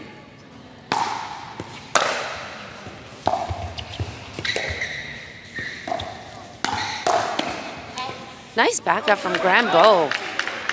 Great work.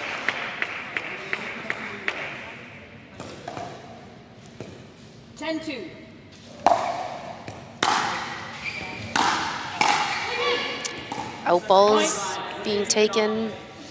Decision making becomes tough as the day goes on. 11-2.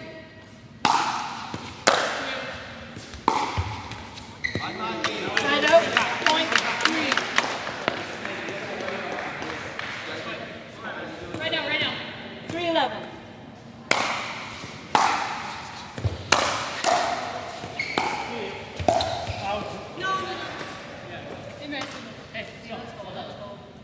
Point.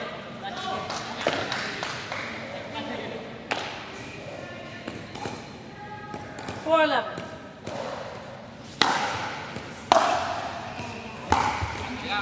Side out, point 12.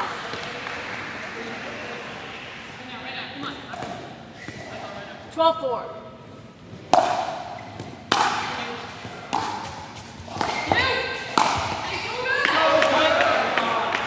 It was a really tough pickup for Ariana Rodriguez to handle. And I'll always say, just get that ball back over the net one more time, make your opponent hit one more shot. And she absolutely did that.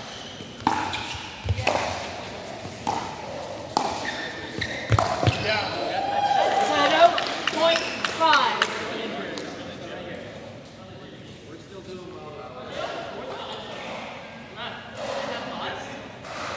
They have 5. I thought they had 3. Nice shot. 5-13.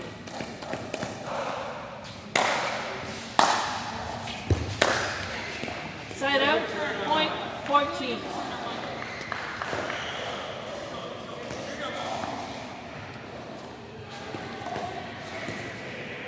14-5. A couple of missed returns, really unfortunate for the Montreal Lions. They really are going to have to dig deep here. It's not going to go. 3 missed returns in a row and a pretty convincing timeout call being made by Amiot. It's tough. When it doesn't go, it doesn't go. But this is not bad off of this pickle roll surface at the moment, and so players just have to deal with that slight change in the environment.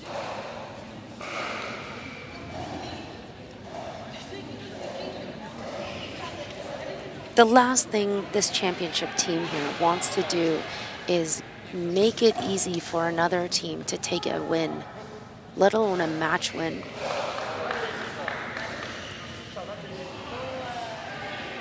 Louis Charles is just going to have to tell himself to fight hard for every single shot.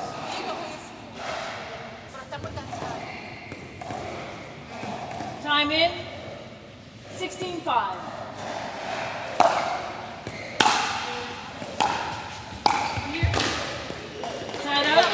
I would like to see actually just maybe a little more steadiness from Armand, because this has obviously been like a bit into lines, as you can hear from Everyone's surrounding the court.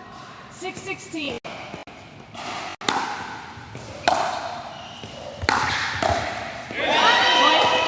Kelsey is playing very steadily, though. She's lining herself up for shots that I feel like should be hers. 7-16.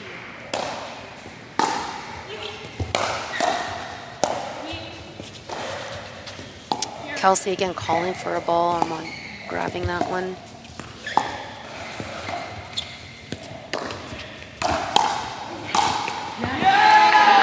A really lucky bounce for the Vancouver Owls off that net court. Again, net court presence is high today.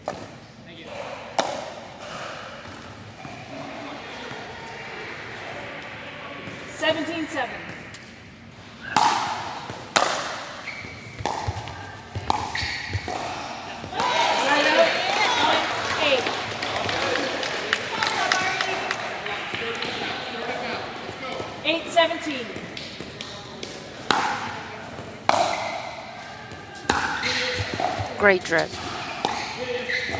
Number 2.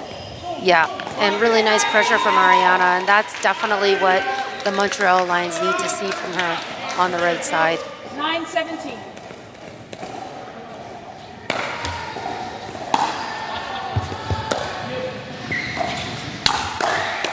Nice cover in the middle by Grambo. Point.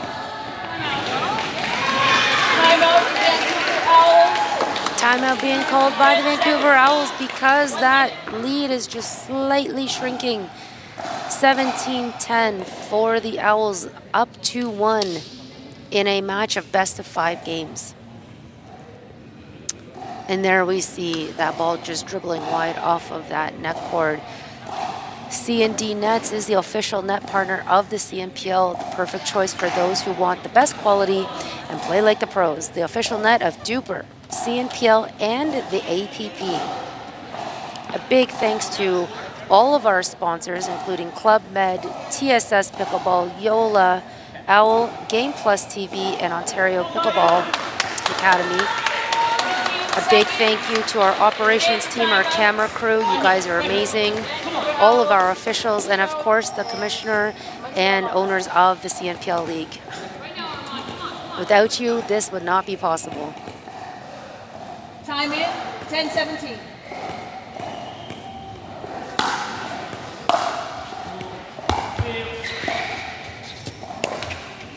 That court again. I should have kept tally on this. I think Kelsey took an out ball. That's why she's expressing some frustration. Also just missing a ball through the middle is tough. 11-17.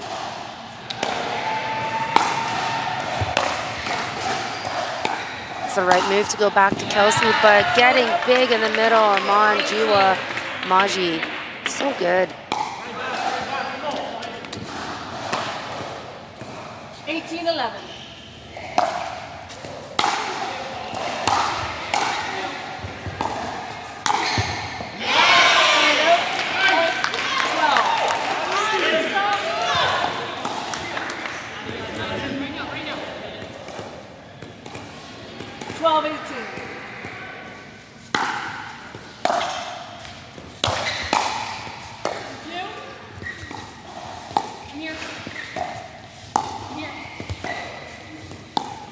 Love the patterns going on here. Great work from all 4 players engaging in this rally. You can see players effectively putting themselves into proper position no matter where the ball is. Reset, lob, reset. Oh!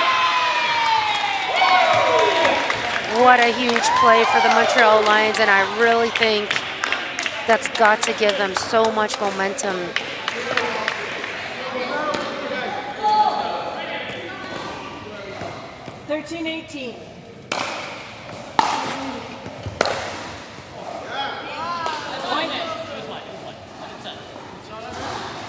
Out call. And it stands. Yep, that's out. Good call.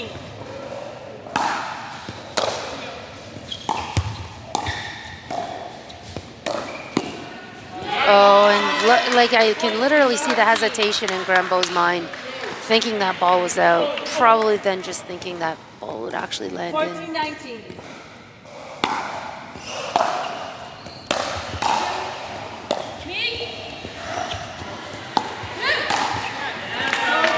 Oof, 20-14, and as much as the Montreal Lions are fighting to stay in this match, it may just not be enough at this point of the match. Match point number 1, huge serve from Grambo, and a lot of pressure on the third. And just like that, Ariana Rodriguez unable to get herself to the non-volley line, and the Vancouver Owls take a really successful match win over defending champions Montreal Lions. They certainly had a hard day.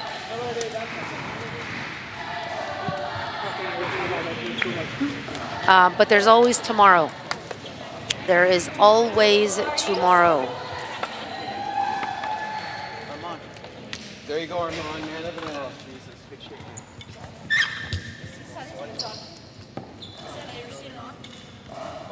Oh, no.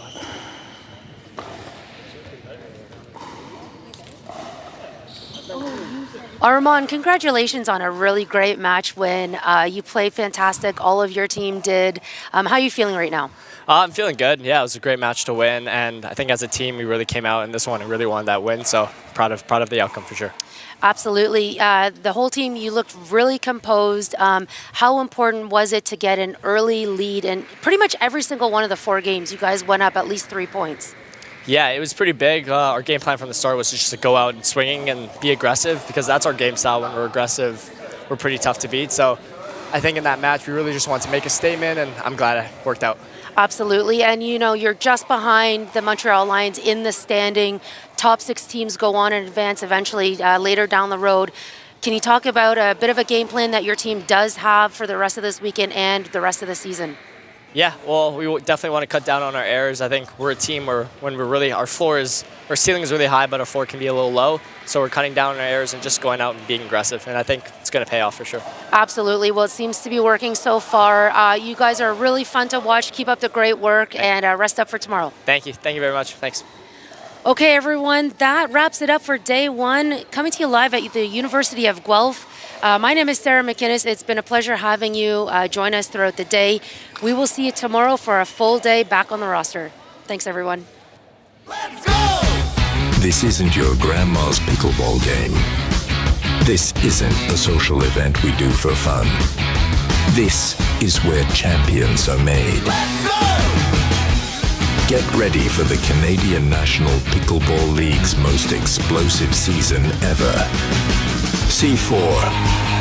It's gonna be a blast. Let's go!